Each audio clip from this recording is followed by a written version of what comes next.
The sky was clear and bright, the red sun hanging high above.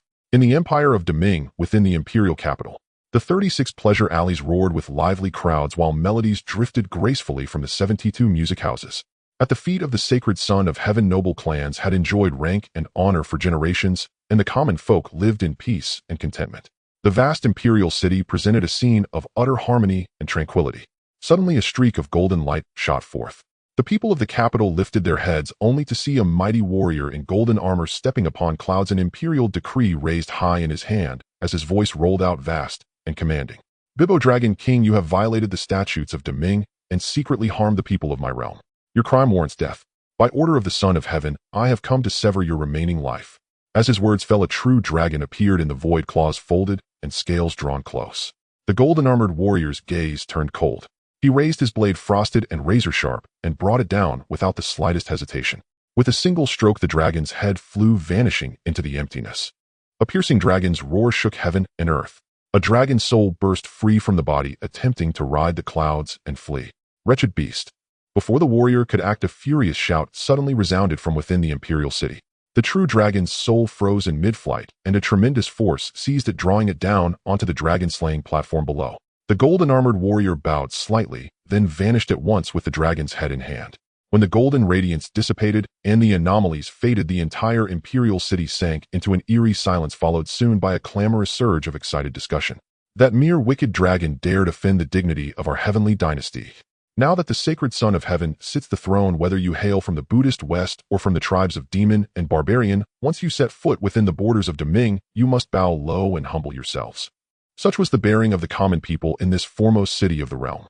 Since the time of the Lai Wu Emperor, Ming had struck the Buddhist West with its fists and kicked aside the twin tribes of demon and barbarian. Taoist sects, immortal orders, and the remnants of wild demons all lay prostrate beneath the feet of the heavenly dynasty, no longer daring to run rampant. Liangwagong Manor. Zhang Lin reclined half-leaning beneath a grape arbor, clad in a jade-colored silk robe with a carefree headscarf, his posture utterly indulgent. At his side, two maidservants in gauze skirts gently waved fans now and then, lifting emerald grapes to his lips. It was truly the carefree tableau of a pampered wastrel. What a thoroughly sinful feudal society, he sighed inwardly. Zhang Lin narrowed his eyes, sweeping a glance over the two fresh, delicate girls by his side, his heart filled with complicated emotion. Once he had been a model young man born under the red flag and nurtured in spring breezes, aspiring to serve his nation. Yet after too many sleepless nights preparing for the civil service exam, he collapsed in the examination hall. And when he awoke, he found himself in this feudal world called Ming, utterly different from the Ming of his former impressions. Here martial practitioners soared high and far, and immortals and Buddhas were no longer distant illusions. The dragon-slaying spectacle that had just unfolded above the capital was the most vivid proof.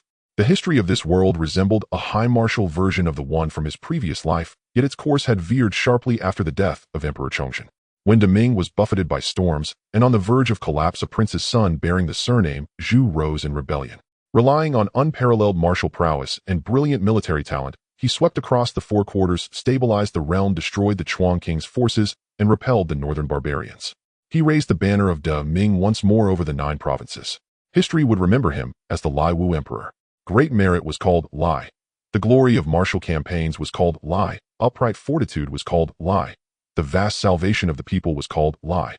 Steadfast rectitude was called Wu. Terrifying strength against enemies was called Wu. The quelling of chaos was called Wu. Fate truly has a sense of humor, Zhang Lin murmured. Fortunately, perhaps because in his previous life he so often helped old grandmothers cross the road and lived a life of small kindnesses, he had now been reborn into the Liangwagong Manor, one of Ming's meritorious noble houses. Though he was merely the second legitimate son and could not inherit the title, he could at least live out his days as a wealthy gentleman. Second young master. The maid with the fan bent her knees and leaned close to his ear, her breath warm as she spoke. The elder princess has sent people to the manor. It must be to fulfill the marriage contract. Madam is calling you over. Is it truly wise to defy her command? She was but a servant, and these words were clearly overbold. Yet Zhang Lin always treated others kindly, utterly unlike the rumors outside that painted him as a domineering, lawless wastrel. Only in cultivation did his talent seem somewhat lacking. Zhang Lin opened his eyes helplessly. Princess Ningduing's temperament is something like that of a heroine among women. She is deeply favored by the current Son of Heaven, once studied the classics under the rector of the Imperial Academy, and later entered a Taoist immortal sect to cultivate. How could such a person be bound by a single marriage contract? This time she has likely come only to delay the wedding date. As for breaking the engagement, that was impossible. After all, the Son of Heaven's golden words could not be overturned. No matter how beloved the elder princess might be, her imperial father could not allow her to slap his own face. Zhang Lin could only regret that he would likely never again have the chance to utter that cliched line, "Do not bully the poor youth." It was almost laughable.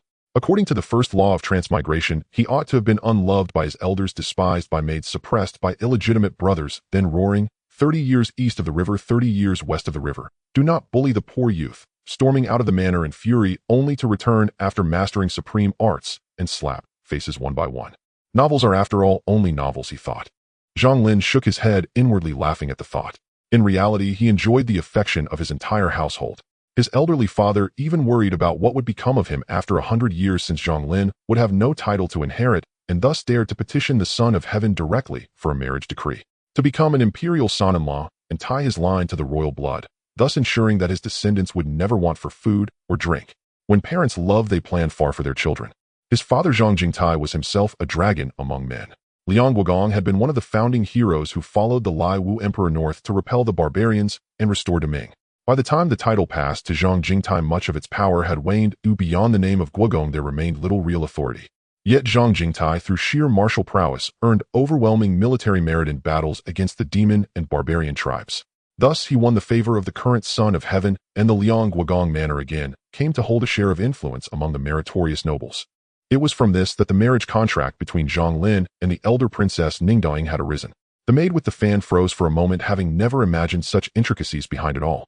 In her simple understanding, an imperial decree could not be defied, and since the young master belonged to a Guogong household, marrying the elder princess hardly dishonored her rank. She had never expected that the famed elder princess of the capital possessed such lofty pride. Qinghe, another maid, slender fingers still holding a grape she had just placed between Zhang Lin's lips, softly chided. The young master has his own considerations. How can we as servants presume to comment? The maid called Qinghe pressed her lips together and hurriedly apologized to Zhang Lin. It was this servant who overstepped. I beg the young master's punishment. No matter how easygoing the master, a servant could not afford to be too unruly, least of all within these crimson gates of noble blood. This thoroughly sinful feudal society does not feel half bad, Zhang Lin thought, once more amused. He waved his hand to show he did not mind, then motioned for the two maids to withdraw. Closing his eyes once more, he let his awareness sink entirely into the towering, majestic palace that loomed within his mind. Within swirling mists and rising violet chi, several pillars of white jade thrust up to the heavens, carved with dragons and phoenixes. The nearest pillar was entirely crimson, with surging lightning coiling across its surface, crackling as though with thunderous snaps. Before Zhang Lin could examine it carefully, lines of golden tadpole-shaped script leapt forth, swiftly arranging themselves into a scripture that hung suspended in midair. Seated one commands 1,000 li of empty space, standing one illumines all worlds in the 10 directions. Riding a fire dragon, 1,000 zhang long one inspects spirits and fiends across 1,000,000 peaks. 1,000 sable banners shade sun and moon, thunder presses down upon 100 blades till heaven is bright. With wolfish jaws one bites through iron pillars, body guarded left and right to slay treacherous souls. First send yellow winds to scour evil ghosts, then unleash thunder to shake the celestial court. This was the Ziwei Xuandu Leitang Yujing, a true orthodox Taoist visualization scripture. Unexpectedly, he had obtained a genuine method of the Taoist sects. Within the Liang State Duke's residence, in the main hall, brocade cushions and embroidered screens were neatly arranged. Pine and cypress incense mixed with lily grass smoldered in the bronze brazier, wisps of white smoke curling upward and dispersing into the air. On the seat of honor sat the Madam of the State Duke, her bearing dignified, her presence graceful and richly noble. 2 charming maidservants attended behind her. Armchairs were set to either side, and the members of the household took their places according to seniority. Maids moved among them, pouring tea one by one, then slowly withdrew after receiving a signal from the mistress of the house. At the center of the hall, a young girl dressed as a maid, delicate and exceptionally pretty, bent slightly at the waist. Reporting to Madam, my princess is feeling unwell and has therefore sent this humble maid to speak with you in her stead. Although she had anticipated this outcome, Zhang Lisher's expression still stiffened for an instant. Fortunately, years of self-cultivation allowed her to maintain basic decorum. Only her face grew noticeably colder. And what does the eldest princess mean by this? The others in the household also turned to look over, a trace of inquiry in their gazes. Had it been someone of weaker temperament, their legs might already be trembling beneath them, tongue-tied on the spot. The little maid merely tucked her chin in slightly, and bracing herself, repeated the princess's words. Our princess says that His Majesty's golden words cannot be defied, and she will naturally honor the marriage agreement. However, the one she gives her heart to ought to be a peerless hero who one day will ride upon seven-colored auspicious clouds to marry her. The implication was clear: this family Zhang Lin was far too useless. Raise and polish him properly before coming to discuss the wedding. At that, the state duke's madam, who had been somewhat angry, could not help feeling her cheeks burn with embarrassment. Similar awkwardness surfaced on the faces of the other members of the household. Zhang Lin might not be as unbearable as the rumors outside painted him, yet he was indeed an idle wastrel who excelled in neither civil nor martial pursuits. That was something they could not deny. The eldest princess possessed the bearing of dragon and phoenix, and was famed throughout the capital as its foremost talented lady. It was hardly unreasonable that she would look down on Zhang Lin. That wretched boy hiding away and leaving his own mother to lose face alone, the madam cursed inwardly. Inwardly, she grumbled, yet her expression did not change in the slightest. Only her tone weakened a little. Please convey to the princess that it is we who have failed in the proper upbringing of our son. Even so, we will assuredly present the eldest princess with a husband she can be satisfied with. In the past, they had indeed been neglectful in disciplining Zhang Lin. His name Zhang Lin was originally meant to signify the Zhang family's Qilin child, showing that they had once placed no small expectations upon this second son. Yet Zhang Lin would not in the future be able to inherit the state duke's title, and his natural talent was entirely mediocre. Most of their effort could only be invested in nurturing the legitimate eldest son, while the younger one merely needed to live a peaceful, carefree life. They had never imagined that the expected wedding date would actually be postponed because of this. It seemed that once the master returned from court, they would have to properly discuss a new training plan for Zhang Lin. That goes without saying. The little maid paused, then added, if there is any need, the eldest princess will not begrudge extending a helping hand. As her words fell, the little maid clapped her hands in signal. The eldest princess's maidservants, who had been waiting outside, carried in the items long prepared, opening each one and introducing them in turn. These are what the eldest princess brought back from Tai sect, greatly beneficial for cultivation on the path of the primordial spirit. Had she not investigated Zhang Lin and discovered that he was indeed not as vile as the rumors claimed, the eldest princess would never have bothered with such efforts. She would sooner have entered a monastic path, pursuing the great Tao of longevity instead. Upon hearing this, the people present could not help letting out a quiet sigh of relief. It seemed the eldest princess was not entirely dissatisfied with Zhang Lin. At the very least, she still held some hope for him. If Zhang Lin were to hear this exchange, he would surely complain that the eldest princess must be planning some kind of raising Gan training project for him. This is dragon meat bestowed today upon the princess by the Holy Son of Heaven. Her Highness specifically ordered this servant to deliver it here for young master's use in tempering his body and establishing his physical foundation. As the final jade box was opened, a dense surge of blood and chi instantly flooded the main hall. A faint draconic roar seemed to echo out, shaking the souls of all present and leaving their faces slightly pale. Even in the Liang State Duke's residence, true dragon meat was not something one could eat simply at will. In a small courtyard, there was no one else around. A mild breeze passed, brushing across Zhang Lin's handsome, heroic features. A few strands of hair were lifted from his temples, sharp as if cut by a blade. The charm of that moment could well be said to outshine the entire capital.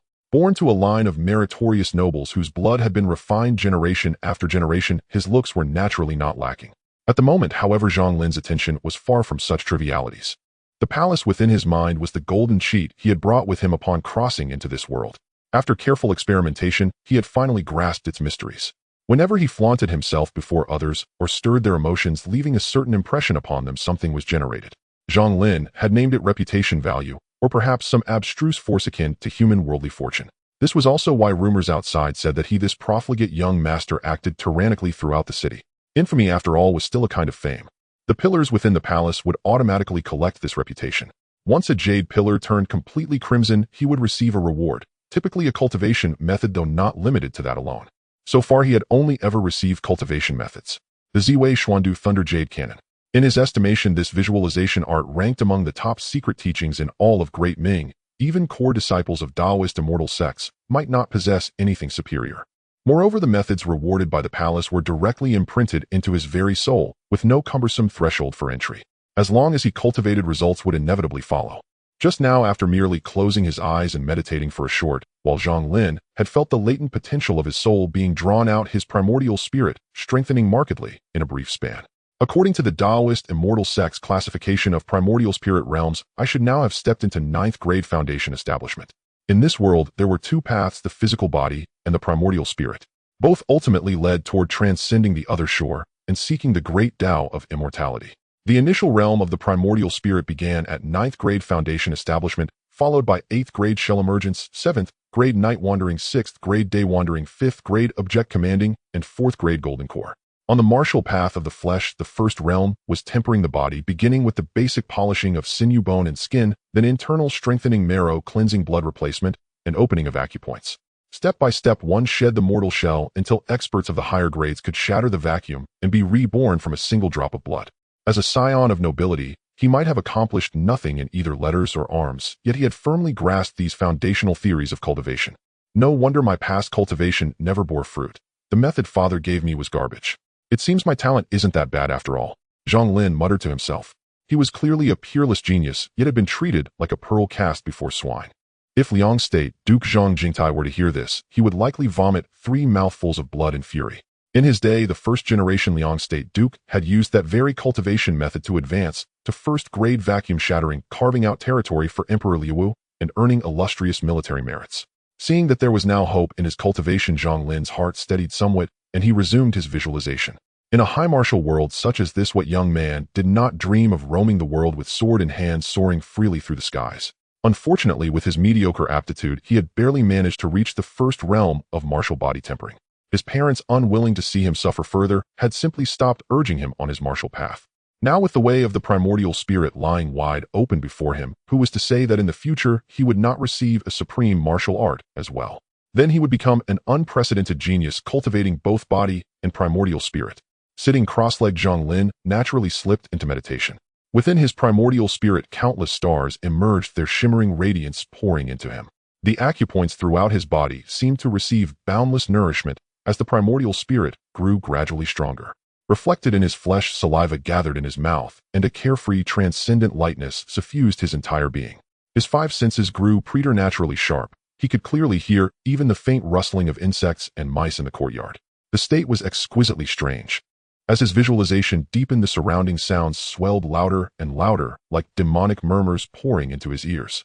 Illusions suddenly surged forth. A peerless beauty appeared before him, jade body, reclined, sultry eyes like silk ceaselessly luring him to draw near. A thunderous crash erupted. A bolt of lightning cleaved down, and all demonic murmurs and peerless beauties vanished without a trace, replaced by the true martial great emperor he had been visualizing within his primordial spirit. Hair loose, bare feet clad in a dark robe with golden armor and jade belt, sword in hand, and eyes blazing with wrath, standing upon tortoise and serpent with a halo above his head. His image was incomparably mighty. Who? That had been close. Zhang Lin exhaled deeply. After 9th grade foundation establishment and the completion of nourishing the spirit, the primordial spirit could attempt its first tentative emergence from the body. Though the separation was no more than a square inch, the primordial spirit was still frail and easily invaded by external evils. Without a master guarding one's Tao by the side, an ordinary person would likely become lost in such illusions, at once reduced to a vegetable. Fortunately, the one I visualize is the true martial demon-subduing Great Emperor. The true martial demon-subduing Great Emperor feared no specters or malevolent entities and was devoted precisely to slaying demons and exorcising evil. My advancement truly is swift. It seems my talent on the path of the primordial spirit is quite decent. I should be able to reach 7th grade night wandering before long. Joy stirred in Zhang Lin's heart, even as his stomach growled loudly in hunger. He summoned a maid, and after giving his orders, the kitchens immediately sprang into action. Before long, dish after dish of steaming delicacies was carried out and set upon the Nama table.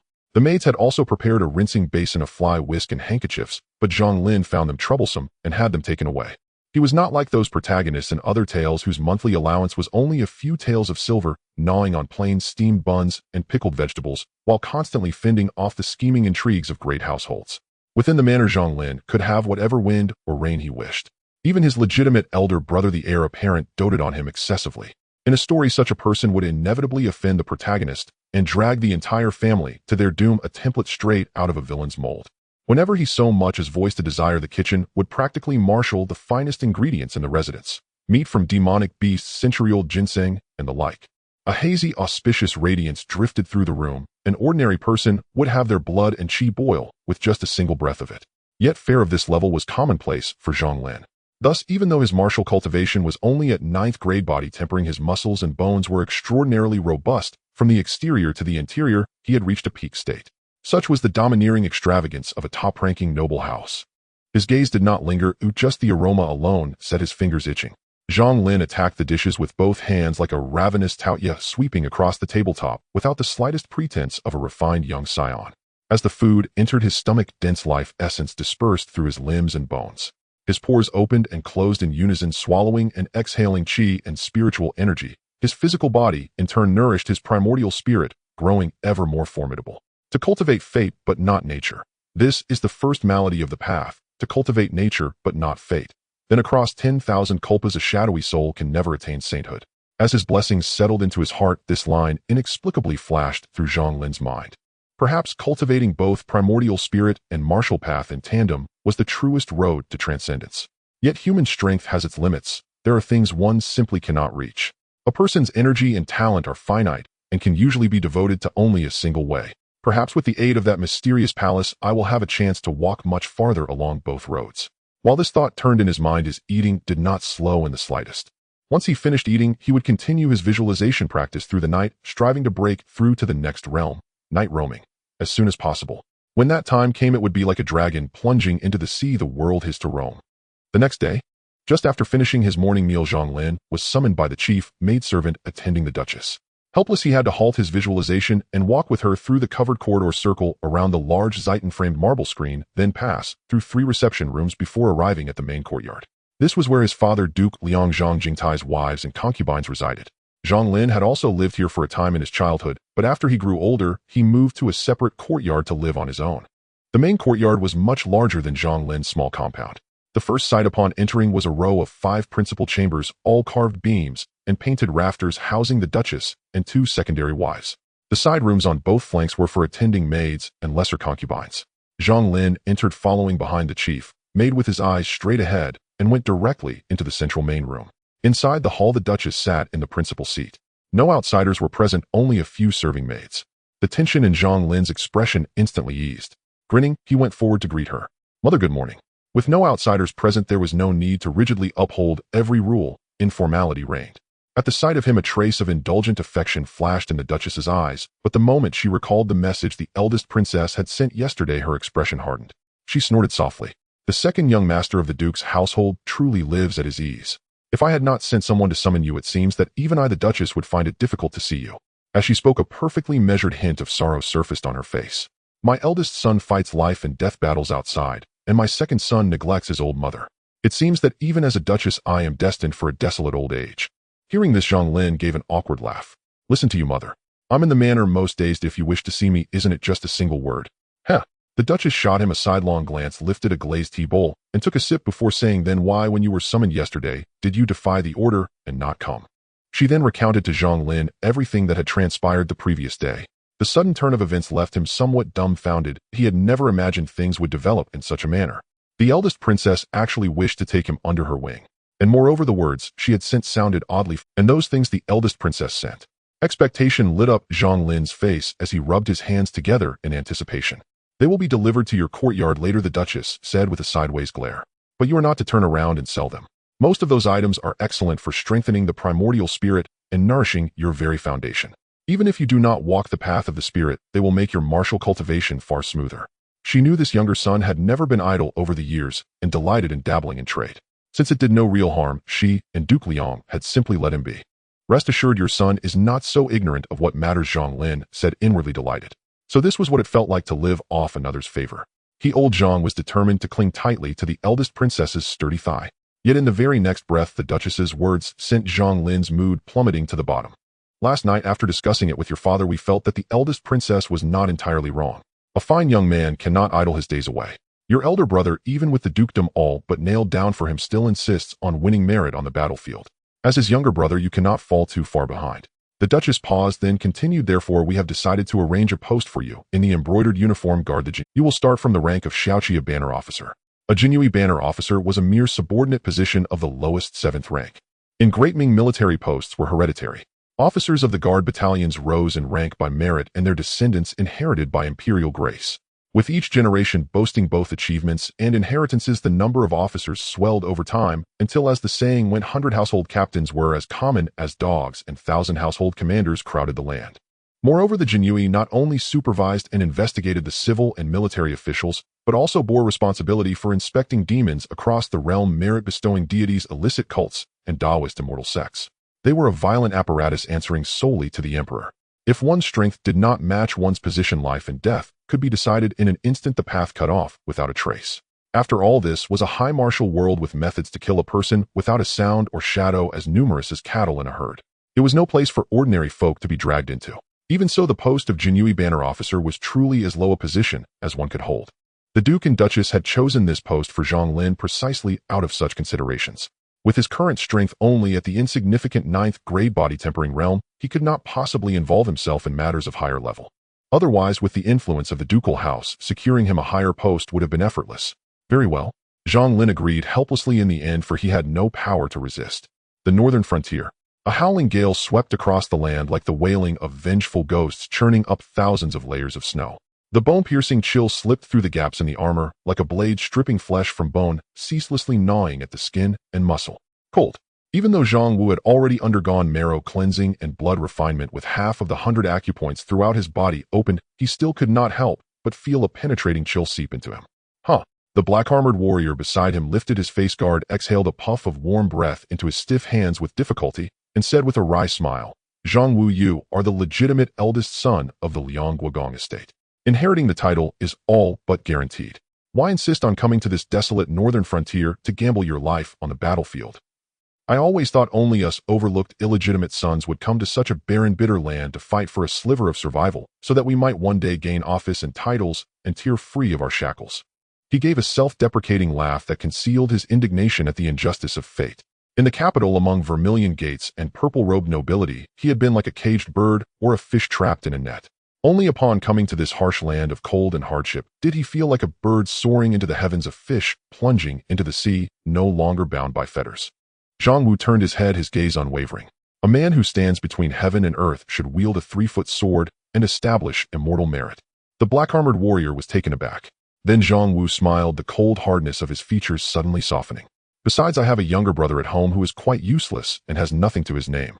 As his elder brother, I can only rely on these fists to earn my own title. Let the name of Liang Guogong be inherited by him instead. Ha! His booming laughter shook the air, the snowflakes clinging to his black armor trembling loose like shards of jade falling from a celestial terrace. For some reason, the black-armored warrior suddenly found himself envying that frivolous young master far away in the capital. Meanwhile, in the capital, the idle young rake Zhang Lin, unaware that he was being envied, had unwillingly come to report to the Jinyiwei under the stern urging of his mother. Passing through prosperous markets and teeming crowds, Zhang Lin rode astride a fire-scale horse. With a tug of the reins and a sharp neigh, the steed halted before a pair of massive stone lions. Beneath the beast-headed main gate sat a dozen or so officers and strongmen wearing black gauze hats, blue cotton robes, and curved sabers at their waists. The official ranks within the Jinyiwei rose from smallest to highest as follows: Xiaoqi Zongqi, probationary; Baihu deputy; Qianhu Zenfushi, deputy; commander, associate commander, and commander. Beneath the Xiaoqi were officers such as the Jiawei and Li Shi, who had no qualification to don the flying fish robe or the Qilin robe. Jinyiwei.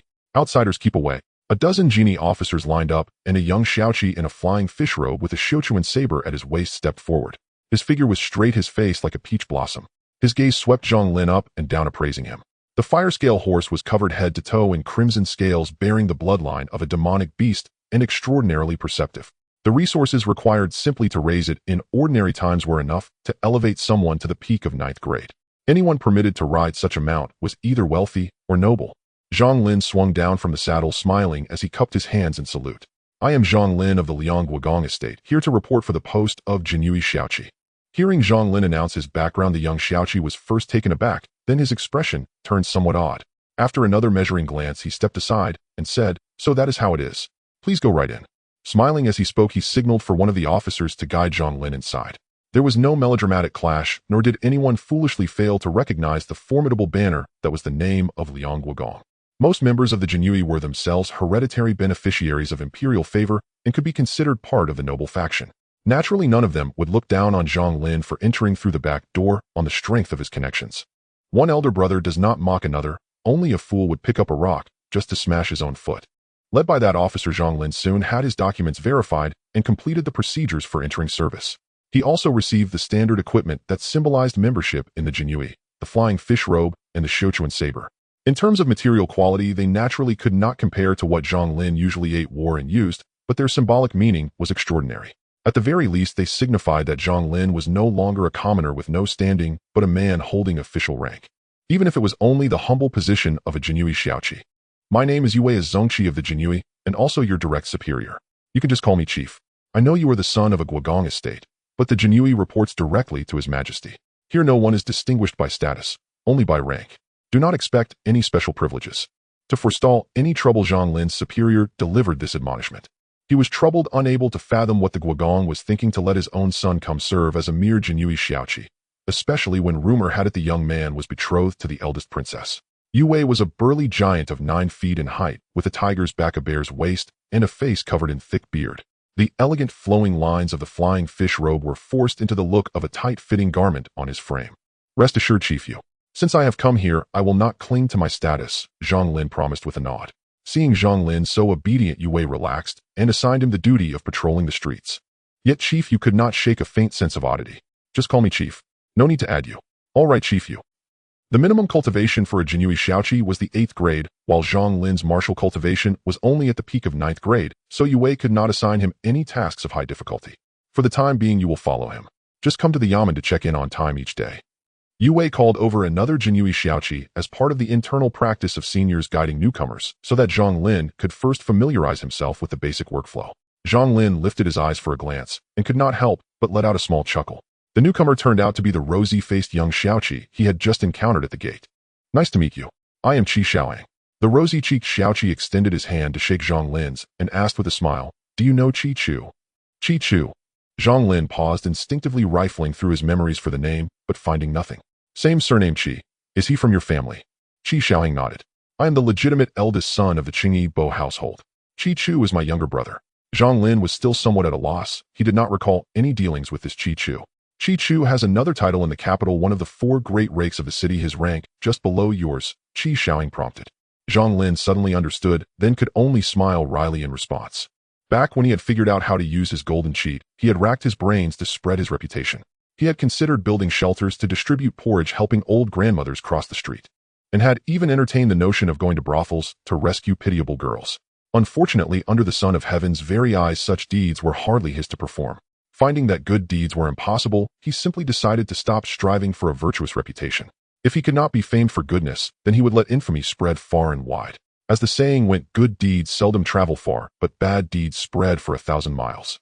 The common folk took tales of arrogant second-generation bullies as unquestionable truth. With only a little paid rumor-mongering, the effect was immediate. Yet he rarely went out and would never truly commit acts of bullying men and forcing women. He could only borrow the misdeeds of other scoundrels and embellish them slightly. Many of Qi Chu's exploits had served as his source material. Qi Xiaoyang was extremely curious about this renowned second son of the Zhang family. According to his younger brother, this fellow was always stealing his exploits, otherwise Qi Chu should have been ranked first among the 4 great rakes of the capital. Seeing the teasing glint in Qi Xiaoyang's eyes, Zhang Lin cleared his throat lightly and said with modesty, It is all just empty reputation. Zhang Gongzi is quite the amusing man, Qi Xiaoyang remarked. Qi Xiaoyang tugged at his belt and did not press the matter further. Since the chief has entrusted you to me, you will follow behind me for the next while and observe carefully. Later I will introduce you to a few colleagues. After our shift, how about going to the Jia Fengxi for a drink? Jia Fengxi. Zhang Lin straightened his posture, his expression solemn. I never frequent brothels. At dusk the sky blazed with rosy afterglow and a crisp autumn breeze stirred. This is Zhang Ming, a junior officer of the embroidered uniform guard, hereditary military official.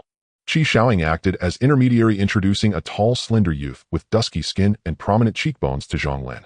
This is Prince Wei Zhou of the western region's Wusun Kingdom. Wei Zhou was a plump, fair-skinned man with deep-set eyes and a perpetual affable smile, his demeanor exuding harmless charm. Yet his pair of silk gloves seemed oddly incongruous. Wei Zhou, Zhang Lin expressed mild surprise. I grew up in the Great Ming since childhood. Using my local name in daily life is simply more convenient. Wei Zhou explained with his ever-present smile. Though titled prince, he was in truth a royal hostage. Yet so long as Wusun remained vassal to the Great Ming, he could enjoy a carefree life in the capital. A son of a military official, a princely hostage from a minor state, and the heir to a marquisate, their little circle was remarkably heterogeneous. The 4 exchanged brief, courteous nods. Wei Zhou and Zhang Ming were no strangers to Zhang Lin. Indeed, his name was already legendary. After all, he had long reigned as the foremost among the capital's 4 young prodigies, and yesterday's rumor that the princess regent had postponed his wedding, though less humiliating than outright annulment, still amounted to profound disgrace for any man. Yet today's encounter revealed a Zhang Lin quite unlike the one they'd imagined. Setting aside his bearing, his imposing countenance alone radiated extraordinary vigor. His eyes gleamed with sharp, incandescent vitality, utterly unlike the dissolute wastrel they'd expected. Having formed tentative impressions of one another, they set off toward the Imperial Music Bureau at Qi Xiaohong's enthusiastic urging, to partake in wine and courtesan entertainment. What pleasure is there in drinking with flowers? Let's play through the night at Jinyiwei Hall instead. Zhou Enming grumbled, but allowed himself to be half-dragged, half-pulled by Qi Xiaohong toward the Music Bureau. Jinyiwei Hall was one of the capital's largest and most opulent gambling houses, rumored to have a prince of the blood as its principal shareholder. Wei Zhou voiced no objection. He delighted simply in fine food and drink, and the Music Bureau's evening fare was hardly inferior, so he followed along, smiling amiably behind the others. Zhang Lin observed silently. Qi Xiaohong was indeed a master of social grace. Broadly connected, and despite being the legitimate eldest son of a marquisate, he moved with effortless equality among sons of embroidered uniform guard officers. What are you pondering? Just as he reflected, Qi Xiaohong suddenly slung an arm around Zhang Lin's neck, while simultaneously gripping Zhou Enming's shoulder, laughing as he lectured. An ordinary brothel is typically a 2- or 3-story pavilion. Those women who beckon from upper balconies on city streets, calling out "Master, come play," belong to low-tier establishments known as brothel sheds. I rarely visit them, except when my purse runs thin. Purse runs thin? Is that the kind of thinness I'm thinking of? A fleeting thought crossed Zhang Lin's mind. But Qi Xiaohong raised his voice. The Imperial Music Bureau is different. Not only do its courtesans possess exceptional refinement, but its precinct spans an expansive district. Nearly an entire neighborhood belongs to it, though the cost of spending time with its ladies is extraordinarily high. Ah, I see. It is statron. Here Qi Xiaohong muttered a curse. Damn it. My meager stipend as a junior officer barely covers the entrance fee to elite venues. Were it not for my father cutting off my funds, I'd still be able to declare tonight's expenses are on me, Master Qi. He rambled on, revealing an encyclopedic knowledge of brothel culture. So much so that even Zhou Enming grew impatient. What's so special about women? They only slowed down my dice rolling. He held no interest in common brothels. Qi Xiaohong's discourse struck him as mere noise. Yet mentioned gambling, and he could recite millennia of its history with scholarly precision. Heh. Qi Xiaohong offered no rebuttal. Only a faint dismissive smile directed it. As they conversed, they had long since traversed bustling thoroughfares, wound through narrow alleys, past several modest courtyards, and finally halted before a small compound whose main gate stood wide open, frequented by elegantly attired men. Distinguished guests, 4 in number. A young attendant at the gate announced them loudly. Though Zhang Lin and his companions wore plain brocade robes, having changed out of their formal attire, their cultivated aura, forged in generations of aristocratic privilege, shone like a beacon in darkness, unmistakable to any discerning eye. Thus the group, previously still weighing their options, had no choice but to enter. Let's go inside and see. Jinyiwei is one of the Music Bureau's top-ranking courtesans, renowned for her poetic mastery and literary brilliance. Today offers a rare chance to behold her grace. Qi Xiaohong casually tossed 20 taels of silver to secure entry, then strode in with a triumphant laugh. The others followed suit, filing in one by one. The courtyard was modest in size. Upon entering, maidservants escorted them upstairs into a pavilion, neither gilded nor extravagantly carved, yet tastefully arranged with classical poetry, renowned paintings, and authentic calligraphic masterpieces adorning the walls. Zhang Lin's party was ushered into a private chamber where 4 poised, graceful young women stood in quiet attendance. Tea, fruits, and delicacies were neatly laid out. Around the room's perimeter ran translucent glass walls encircling a lotus-shaped platform suspended over water, evidently reserved for the courtesan's grand entrance. TSK. So the Imperial Music Bureau truly amasses wealth like grain, using gold-priced glass for mere walls. Qi Xiaohong exclaimed in astonishment. Glass had become a recent luxury in the capital, its price inflated to near golden value through the patronage of princes and nobles. Even the wealthiest households seldom employed it freely. That the Music Bureau would lavish such glass upon walls spoke volumes about its staggering profitability. Still, the design proved astute. A curtain hung ready on one wall. Drawn, it shielded patrons' identities, sparing high-ranking officials potential public embarrassment. Zhang Lin's party felt no such concern and surveyed the hall openly. Among those present for tea and conversation gatherings were merchants, students from the Imperial Academy, and scions of noble families. In short, anyone capable of casually producing 20 taels for entry held considerable status. Glances flitted between guests, many fixated intently upon the lotus platform awaiting Jinyiwei's appearance. Soon a mellifluous zither melody rose. Then crimson petals drifted down, releasing an intoxicating fragrance that blurred vision and lulled the senses into blissful surrender. No, something's wrong. Zhang Lin instantly sensed the anomaly. He immediately invoked the image of the true martial emperor who subdues demons, a lightning bolt cleaving his consciousness, banishing petals, perfume, and music alike, restoring lucidity to his gaze. This is a nascent soul technique. So Jinyiwei is no mere courtesan. She's a cultivator of the nascent soul path. Calm now, he turned to Qi Xiaohang and the others. All wore slack-jawed, infatuated expressions. Even Zhou and Ming, who'd earlier resisted the outing, gazed entranced. As a level 8 martial artist in the internal fortification stage, his body and spirit nourished each other, his vital energy radiant and yang strong, normally impervious to malevolent spirits or illusions. Yet Jinyiwei's art was merely a benign nascent soul illusion, devoid of malice, so Qi Xiaohang and his companions had succumbed unknowingly. Pity there was no mobile phone. If only he could record their foolish faces for future amusement. Zhang Lin lamented inwardly. Then, boom, boom, a thunderous crash reverberated. The lotus platform erupted in a fountain of water, jolting the assembled patrons awake as they stared stunned at the corpse lying motionless upon it. A murder, right here. The magic was broken, and Qi Xiaohang and the others suddenly awakened, feeling somewhat awkward as they exchanged. With their considerable experience, they quickly realized they had fallen victim to an illusion. Casting a discreet glance at the calm Zhang Lin, their hearts filled with shock. Despite having a lower martial arts level than theirs, he remained unshaken under the influence of the nascent soul spell. Zhang Lin was indeed not as simple as he appeared. Initially, they sought to befriend him due to his status as the son of a duke, but now their interest in Zhang Lin had intensified, as he was not as mediocre as rumored. The three exchanged glances and cleverly slid aside, not mentioning what had just occurred. You guys were just hit by an illusion. What were you so entranced by? While smiling foolishly at the outside, Zhang Lin asked seriously. The three of them stiffened simultaneously, wishing to find a crevice to hide in. They quickly turned their heads, pretending not to hear Zhang Lin's words. Zhang Lin also took the hint and stopped pressing. Someone is dead. The scream echoed throughout the hall, drawing the attention of Qi Xiaohang and the others. Under the emperor's feet in the area of excellence, how dare someone commit murder? Qi Xiaohang will not let this go. Wei Zhou second. Zhou Ming the third. The three cloaked in righteousness pushed the door open, revealing their waist tokens. The Jinyiwei is on the case. Hey, everyone stay right where you are. No one is allowed to move, or else. The three chuckled ominously. Don't blame my lord for being swift with his blade. As soon as this was said, the previously noisy scene fell silent, with everyone staring wide-eyed at the three figures that appeared. The Jinyiwei, who referred to themselves as my lord, had backgrounds that were not to be taken lightly. The people present dared not offend them, and could only obediently stay in place waiting for the investigation. The three were quite pleased with the crowd's reaction, slightly bending their legs before jumping onto the central lotus platform to begin their examination of the corpse. The three were quite pleased with the crowd's reaction, slightly bending their legs before jumping onto the central lotus platform to begin their. From the stiffness of the corpse, the time of death does not exceed an hour, and there are no obvious external injuries. The cause of death is due to a heavy blow that ruptured the spleen. Qi Xiaohang frowned, puzzled. Isn't this self-contradictory? Could it be that a martial arts master used hidden strength to shatter this servant's spleen?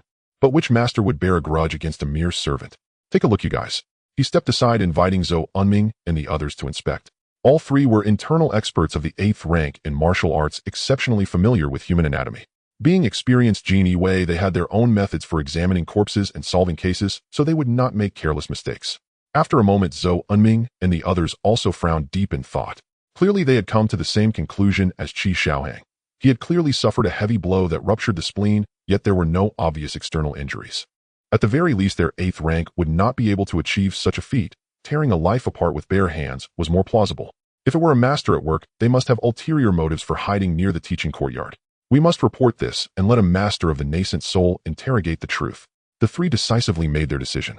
No need to bother. His 3 souls and 7 spirits have long been scattered. Moreover, he had easily escaped the influence of the nascent soul spell, just now suggesting he had considerable accomplishments in that area. This meant there were practitioners of the nascent soul and moreover, he had easily escaped the influence of the nascent soul spell, just now suggesting he had considerable accomplishments in that area. This meant there were practitioners of the nascent soul involved. Was it that courtesan? His things were getting more troublesome. The three felt a headache. Let's take the corpse back to the Jinyiwei. We'll have someone come over to investigate this place later. No need. Zhang Lin shook his head. Just let me ask a few questions, and the truth will be revealed. Qi Xiaohang and the others exchanged confused glances, as Zhang Lin had just joined the Jinyiwei today, and had previously been a privileged young master in the Duke's mansion, so what skills did he have in solving criminal cases?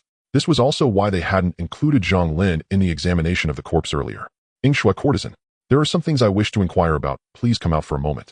Zhang Lin pressed on the embroidered spring knife at his waist.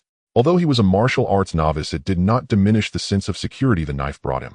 After a moment of silence, a graceful figure slowly emerged from behind the beaded curtain. The newcomer had snow-white skin, a voluptuous figure, and a face resembling freshly ripened lychee dressed in a light yellow gauze dress that subtly revealed her curves. What a stunning beauty! The surrounding guests brightened at the sight, and their anxious and fearful moods eased somewhat. I have seen this young master. Yingshui courtesan slightly bent her body in greeting. She had originally intended to make her entrance, but unexpectedly the corpse had stolen the spotlight, breaking her spell, so she could only hide aside and observe the developments. May I ask, did this young servant have any disputes with anyone today, or did he suffer any blows? Zhang Lin, my lord is joking, he is just a servant in blue clothing. How would I know if he had any disputes with anyone? Yingshui replied, neither servile nor overbearing. As for you, my lord, would you care about the scheming of the maids in the mansion? True. Zhang Lin smiled slightly. I was indeed being abrupt. As he spoke, he casually pointed to a maid standing nearby, and said coldly, then you tell me, with whom did this young servant have a conflict today? If you do not speak the truth, do not blame me for sending you to our Jinyiwei's prison for a visit. The maid trembled, clearly frightened by Zhang Lin, casting a fearful glance at Yingshui, hesitating before saying, this morning I passed by the courtesan's door and saw him kicked out by Yingshui, after which he left in a tumble. I don't know if this counts. After finishing, the maid cautiously raised her eyes, subtly glancing at the expressions of the others, appearing quite apprehensive.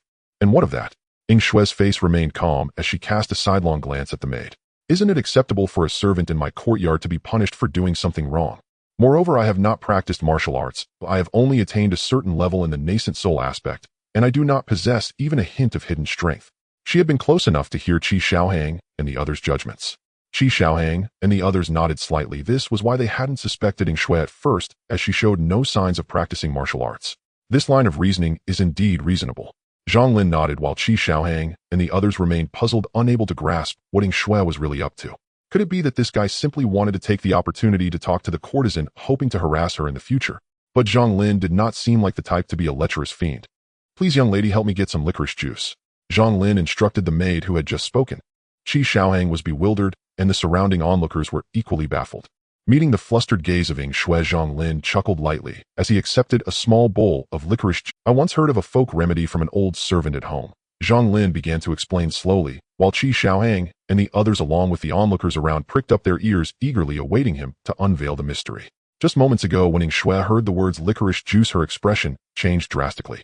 Even the dullest of observers could understand that this stunning courtesan must have something amiss.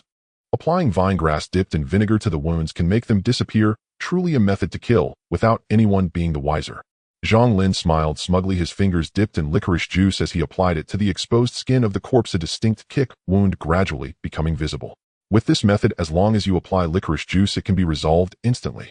Qi Xiaohang stared wide-eyed at the wound on the corpse. Zhou Ming also gaped, clearly taken aback by Zhang Lin's keen insight. Wei Zhou was watching the bowl of licorice juice with great interest. At the moment the wound appeared, the crowd erupted in astonishment, their gazes darting between Yingshui and Zhang Lin, filled with disbelief. A master of deduction, truly worthy of the Jinyiwei's martial officials. May I ask your name, sir? Someone shouted, eager to befriend him. I am but Zhang Lin. Zhang Lin cupped his hands toward the source of the voice. The crowd fell silent for a moment, and shortly after someone cautiously asked, are you not the second son of the Duke of Liang's household? Exactly. Upon confirmation the crowd erupted again, but no one dared to approach him further. The sons of the Duke of Liang were not figures one could casually associate with. Who would have thought that this wastrel, who had just been delayed in his marriage yesterday, would today transform into a master of deduction in the Jinyiwei? Amidst the clamor, Yingshui staggered slightly, her face pale, biting her lip in a show of defiance, saying, I did not kill him. In truth, even if she had killed him, what of it? After all, it was merely an extra corpse in the mass grave. The real trouble was that this matter was now out in the open and had been caught by the Jinyiwei. What was even more dire was that among these 4 Jinyiwei there was one of noble status. I truly did not kill, my lord, I was set up. She emphasized again, her clear eyes misting over. Her pitiful appearance made the men around her wish to embrace her and comfort her. Unfortunately, Zhang Lin was not swayed by such tactics. You indeed did not kill him. The 3 of Qi Xiaohang and the onlookers were left dumbfounded with solid evidence against her. How could he say she was not the murderer? Could it be that you have taken a fancy to Yingshui and wish to show her kindness so that you may embrace beauty in the future? Someone murmured quietly. This remark immediately garnered widespread agreement, as it fit their stereotype of the wealthy young master. Qi Xiaohang poked Zhang Lin, saying, Jinyiwei also have their rules. If you have any ideas, wait until we reach the prison. I won't compete with you. Zhang Lin could only shake his head in exasperation. What do you take me for? I lightly coughed. Although the victim's spleen was ruptured, the true cause of death was the dispersal of the 3 souls and 7 spirits. This point had already been concluded earlier. However, they all initially assumed that the murderer acted to silence the victim, fearing investigation by the authorities. Ying Xue's eyes brimmed with tears as she nodded vigorously, as if grasping onto a lifeline, sharing everything she knew in a flood of words. Although a ruptured spleen is no small injury, it is not without remedy. When I discovered the body of this young servant, I found his soul shattered. Though I felt something was amiss, I thought it had been handled in secret. Little did I expect it to appear here and disturb your esteemed gatherings. I preferred your earlier defiant demeanor more. Zhang Lin couldn't help but think inwardly. Why didn't you report it to the authorities? Someone couldn't help but ask. Qi Xiaoheng turned to look, revealing an expression as if observing a fool. Even they misjudged the cause of death. If they reported it to the authorities, it would be akin to a yellow mud falling in the pants. Neither shit nor anything else. It was better to handle it discreetly themselves. After all, killing a servant wasn't unheard of in the shadows.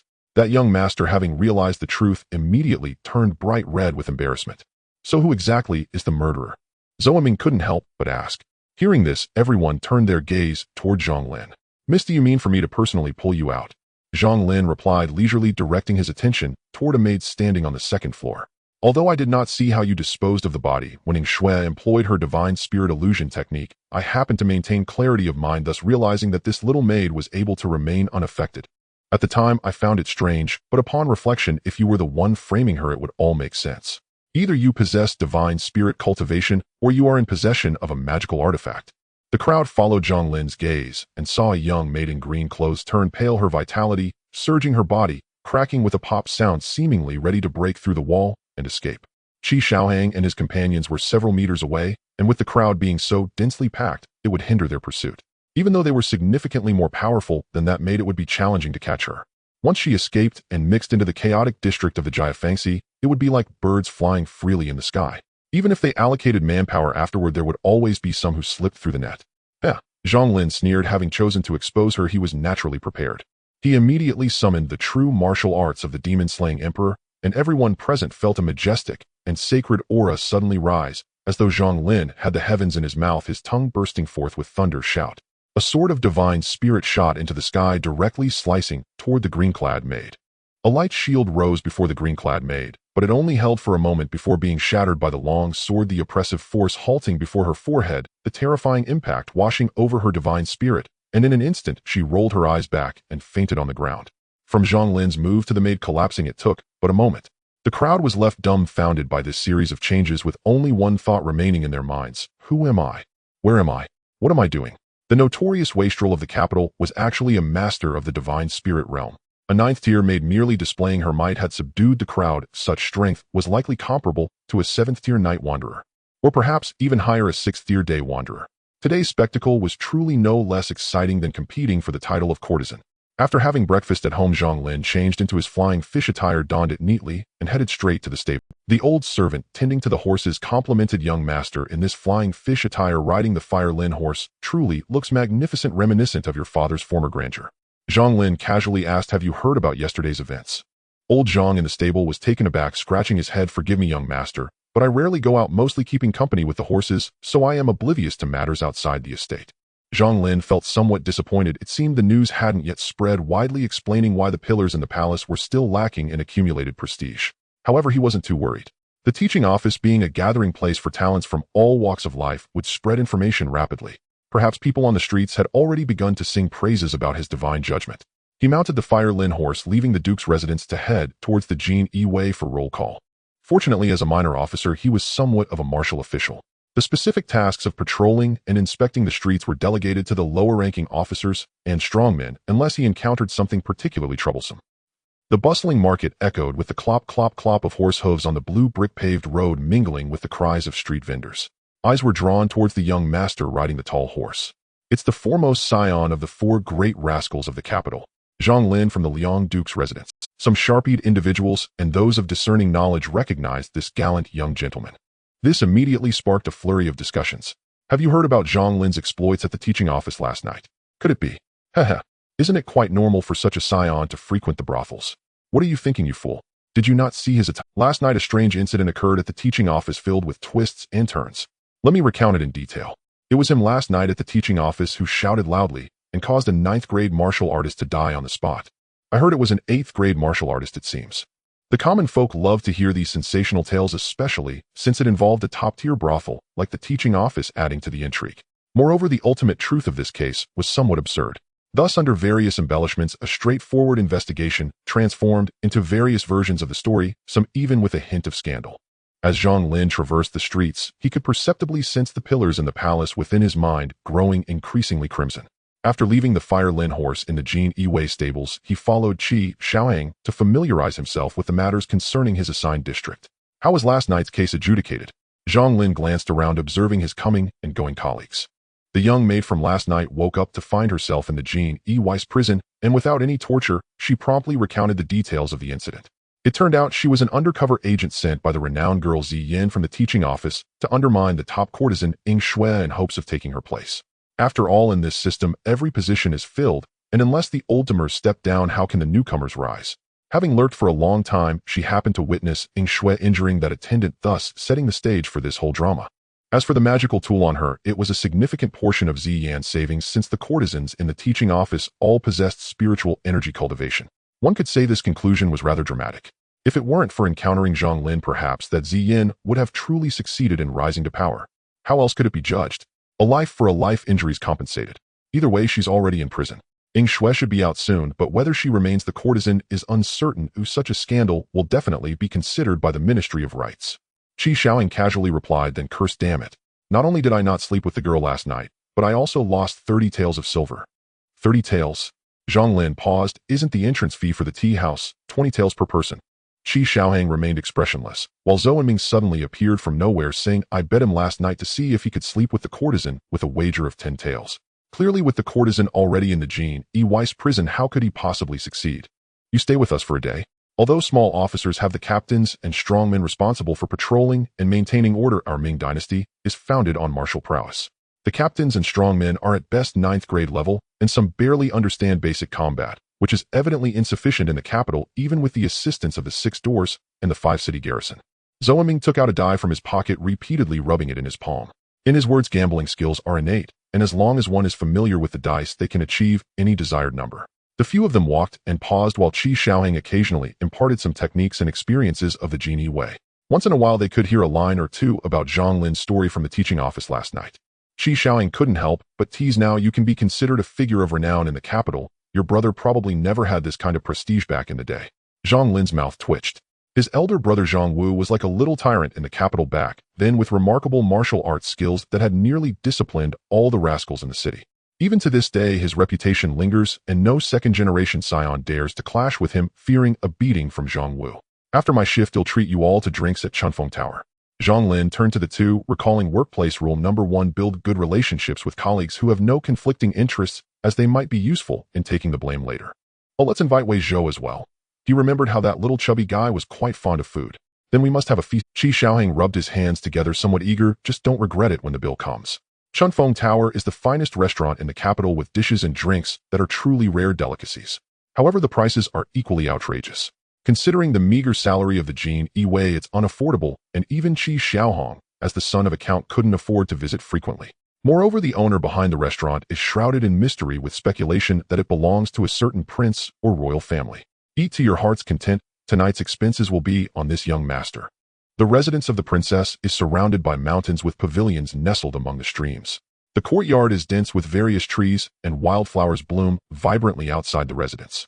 White egrets perch among them, flowing gracefully like jade amidst the mist, suffused with abundant spiritual energy, resembling a blessed land of immortals. The entire residence of the princess is inscribed with a celestial array that can gather spiritual energy, nurturing the spirits of plants. The maid who had come to deliver gifts to the Duke of Liang's residence reported with her head bowed, I have confirmed the events that transpired at the teaching bureau last night, which align closely with the rumors circulating in the streets. Young Master Zhang Lin not only uncovered the case single-handedly, but also revealed his nascent soul cultivation level to be at least of the 8th rank. Before her stood a magnificent building with azure tiles and intricate eaves enveloped in a gentle, auspicious light. A figure stood with hands clasped behind his back, hair cascading like a waterfall adorned in resplendent embroidered garments. Oh, the voice sounded like pearls falling onto a plate, cold, yet carrying a hint of languor. Turning her head revealed a woman dressed in a gown of crimson silk with golden threads of blue jade belt trailing behind her. Her face resembled a lotus petal, lips like cherries with an unmasked air of nobility between her brows. It seems my future husband does not merely dabble in commercial affairs, Yenner. Tomorrow deliver the Zixi bow that I obtained from father to the Duke of Liang's residence. Yenner widened her beautiful eyes, her gaze unwavering from the ground, suppressing the tremor in her heart, and respectfully replied yes. This Zixi bow is crafted from the wood of the fusa tree from Tang Valley with dragon tendons for its string, making it a top-tier divine weapon. Even those with slightly weaker martial prowess would find it impossible to draw, let alone shoot it. After finishing his duties, Zhang Lin called upon his friends and rode a towering steed straight to the Chunfeng Tower. The fiery Lin horse ridden by Zhang Lin possesses the bloodline of a demon, its strength comparable to that of a 9th-rank martial artist, while Qi Xiaohang and his companions rode ordinary horses that trembled in fear under the overwhelming aura of the fiery Lin horse, daring not to approach. This led to an amusing scene. Though the three rode together, Zhang Lin strode ahead with his head held high and a commanding presence, while the horses ridden by the other three were listless, lagging far behind, afraid to step beyond their limits. I say, Wang Chai, can you not give me a little more spirit? Qi Xiaohang felt somewhat embarrassed and gave a light slap to the magnificent horse beneath him. The big yellow horse let out a weak snort in protest. After all, it's a fiery Lin horse. There's probably only one like it at the Duke of Liang's residence, said to have been captured during a battle with the demon race. Its temperament is fierce, and for Zhang to tame it is no small feat, Wei Zhou said with a smile. Last night, with a single roar, Zhang Lin's nascent soul had struck like a sword, easily defeating a 9th-rank martial artist, making the others wary of him. It is well known that cultivating the nascent soul realm is far more challenging than martial arts, as even the initial step of entering meditation weeds out many practitioners. Zhang Lin, with his keen hearing and sight, naturally caught their conversation and explained this horse was young when it arrived at the residence, having been inseparable from me since childhood, so it naturally does not resist my riding. The three felt envious. Having a duke as a father is truly wonderful. They decided to temporarily exclude this rich kid from their circle. I wonder who the owner behind Chunfeng Tower is. If their background were ordinary, they would have long since been devoured, leaving not even bones behind. I heard it is a certain prince. Perhaps it's a prince, or even an illegitimate child of a big figure. The three engaged in a heated debate over this matter, presenting a series of unsubstantiated evidence to try to refute each other. In the midst of their bickering, they soon arrived at Chunfeng Tower. The location of Chunfeng Tower in the capital is prime, surrounded by the residences of dignitaries with no commoners in sight. From afar, the tower's flying eaves and angular roofs adorned with azure tiles and intricate carvings were complemented by 2 stone pai shio sculptures at the entrance. As the three arrived at the door, a servant immediately came forward to take their horses. Master, the dishes and Dukong wine you ordered have been prepared. The tavern manager stepped out and addressed Zhang Lin respectfully. Master.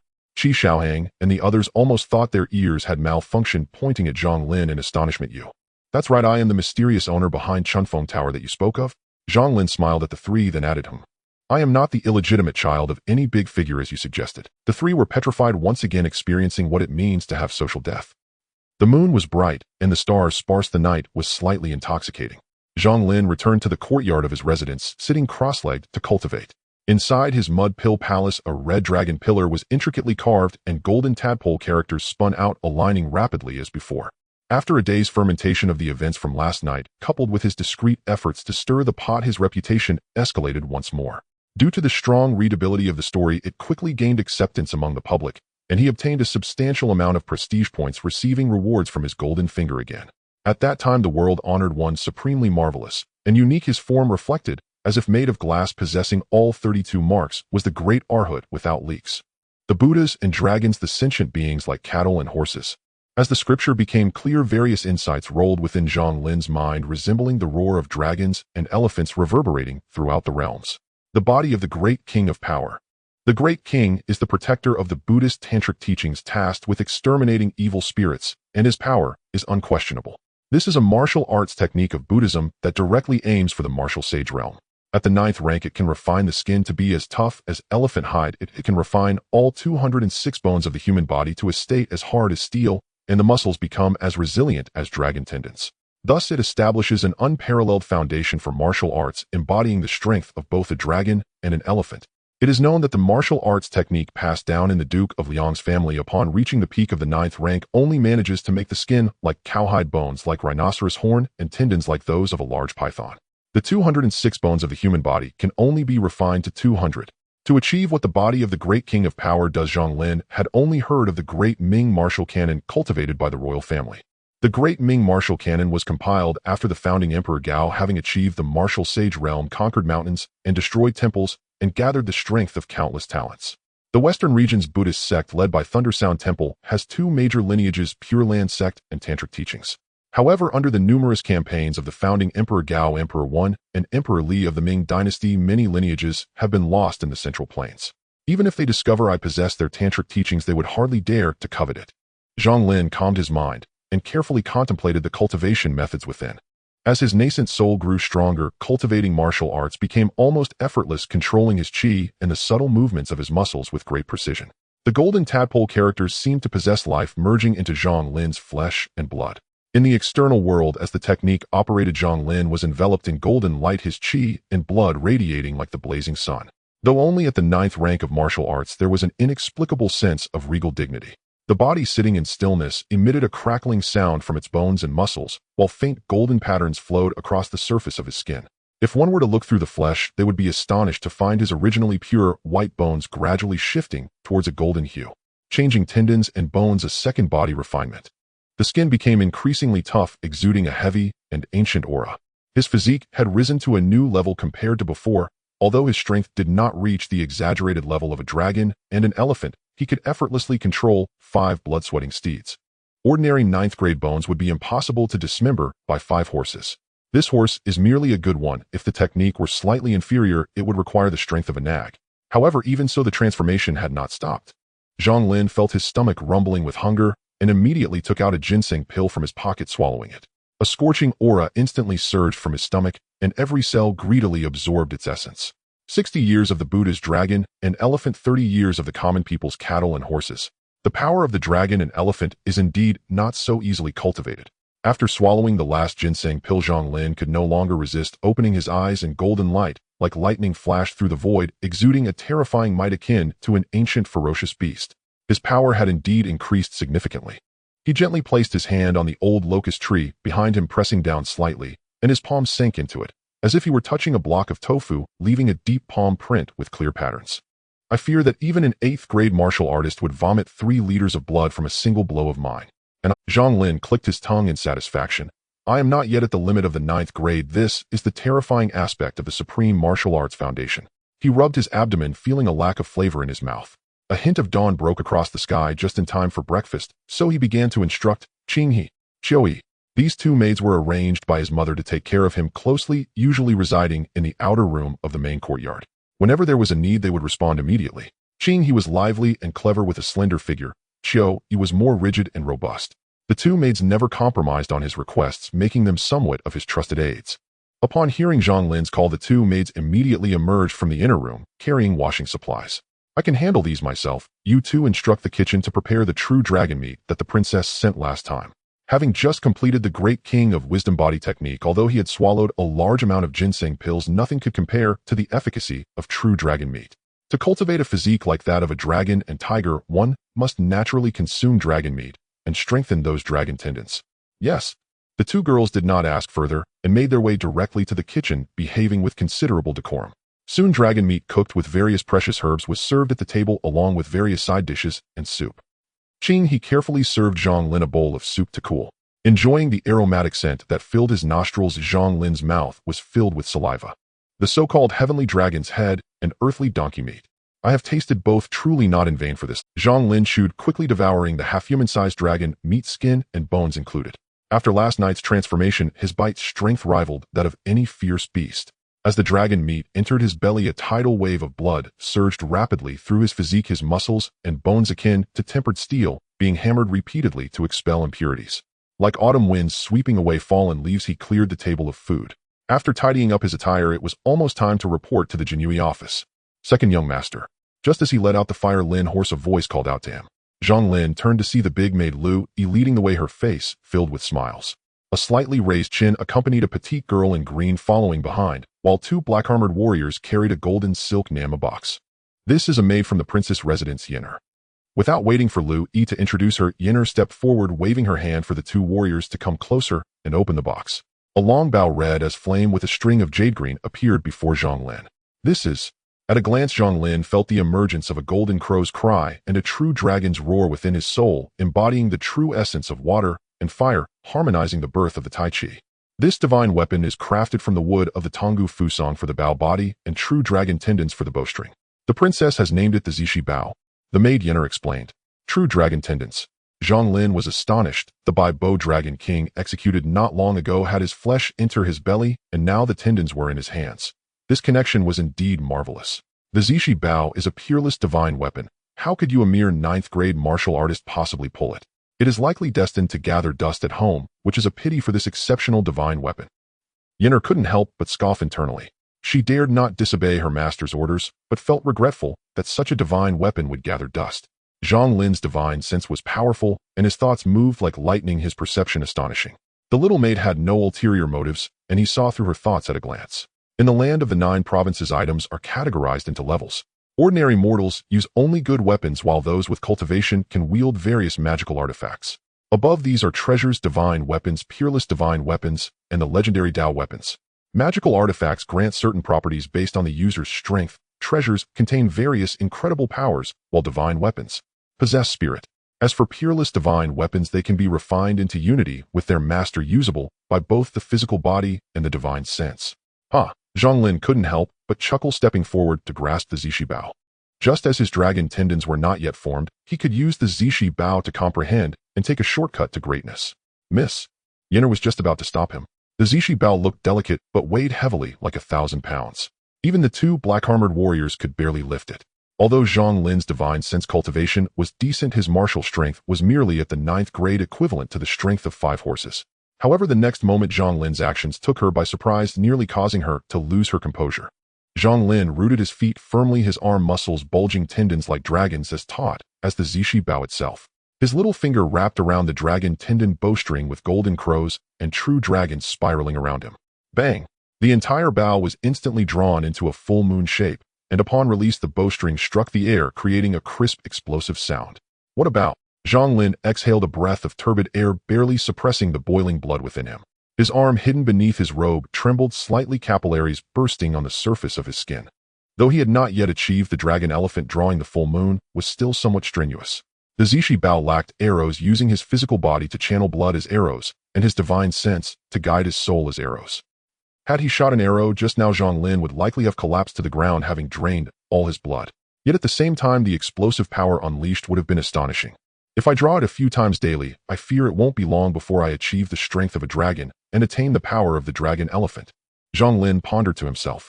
Meanwhile, Yenner was already so shocked, she could not speak, her eyes filled with disbelief. She remembered the princess saying, one needed the power of a descending dragon to toss an elephant to draw a bow like a full moon. Could the first realm of martial arts truly be achievable? The big maid Lu Yi and the black-armored warriors were equally startled. Especially the black-armored warriors, who had exhausted most of their strength just to lift the bow, let alone draw it. No wonder he is the future husband of the princess. With the Zishi Bao refining his muscles and strength along with various nourishing substances, Zhang Lin's physique became increasingly formidable. Aside from the necessary operation of the Great King of Might technique, he also focused every night on the true martial demon, subduing Emperor, advancing his primordial spirit and physical body in a well-ordered manner. During the day, he reported to the Jinyiwei headquarters, as usual. It is worth mentioning that after a few days of following Qi Shaohang and the others, the leader Yu officially assigned him a patrol area, and he gained several more lieutenants and strongmen. It was somewhat like transitioning from an internship to a formal position in his previous life, although his power increased, his workload decreased. Most of the patrol duties were handed over to the lieutenants and strongmen, freeing Zhang Lin from the tedious tasks and allowing him more time to cultivate. That night, a full moon hung in the sky, sparse stars adorned the night, a faint mist rose, and Zhang Lin sat, as usual, in the small courtyard. With no one around, Qing He and Xiao Yi had been sent to bed by him. He focused on the true martial emperor in his primordial spirit. A familiar sense of comfort surged in his heart, while external evil spirits tempted his primordial spirit to fall. A bolt of lightning struck down, only to vanish without a trace. Suddenly, with a heart full of joy, Zhang Lin's primordial spirit floated out from his brow, moving freely in the dark night like a fish in water. Primordial spirit, 7th rank night wanderer. The 8th rank primordial spirit could only move within the confines of the physical body, and due to its weakness, the more it ventured out, the more vulnerable it was to the corruption of evil spirits.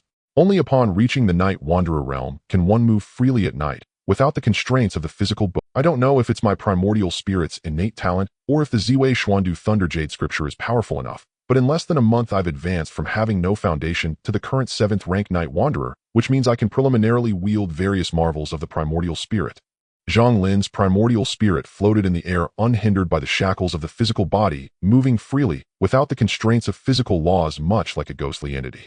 In fact, his current state was not much different from a ghostly entity, with only the physical body serving as. Upon reaching the 7th rank Knight Wanderer, the primordial spirit was already considered extraordinary and should not be underestimated. With a primordial spirit artifact, it could even take a head from thousands of miles away. Of course, martial artists are vigorous and strong, making them most effective against ghosts. Recklessly acting against martial artists of the same rank would clearly not be a good choice. The talent barrier is high, and the combat power is insufficient in the early stages. This is why very few choose to pursue the path of the primordial spirit. Let's try this Knight Wanderer Realms marvel within the residence. The novelty of the primordial spirit's night wandering experience was something even Zhang Lin found difficult to control. Naturally, he would only float around the small courtyard in the capital where dragons and tigers lurk. One might inadvertently stumble into the dwelling of a high-ranking martial artist. If the other party accidentally released their aura, he expected his spirit would be scattered on the spot. Passing through walls and the ground, Zhang Lin saw Qing He and Xiao Yi sleeping in the outer room, dressed only in their undergarments. Xiao Yi lay flat asleep, her blanket raised high. Qing He, however, had a far less modest posture, with her blanket askew on her lower abdomen, revealing a large expanse of white skin. The once little girl has grown up. Zhang Lin did not linger, quickly passing through the wall again to drift toward other areas of the residence. Many places in the Duke Liang's residence were filled with vigorous blood energy. Getting close brought a sensation akin to one's soul being scorched, most intense in the direction of his father Zhang Jingtai.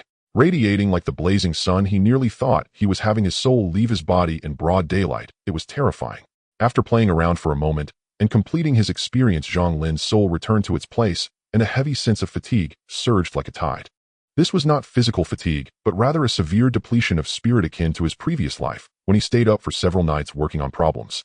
It seems that after just breaking through, I need to stabilize my realm. Zhang Lin took out the nourishing elixir gifted by the eldest princess, swallowing it, and coupled with the thoughts of the true martial emperor, his primordial spirit quickly began to recover. Food is still soft and fragrant, he thought to himself. In the study, candlelight flickered brightly. Over 50 years old, Duke Liang Zhang Jingtai remained handsome and spirited, his full head of black hair neatly combed back, his complexion rosy and radiant, showing no signs of wrinkles. As a skilled martial artist, he naturally preserved his vitality, maintaining his bodis functions at peak condition. Is that Liner? Zhang Jingtai put down the brush in his hand and looked toward the direction of Zhang Lin's small courtyard. He had been drafting a memorial to be submitted the next day when he suddenly sensed a primordial spirit peering over. Oh, just as he grew vigilant, it swiftly retreated, disappearing into Zhang Lin's small courtyard. I remember Liner seemed not to have refined his primordial spirit a month ago. Zhang Jingtai was somewhat astonished. Could it be that he truly hindered Zhang Lin's talent? Was the other party actually a genius of the primordial spirit path? In martial arts, the focus is heavily on muscles and bones. What child of such a young age had yet to fully develop, and even noble offspring primarily focused on nurturing until around 16 years old, when they began rigorous training. Those with top talent could achieve perfection in 9 months, fully developing their muscles and bones. Those with average talent could undergo a transformation in a year, and those with below average talent could barely reach that level in 2 years. Unfortunately, Zhang Lin belonged to this latter group. Zhang Jingtai hadn't expected that Zhang Lin would make rapid progress upon just beginning to learn about the primordial spirit. No wonder he is my son, Zhang Jingtai. He stroked his beautiful beard. Were it not for the late hour, he would have laughed heartily. Among his 2 legitimate sons, he worried the most about this youngest one. Now seeing the other party achieving some success, it was a great relief for him. The next day, the sky was clear and the breeze was gentle. The streets were bustling with traffic. Passers-by wore short robes or fine clothes, and there were scholars in scholar hats, as well as vendors with poles shouting as they walked through the streets. 2 figures, one large and one small, were rooted in the crowd, unremarkable, but the child seemed to be having a disagreement with his father, needing to be pulled along by the man. Suddenly a scream erupted from the crowd. The originally peaceful street instantly descended into chaos as the jostling crowd scattered like birds and beasts. The stone-paved ground trembled. Da-da-da. The sound grew louder, the vibrations stronger. The crowd fled in panic, and a large area of straight ground was suddenly cleared. A figure as red as flame leaped down, and with a bang smashed several stone bricks. However, the brocade-clad youth seated atop the horse did not slow down, but rather charged forward. The father and son in the middle of the road seemed stunned, frozen in place, as the galloping horse seemed poised to trample them into mush at any moment. Pedestrians nearby hurriedly covered their eyes, unable to bear to witness the potential tragedy that might unfold, while inwardly cursing, "Damn the son of a powerful family for daring to gallop on the street. Poor father and son, they are about to lose their lives at the hands of this aristocrat. Under the emperor's feet, this villain is so rampant. Tomorrow I must gather my classmates from the Guozijian to raise the alarm and seek justice." Zhang Lin set out for the Jinyiwei roll call, feeling refreshed after breakfast. He rode a magnificent steed embodying the joy of spring breeze and swift horse, seeing all the flowers of Chang'an in a single day. His spiritual cultivation progressed rapidly, and his physical prowess in martial arts was also remarkable. His fists and feet possessed the power of a dragon and an elephant, poised to break through the 9th rank and achieve the 8th rank of 5 organs ablaze, inner strength everlasting. As he beheld the bustling capital, the vibrant atmosphere surged like oil in a fire adorned with blooming flowers, stirring his heart's yearning to explore the wonders of the 7th rank of night wandering. In the realm of spiritual cultivation, the 7th rank is where wonders begin to manifest. Only with a strong spiritual essence can one wield diverse techniques, such as the art of qi observation. This technique allows one to perceive not only the emperors and common folk of the world, but also the vast, turbulent mortal realm. With his thoughts in mind, Zhang Lin summoned his spiritual power, his eyes radiating clarity as countless threads of fate intertwined and drifted above, akin to the destinies of countless beings influencing one another. Some are born into wealth, others into poverty, and some are fated to die young. Just as Zhang Lin was engrossed in this spectacle, a section of blankness suddenly appeared in the colorful world. He released his qi observation state and discovered 2 silhouettes, one large and one small. The man was shrouded in a heavy aura of misfortune with a streak of red ominously dominating, while the boy was enveloped in blankness, revealing nothing. Upon closer inspection, his keen vision easily discerned many details invisible to ordinary eyes. The man wore coarse short garments with large joints and calloused hands, his arms strong, yet not martial, resembling a lower-class laborer. The boy appeared to be around 8 or 9 years old, his skin smooth and delicate, yet his gaze was vacant and lifeless. Although dressed in coarse linen, it was clearly ill-fitting. He looked nothing like a child born into hardship. This strange combination, coupled with the anomalies revealed by the qi observation technique, prompted Zhang Lin to make a swift decision and gallop forward. With the power of a dragon and an elephant, the formidable spiritual essence of the 7th rank night wandering combined with his lifelong horsemanship harmonized, as if man and horse were one, moving through the crowd without causing harm. Truly a masterpiece of equestrian skill. With deft maneuvers, he quickly navigated through the throng, directly approaching the father and son. Strangely, the man did not evade or dodge, seemingly stunned. Bang! Zhang Lin pulled the reins, raising the horse's front legs high before they came crashing down in front of the boy, sending splintered flagstones flying to either side.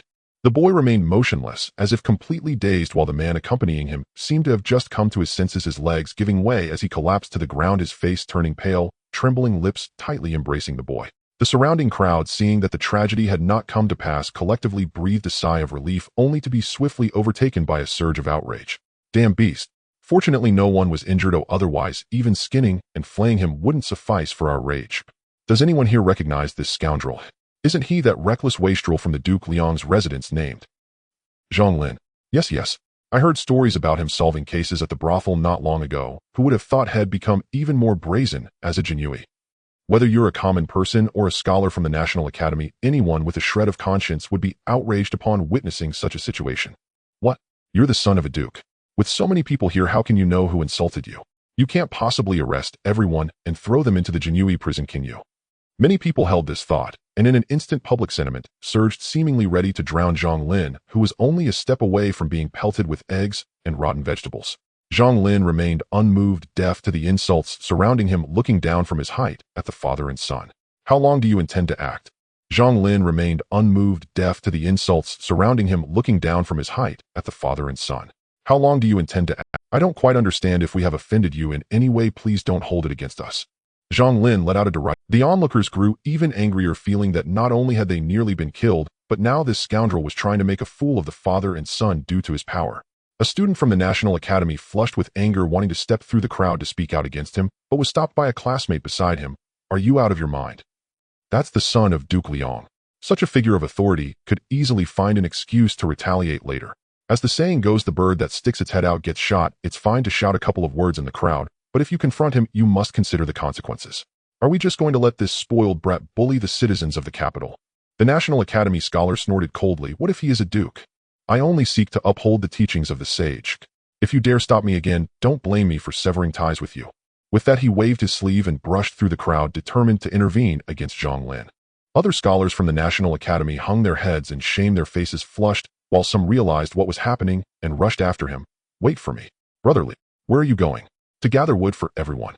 If you never return, then so be it. Li Xingyi's gaze was firm as he strode forward, his heart resolute. In the arena, the atmosphere froze. Horse and rider faced off as if two armies were poised for battle. Suddenly, a gust of wind swept through, stirring fallen leaves from the ground and swirling them before gently landing in front of the man. Zhang Lin's face was cold. It seems you prefer the drink of punishment over the drink of courtesy. I don't understand what the esteemed one is saying.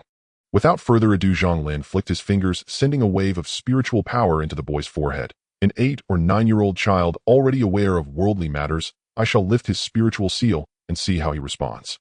The man's eyes flickered with a hint of panic. The boy's gaze gradually cleared, terror creeping onto his face as he instinctively surveyed his surroundings. Upon seeing the stiff-faced man beside him, he immediately crawled towards Zhang Lin. Is this man your father? Zhang Lin's voice resonated with a unique spiritual vibration. He embodied the great martial emperor, and his spiritual essence carried some relevant characteristics, dispelling evil spirits, as well as the panic and fear caused by terror. All sorts of negative emotions belong to the inner demon. As expected, upon hearing Zhang Lin's voice, the boy's distorted expression eased, his thoughts gradually returning to normal, though his lips still trembled. He is not my father. My father is an official in the Ministry of Rights. He is a criminal. The criminal who kidnapped me. Upon hearing this, the man lost all hope, yet his legs seemed nailed to the ground, unable to flee. Several scholars from the National Academy clearly heard the conversation unfolding, instantly frozen in place. Their rehearsed admonitions were forcefully swallowed as they stood in the vacant space between the crowd and Zhang Lin, unsure whether to stay or go. Moi. Zhang Lin turned to the group, waving his badge. Jinyiwei, conducting an investigation. Bystanders retreat. Around them, keen observers relayed Zhang Lin's dialogue with the man, and the onlookers quickly understood. It turned out that Jinyiwei was cracking down on beggars. I told you, how could a god like Jinyiwei, like Zhang Gongzi, act without reason? Did you not just say otherwise? Did I? Perhaps you misheard. Bring the person back to the Jinyiwei Town Protector's office. The Minister of Rights, a 5th rank official, has the qualifications to attend court, and his connections are quite intricate. His son has been abducted, so the Jinyiwei naturally has to take this matter seriously. Moreover, with the primordial spirit under seal, the flower picker captured by Zhang Lin is merely an ordinary person with a rough understanding of martial arts, indicating the existence of a hidden criminal organization behind this. In the Emperor's domain, in the heart of the capital, the Jinyiwei is known for swiftly dealing with such unstable elements. In the hall, you did well. Yue now looks at Zhang Lin with increasing satisfaction. Initially thinking he was sent a good-for-nothing wastrel, he unexpectedly found a treasure. Putting aside the previous case from the teaching bureau, saving the only son of the Minister of Rights this time is indeed a great achievement. Of course, for someone like Zhang Lin, the son of an official, it doesn't mean much. However, for Yue, who is a hereditary military officer, every additional accomplishment increases his capital for rising through the ranks, ensuring greater wealth for his descendants. Yuhed, how did the interrogation go? Once the person was brought back, the higher-ups placed great importance on it and immediately took him back to the prison for strict interrogation. He still trusts the methods of the Jinyiwei. Even if a stone entered through that door, it could be made to speak. For example, riding the wooden donkey, although initially invented for women, is also not inappropriate for men. Just thinking about it sends shivers down Zhang Lin's spine. Yue automatically filtered his address, smiling. How long has it been? Interrogation also requires a process. Based on my years of experience, it should take about an hour. If the opponent is weak, I can let Qi Xiaohang and a few others at the 8th rank accompany you. Right, nurturing subordinates also requires giving them opportunities. Capturing a flower-picking gang is no small achievement for a minor flag officer. If their strength is adequate, perhaps they could be promoted directly to chief flag officer. By the way, I heard you are cultivating the primordial spirit path. What rank have you reached? Yue picked up the warm tea nearby and brought it to his lips. 7th rank night wanderer. Zhang Lin replied honestly. He didn't need to pretend to be a fool. As the son of a duke, no one dared to target him. Moreover, his 7th rank primordial spirit cultivation is merely the weakest card in his hand, so there's no puffed. The tea he had just sipped was instantly sprayed out by Yue. Fortunately, Zhang Lin had prepared in advance and dodged out, otherwise it would have splashed all over his face. You reached 7th rank. Yue's tone rose, even somewhat distorted. How did this kid's cultivation advance so quickly? He's almost caught up to him. He was 48 this year, and his martial arts had barely reached the 6th rank. Within the Jinyiwei, the requirements for the chief flag officer in the capital are higher than in the provinces. Normally, 7th rank would suffice to serve as chief flag officer. Zhang Lin nodded, looking as if to say, isn't this only natural? What's wrong with being a genius? Let's hurry up. That Minister of Rights is still waiting to thank you for saving his precious son.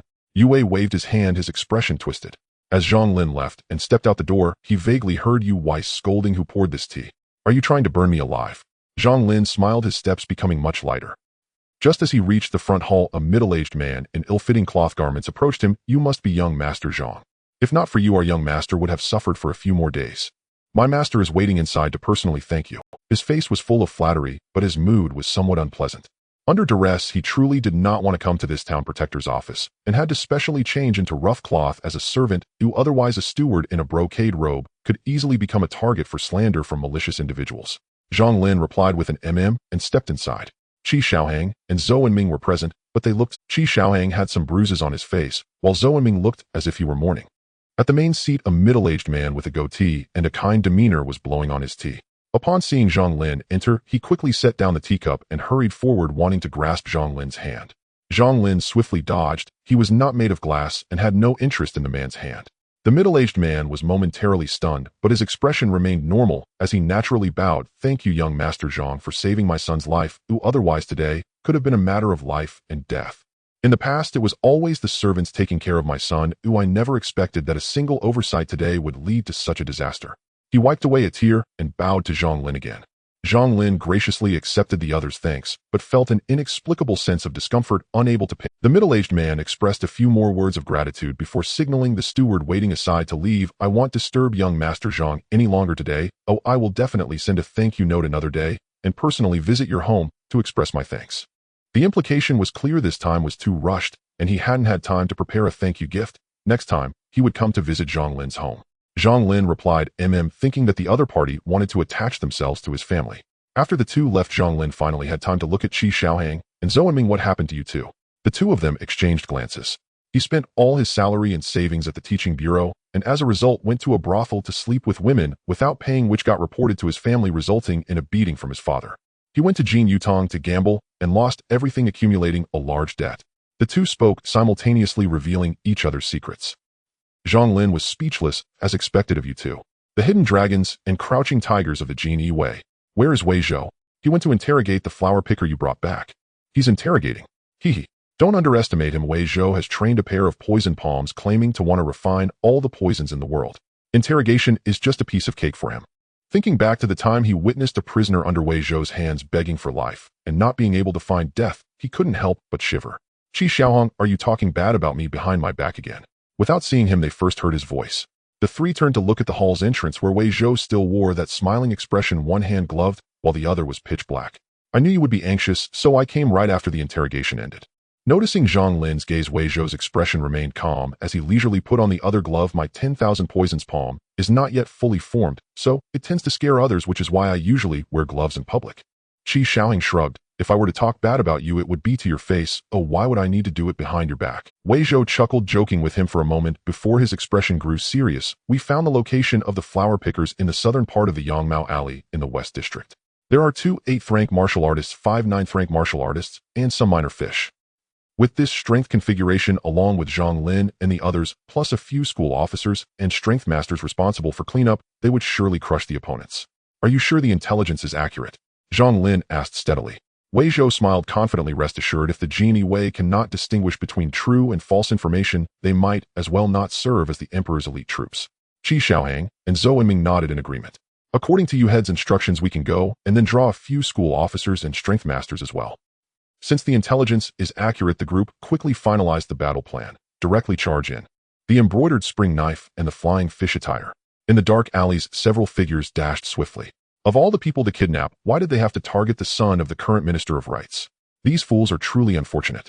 Since the task wasn't particularly difficult, the atmosphere in the group was quite relaxed. Zhou Enming even began to silently mourn for those unfortunate fools. If it weren't for the failed attempt, Lord Qin Wuxiang would have been overjoyed. Qi Xiaohang chuckled mischievously. "What do you mean?" Wei Zhou glanced at him. Zhang Lin and Zhou Enming also turned their attention. Qi Xiaohang, being the son of a count, was well connected and knew a bit about both high society and lowly gossip. The implication of his words seemed to suggest that there was an untold story between the Minister of Rights and seeing the curiosity peaked among the group, Qi Xiaohang decided not to keep them in suspense and began to spill the beans. After Lord Qin Wuxiang passed the imperial examination, he was assigned as a county magistrate. More than a year later, he was summoned back to the capital only to find his wife already pregnant. His wife explained that she had missed him so much while he was away that she dreamt of their intimate moments and soon discovered she was with child. Who the hell believes that? Zhang Lin exclaimed, stunned and instinctively cursed. Though it is indeed possible to enter others' dreams from a distance, when one reaches a profound level in the 7th rank of the Nightwalker realm, it is impossible to conceive a child from a dream. It's obvious that our Minister of Rites believed it. Wei Zhou narrowed his eyes in surprise, feeling as if he had opened the door to a new world. Clearly the child saved was the result of that dream encounter. No wonder Qi Xiaoheng mentioned it earlier. Of course he believed it. How could he not? Do you think Lord Qin Wuxiang could return to the capital after being assigned for just a year as a top scholar? Wasn't it because he had a powerful father-in-law who was the prime minister overseeing the 2 capitals and 13 provinces? Even though that man is no longer in office, his former students and officials are everywhere in the court, leaving Qin Wuxiang with no choice but to support both mother and child. Qi Xiaoheng's tone carried a hint of mockery. As a dignified minister of rites, let alone visiting brothels, he wouldn't even dare take a concubine. Countless people in the capital secretly laugh at Lord Qin. However, Qi Xiaoheng suddenly shifted his tone. I heard, and this is just a rumor, that Lord Qin has secretly kept a woman outside, and even has a child. After all, the former prime minister's associates wouldn't concern themselves with such rumors. Zhang Lin opened his mouth and after a long pause managed to mutter, "Your circle is truly chaotic." Zhang Lin found the gossip quite interesting. They unexpectedly stumbled upon a juicy story. No wonder the Minister of Rites possesses such profound internal energy. It must be due to his own wife's influence. Yongmao Alley.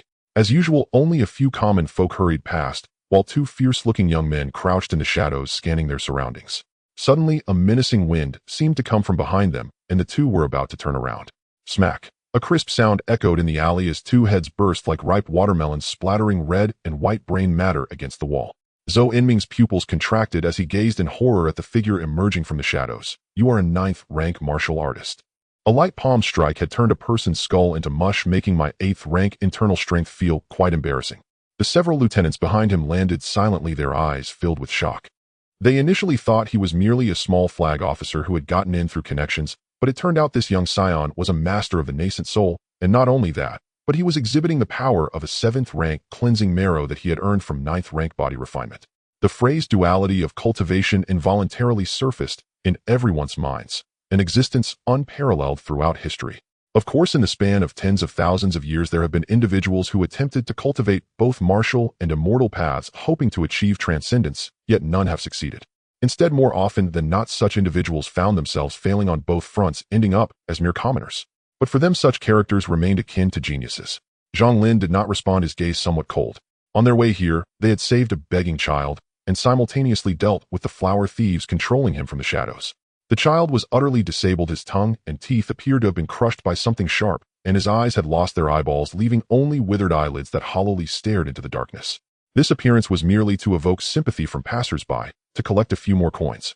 Utterly deranged, Zhang Lin drew the embroidered spring knife from his waist, and walked straight into the small courtyard deep in the alley. The others, sensing the tangible killing intent, followed silently behind. An old wooden door appeared before them. With a creak, the door opened slightly, revealing a head. Swish! The blade swept past, and the head flew into the air, the wide-open eyes still showing confusion and disbelief. By the time they pried out the information, the nearby Jinyiwei spies had already understood the situation thoroughly. In that courtyard, every single person deserved to be cut into pieces. Bang! Qi Xiaoheng also shed his usual playful demeanor, and just as the blood was about to spray, he kicked the door open with tremendous force, sending the old wooden door along with the headless corpse flying into the courtyard. Hua! Under the locust tree in the courtyard, several tables were set up, displaying peanuts, beef jerky, and pork, along with several jars of daughter red. The boisterous men drinking were displeased. Which brat dared to interrupt their drinking pleasure? As soon as they turned to look at the entrance, their expressions froze.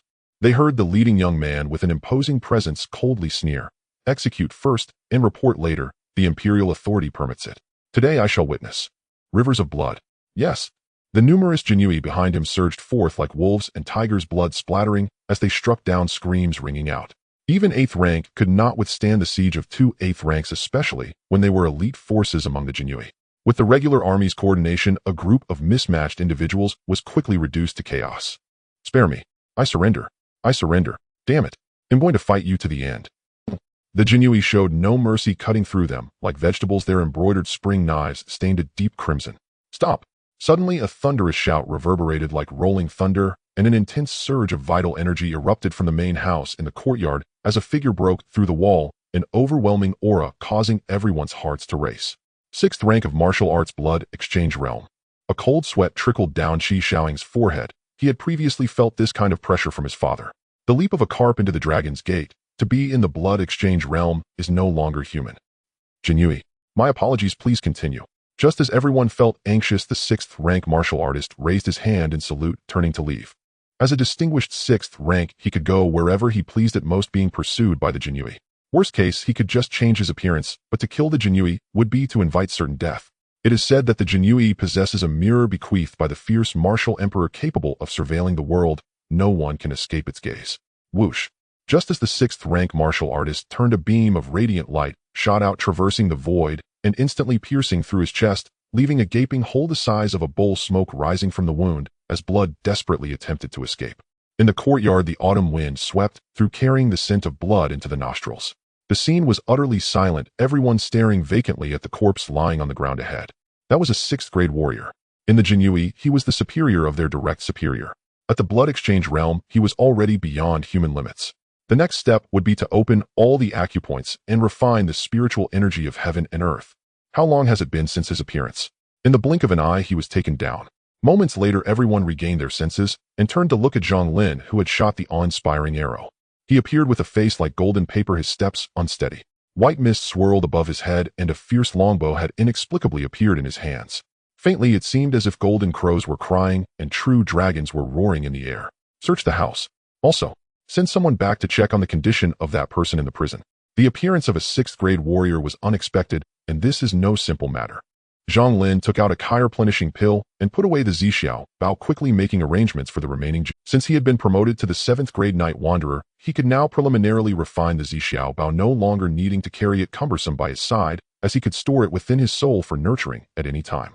This was the unique status of a peerless divine weapon. Yes, perhaps due to the overwhelming intimidation brought by Zhang Lin, everyone acted on his orders without hesitation, quickly splitting into 2 groups. 3 lieutenants headed towards the main gate, while Qi Xiaoheng and others entered the house to search. It was already abnormal for a mere flower-picking gang to have a 6th grade warrior in charge. All present were experienced old Jinyiwei, naturally understanding the stakes involved. If there were any plots endangering a noble, they would all be held accountable by the emperor. The Jinyiwei were known for their expertise in raiding, and it didn't take long for them to turn the small courtyard inside out, digging 3 feet into the ground with precision. They even searched the corpse for hidden items. Damn it, does this bastard not wipe after using the toilet? A strong man rummaging through the corpse cursed disdainfully, wiping his fingers on the corpse's clothing. Found some. Qi Xiaoheng strode out of the house while the remaining Jinyiwei continued digging their small shovels, nearly striking. In his hands, he held a stack of letters and a carved token. After swallowing a large amount of chi-replenishing pills, Zhang Lin's complexion visibly improved. The Zixiao Bao used blood and qi as arrows. A single shot almost turned him into a dried corpse. Moreover, had he not ignited his inner fire at the critical moment to successfully promote to the 8th grade internal strengthening realm, whether this arrow could have killed his opponent remained uncertain. This is a waste token of the guest official from the Duke of Ning's residence, along with some correspondence with the Duke of Ning's son. Qi Xiaoheng's expression grew serious. The entire noble faction was complex and interwoven. After all, the Ming dynasty had been in constant warfare with northern barbarian tribes and southern demon clans, leading to a continuous influx of fresh blood into the noble faction. Additionally, there was no single leader capable of uniting them all, resulting in a situation where they fought for their own interests in the court. However, perhaps this was the situation the emperor was pleased to see. A well-organized noble faction could make even the emperor wary. Unfortunately, the Duke of Ning was one of the strongholds of the noble faction precisely because of the Qi Wang behind him, the emperor's own younger brother. This guy is quite calculating, no wonder he is so astute. Zhang Lin leisurely finished reading all the letters, gaining a new understanding of the cunning of the previous 6th grade warrior. That 6th grade warrior was merely a dog for the Duke of Ning's son, specializing in doing some dirty work to amass wealth. This flower-picking hideout was just one of his many businesses. The 6th grade warrior clearly understood that once he was targeted by the official organization, his fate would be sealed, so he kept the correspondence with the Duke of Ning's son and the guest official's waist token firmly, tying himself to the other. In this way, if he survived, he would have a backer to rise again. If he died, he could take someone down with him. It seems I really thought too much. The appearance of the 6th grade warrior was merely a coincidence. Zhang Lin sighed, his gaze deep. Qi Xiaoheng, have you been to the Duke's residence? Qi Xiaoheng's heart skipped a beat, feeling a bit nervous as he swallowed hard. You don't mean? He is backed by a prince. The Duke of Liang had considerable power as one of the greatest contributors to the reconstruction of the Ming dynasty alongside the fierce emperor, but the sword of the previous dynasty could not block the king of this dynasty. Moreover, the ducal title had been passed down for hundreds of years. However, upon seeing Zhang Lin's resolute gaze and recalling the beggar they had saved earlier, he instinctively swallowed the words of refusal that had risen to his lips and instead said, "Damn the prince. I am a Jinyiwei.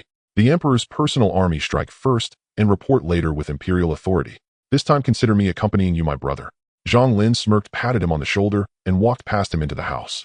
"Zhou Ming, take your brothers to the town guard to inform Captain Yu, and I will bring him a surprise when you return." "All right," Zhou Ming responded gloomily. Qi Xiaohang in the courtyard said nothing more. Among those present, he was the son of a Count Wei Zhou, was a prince of an allied nation, and no matter how powerful a prince or duke was, they could do nothing to them. Only Zhou Ming was a hereditary military officer, and getting involved brought no benefits with the possibility of future retaliation. The Duke of Ning's residence was located in the northwest area of the inner city with several long streets connecting the estate. Gold-studded vermilion doors, green tiles, carved eaves, and red clay walls peeking out with apricots, 2 large stone lions squatted at the street entrance, and 3 grand beast-headed gates came into view. Zhang Lin pressed his embroidered spring knife at his waist with Qi Xiaohang and Wei Zhou following closely behind, all looking serious. This Duke of Ning's residence is indeed quite extravagant. After several expansions, it is almost comparable to my Duke of Liang's residence. Zhang Lin sneered. In the past, Emperor Liu valued the contributions of the Duke of Liang, decreeing the construction of the estate, which occupied the largest area among dukes. For hundreds of years, no one had surpassed the architectural form of the Duke of Liang's residence. Zhang Lin struck the main gate hard with the hilt of his embroidered spring knife, the thud, thud, thud sound echoing through the silent street. Moments later, a servant cursed and opened the door, peeking out. "Are you in such a hurry to reincarnate that you knocked so urgently?" "Jinyiwei are investigating a case." Zhang Lin took off his waist token and said in a deep voice. The servant's face stiffened, but upon seeing that there were only 3 small flags, merely 7th-grade officials, he immediately spoke unkindly. "My Lord Duke is not here. If you have matters, come back another day. We are looking for the Duke of Ning's son. The son is not here either." The servant blurted out without thinking, and then he tried to close the main door. "What rank are you? Is the Duke's son someone you can just meet? Moreover, don't the Jinyiwei understand? You didn't even offer silver to have me announce you." In his eyes, what could a few small flags accomplish? If the son really got into trouble, at least 1,000 households or a town guard should come knocking, right? Bang! Zhang Lin's knife hilt shot out, pressing against the door that was about to close. "You." The servant grew anxious and was about to curse when he heard the low voice of the Jinyiwei before him. "Forgot to mention, my father is the Duke of Liang. Are you sure you can afford to offend me, a mere servant? Please come in, young master." The servant quickly opened the door, almost bowing his head to Zhang Lin. In these times did the sons of dukes enjoy cosplay. If the servant were also a traveler, he would certainly be in. The arrival of the Jinyiwei could not escape the notice of the Duke of Ning. With Zhang Lin's fierce demeanor, the entire household was thrown into chaos as the duke's wives and concubines along with his illegitimate sons ran to see what was happening. In the reception hall, the Duke of Ning, Li Yuan, had a fleeting look in his eyes, exuding an aura of authority without anger as he asked, "What business do you gentlemen have visiting me today?" This was not the pressure of a martial artist's aura, but rather the authoritative presence cultivated by holding a high position. If it were another low-ranking Jinyiwei without any background, they would likely tremble under just a glance. However, Zhang Lin and his companions were clearly not among them, showing no reaction to Li Yuan's intimidation.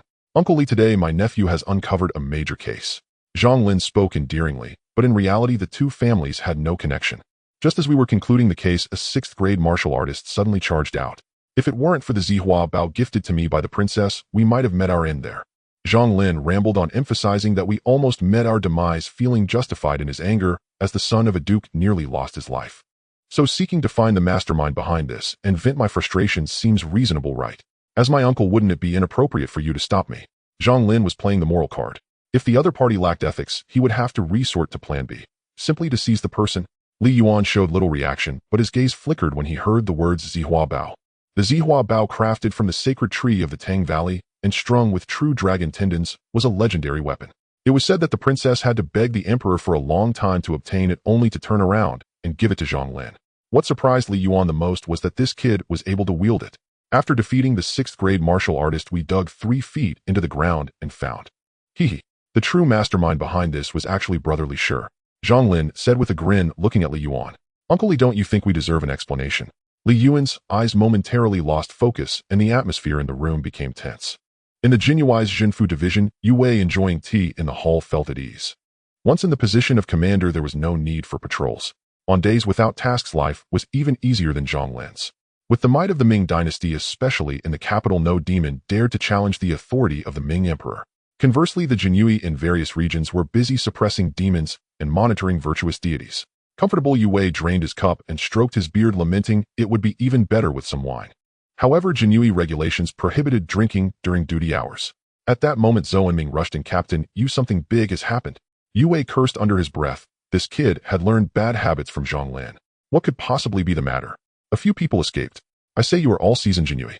Yue waved his hand dismissively, not even bothering to glance at Zhou Enming leaning back in his chair and pondering whether he should find a girl to relax with tonight. Zhou Enming interrupted urgently, no, it's not that. With the simplest language, he distilled the entire situation, looking anxious. Captain, you need to report to the higher-ups quickly, or those three will definitely suffer. The Duke of Ning won't let them go so easily. Yue leapt up from his seat and rapidly appeared in front of Zhou Enming, gripping his shoulder like an iron claw. What did you say? They went to the Duke of Ning's residence themselves. Zhou Enming sighed inwardly. A 6th-grade martial artist was indeed a 6th-grade martial artist. He couldn't even see the movement clearly. Yes, we need to quickly send more people. Yue ignored him, pacing a couple of steps, and spat, what more people? What could possibly happen to them? At most, they'll just be turned away.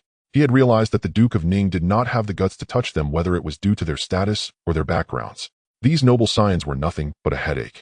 Yue returned to his chair, completely ignoring Zhou Enming's frantic gestures. Moments later, a strong man burst in. Commander. The beggar locked in prison committed suicide out of fear of... Inside the Duke of Ning's residence, Li Yuan maintained a calm expression, seemingly disinterested in continuing the charade with Zhang Lin and the others. Yinger is not at the residence. Come back next time. Given the situation, the best tactic was to delay further. After all, the Jinyiwei had no authority to search the Duke of Ning's residence. Just now the servant said, brotherly, sure, just return to the residence. Since the servant was not present, Zhang Lin spoke freely, reasoning that a dignified duke would never call the servant over for a confrontation. Li Yuan had no choice but to instruct his servants to summon Li Ying, while subtly implying to delay. Before long, the heir, Li Ying, hurried over. Clearly, the servant did not grasp the underlying implications of his lord's words. Father, what happened? Li Ying's steps were somewhat unsteady. Hearing that the Jinyiwei had come, he became quite flustered. Behind the scenes, he had instructed the household's offerings to carry out quite a number of favors for him. If this were to come to light. He glanced at his father, the Duke, and then at the 3 Jinyiwei present, instantly feeling relieved. Just 3 lower, because he had no friendship with Zhang Lin, and now wearing the Feiyu attire, Li Ying found it even harder to recognize the young master of the Liangua Duke's residence. On ordinary days, he wouldn't even pay Zhang Lin any mind. After all, Li Ying was the legitimate eldest son destined to inherit the title of Duke, while Zhang Lin was merely the illegitimate second son, someone in line to marry the princess. A completely different level. With a clear, sharp sound of blades singing, the embroidered spring knife was wielded like an extension of Zhang Lin's arm. In the blink of an eye, he appeared beside Li Ying with Qi Xiaohang and Wei Zhou seamlessly surrounding him. This was a plan they had agreed upon early on. It was clearly unrealistic to take someone away from the heavily guarded Duke of Ning's residence, but their target was merely the Duke's son, Li Ying, not to topple the entire household. As long as they could capture Li Ying, they could laugh heartily as they left. A glimmer of light reflected in Li Ying's eyes, his unsteady steps immediately steadied like an old tree with roots deeply embedded in the ground. His qi transformed into a billowing smoke as his fist shot forth, aimed directly at the embroidered spring knife. Becoming the heir of the Duke's residence was not solely due to his status as the legitimate eldest son. His exceptional martial talent and profound schemes were the true reasons for his favor. Since you have exposed my disguise, prepare to face the wrath of this heir. Li Ying's lips curled into a cold smile, as if he could foresee the demise of these 3 Jinyiwei. Disguising as Jinyiwei attempting to assassinate the heir in the Duke's residence. This crime fits perfectly. Fists cleaved the air with thunderous force, blood-red flames roared skyward. At least so they appeared to Li Ying, who in fervent anticipation watched his fist strike the side of the embroidered spring saber. Clang! A force beyond comprehension surged into Li Ying, a torrential, unfathomable deluge like the boundless Yangtze River. It raced up his arm, twisting bones and sinews into chaos. The color drained from his face. In an instant, his facial muscles convulsing uncontrollably. Ah! His shriek echoed through the reception hall. The gleaming embroidered spring saber now rested coldly against his throat. His right arm hung limp within its sleeve, and beads of sweat the size of soybeans glistened on his brow, sliding down his collar. A 7th-rank martial artist. Zhang Lin raised an eyebrow in genuine surprise.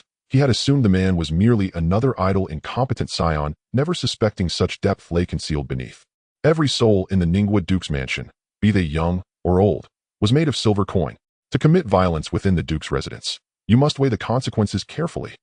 Duke Li Yuan remained as immovable as an ancient hound. Already retainers had slipped out to summon the mansion's guards. Zhang Lin and his companions clearly heard the rapid converging footsteps. Clearly the reception hall was now sealed tight. No water could seep through. Zhang Lin scoffed, dropping all pretense. Your Grace, do you truly comprehend the penalty for obstructing the embroidered uniform guard's investigation? We are the son of heaven's personal military elite. Silence hung thick between them. Neither side yielded. Yet the heir apparent Li Ying had begun trembling at the knees. If medical aid did not arrive soon, his arm would be irreparably ruined. Perhaps moved by his son's plight, Li Yuan reluctantly conceded. After all, he had allies within the embroidered uniform guard who at worst his son would spend a few days in custody before walking free again. Very well, you may take him, but first treat his arm. That won't be necessary. The embroidered uniform guard's prison offers every imaginable regimen. Zhang Lin retorted, then marched Li Ying straight toward the exit. Qi Xiaohang and Wei Zhou exhaled in unison, flanking Zhang Lin closely. Eyes sharp for hidden arrows. Once outside the Jinyiwei Duke's mansion, no one pursued them. Undoubtedly, the Duke was already maneuvering connections, desperate to extract his son from the embroidered uniform guard's prison. Zhang Lin's party took a shortcut back to the embroidered uniform guard headquarters. Throughout the journey, Li Ying uttered only stifled groans. Not a single threat crossed his lips. Clearly this man possessed keen intelligence. Chief Yu, what a delightful surprise we bring you. No sooner had Zhang Lin stepped through the gate than he boomed aloud. Who would have imagined that arresting a mere child trafficker would reel in such a colossal catch? He intended to ensure the affair became common knowledge throughout the embroidered uniform guard, and ideally reached the emperor himself. Only then would even the Jinyiwei Duke's influence prove futile. But the moment they entered Chief Yue's office, they beheld a middle-aged man clad in a donyo robe, broad-shouldered, fierce-eyed, his beard and eyebrows bristling like wild brambles. He sat boldly upon the magistrate's dais, legs splayed wide. Chief Yue stood meekly beside him, nearly popping his eyes from their sockets upon seeing Zhang Lin drag Li Ying inside. Could this wretched fellow truly have seized someone from the Jinyiwei Duke's residence? This is Magistrate Zhang of the Censorate, Yue announced. Zhang Lin gave a curt nod. I am on official duty. Regrettably, I cannot offer formal salutation. Qi Xiaohang and Wei Zhou bowed deeply with clasped hands. We pay our respects to Magistrate Zhang. The magistrate surveyed them in silence, his expression unreadable. Yet Yue beside him trembled faintly with apprehension. He had merely filed a report, never dreaming it would summon the magistrate himself, a fourth-rank official whom Yue had never even glimpsed in person. Well done. Hand him over to me now. With a sudden broad grin, the magistrate strode past them, and in the blink of an eye Li Ying vanished into his grasp, disappearing around the corridor's corner. The speed was staggering. Even Zhang Lin failed to react. What rank of martial artist is he? Or does he cultivate the Tao of immortal spirit? No. His burly frame and coarse features mark him unmistakably as a brute force warrior. Zhang Lin mused inwardly. By the way, Zhang Lin, the child trafficker you brought in earlier committed suicide in custody, overcome by guilt. Yue spoke calmly. The words struck Zhang Lin like lightning. His face froze mid-expression. What did you say? Within the inner city, the Qin residence. A 3-courtyard compound commanded a steep price in the inner city. Yet for Qin Wuxiang, a Ministry of Rights secretary, it still felt somewhat beneath his station. After all, he oversaw the Jiaofeng Sea, the capital's largest den of extravagance, where every official in the ministry feasted lavishly. Though his wife had long lamented the modest size of their home, Qin Wuxiang had never entertained moving. Why? Simply because he lacked funds. Most of his unrecorded income, beyond obligatory gifts and banquets, was spent cultivating fiercely loyal subordinates, sworn assassins known as death servants. Thud, thud, thud. Qin Wuxiang tapped slowly upon his desk, half his face swallowed by shadow. Before him, a figure knelt low, features veiled in darkness. How proceeds the operation? Qin Wuxiang shifted into a more relaxed posture. His fingers gripping the desk's edge whitened slightly, yet the visible half of his face remained serene, placid as still water. The 6th-rank martial artist we lured to Yangma Hatong was slain. Not a single member of the embroidered uniform guard sustained injury. The kneeling figure murmured softly. Qin Wuxiang clicked his tongue, regret flickering across his gaze. Truly among the dukes none boasts deeper roots than he. For a 9th-rank cultivator to slay a 6th-rank opponent, even with dual cultivation of both martial arts and immortal spirit, is astonishing. He knew nothing of Zhang Lin's true strength, nor that the man had already ascended in both martial mastery and spiritual cultivation. Per my calculations, they should have proceeded directly to the Jinyiwei Duke's residence next. Your Eminence's stratagems are flawless. The kneeling figure lowered his head, further offering praise before continuing. Zhang Lin caused a commotion at the Duke's residence. We lack precise details of his actions. Yet we observed him depart, dragging Li Ying toward the embroidered uniform guard headquarters. Beyond that we dared not follow. Boom. At these words, Qin Wuxiang shot upright, pacing twice, his eyes blazing with sudden brilliance. Unbelievable. So the second young master of the Liangwu Duke's household proves remarkably capable, actually delivering the captive to the embroidered uniform guard. This surpasses even my most optimistic expectations. After a prolonged, breathless moment of exhilaration, he forcibly subdued his elation, resettled into his chair, and waved dismissively, "Withdraw." Yes. The kneeling figure dissolved soundlessly into the gloom. My sole vulnerability lies in Yi San, the prisoner in the embroidered uniform guard's dungeon. But I trust his loyalty utterly. He has surely taken his own life by now, overwhelmed by guilt. A slow, widening smile curled Qin Wuxiang's lips, until joy flooded his entire countenance, his shoulders shaking with low, resonant laughter. Ha ha ha. Ha ha. The post of Vice Minister of Rights belongs solely to me. At Chunfeng Tower in the number 1 private room, someone exclaimed. I said, hasn't Li Ying been sent to prison? The town pacifier has intervened. There must be secrets we are unaware of. Qi Shaoying casually pulled a chair and sat down, pouring himself a bowl of Lao Huanshan from the table. After sending Li Ying in, they boldly took a leave of absence due to injuries. As for what injuries? Don't ask, it's psychological trauma. It was clearly just a simple gang of thugs, yet it first involved a 6th-grade warrior and then the Duke of Ning. If his heart had been just a bit weaker, he might have died on the spot. There are too many suspicious points in this case, damn it. We are being schemed against. Zhang Lin bit down hard on a roasted leg of lamb, downing a gulp of Lao Huanshan. The fiery liquor flowed down his throat into his stomach, stimulating his nerves and sharpening his thoughts. Suspicious points. Zhou Enming and Wei Zhou looked up, both with greasy mouths and bulging cheeks, speaking somewhat slurred. Chunfeng Tower is unmatched in the capital, not only because of its strong liquor, but also because its dishes are unrivaled in flavor throughout the city. However, overeating here easily leads to thirst. This was the conclusion they had drawn from multiple visits to Chunfeng Tower during this time. That day, Qin Wuxiang waited for me in the main hall. His steward greeted me outside, and he said to me, if it weren't for you, our young master would have suffered a few more days. But when I met with Qin Wuxiang, he claimed that his son was merely taken advantage of due to the negligence of the servants. Is there a problem? Zhou Enming frowned, somewhat confused. Qi Shaoying flipped his cup upside down on the table, his gaze sharp. Hearing Zhou Enming's words, he couldn't help but retort. You're foolish. These two statements are clearly different, indicating that one of them is definitely lying. Wei Zhou squinted, remaining silent. Indeed, at that time I thought it was just a slip of the steward's tongue and didn't pursue it further. This is the first suspicious point. Zhang Lin continued to analyze. The sudden appearance of a 6th-grade warrior in Yangmao Alley was not mentioned by the beggar I brought back. Either that 6th-grade warrior arrived suddenly and was unaware of the situation, or he was deliberately concealing the truth. However, from the scene we searched, there were obvious signs of the 6th-grade warrior's presence in the main house, indicating he had been staying in Yangmao Alley for several days. What is the highest state of lying? 9 truths and 1 falsehood. After extensive torture, the concealed truth was revealed to us.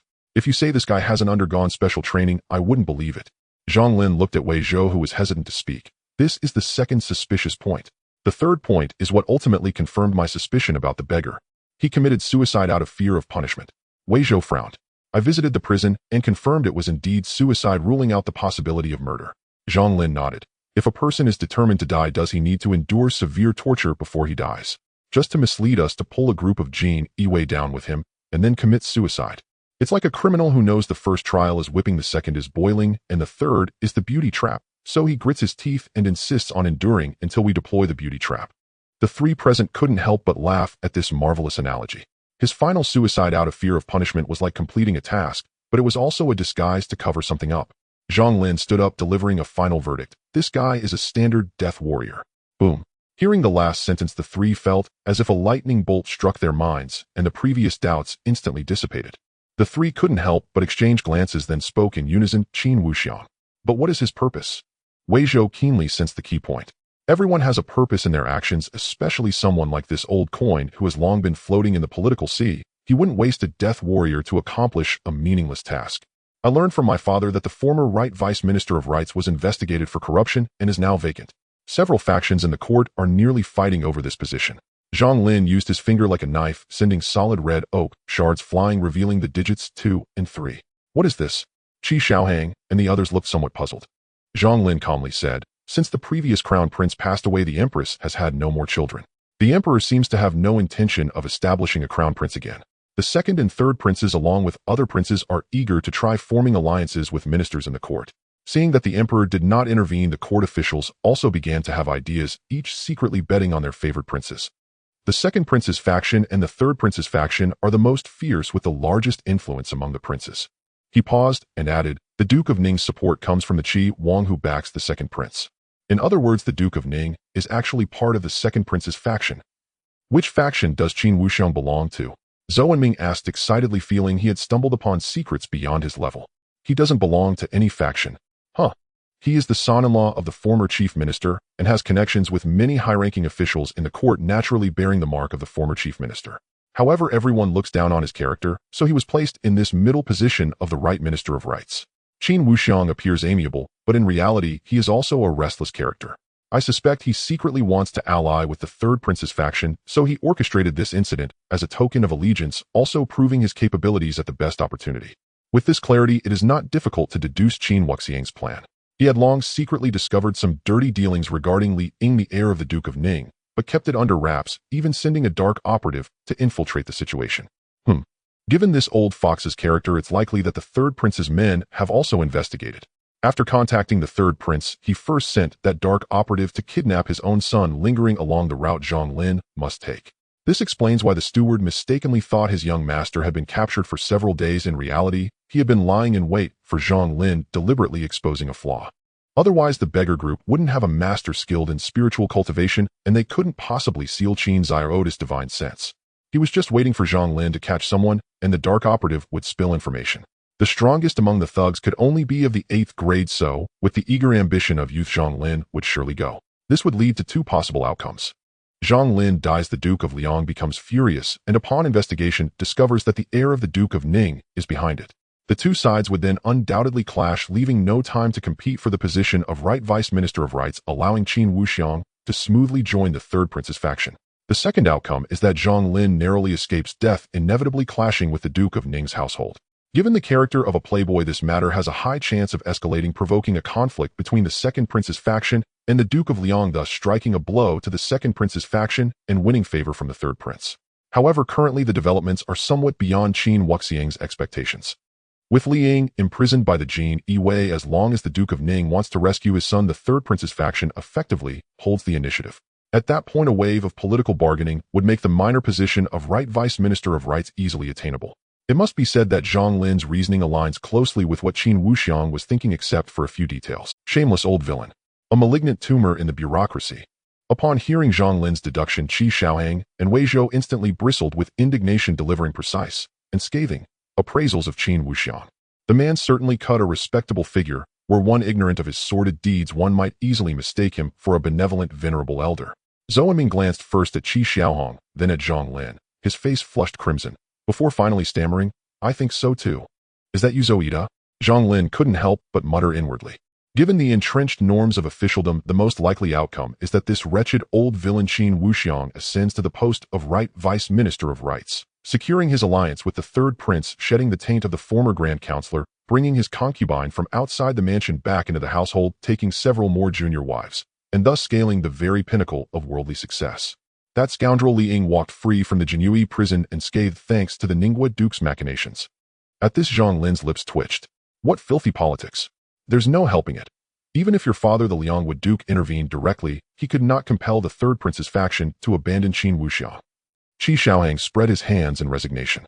As heir apparent to the Qingyi baron destined to inherit the title, his upbringing inevitably included instruction in the subtle, ruthless artifices of court intrigue. Should the third prince's faction fail to shield Qin Wuxiang, their prestige within the imperial court would plummet dramatically, unless the Liangwu Duke openly pledged allegiance to them, offering gains so immense that Qin Wuxiang paled in comparison. Yet such a course was utterly unthinkable. The struggle over the succession, the very foundation of the realm, was a precipice even the Liangwu Duke Zhang Jingtai dared not approach lightly. Victory would earn him the glory of aiding the founding of a new reign, but defeat could well invite posthumous purges, ending in the extermination of his entire clan. The Liangwu Duke already stood at the zenith of Ming nobility. Even the reward of aiding a new sovereign would merely augment his existing authority, not elevate him to the rank of Prince of Liang. Since the founding of the Great Ming, no non-imperial family had ever been infeft as kings, except the Kong lineage. Zhang Jingtai had no desire to provoke universal condemnation. In Zhang Lin's words, the cost-benefit ratio is simply abysmal. My father's direct intervention would only escalate the crisis, perhaps even provoke a united counterstrike from both princes. Yet influencing court struggles does not require overwhelming power. even humble commoners may stir tempests in the imperial sea. Hearing this bold declaration, Qi Xiaohang and the others instinctively turned their gaze toward him. Unbeknownst to them, in the wake of this affair, their small circle had quietly coalesced, with Zhang Lin at its undisputed center. Whether in cultivation prowess, strategic acumen, perceptiveness, or moral fortitude, this youth before them already possessed the potential to contend with the finest young talents of the capital.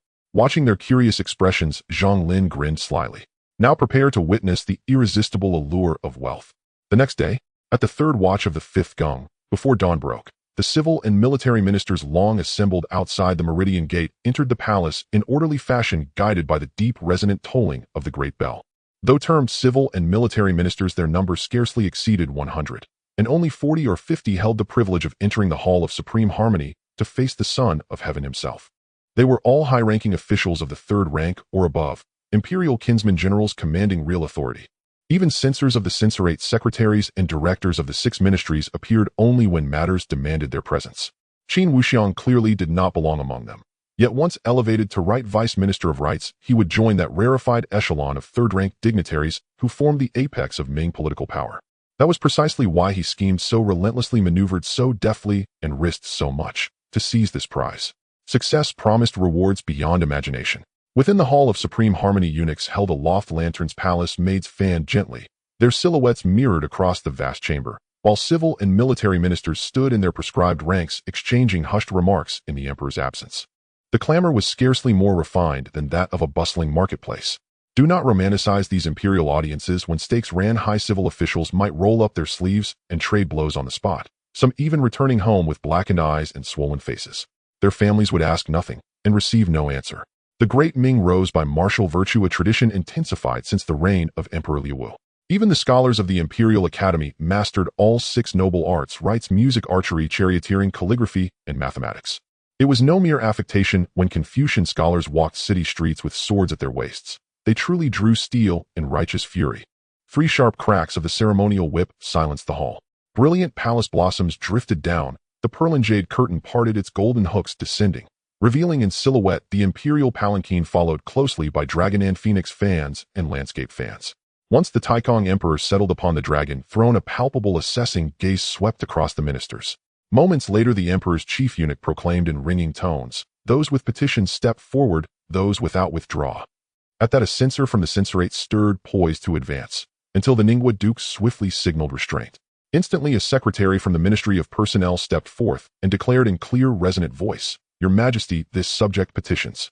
Censors and secretaries rarely attended early court sessions unless required. Many officials welcomed this exemption, rising at 1 or 2 in the morning for ablutions, and dressing robbed them of sleep, and any misstep before the throne risked salary deductions, making the burden wholly disproportionate to the gain.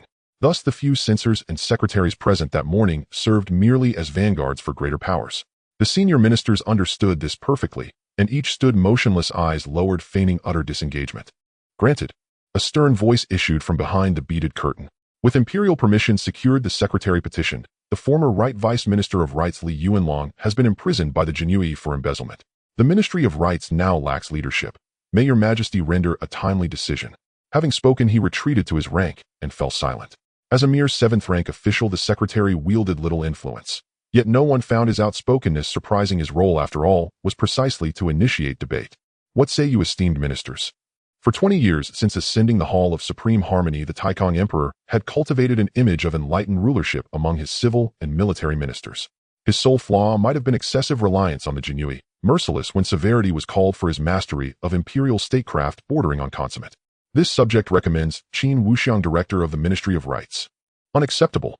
Qin Wuxiang's personal conduct is deeply flawed. A censor leapt forward, vehemently objecting. This subject recommends Cai Yiming, director of the Ministry of War. Unacceptable. This subject charges Cai Yiming with embezzling military funds and permitting his son's violent excesses. This subject recommends.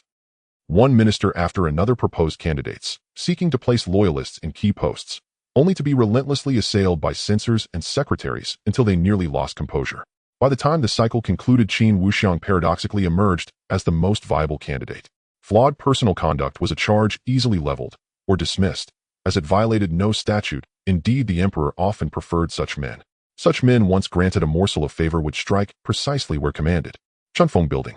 During a conversation among several people, the dishes were almost all served. Charcoal grilled lamb chops, stewed tiger bones, braised beef legs, and 5-ingredient nourishing soup. The entire Tianzi no. One private room was enveloped in smoke, radiating an aura of luxury. Many of the dishes on the table were exclusive to Chunfeng Building, and other nobles had to make reservations days in advance just to taste a bite. The main selling point was simply a hunger marketing strategy. The meat came from demonic beasts, and the vegetarian dishes were also potent medicinal herbs. Ordinary people who tasted even a bite would not only prolong their lives, but also cure all ailments. Only Zhang Lin, as the host, had the capital to use this for ordinary banquets. However, at this moment, Qi Xiaohang and the other two were not in the mood to enjoy the delicacies. Their 6 eyes were fixed intently on Zhang Lin, filled with a strong desire for exploration. Its simple wage a war of public opinion. Zhang Lin uttered a term that was quite familiar in his past life, yet it sounded particularly foreign to Qi Xiaohang and the other two.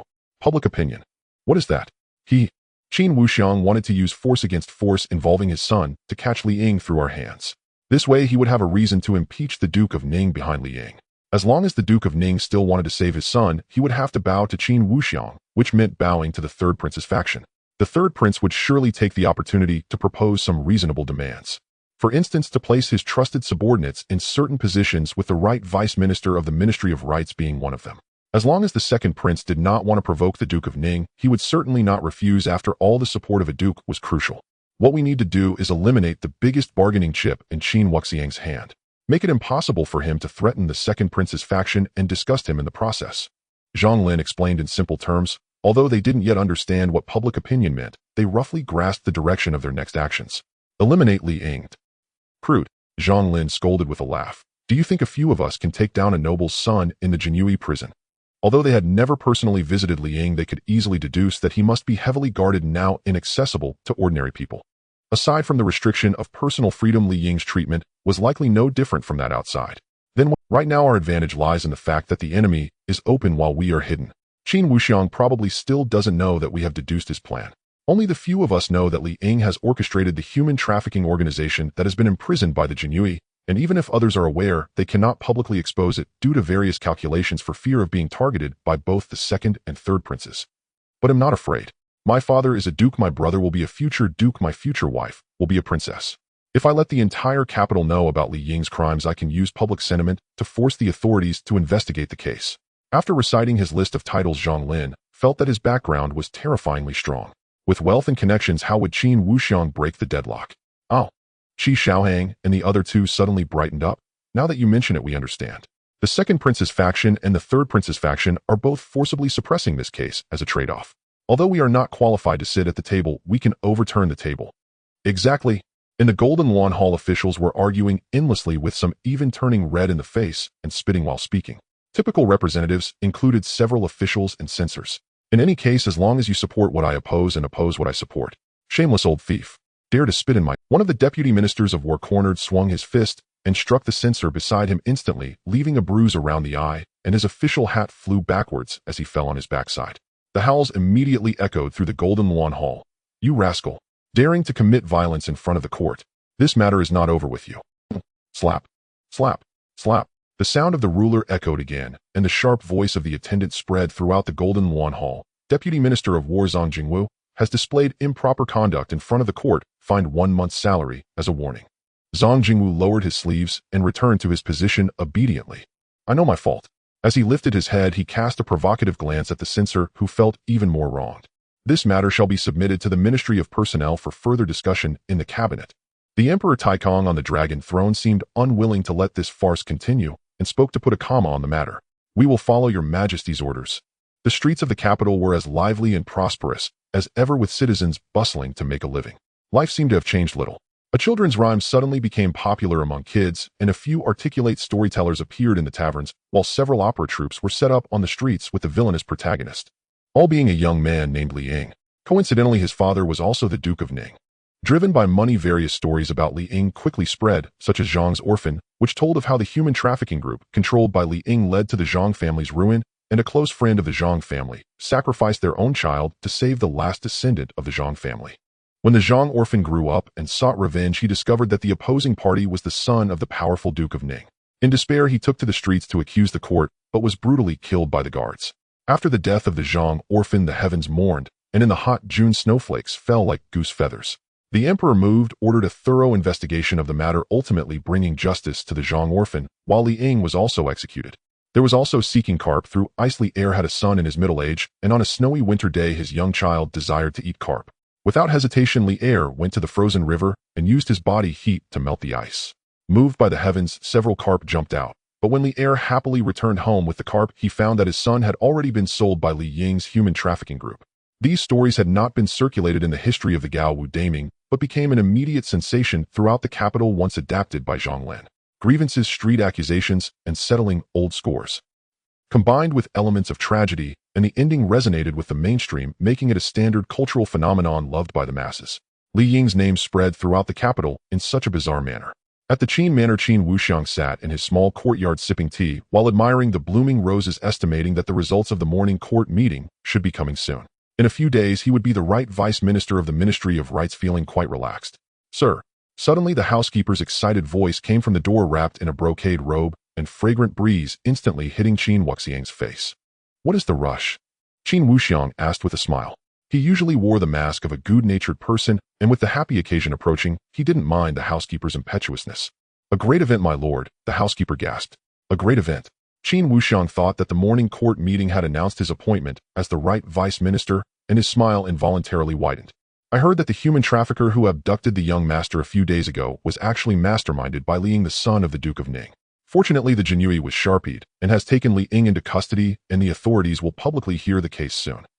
Zhang Lin, while telling the story, naturally mixed in some personal opinions and spread some rumors. After all, the common people did not know the truth, and if everyone said so, it would become widely accepted. Qin Wuxiang's smile instantly froze on his face. The housekeeper asked with concern, "Why are you no longer smiling, my lord?" "By the mandate of heaven, the emperor decrees today the heir of Duke Ning, Li Ying, has shown a lack of virtue, arrogance, and disrespect, colluding with bandits, bringing upon himself a grave sin that has stirred the wrath of the people. After a thorough investigation by the three departments, Li Ying is to be banished to the northern border and stripped of his title as heir. Furthermore, Duke Ning Li Yuan has failed in his duty as a father and is hereby fined a year's salary in order to reflect in isolation for half a month. I hope all you ministers take heed." "So be it." With Zhang Lin's interference, the city was in an uproar, with everyone discussing Li Ying. Emperor Taikong was no fool. The officials in the court could not pretend to be deaf. Some censors and officials, sensing blood in the water, eagerly submitted memorials exposing Duke Ning mercilessly. Thus, the emperor ordered the convening of the three departments for investigation, and the Ministry of Justice, the Supreme Court, and the censorate dared not delay. The second and third princes also could not interfere.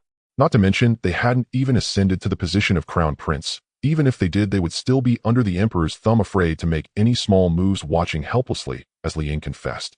Emperor Taikong acted swiftly, imposing appropriate punishments on Duke Ning Li Yuan and heir Li Ying, and announced the edict at the Shuntian prefecture, winning the favor of the people. The second prince and Duke Ning thus fell out, while the third prince's plans came to naught, only to face retaliation from the second prince's faction afterward. "It's over, everything is over."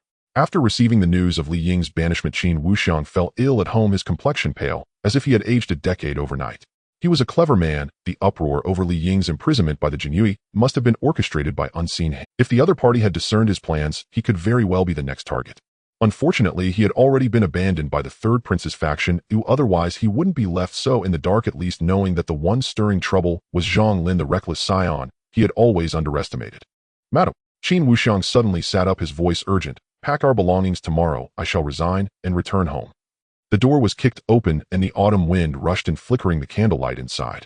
Several figures stood at the entrance, their faces obscured by the light. "Lord Qin, what do you mean by resigning and returning home?" A gentle voice came from the leader, which sounded somewhat familiar to Qin Wuxiang. He leaned forward, squinting to see more clearly, and sternly exclaimed, "Who are you? Dare to intrude upon the residence of the Minister of Rights?" "He." Zhang Lin stepped forward, the flickering candlelight casting shadows on his chiseled face, enhancing his heroic demeanor. "It's been a few days. Has Lord Qin forgotten my position as a minor officer of the Jinyiwei?" "It's Yue." Qin Wuxiang was shocked, a myriad of thoughts flashing through his mind, before he finally calmed down, expressionless, as he turned his gaze to a plump, beautiful woman beside him. Is Madame planning to flee when disaster strikes? The beautiful woman disdainfully pouted, handing him the divorce document. "If it weren't for my pregnancy back, then how could my father have married me to a mere third-grade scholar? You only coveted my family's power. Now you have brought this calamity upon us and implicated Huer. If it weren't for the son of Duke Liang, Huer and I might have been forever separated." The bond between us has long since dissipated. What then is there to say about birds of the same forest? Back then she had secretly pledged herself to someone else, but was ultimately forced to marry Qin Wuxiang to preserve her family's reputation. Zhang Lin raised his eyebrows, surprised that the truth of the matter was so different from what Qi Xiaoheng had said. The rumors had indeed taken on a frightening life of their own. Son, Qin Wuxiang had no words to reply, silently taking the paper and signing the divorce document. Since your family matters have been settled, let us discuss official business. Zhang Lin, adhering to a humane approach to law enforcement, engaged in a deep conversation with Madame Qin as soon as he entered the Qin residence. She was decisive, writing the divorce document on the spot and agreeing to accompany them. What is it? Qin Wuxiang had completely calmed down, merely seeking to confirm his suspicions. The censors Wu Zhou and Deputy Minister Li of the Ministry of War have united to impeach you, Lord Qin, for corruption and colluding with assassins intending treason. Now the Emperor has stripped you of your position, commanding us Jinyiwei to confiscate the Qin family's assets. Zhang Lin conveyed the gist of the imperial edict, observing Qin Wuxiang's desolate expression, further deepening his understanding of the feudal court. In this court filled with officials whose rear ends are not stained with filth, as long as someone wants to target you, they will find a handle to grasp. Corruption. Which official with any power hasn't done something similar? Raising assassins. What's the big deal? Which noble family isn't surrounded by servants? When I want to frame you, these servants can all be branded as assassins. However, it is precisely because of these various flaws in the officialdom that talents like Hai Gangfeng are so rare, allowing them to be remembered in history and praised by millions. Deputy Minister Li of the Ministry of War. Upon hearing the answer he sought, Qin Wuxiang suddenly felt relief. Before this, no one in the court knew he had sided with the third prince's faction, nor did they realize that he had orchestrated this event from start to finish. Even if he were to face retaliation, now logically it should have been the second prince's people who submitted the impeachment against him. And Deputy Minister Li of the Ministry of War was a man of Duke Liang Zhang Jingtai. Is it Duke Liang? Or you? Qin Wuxiang stared intently at Zhang Lin, as if trying to discern the answer from his eyes. If he were to fall to Duke Liang, it would not be unjust. If it were, does it make a difference? Zhang Lin scoffed. Qin Wuxiang slumped as several fierce Jinyiwei leaped out from behind Zhang Lin, dragging him off the couch. Moments later the room was empty, the flickering candlelight gradually calming down. Zhang Lin paid no mind to Qin Wuxiang's final fate, having only vaguely heard Qi Xiaoheng mention it a couple of times. It was said that he was exiled to the northern border to keep company with Li Ying. If these two met in the north, it would be truly a case of enemies meeting with extra fierce glances. However, none of this concerned Zhang Lin any longer. He sat alone in the small courtyard, quietly studying a newly emerged martial arts scripture in his mind. While manipulating public opinion in the dark, Zhang Lin inevitably inserted a bit of his own drama. The citizens of the capital initially thought it was mere gossip, but once the announcement from the Shuntian prefecture was released, Zhang Lin reaped a small wave of reputation. This made Zhang Lin reflect. Indeed, joining the Jinyiwei was the right move, as the results in less than 2 months had exceeded those of the previous decade. The great tragedy of yin and yang. Zhang Lin slowly opened his eyes, emerging from his meditative state, his expression a mix of surprise and uncertainty. It turned out to be this martial art. Zhang Lin had heard of this martial art. It was said to originate from a martial officer of the former Song dynasty, who had reached the terrifying realm of the second grade, imperishable, capable of rebirth through blood. However, faced with ferocious beasts and a foolish emperor, he felt utterly powerless and thus retreated into the empty door, seeking the teachings of Buddhism. Yet traveling across the 9 provinces, witnessing the suffering of the common people and the oppression from officials, he saw no sign of the Buddha descending to save the masses from calamity. He felt that Buddhism could not save the countless commoners, and thus the inner demon arose, giving birth to thoughts of killing. He swore to eradicate all corrupt officials and slay the tyrannical emperor in the Golden Luan Hall. He vowed to eliminate the surrounding barbarians, eyeing the Song dynasty with greed. At that time, his nascent soul had already reached the first grade earth immortal level, which in Buddhism is referred to as Bodhisattva. With both the nascent soul and martial arts cultivated to their peaks, this person's talent could be described as unparalleled in history. He integrated all he had seen, learned, and understood to create the great compassion poem of yin and yang in the world. It is said that this martial art records 7 of the most terrifying and sinister techniques in the world, encompassing both the nascent soul and martial paths. On the day it was completed, blood rained from the sky and ghosts wailed in the night. Unfortunately, the author suffered severe injuries after beheading a great chieftain among countless barbarian masters before writing this book, exhausting himself to the point of death after inscribing the final character. Only those who tread both the nascent soul and martial paths can learn this. Truly, it is tailor-made for me. Although there is only one move, the heavenly absolute earthly eradication great universe hand, it is sufficient for my current needs. The heavenly absolute earthly eradication great universe hand is one of the 7 martial arts recorded in the Great Compassion poem of Yin and Yang in the world, claimed to encompass all martial transformations within the palms with hands as solid as adamantium capable of wielding the power of 2 dragons and 4 symbols at will. Just from the description one can tell that this martial art is one of the finest and most vigorous martial techniques in the world. Currently, Zhang Lin possesses the power of 1 dragon and 1 symbol, having already reached a minor success upon first attempt. The patrol work of the Jinyiwei is always dull. The only thing that Zhang Lin looked forward to was his training. He was steadily progressing in the newly acquired martial art, the heavenly absolute, earthly eradication great universe hand. He could clearly feel that the 1 dragon and 1 symbol power he had solidified since breaking through the 8th grade internal strength realm was becoming unsteady. If he had to visualize it now, he should possess the power of 1 dragon and 2 symbols. If Qi Xiaohang and the others fought him, they would be injured just by a brush and dead upon contact. The strength gained from this enhancement and vigorous vitality left the 8th grade martial artist far behind. In a pure strength comparison, even a 7th grade or even 6th grade martial artist would likely not be his opponent. Of course, Zhang Lin had never fought against a 6th grade martial artist. This was purely self-indulgent speculation. The only time he did was when he ambushed with the Zixi Bao and almost got drained. As for the road of 8th grade martial artists, it differs from the 9th grade body, refining which relies on tedious effort to strengthen bones and skin. It is purely a matter of resource accumulation. The 8th grade internal strength realm uses vitality as fuel to ignite the fire within the 5 organs, during which one must rely on water-softening pills to protect the organs from damage. Repeatedly doing this until the 5 organs expand fully, the strength can then become inexhaustible and the vitality can flow continuously, reaching a level that penetrates to the bone marrow. Having broken through to the 8th grade internal strength, the 7th grade marrow washing is just 1 step away. From Zhang Lin's perspective, Qi Xiaohang and Wei Zhou are at this stage after all their status ensures they won't lack training resources. As for Zhou Enming, the meager salary of the Jinyiwei has all been spent on gambling, and he likely hasn't even completed half of the process of refining his 5 organs.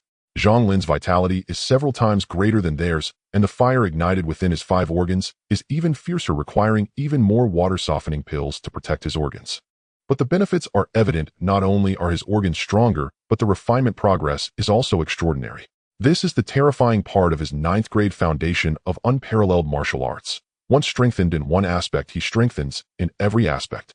His current strength can no longer be judged by the surface realm. Zhang Lin shook his head, clearing his thoughts, entering a state of focus as the water-softening pill he held under his tongue slipped into his abdomen, a cool breath instantly spreading through his 5 organs. Roar! At the same time, the 5 organs ignited an invisible and intangible transparent flame. All 5 organs were refining simultaneously. Only a top genius like Zhang Lin, possessing such abundant vitality, would dare to take such risks. For an ordinary person, doing so would likely cause them to instantly exhaust all their vitality and turn into a dried corpse. As the fire within the 5 organs continued to burn fiercely, Zhang Lin did not pause in swallowing the water-softening pill. The 5 organs gradually transformed their vitality, becoming purer, with some residual pill toxins slowly expelled from his body. Martial arts is essentially a process of unlocking the hidden potential of the human body. He could clearly feel the increase in strength, which would further enhance his practice of the heavenly absolute, earthly eradication great universe hand. The red sun rose, casting its warm glow upon the blue bricks and stones. Zhang Lin rode his fiery unicorn, trotting towards the town guardian office, resembling a university student rushing for an early class. During roll call, he encountered Qi Xiaohang, and the others exchanged greetings, and then each headed to their respective. Zhang Lin strapped on his embroidered spring knife, not wanting to draw attention, and found an empty alley to begin visualizing the true martial emperor. Reaching the 7th grade night journey realm, being able to enter meditation anytime and anywhere is basic practice. He can now travel 100 miles at night, but has yet to find an opportunity to try it in the capital. Another day of paid loafing. Zhang Lin opened his eyes, and with a flicker he vanished from sight. A few youths in the nearby alley who were in the midst of violence suddenly felt a pain in the back of their heads and collapsed unconscious. When they awoke, they found themselves naked, hanging from an old locust tree in the market with big characters drawn in calligraphy across their bodies. "I am a bully, a bastard born without an anus." Ha. The market bustled with people, quickly forming a scene of thousands, and uproar and laughter filled the air with a joyful atmosphere. By the time the sun was high in the sky, Zhang Lin hastily resolved a meal at Chunfeng Tower, substituting visualization for a midday nap, and fully rejuvenated arrived at the town guardian office. "Work has come." He ran into Yu Tua, who stopped him and handed him a task. "There's a case over at the 6 doors that requires our Jinyiwei to assist, and they specifically requested a practitioner of the nascent soul. After thinking it over, you seemed the most suitable. Are you interested?" Jinyiwei deals with criminals daily, and the nature of the work is quite dangerous. Before reaching the 7th grade night journey and nascent soul, one lacks any supernatural abilities. At most, one is just in a better mental state, making them naturally unsuitable. Thus, most of the Jinyiwei practice martial arts. In fact, the number of those walking the martial path across the 9 provinces far exceeds that of those on the nascent soul path, showcasing the rarity of the nascent soul practitioners. What kind of case? Just a flower thief, but it's a bit different from the usual. What's different? Zhang Lin was taken aback, thinking what could possibly be different. Is it that he has more poses? He is a nascent soul who indulges in intimate pleasures with women in their dreams. That is indeed a bit different.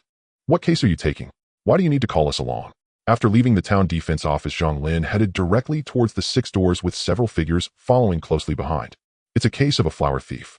Zhang Lin replied irritably, if I ask you to go, just go. So much chatter.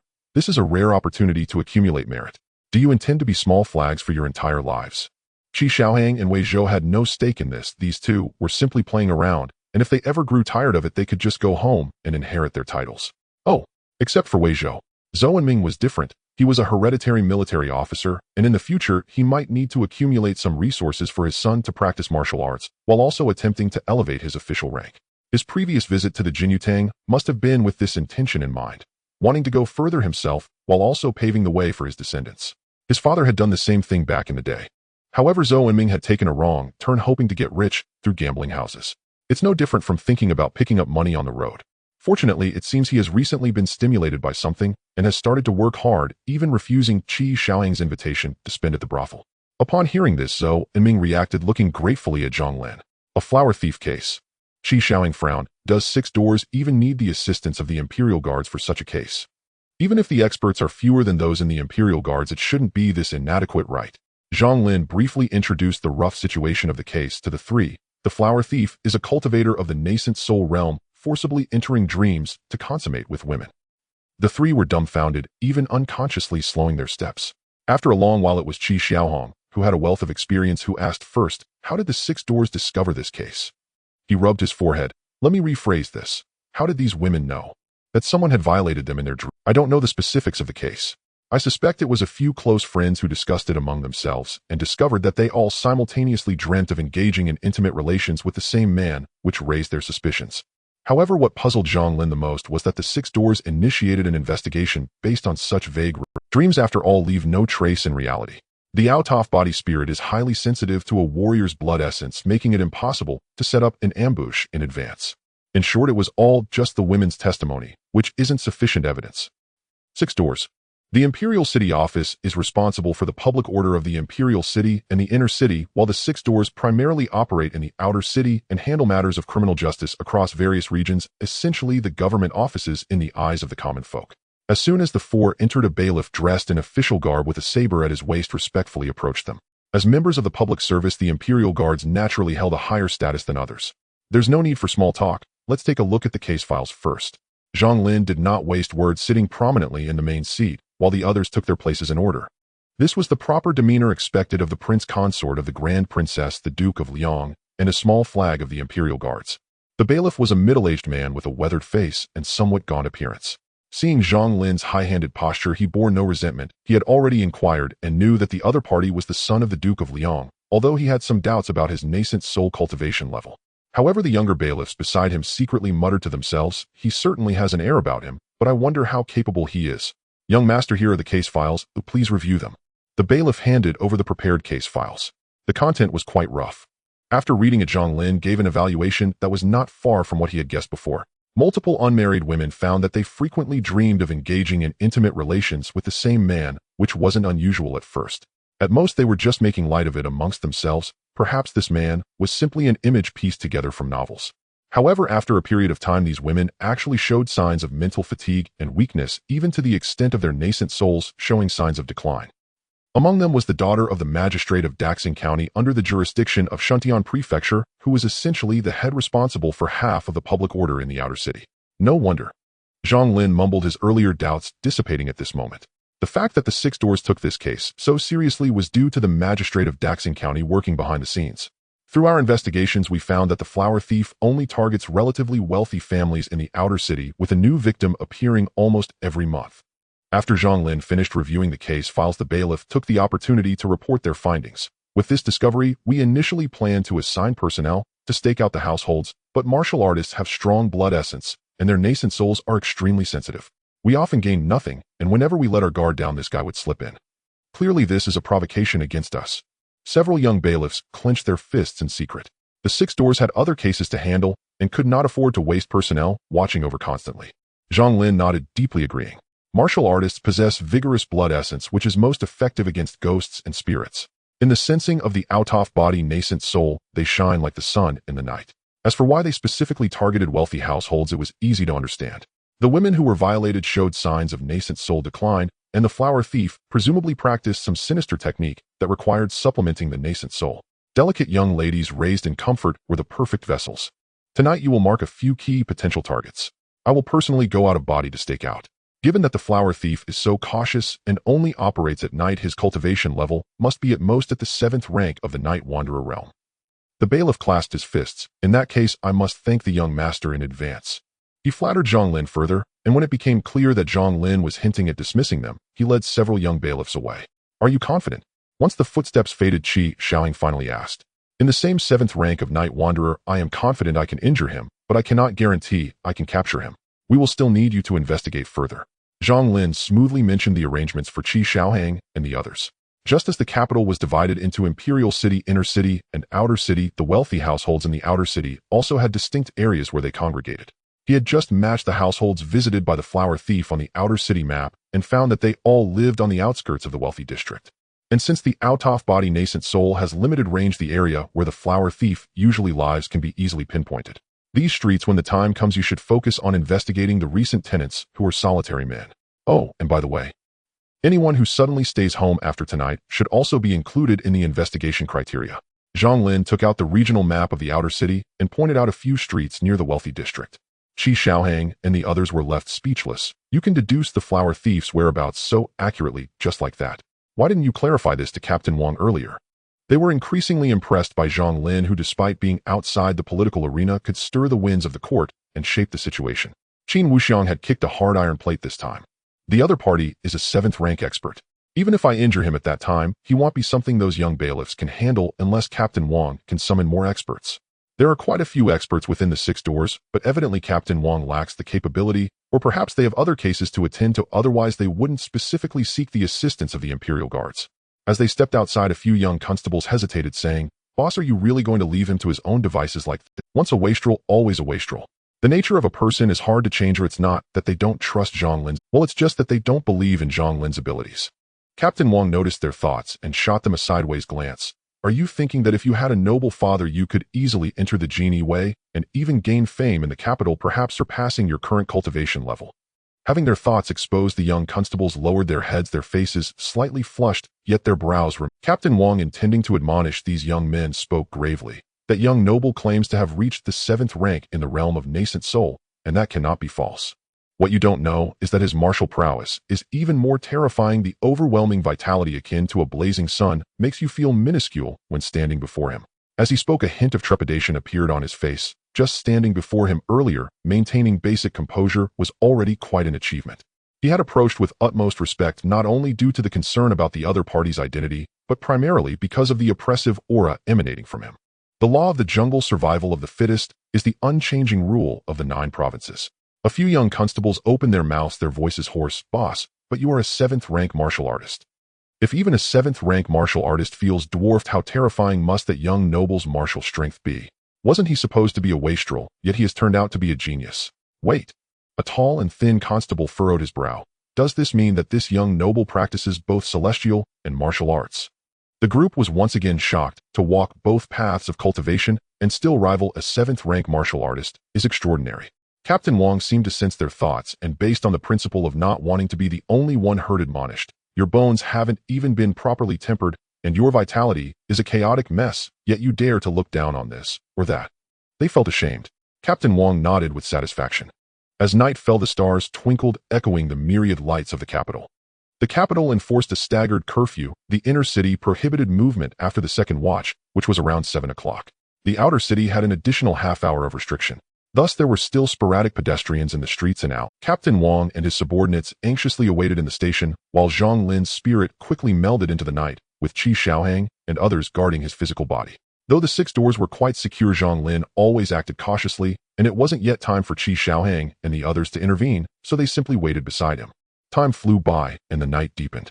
Just as Zhang Lin began to grow impatient, a slender spirit glided past from a distance, swiftly passing through a wall and entering a household. Zhang Lin remembered that this was the residence of the district magistrate of Daxing County. According to the information provided by Captain Wang, the magistrate had 2 daughters waiting in the boudoir, and they were twins. Beast! Zhang Lin cursed inwardly, intending to act on behalf of heaven and uphold justice. Passing through pavilions and corridors after confirming that there were no martial artists lying in ambush nearby, Wang Hongzhua became bolder in his actions. In another month, if I continuously use the harmonious dream technique to extract the women's Yin essence, I should be able to break through the 6th rank of the Sun Travel realm, and by then I can go anywhere and begin plotting my revenge. With the thought of revenge on his mind, a vivid and sinister expression appeared on Wang Hongzhuo's spirit. Had it not been for that incident back then, he would have had a bright future and wouldn't have to live like a rat in a gutter. Lost in thought, he quickly found his target for this visit, the courtyard where the women resided. He revealed a lustful expression. Though I am not physically present, the experience of merging spirits is equally delightful. As he thought this, Wang Hongzhuo was about to slip behind the wall when a sudden shout rang out from deep within his spirit. His thoughts seemed to freeze for a moment. The surrounding scene slowed infinitely, and his spirit hovered in the air, merely a step away from the wall. Boom!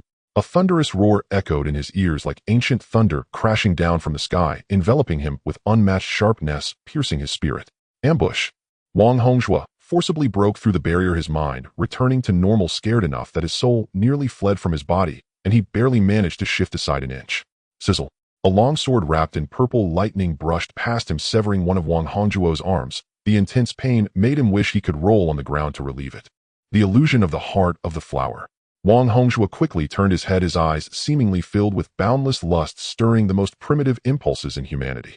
Zhang Lin's gaze momentarily blurred as several raggedly dressed women appeared before him, some alluring and charming, others innocent and cute, and some aloof and unrestrained. Slash!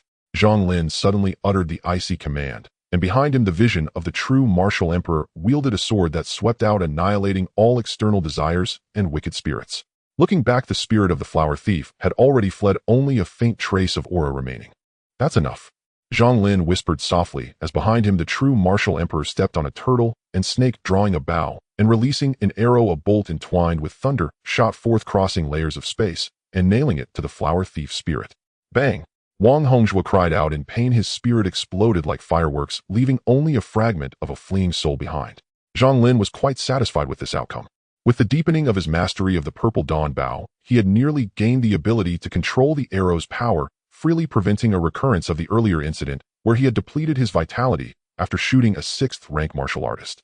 Otherwise, that last arrow could have frightened the flower thief's soul out of his body. That guy possessed an extraordinary inheritance. He must be captured and interrogated thoroughly at the 6 doors to obtain results by tomorrow.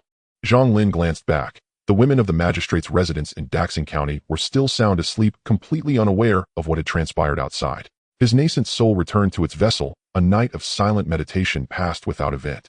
At dawn the next day, Qi Xiaohang and his 2 companions hurried out the gate, while Chief Constable Wang and a group of young constables, dark circles heavy beneath their eyes after an anxious, sleepless vigil, paced restlessly before Zhang Lin's courtyard. Creak! The courtyard gate swung open. Zhang Lin stood breathing in the crisp morning air.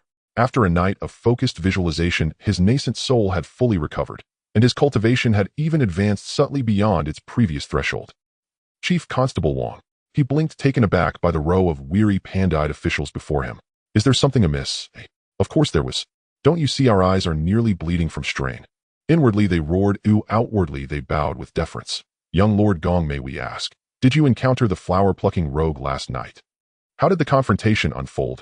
I did meet him, but he escaped. Rest assured, I wounded his nascent soul. Even if he survives, his cultivation will regress severely. He'll be incapable even of projecting his nascent soul beyond his body. Seeing their constipated expressions, Zhang Lin patiently elaborated and described the rogue's nascent soul visage in detail. The nascent soul is one's most authentic essence. Hence the saying, form arises from the heart, for appearance reflects the nascent soul itself. Should a man possess handsome features, yet harbor lewd, despicable thoughts, his nascent soul would inevitably manifest as grotesque and vile. Over time, however, the nascent soul also exerts influence upon the physical countenance. gradually aligning the outer form with the inner essence until both converge in striking harmony. Consider a man born with fine features who surrenders himself wholly to sensual indulgence, whose mind dwells incessantly upon women and base desires utterly unmoored from restraint. In time such a man will surely suffer hair loss, facial swelling, and lifeless hollow eyes, his very visage warped beyond recognition. Thus the nascent soul and the mortal shall shape each other in ceaseless reciprocity. Hearing this, Chief Constable Wang and his men exhaled in relief and departed with their subordinates. At last we may render an account to Magistrate He. But how shall we verify the truth of this report? No corpse, no captive, only a description of a nascent soul likeness which holds no evidentiary weight. A hushed murmur rose among the junior constables. Chief Constable Wang swiftly silenced them. Nonsense. Would young Lord Gong ever deceive us? And what do you take the embroidered uniform guard for? Moreover, this was merely young Lord Gong's personal assignment. Our 6th Division's bureau has yet to act. How then can we face Magistrate He? The first law of bureaucratic survival: never dilute a superior's mandate. Even if failure is inevitable, ensure your effort is unmistakably visible. Chief Constable Wang imparted this wisdom to his young subordinates. Now we enter our domain of mastery. Though young Lord Gong wields formidable strength, he was raised amid bells and tripods. Unversed in judicial procedure is only natural.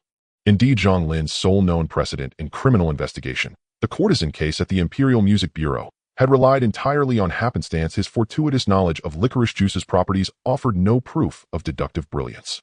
Return and prepare. Soon you shall witness the 6th Division's bureau's unmatched prowess in apprehending fugitives. Chief Constable Wang lifted his chin with quiet confidence. They now possessed the rogue's nascent soul likeness, and knew he bore grave injury. He would inevitably seek spirit-replenishing pills to mend his nascent soul. Such elixirs were exceedingly rare on the open market. Only a handful of apothecaries possessed the authority or the ingredients to dispense them. A warrant would be issued immediately while constables staked out those very shops. It would not take long before success crowned their efforts. Truly worthy of Chief Constable Wang. In my view, he stands unrivaled among all 6 Division's bureau constables in investigative acumen and penal administration. The juniors learned quickly, though their flattery remained somewhat stiff and unpolished. Still, Chief Constable Wang was confident he could refine their sycophancy into something far more elegant. Snapping back to focus, he assigned task Zhang San would draft a wanted poster based on Zhang Lin's description, then submit it for official warrant approval. Li Si would lead a team to surveil the capital's largest alchemical pharmacies. As the constables cheerfully turned to depart, they nearly collided with several members of the embroidered uniform guard, clad in flying fish robes, swords sheathed at their hips. None other than the same guards who had accompanied young Lord Gong the previous day. Out of courtesy, Chief Constable Wang greeted them. Gentlemen, might I ask? His gaze lingered on the man slung limply in Zhou Enming's grip, face obscured, unidentifiable. Why had the embroidered uniform guard brought a prisoner to the 6th Division's bureau? This is the flower-plucking rogue you've been chasing, Chief Constable. Qi Shaoying stepped forward, casually seized the rogue's head and tilted it upward, revealing a haggard, disheveled face barely retaining human semblance. Chief Constable Wang and his men exchanged glances, flustered, speechless, rooted where they stood. We hadn't even left the gate, and you've already captured him. You realize this makes the 6th Division's bureau look rather inept, don't you? How precisely did you accomplish this?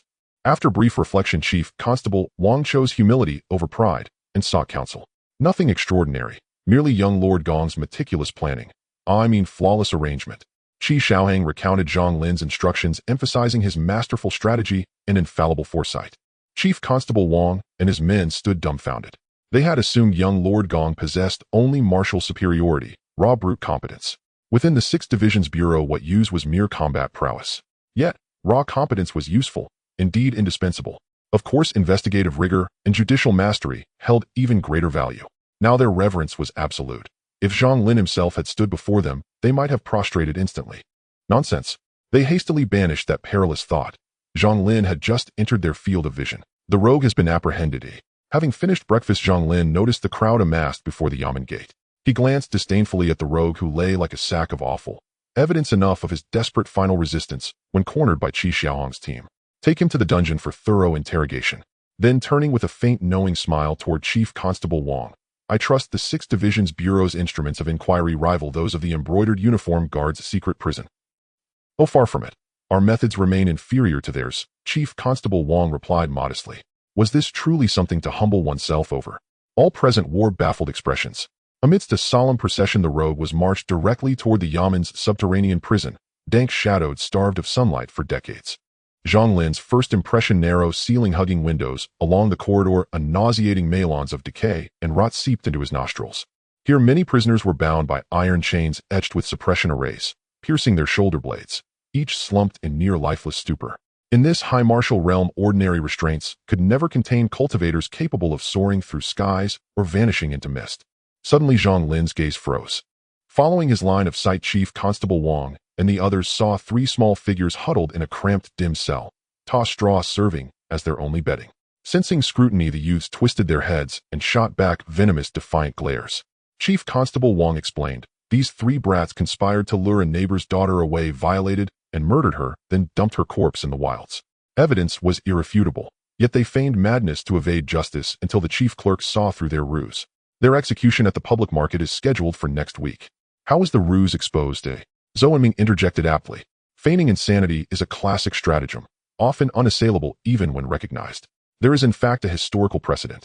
During the reign of Emperor Hongwu of the Ming dynasty, an official, fearing he had offended the sovereign, attempted to feign madness and resign. When the emperor refused, he dispatched embroidered uniform guards to test the man's authenticity. Undeterred, the official swallowed a lump of dog feces before their very eyes. Faced with such extremity, even Emperor Hongwu had no choice but to accept the performance as genuine, and granted the resignation. The chief clerk personally delivered their meals, but deliberately inserted the chopsticks into the rice bowl, one upright, one inverted. Instantly the youths adjusted them instinctively. At once the chief clerk swept his sleeve aside and commanded, "Since they clearly comprehend propriety and law, execute them per statute."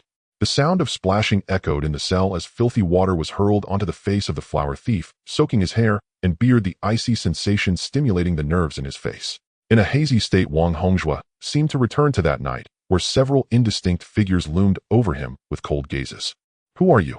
He instinctively repeated the question from years ago, but received a starkly different answer: "Jinyiwei Liaishanman." As his vision gradually cleared, Wang Hongzhuo's memories returned to normal, and he recalled being confronted by the Jinyiwei who had beaten him mercilessly while he tried to resist. So, this must be the infamous prison of the Jinyiwei, right? He surveyed his surroundings, glancing at the blood-stained torture devices, feeling a chill creep over him. "My name is Wang Hongzhua, 38 years old, a resident of the capital, a scholar from the 5th year of Taikong." Without needing further questioning, Wang Hongzhua poured out his life story like beans from a bamboo tube, even confessing the embarrassing incident of spying on a widow bathing when he was a child. No wonder a dignified 7th-grade nascent soul master would engage in such despicable acts. The root of this misfortune was planted in his childhood. Qi Xiaoying scoffed disdainfully. Although he was a frequent visitor to the brothels, he had never harmed a virtuous woman in his life. Wang Hongzhua gritted his teeth and forced a flattering smile. "What this young man said is not without merit, but I did not tarnish the innocence of those women, did I? It was merely a dream of mingling in the waters of joy. At most I transgressed the law out of desire, and under the Great Ming law a year of confinement should suffice, right?" He had once been a scholar, and the Great Ming laws were a mandatory subject. Surely it cannot be that simple. Zhang Lin crossed his arms, looking coldly at Wang Hongzhua, aware that he was evading the main issue. "Which sex evil methods are you practicing?" "Using the nascent soul to extract a woman's essence for cultivation is strictly prohibited by the Great Ming. Even if it does not result in death, one should lose all cultivation and be exiled 3,000 miles. Seeing Zhang Lin step forward, cold sweat streamed down Wang Hongzhua's forehead as he recognized this Jinyiwei who had nearly killed him the previous night. A wave of fear surged within him. "Given your stated identity, how did you come into contact with such a nascent soul inheritance? Also, you claim to be a resident of the capital, having traveled abroad for many years. Why then are you secretly renting a place in the outskirts?" Head Constable Wang nodded in agreement. Wang Hongzhua had too many inconsistencies. His previous statements were full of flaws that even he could easily see. "Wait a minute. Why did I unconsciously place myself beneath the young master? Clearly, I am the long-standing official of Liaishanman." Head Constable Wang fell into deep thought. Wang Hongzhuo's cold sweat increased, his mind raced to devise a countermeasure, and his body temperature quietly rose, wisps of white mist rising from his head. However, Zhang Lin's next words nearly sent him into panic. "You are worried about Li Gui, aren't you?" Zhang Lin squinted, speaking to himself. "I had heard your name before, but I didn't expect you to be alive. Why haven't you visited them?" "Li Gui." Several young constables looked puzzled. "He is the former chief minister who retired and returned home in the 14th year of Taikong. How could this flower thief be connected to him?" Head Constable Wang regained his senses and explained to his subordinates. Wang Hongzhua was taken aback. "She is already married. Why would I go look for her? However, I only heard the other day that her husband was stripped of his official position and exiled to the northern frontier, so it seems Li Gui's judgment is not all that great. Do you know why she married Qin Wuxiang?" Zhang Lin's eyes carried mockery. After you secretly pledged your love to her, she became pregnant, yet you disappeared without a trace. As her belly grew day by day to avoid bringing shame to the Li family, and to protect her unborn child, she complied with the arrangement and married Qin Wuxiang, this third-place scholar. Stories about Qin Wuxiang and his wife's quirks have circulated in upper circles in various versions. Wang Hongzhua, with no channels for information, would naturally be oblivious to the truth. Perhaps he thought that the vows made back then had long since crumbled with time. Wait! Wang Hongzhuo's eyes widened, and he excitedly attempted to stand up, but was forcibly pushed down by the constables behind him. You just said my son, right? You mentioned my son, didn't you? He thrashed violently, the chains on his hands and feet clattering sharply against one another. Zhang Lin said nothing more, simply watching him calmly. The two faced off for several seconds before Wang Hongzhua finally bowed his head and began to recall the story of those years. Back then, a melodramatic yet classic love story. Zhang Lin couldn't help but scoff inwardly. It probably started with Wang Hongzhua possessing a bit of talent and good looks, meeting the young lady of the Li family while praying at Huangjue Temple. After they exchanged glances for some time, they finally secretly pledged their love and tasted forbidden fruit. However, this was met with fierce opposition from Li Gui, the then chief minister. Wang Hongzhua planned to elope with his beloved, but as expected, he was sunk into the river by Li Gui. Literally sunk into the river. Yet this fellow was also a person of great fortune. After surviving a great calamity, he was unexpectedly swept to a mansion and received part of the inheritance from the ancient Hawan sect. After several years of cultivation, he finally reached the 7th grade night wanderer and returned to the capital to seek revenge, only to find that the capital had long changed beyond recognition. The ancient Hawan sect, Zhang Lin had seen relevant introductions in his father's study, said to be one of the great powers that once dominated the 9 provinces. The Yinyang Hawan Dao comprises both the nascent soul and physical body inheritances, achieving cultivation through dual cultivation. It seems Wang Hongzhua received the nascent soul portion of the inheritance. What kind of protagonist template is this? If Zhang Lin hadn't appeared, Wang Hongzhua should have cultivated at an astonishing rate and avenged himself, attaining the status of a celestial being and reviving the glory of the ancient Hawan sect. In this light have I become the villain? Zhang Lin suddenly realized and looked at Wang Hongzhua. You shouldn't have any resentment towards me now, right? Wang Hongzhua shook his head vigorously. How could that be? Young master, you saved my son. Oh, I can hardly express my gratitude. Even if you were to kill me now, I would have no complaints. To know before dying that I still have descendants is enough to leave this world without regrets. Earlier, Qi Xiaohang had already explained various matters regarding Qin Wuxiang naturally, including Zhang Lin's act of saving Qin Hu. What happens to you is none of my business. The specifics of the trial depend on Lai Shimin's decision. I'm merely an external aide they summoned. Zhang Lin waved his hand, signaling Qi Xiaohang and the others to leave the cell. Staying in this damn place for too long is unbearable. The Heart Sutra of the Enchantress. This is the inheritance of the ancient Hehuan sect that Wang Hongzhua obtained. It is incomplete, containing only a visualization image of a man and woman entangled in passion. However, Zhang Lin can draw some inspiration from the spirit techniques within. The authentic inheritance of the Hehuan sect should involve both male and female practitioners advancing together rather than one side, seeking gain unilaterally, which leads to the path of evil. After recording the inheritance at the 6 doors, Zhang Lin and the others returned to the Jinyiwei town office, where an unexpected gain was added to their merit when it came time for settlement. In the Ming dynasty, with the destruction of mountains and temples, the royal library collected countless legacies from across the 9 continents. It is one of the duties of the Jinyiwei as the emperor's personal army to gather the scattered legacies. It has always been said that the public sector is a good place for cultivation. This is not an empty phrase. With various superior resources piled up, even a pig could be trained to possess astonishing combat power. With this merit plus the assets accumulated by my father, obtaining cultivation resources for the 8th rank internal strengthening stage is no longer a problem for me. On the way back to the inner city, Zhou Enming felt particularly good. The prospect of reaching the 7th rank washing marrow was promising, and perhaps in his lifetime, he could even manage to attain the position of general flag with a bright future ahead. Qi Xiaohang glanced at him and teased, "Aren't you going to Jinyutang?" He noticed that Zhou Enming had indeed changed quite a bit recently, but as he was always lingering in brothels, he hadn't asked about the gossip right away. Upon hearing this, both Zhang Lin and Wei Zhou cast suspicious glances at Zhou Enming. As seasoned spectators, they keenly sensed that there was some gossip to be uncovered. Zhou Enming tightened his legs around the horse's belly, pulling the reins with one hand, and awkwardly scratched his head. "My father told me about a marriage proposal. I heard the other party comes from a scholarly family." Oh, several men displayed knowing expressions and teased Zhou Enming a few more times before stepping into the inner city under the glow of the setting sun, preparing to report the details of the case to Yu Wei. "Let's go drink at the brothel."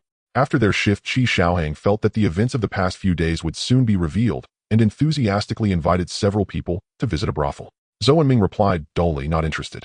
I recently discovered a new method for concocting poison and plant. Wei Zhou maintained his usual cheerful demeanor. I still need to cultivate tonight.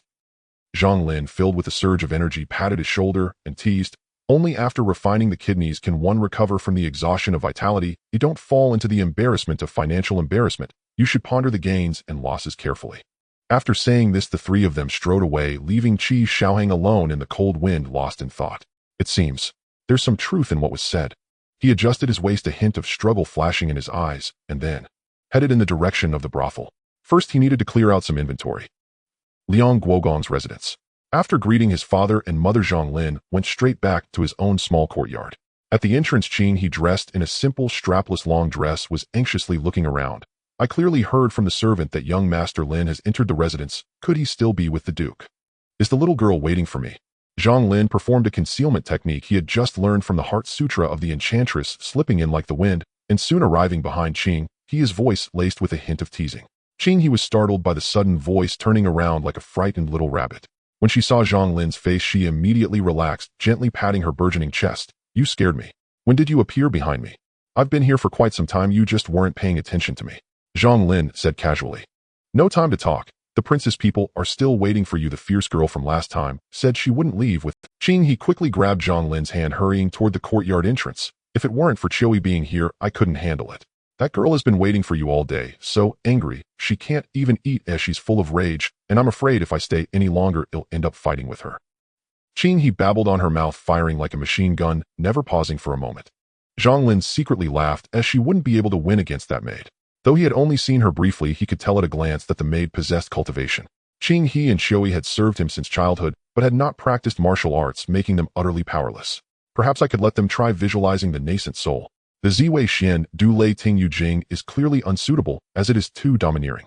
The Heart Sutra of the Enchantress is quite good. In the future, we can cultivate together and improve. Zhang Lin's thoughts drifted, and he had no particular taboos. The interplay of food, drink, and romance is a commonality of human nature. With Qing, he and Qiui as his personal mates, they shared his joys and sorrows, and they were no different from his own people. He could summon them whenever he wished. I didn't know young Master Lin was so busy with official duties. I hope you'll forgive me for my sudden visit. As soon as Zhang Lin entered the room, he heard the maid's crisp apology. Although it was formally an apology, it was delivered with a hint of sarcasm. However, seeing the empty teapot on the table and hearing the rumbling from her stomach, he found the situation quite amusing. Qiui, why haven't you brewed a pot of hot tea for the young lady from the princess residence? I wouldn't want her to go back and report that Liang Guogong's residence is lacking in hospitality. Zhang Lin called out, but then realized he didn't seem to know the maid's name. My name is Yenner. The maid lifted her fair chin and said sweetly, no need for tea. I've already had more than 10 pots today, and am quite full. I came this time because Princess ordered me to deliver these items to young Master Lin. Yenner gave Qiui a wink, and the latter hurriedly went back inside to bring out several jade boxes circling around the stone table. This is a spirit-nourishing pill, this is marrow-washing tea, this is Qing Li red fire pill, and this is... Yenner enumerated the items like a treasured inventory, also detailing the usage and restrictions of each type of pill. Each kind could incite a frenzy of competition in the market, and usually only sects of immortals and members of the Ming royal family could enjoy such supplies. Zhang Lin felt somewhat perplexed.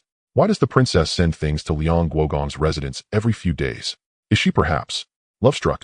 Our princess said that if you finish them, just let her know, and she will refine a few more batches in a few days. Refining pills. The princess can refine pills. Zhang Lin was astonished. He initially thought these pills were from what she obtained at Taiyi's sect or allocated by the royal family, but he was surprised to find out she made them herself. Of course, Yenner said proudly, the princess is the holy maiden of Taiyi's sect. Saintess. Zhang Lin was astonished. He had long known that the eldest princess possessed extraordinary divine talent, but he never expected it to be so terrifying.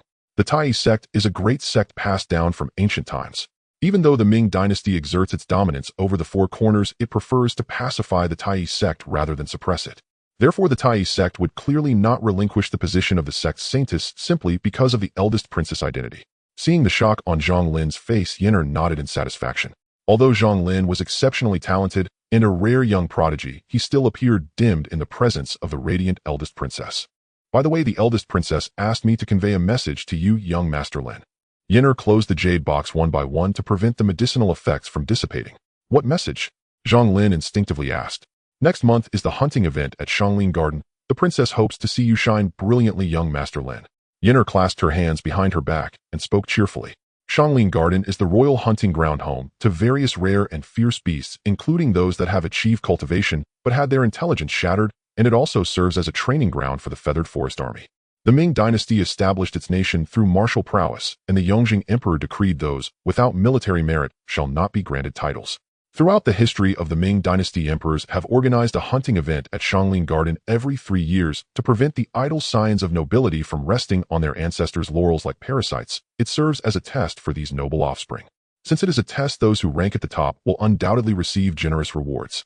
Zhang Lin recalled that his older brother Zhang Wu had been among the top 3 in the last Zhang Lin Garden hunting event, earning a chance to choose rewards from the royal treasury. Elixirs, techniques, divine weapons. Being included in the royal treasury is no ordinary matter. He remembered Zhang Wu boasting about it for quite some time. That is only natural, Zhang Lin replied, while also officially confirming the eldest princess' infatuation. However, did she give me the Zixi Bao as a means to cope with the hunting event at Zhang Lin Garden? As night fell, Yennefer did not intend to linger at the residence of the Duke of Liang. She was eager to return and report to the eldest princess. At the eldest princess' residence, Yennefer quickly found her feeding the celestial cranes after passing through rugged rockeries and pavilions. Your Highness. Yennefer knelt and offered her deepest respects. The eldest princess responded with a soft hum and slowly turned around. Her flowing black hair swayed, and her exquisite face was devoid of makeup. The curves of her long dress were captivating, and her waist, which was just barely graspable, swayed slightly. The celestial crane beside her immediately understood and crouched down to serve as a cushion for the eldest princess. What did he say? A flicker of joy flashed across the face of the Princess Ning, which was quickly subdued, restoring her usual aloof demeanor. Fortunately, Yennefer kept her head lowered and did not notice the change in her princess expression, or it would have surely altered her impression of the eldest princess. Young Master Lin said he would not disappoint the princess' expectations. Yennefer considered for a moment and decided to embellish Zhang Lin's words slightly. Did he really say that? The joy in the eldest princess' eyes deepened. She lazily leaned against the celestial crane, accentuating her captivating curves. I would not dare deceive the princess. Yennefer did her best to speak well of Zhang Lin. The moment young Master Lin learned that you had sent someone, he came directly to see you as soon as he returned, not wanting to delay even a moment. Time and again, even a fool could see that the eldest princess was intentionally favoring Zhang Lin, or perhaps nurturing him. After all, he would be half a master in the eldest princess' residence in the future, so it was only natural to curry favor with him in advance. Very well. Go and receive your reward. Yennefer kept her gaze on the ground as she heard the eldest princess' melodious voice, which seemed to carry a hint of joy. It was night. The clear sky was devoid of clouds, and the twinkling stars made the crescent moon, hanging high, even more dazzling, like a gem embedded in the heavens. The evening breeze was gentle, carrying a chilling breath, waking those who were drunkenly reveling in the taverns, and blowing upon Zhang Lin, who was sitting cross-legged in the small courtyard. Heaven's absolute, earth's annihilation, great soul search. A glint of brilliance flashed in Zhang Lin's eyes as he reminisced about the martial arts he had just acquired. Or perhaps it was a spell. Assisting the 6 doors and capturing the flower thief could be considered a small boost to his reputation. The palace in his mind rewarded him with one of the 7 martial arts from the great tragedy of yin and yang in heaven and earth. Heaven's absolute, earth's annihilation, great soul search. From the name, it is evident that soul search targets the divine soul, a forceful soul-searching technique to inspect memories. These are extremely domineering divine soul spells. While masters of the divine soul can seize souls and capture spirits, they can only do so within 7 days after death, when the 3 souls and 6 spirits have yet to dissipate. Moreover, this soul search can also absorb flesh and blood, strengthening the divine soul for oneself. It is utterly evil. No wonder the day this martial art was completed, blood rained down from the heavens, and ghosts wept throughout the night. It is not at all the orthodox path of the mystical sect. Of course, Zhang Lin did not possess any moral scruples. Martial arts have no distinction between good and evil. If used justly, it is just, and if used unjustly, it is unjust. Truly worthy of being a master who has reached the pinnacle in both divine soul cultivation and physical martial arts, the ingenuity of the design is indeed groundbreaking. Zhang Lin exhaled, transforming into a white arrow shooting into the sky. Those powerful in divine soul can create electricity in an empty room, while those with formidable physique can shout like thunder. The Buddha's lion's roar operates on a similar principle. After a night of meditation and consuming elixirs, his divine soul rapidly strengthened. Zhang Lin felt a vague comprehension. The breakthrough of his divine soul cultivation to the 6th rank was imminent. With this thought, his state of mind grew ever more stable, and the emerging divine soul seemed like a fish in water, becoming increasingly round and free under the clear night sky. The next day, At the Duke of Liang's residence martial academy. Huh. The synchronized shouts echoed through the skies, startling the birds resting on the branches. The rising sun bathed the wide training grounds in a golden hue, casting shadows of numerous figures. The lineage of the Duke of Liang has flourished to this day, becoming one of the prominent families in the capital with complex branches and connections. Thus, from the very beginning, the Duke of Liang's residence established martial academies and schools to cultivate the family's descendants. This is a common practice among aristocratic families, as bloodline ties have always been the most crucial bond in maintaining relationships in feudal society. Everyone understands the principle that one thrives, all thrive, one suffers, all suffer. Of course, this premise requires the main lineage to act fairly and unite people's hearts. In this regard, the successive Dukes of Liang have done very well. The martial academy and school at the Duke's residence even attracted a significant number of young scions from families affiliated with the Duke, and the Duke welcomed them all. For what joy is there in not extending kindness to others? Winter training in the bitter cold, summer training in the sweltering heat. In the front row of the training grounds, a burly instructor with hands clasped behind his back spoke with a voice as thunderous as rolling thunder, resonating through every corner of the training grounds. Many of you are merely at the stage of refining your skin, so you must not become complacent. Those who have built their qi and blood must not become self-satisfied. The extent to which your muscles and skin are refined will determine how far you can go on your martial path. If you seek immediate gratification. The foundation of martial arts is heavily reliant on the strength of bones and muscles. Therefore, during the 90-year body refinement stage, we must achieve skin as tough as that of an ox, bones as solid as those of a tiger, and tendons coiling like a python. The instructor surveyed the surroundings, and seeing no one daring to act out of line, nodded in satisfaction. Since ancient times, countless body refinement martial arts have emerged, and the effects of training vary among different sects. Our Great Ming Taizu, the illustrious emperor, created a body refinement martial art after observing the demon and barbarian tribes, which is divided into three forms. The bull demon power punch, the tiger demon bone training fist, the great python tendon technique. Many of you may have inherited foundation establishment techniques, or have had various experiences, but here I will only teach these three martial arts as the foundation for your martial path. Whether you learn them or not is entirely up to you. The instructor was a 7th-tier practitioner of the cleansing marrow realm and a branch member of the Zhang family. Although his talent was not high, he was steady and methodical, making him the most suitable for laying the foundation for these unformed disciples of the family. The students listened attentively, especially the newly joined disciples whose eyes lit up at the mention of the body refinement martial arts passed down from the Taizu, some of them eager to try out. Whether it was Taizu the Grand Emperor or Shizu the fierce martial emperor, both were figures unattainable in the eyes of the youth. Just the chance to come into contact with even a fragment of their legacy felt like an honor. Zhang Lin stepped into the martial academy, where instructor Zhang was demonstrating a set of fist techniques. The wind from his punches howled, and as the air trembled, he resembled a fierce white tiger descending from the mountain to hunt, an imposing sight. The tiger demon bone training fist. Zhang Lin had practiced this fist technique before, but not within the confines of the martial academy. As the legitimate son of the Duke of Liang, he naturally did not need to crowd into the martial academy like other branch family members or illegitimate children. Instead, he enjoyed unknown instruction. However, he believed that even under the current circumstances, practicing this set of fist techniques would yield only mediocre results. Oh, the second young master has arrived.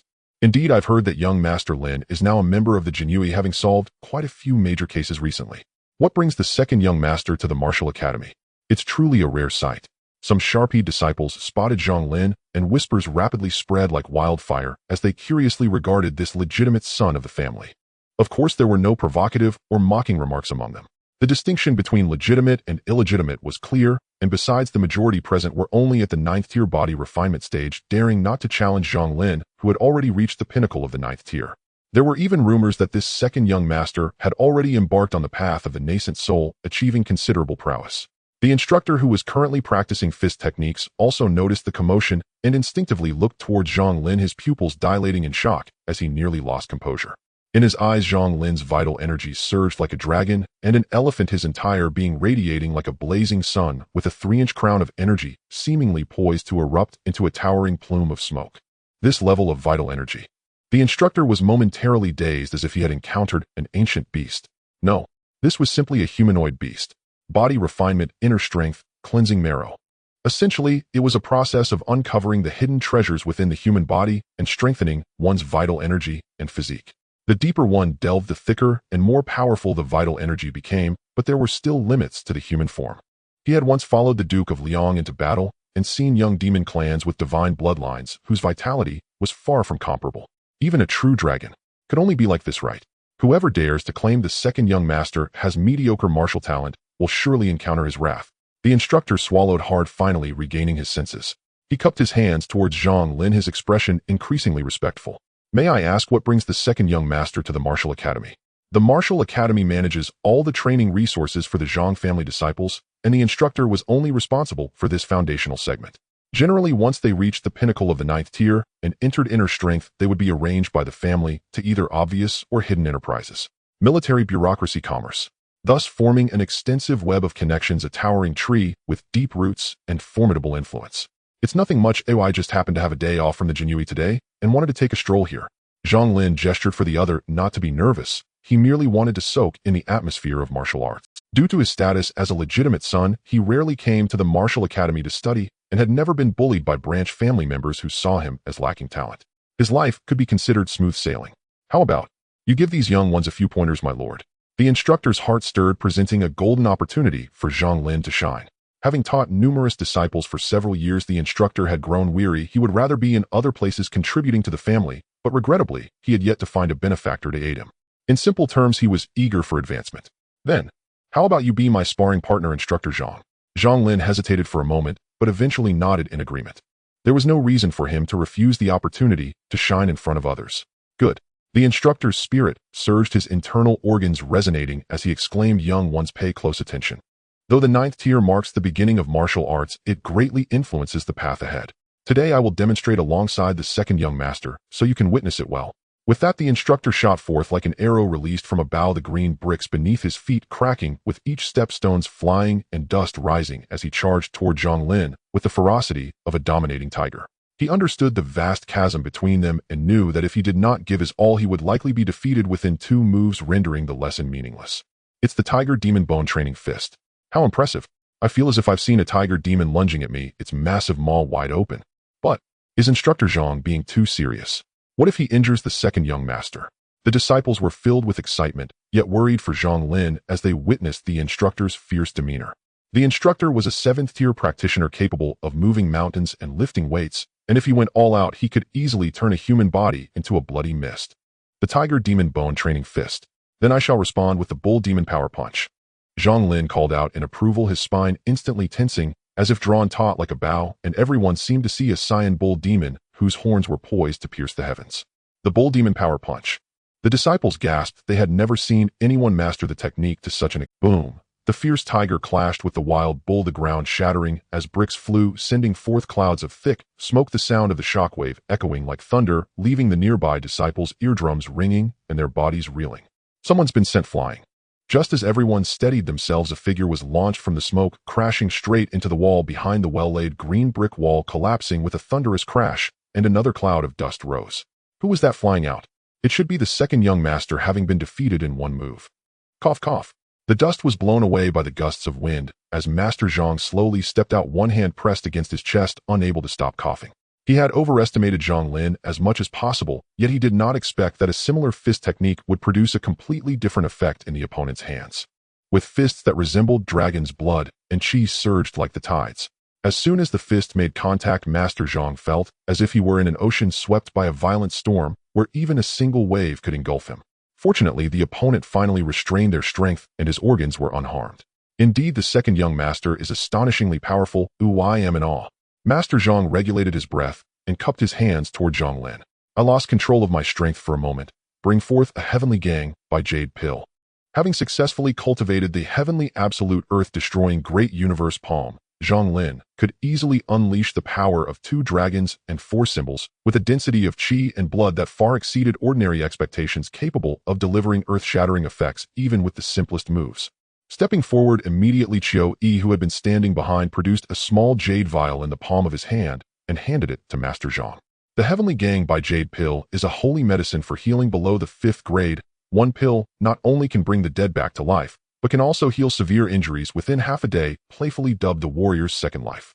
Master Zhang was taken aback. His injury could heal with just a moment of rest, and taking the Heavenly Gang by Jade Pill would be a waste of resources. He carefully took the pill, cautiously tucking it into his bosom with a look of gratitude in his eyes. You are all fine sons of the Zhang family. I don't often come to the martial academy, but today is a fortuitous occasion. I have purchased a batch of leopard fetal tendon pills, which are perfect for you to build your foundation. Zhang Lin's progress in martial arts had been slow over the years. He collected reputation points to activate his golden finger while managing business affairs. With the support of his noble father and his own efforts, he amassed considerable wealth from taverns and shops. Thanks to his extensive reading of time-traveling novels in his past life, he was well-versed in various small tricks for wealth, such as chicken essence, glass soap, and ice making. With connections, resources, ideas, and his noble father's initial funding, if he couldn't make money, it would be better for Zhang Lin to find a tofu to crash into. Now 1/10 to 1/12 of the alchemy and weapon shops in the capital were under his personal control. Don't underestimate this 1/10 to 1/12 share. The capital is filled with the wealthy, and casually throwing a brick on the street might hit a count. Securing 1/10 to 1/12 of the market in such a place is already considered affluent, and this is merely a corner of Zhang Lin's business empire. Thus, these leopard fetal tendon pills are merely a drop in the bucket for him, used to win over people's hearts. Oh no, giving back to the family is simply worth more than its cost. Don't rush one at a time, everyone gets a vial. The Zhang family members were stunned, almost thinking there was something wrong with their ears. From the name alone, the leopard fetal tendon pills were known to greatly benefit tendon training. In the past, they could only receive one pill every 3 months, and those who excelled in the monthly test would receive an additional one. And now the second young master was directly giving each person a vial. This was as if they had been reborn. Many were eager to kneel before Zhang Lin on the spot, feeling a bit uneasy about receiving such pills. You're here? Yes, I'm here. You shouldn't have come. Too much contact will only increase the risk of exposure. Remember, more actions lead to more mistakes, fewer actions lead to fewer mistakes. The most seamless plans are often the simplest and most brutal. In the darkness, two voices conversed, faint as a whisper, barely audible. I know what to do. After a moment of silence, the voice replied respectfully. The truth is often unimportant. We only need to plant the seeds of discord, and time will take care of the rest. The other voice continued to murmur, but there was no further response. Another day of rest. Zhang Lin met with Qi Xiaoyang's appointment and spent the day drinking flower wine at the Performance Bureau in the company of his superior Yu Wei and the two others, Zhou Ming and Wei Zhou. Although he had seen countless beauties in the world and was used to a life of luxury and comfort, he genuinely praised the girls of the Performance Bureau. Regardless of their looks, figures, or talents, they far surpassed the stars from his past life, excelling in various arts and performances. As the wine flowed and the dishes were served, the sky began to darken. Are there any girls you fancy? If you want to stay the night, I'll put it on my tab. Qi Xiaohong, inebriated, was unusually generous that day. You're already planning to squander your newly issued salary. Yu Wei glanced at him, naturally aware of the source of his subordinate's extravagance. Qi Xiaohang had the character of living for the moment, or after all, with his father to back him, he acted rather recklessly, but his social skills were undeniable. He could strike up a conversation with anyone in the Jinyiwei town and pacification department. No, today is a day of rest, otherwise I wouldn't accompany you to drink flower wine. Zhou Ming declined. This man, once he had something on his mind, could grow overnight. Wei Zhou and Zhang Lin also found an excuse to take their leave, prompting Qi Xiaohang to laugh and scold them for lacking romance. Exiting the Performance Bureau, they each went their separate ways. Zhang Lin strolled along the street, passing through deserted alleys as the sky darkened. Dark clouds obscured the moon and a fierce wind arose. It's going to rain. He glanced at the sky, tidied his thoughts, and unconsciously quickened his pace. In the long street and dark alleys, a sudden gust of wind stirred up the fallen leaves on the ground, blowing them far away. Pat! A raindrop the size of a bean fell, followed by a series of them crashing to the ground like dominoes. The heavy rain poured down. Zhang Lin stopped in his tracks, his eyes narrowing slightly, his hand instinctively resting on the embroidered spring knife at his waist. You've been following me all this way. If you don't come out now, I'll be at the Duke's residence, and there will be no chance left. His powerful divine sense had already sensed that someone had been trailing him since he left the Performance Bureau. Without any footsteps or greetings, 4 martial artists emerged almost simultaneously, surrounding Zhang Lin, their scorching blood and chi soaring into the sky, evaporating the raindrops that fell on them in an instant. 6th grade martial artists. Zhang Lin's eyes narrowed and he grinned. To think you dispatched 4 6th graders, you really think highly of me. The opponents had evidently made targeted preparations, knowing that he had once launched a surprise attack and killed a 6th grade martial artist with a single arrow, specifically sending 4 6th graders. Duke Ning, kill him. The assassins wasted no words, charging forward, their blood and chi erupting as they unleashed a powerful strike, as if they aimed to split the curtain of rain in half. Killing intent manifests in the heavens, stars shift, and homes change. Killing intent arises from the earth, dragons and snakes rise from the land. Killing intent arises from humanity, and the world turns upside down. As Zhang Lin's eyes opened and closed, it seemed as if thunderlight danced within them. A true martial emperor treading on tortoise and snake suddenly roared in his mind.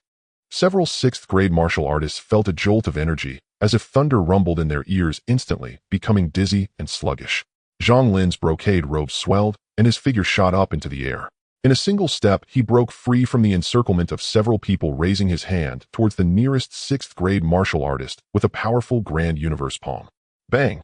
With a casual strike of the power of 2 dragons and 4 symbols, the air beneath his palm exploded with a crisp sound, immediately awakening the 6th-grade martial artist, who raised his hand to draw his sword in resistance. Too late. Zhang Lin let out a sinister laugh. The heavenly absolute earthly extinction grand universe palm is said to encompass all martial transformations. Although that may be an exaggeration, once targeted one cannot escape. Even with all their means, they can only endure the force of this dragon and elephant. Smack! As his palm made contact with the head, it was like a diamond striking a hammer. The power of 2 dragons and 4 symbols poured out, instantly collapsing the cervical vertebrae, blood and flesh splattering as the head was forcefully smashed into the chest cavity. So brutal. The other 3 6th-grade martial artists, regaining their senses, felt their scalps go numb, as if an electric current surged up from their tailbones, instinctively filled with fear. They had killed countless people, but had never seen anyone crush a 6th-grade martial artist so brutally. This was indeed a 6th-grade martial artist. In this guy's hands, it was as easy as squeezing a chick. According to the information they received, wasn't this kid merely an 8th-grade martial artist? As for that 7th-grade Night Wanderer realm, they had never taken it seriously. Within arm's reach, one could defeat an entire nation. This is the might of a martial man. But now the scene before them completely shattered their understanding of martial arts. They even suspected that this so-called meticulously planned assassination was actually a trap set by some people in the tribe. Leave. The 3 exchanged glances, already harboring thoughts of retreat. Since the assassination failed, the plan to incite discord in the Ming court had naturally also failed. It was better to preserve their lives for future opportunities. Want to leave? Do you think this is your home? Zhang Lin would not allow them to have their way.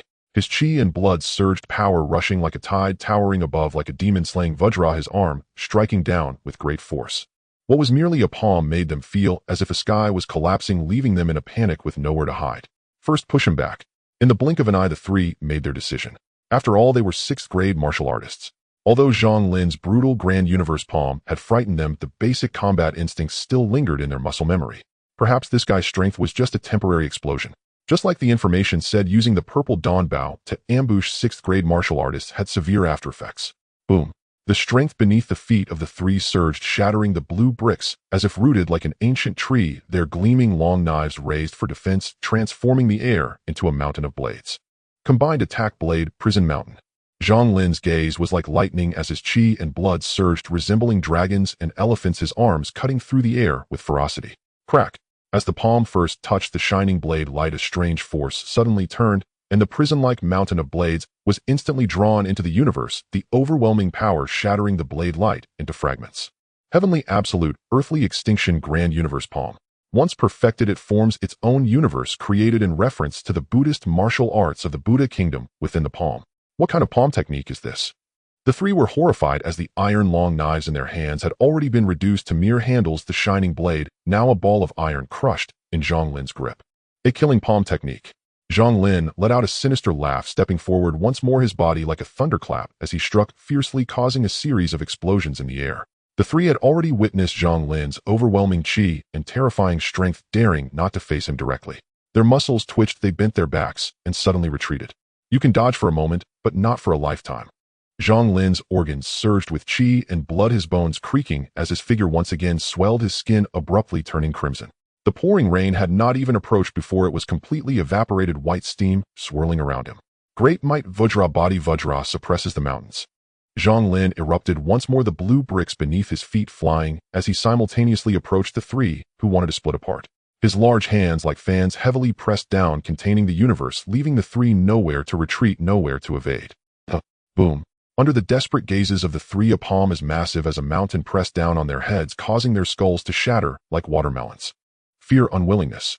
Various emotions like dreams and bubbles vanished along with the pouring rain. Zhang Lin expelled a white arrow spinning in the air before disappearing, his figure rapidly shrinking back to normal size. A 6th-grade martial artist is still a 6th-grade martial artist. If he hadn't already perfected the heavenly absolute earthly extinction grand universe palm, casually wielding the power of 2 dragons and 4 symbols, this battle would have been incredibly difficult. Buzz. Just as Zhang Lin relaxed, a sword's chant suddenly echoed. A cold gleam shot out from the alley beside him, tearing through the heavy rain curtain, aiming directly at Zhang Lin's neck. In an instant, Zhang Lin felt all his pores standing on end. His divine sense frantically warning him. A chilling aura surged to his heart. An ambush! Zhang Lin quickly reacted, gripping the corpse beneath him tightly, abruptly turning around. Two headless corpses blocking in front of him, the flesh he touched rapidly dissolving. Hiss!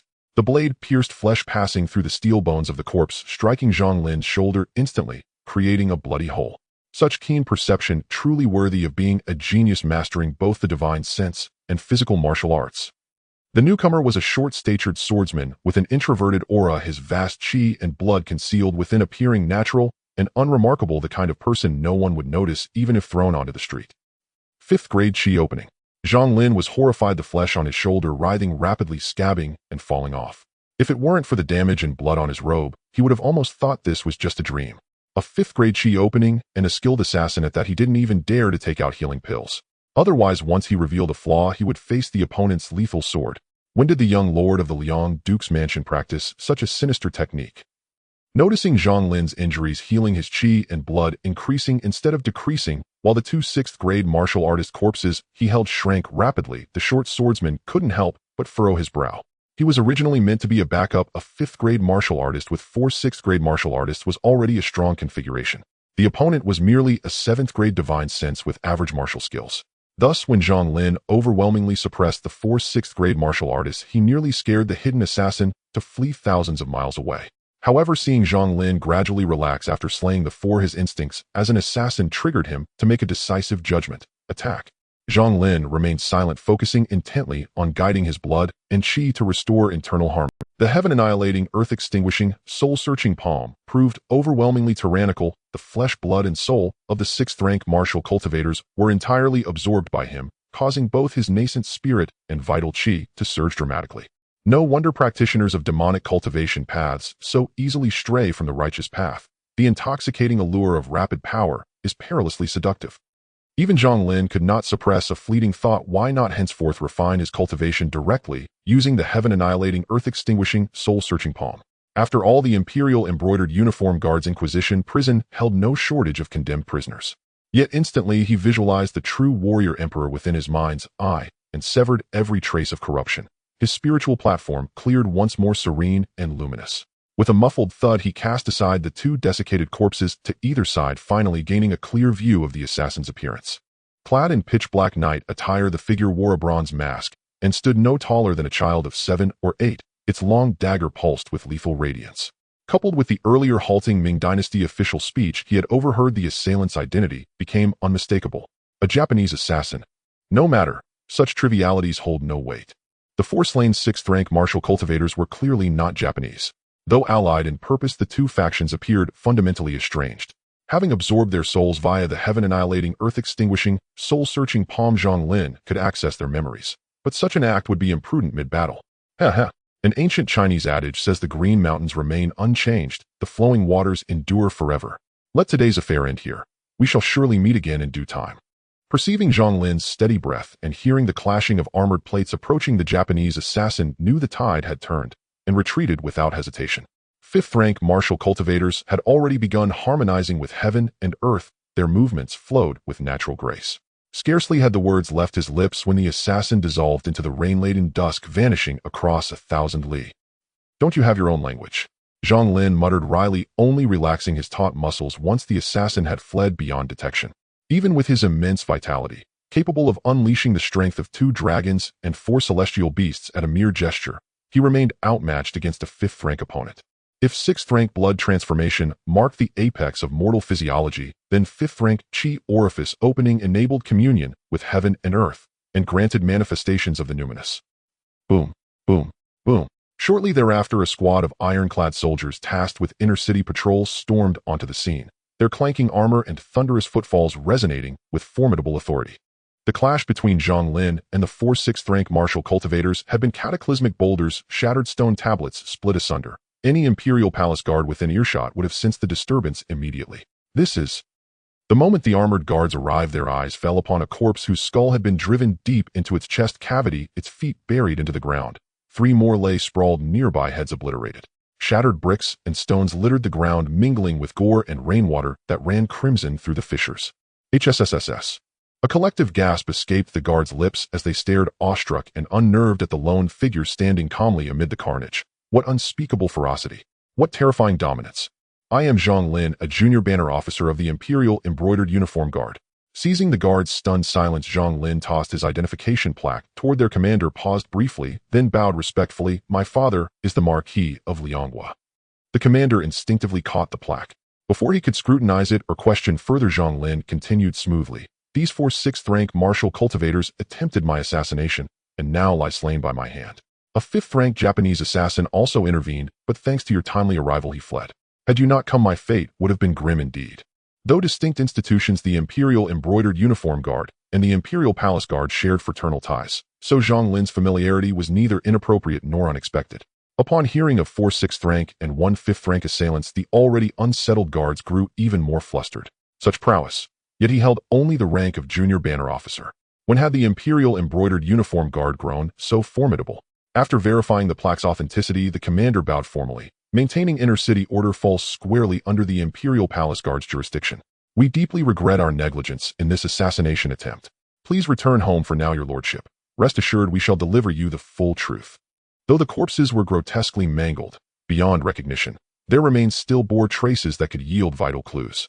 Then I entrust this matter to you, gentlemen. Having thanked them, Zhang Lin, exhausted from his explosive exertion, departed without further ceremony, heading straight for home. Cleanup, after all, was best left to the professionals of the official bureau. The wind ceased, the rains. Upon returning home, Zhang Lin's disheveled state sent shockwaves through the household. Servants whispered frantically, rumors spread like wildfire, and the entire Marquis of Lianghua's residence descended into cheerful chaos. Even Zhang Jingtai and Lady Zhang were roused from their chambers. Only after prolonged reassurance did Zhang Lin quiet their anxieties, and weary to the bone retreat to his private courtyard. He had originally considered scaling the wall discreetly, but his father, a high-ranking military commander, housed countless retired martial masters within the estate. Any misstep might ignite unintended conflict. Young master, are you truly unharmed? Qinghe the young maid burst into tears, frantically patting him head to toe, terrified she might discover a hidden wound. Nothing to fret over, a mere 5th-rank cultivator. Less than a clay chicken or tile dog. Zhang Lin waved dismissively, making Qinghe giggle before gently tapping his shoulder. You're always jesting, young master. Xiao-Yi, who trailed silently behind, blinked back tears, not scolding Qinghe for her boldness as she usually would, but speaking softly instead. Young master, I've already instructed the others to prepare warm bath water. Please drink a bowl of ginger tea first to warm your body. Don't catch a chill. Her concern had clouded her judgment. She'd forgotten that martial cultivators brimming with young vitality were impervious to common colds or fevers. With laughter and ease, the three resolved every detail of the evening's affairs swiftly and seamlessly. After sending the 2 maids to rest, Zhang Lin stepped beneath the starlit sky and settled cross-legged beneath the ancient scholar tree in his courtyard. Clad in white silk robes edged with brocade, his garments billowing gently in the breeze like those of a celestial immortal. My vital energy has swelled by at least 1/3. Indeed, 6th-rank martial cultivators are potent elixirs. Zhang Lin swallowed a water-softening pill and resumed his customary refinement of the 5 vital organs. Tonight's absorption of 2 6th-rank cultivators' flesh, blood, and souls via the heaven-annihilating, earth-extinguishing, soul-searching palm had saved him no less than half a month's arduous cultivation. Strengthened qi accelerated organ refinement, a deeper refinement, in turn amplified qi, creating a virtuous, self-reinforcing cycle.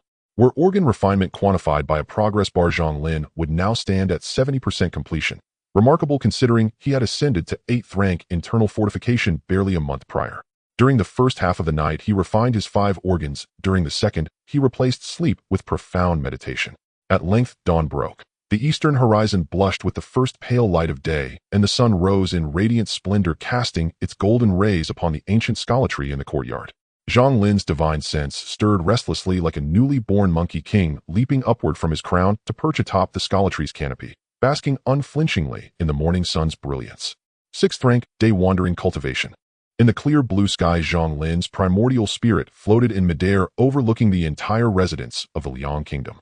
He saw Zhang Jingtai returning from court, saw the maids washing clothes, and saw the children exercising their muscles. Gazing far into the distance, his thoughts raced like lightning. His primordial spirit felt as if it were immersed in a warm spring, the soothing sensation making him feel utterly intoxicated, as if he could perceive all manner of things in the outside world. It is said that when the souls of the dead cultivate to great depths, they can also develop 5 senses no less than a normal physical body. It is called Ghost Immortal. Zhang Lin seemed to sense something, recalling an anecdote he had once seen in his father's study. After wandering around the residence for a moment, he found that he was no longer as sensitive to the vitality of martial artists as before. No wonder there are so few who cultivate the path of the primordial spirit. The threshold is high, and their direct combat ability is far inferior to that of martial artists. Even when reaching the 6th grade sun travel realm, they can only adapt to the masculine vitality of martial artists. In short, the cost-performance ratio of cultivating the path of the primordial spirit is too low. With his soul returned to its shell, Zhang Lin immediately felt his thoughts accelerating greatly. In an instant, many scriptures and poems that he had previously found incomprehensible became clear to him. The martial arts techniques from the past seemed to become more fluid and effortless, and his control over the vitality within his body became extraordinarily precise, with the delayed power of the 2 dragons and 4 symbols faintly increasing. To cultivate fate without cultivating character is the first ailment of cultivation. To cultivate character without cultivating fate, the spirits of the underworld will find it hard to attain sanctity. Indeed, this was profound insight, and at this moment Zhang Lin's determination for his future path was unwavering. Calming his mind, he closed his eyes to meditate for a moment, solidifying the realm he had just broken through before beginning to examine the remnants of the 2 assassins' soul memories from last night. Upon reaching the sun travel realm, a multitude of thoughts flashed through his primordial spirit in an instant, and he could easily discern the memories of 2 6th grade martial artists. If he were still at the 7th grade night travel realm from yesterday, it would have taken him at least half a day to do so. So it is. From the fragmented memories of the 2, Zhang Lin pieced together the details of this assassination attempt. Now, with De Ming exerting pressure on the surrounding territories and growing strong, the western region's Buddhist sect, the demon tribes, and the eastern isles, the forces around them were all trembling with fear, eagerly hoping to weaken De Ming's living strength. And the court in the capital was one of their focal points. Recently, Zhang Lin personally sent the son of Duke Ning Liang to the imperial prison, leading to his eventual exile to the northern frontier, prompting various foreign powers to see an opportunity. They intended to stir up conflict between the Liang Duke, the Ning Duke, and the princes behind them by assassinating Zhang Lin, thus disrupting the court structure and causing De Ming to self-destruct. This was not the first time they had done such a thing. In past political strifes within De Ming, these forces had been the driving force behind many conflicts, and the officials in the court were not necessarily unaware. However, many were happy to use this sharp tool to eliminate their political enemies. Barbarians, Eastern Isles. Who else? Zhang Lin suddenly felt a chill down his spine. In the past, he was merely a frivolous young master, completely detached from such treacherous power struggles. He had not expected that the seemingly tranquil capital harbored such storms. However, now that he had displayed astonishing strength, similar incidents should greatly decrease if they did occur. They would be earth-shattering assassinations. Thus, he must become stronger. As long as anyone dared to come and assassinate him, he would kill them all. In the company of the 2 maidservants Qing He and Xiao Yi, who assisted him in changing clothes and washing away a night of fatigue, Zhang Lin rode out on a tall horse. He bought a few steaming buns along the way and headed straight for the Jinyiwei's town patrol department. It was another workday, and Zhang Lin felt he had developed a case of holiday syndrome. After quickly checking in at the office, he happened to run into Qi Xiaohang and the others. Just as he was about to greet them, he noticed the 3 of them had their heads down, their expressions somewhat off. Could it be that they knew about my assassination last night? But that doesn't make sense. Apart from those in the residence, only the Royal City Department knew. He himself would probably have to wait several workdays to receive a reply, and the Royal City Department wouldn't broadly announce it. Wouldn't that be self-defeating? What's going on? Zhang Lin stopped the 3 and asked. They seemed to just notice Zhang Lin sighing. What else could it be? A tough job. A spy from the Jinyiwei reported that the city god of Xianghe County in the northern Jili was gravely injured and in a deep sleep, and we are to go investigate the situation first. A county city god who enjoys the prayers and wishes of the people is at least at the 6th grade sun travel realm. To be able to injure him to the point of deep sleep is definitely beyond what Qi Xiaohang and the others can handle. Qi Xiaohang, being astute, noticed Zhang Lin's confusion and explained, "We thought the same. That is a 6th grade figure. We mere 8th grade. Is it worth risking our lives to fight?" Had it not been for his concern for a few brothers, he would have long since reported to the higher-ups and resigned. It would be better to go home and inherit the title. The boss said that another 100-man commander has been dispatched from above, but the person is still on another mission, so we are to go on ahead and see if we can uncover any useful clues. Zhang Lin relaxed his brow. Then I'll inform Captain Yu and go with you. It's better to have someone to look after each other, since I'm feeling a bit bored at the office anyway. Now that his path of the primordial spirit is at the 6th grade sun travel, and his martial arts is also approaching perfection at the 8th grade, he can effortlessly wield the power of 2 dragons and 4 symbols. Even a 5th grade master would not fare well against him. If he were to encounter the Eastern Isles assassin from last night again, he would have complete confidence in taking them down with a series of moves. There are 365 acupoints in the human body. Opening 108 of them allows one to bridge heaven and earth, channeling spiritual energy into oneself and entering the 4th grade true chi realm. The number of opened acupoints largely determines how far a martial artist can go beyond the 4th grade. It also reflects the richness of a 4th grade martial artist's true chi, indicating their strength. This status is similar to the 9th grade physique refinement. The more solid the martial foundation, the greater the foundational vitality, which is why the 5th grade opening acupoints is also known as the 2nd dragon gate. It can be said that the gap between two 4th grade individuals can sometimes be even greater than that between a person and a dog. Thus, many martial artists choose to remain at the 5th grade realm to hone their skills in hopes of opening more acupoints. The Eastern Isles assassin clearly does not fall into this category. Considering their level of integration with heaven and earth, they have not yet reached the stage of bridging heaven and earth.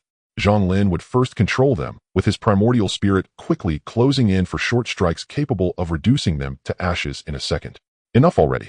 Upon hearing that Zhang Lin wanted to tag along, Qi Shaoheng immediately waved his hand to refuse. What are you getting involved in this mess for? We can handle the muddy waters ourselves. Zhang Lin, although strong, could he really defeat a 6th grade? If he encountered one, he would merely be an extra cannon fodder. The Imperial City Guard. The red walls and green tiles stand tall, the beast-headed gates wide open with gilded characters on the plaques swirling like dragons and snakes, exuding an air of swallowing the world. Armored warriors come and go, their faces all bearing a serious expression.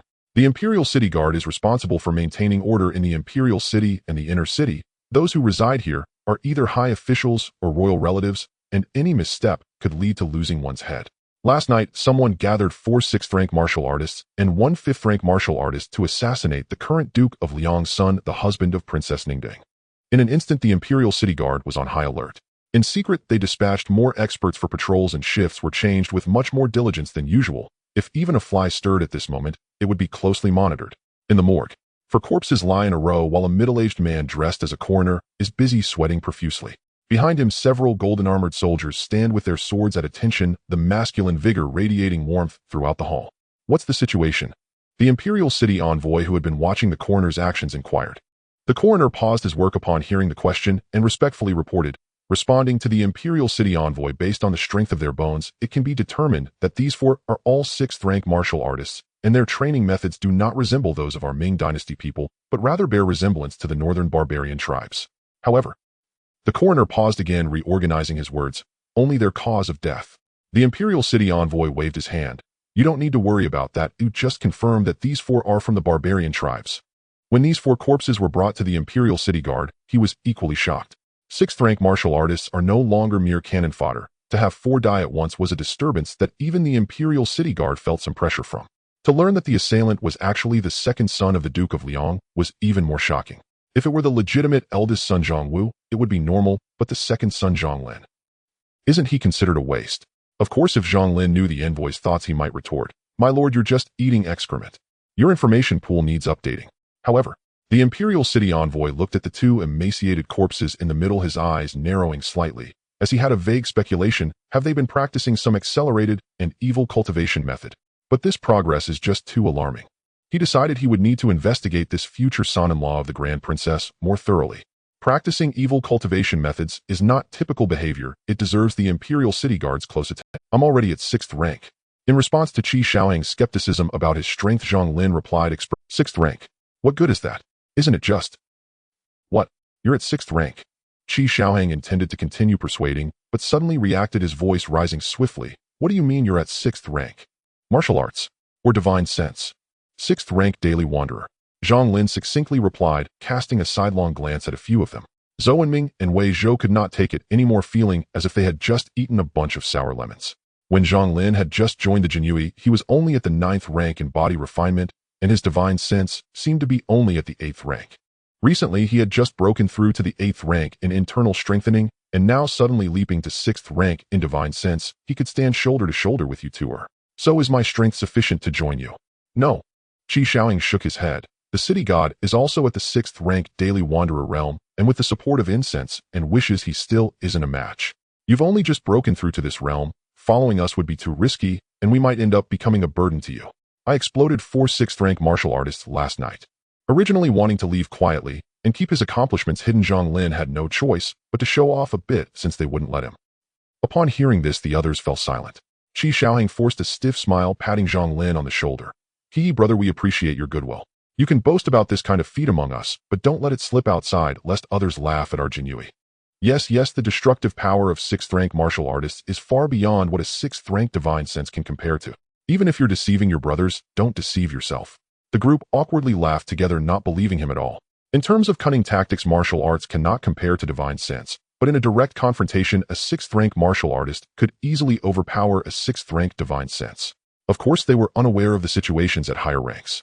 It is said that after the 4th rank, the offensive methods of divine sense begin to diversify, allowing them to hold their own against martial artists of the same rank.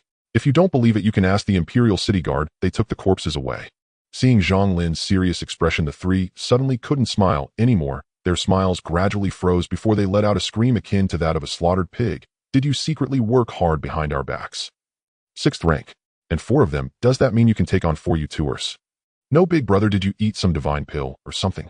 Cough, cough. Just as the group was falling apart, a familiar cough came from behind. What do you mean you can take on 4 YouTubers? Zhou and Ming explain what that means. Zhou and Ming was startled and did a Thomas spin. The imposing figure of Yue used as a measure of combat power suddenly appeared before him, that face covered in a bushy beard almost close enough to touch. He quickly chuckled awkwardly. Had you heard wrong? Yue glared at him and didn't pursue the matter further, pulling Zhang Lin directly into his office while instructing the others behind him.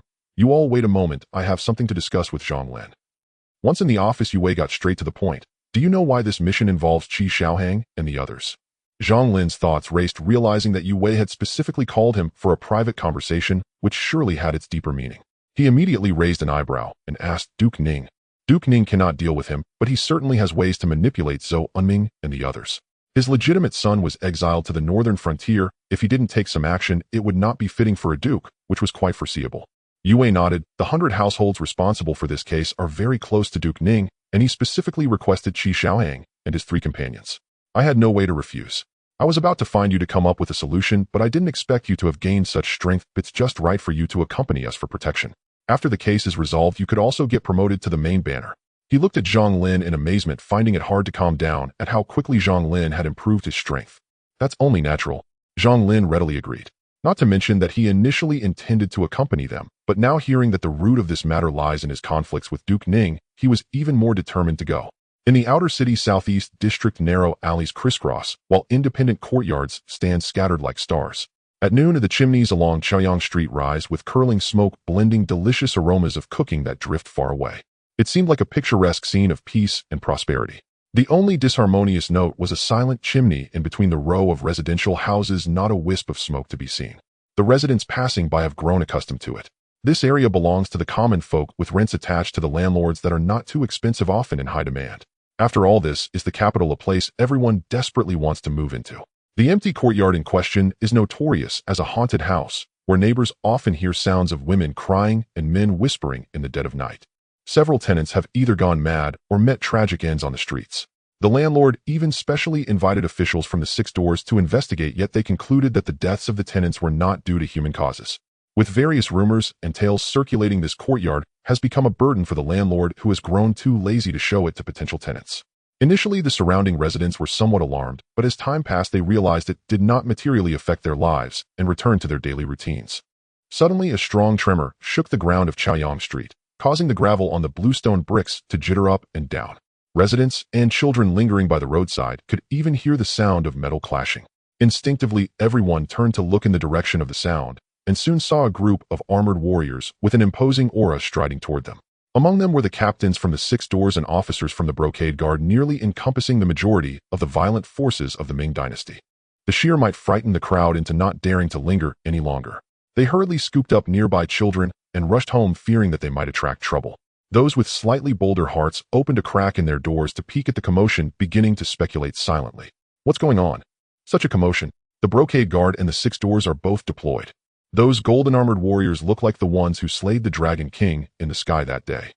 They stopped in front of that haunted house. The Imperial City Division manages the inner city and the Imperial City. Many have never seen it, hence they only felt the imposing presence, unaware of the tremendous significance of the Imperial City Division's involvement. This must be the courtyard, right? The leading golden-armored warrior stood firmly with his sword, his sharp gaze sweeping toward the old courtyard gate, his voice deep and resonant like the tolling of a temple bell, heavy and ancient. This demonstrates an extremely powerful presence. The intelligence provided by Duke Liang indicates that the barbarian spies have been hiding here for a long time, and there is said to be a sorcerer. A sorcerer is what the barbarians call practitioners of the celestial path, whose significant status within the barbarian community is due to the harshness of their lineage. The brocade-clad officer with a fierce smile said, daring to conspire to assassinate the Duke Liang's son, truly bold. Have you forgotten the lessons of the past? As for the eastern country, haha.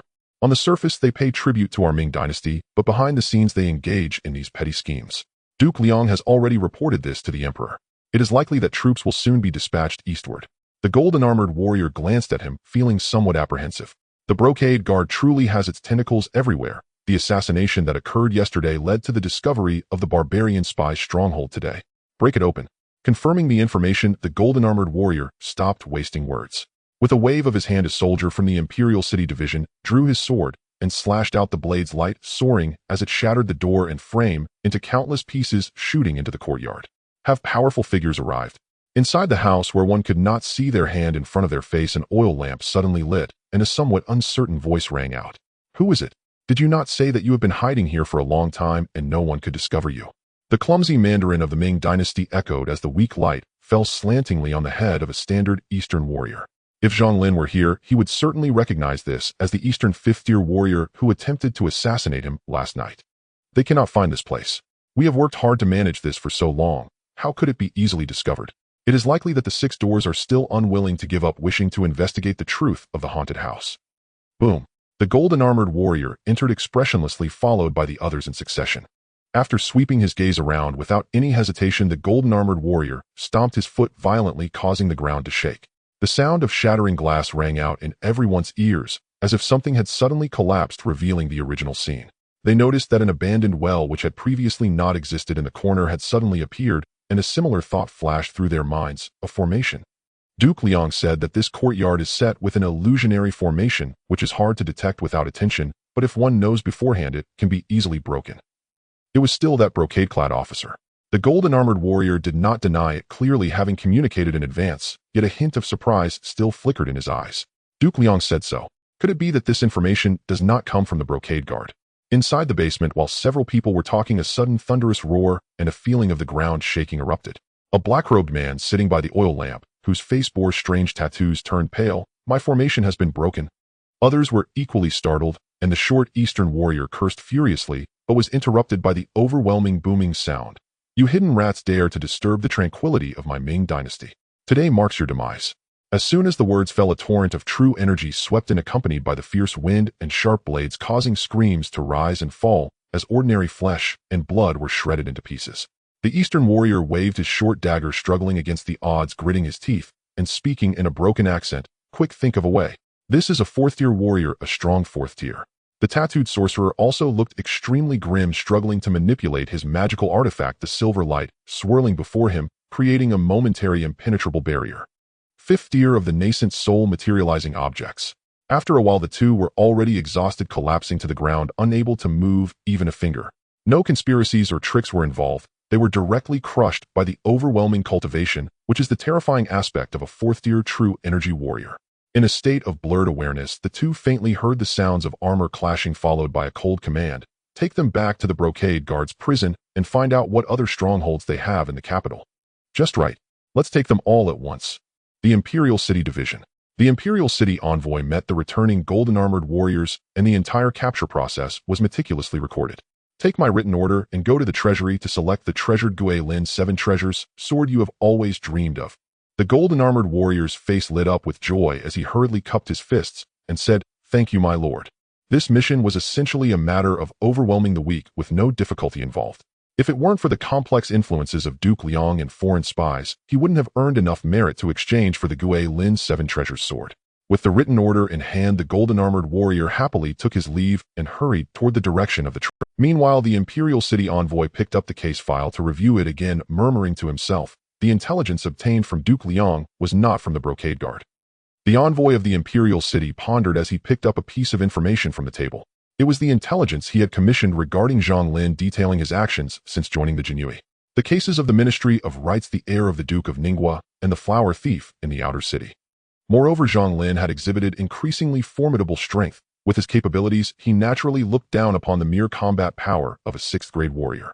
What he valued was Zhang Lin's terrifying growth rate, keen insight, decisive execution, and the ruthlessness hidden beneath his gentle exterior. This was evidently at odds with his previous judgment of him as a dangerous individual practicing heretical cultivation. If given time, this child will surely achieve greatness. The envoy of the imperial city uttered a classic line. He suddenly recalled the 2 6th-grade martial artists who had turned into desiccated corpses in the mortuary. According to the spirit cultivators of the imperial city, their souls had already been extracted by someone.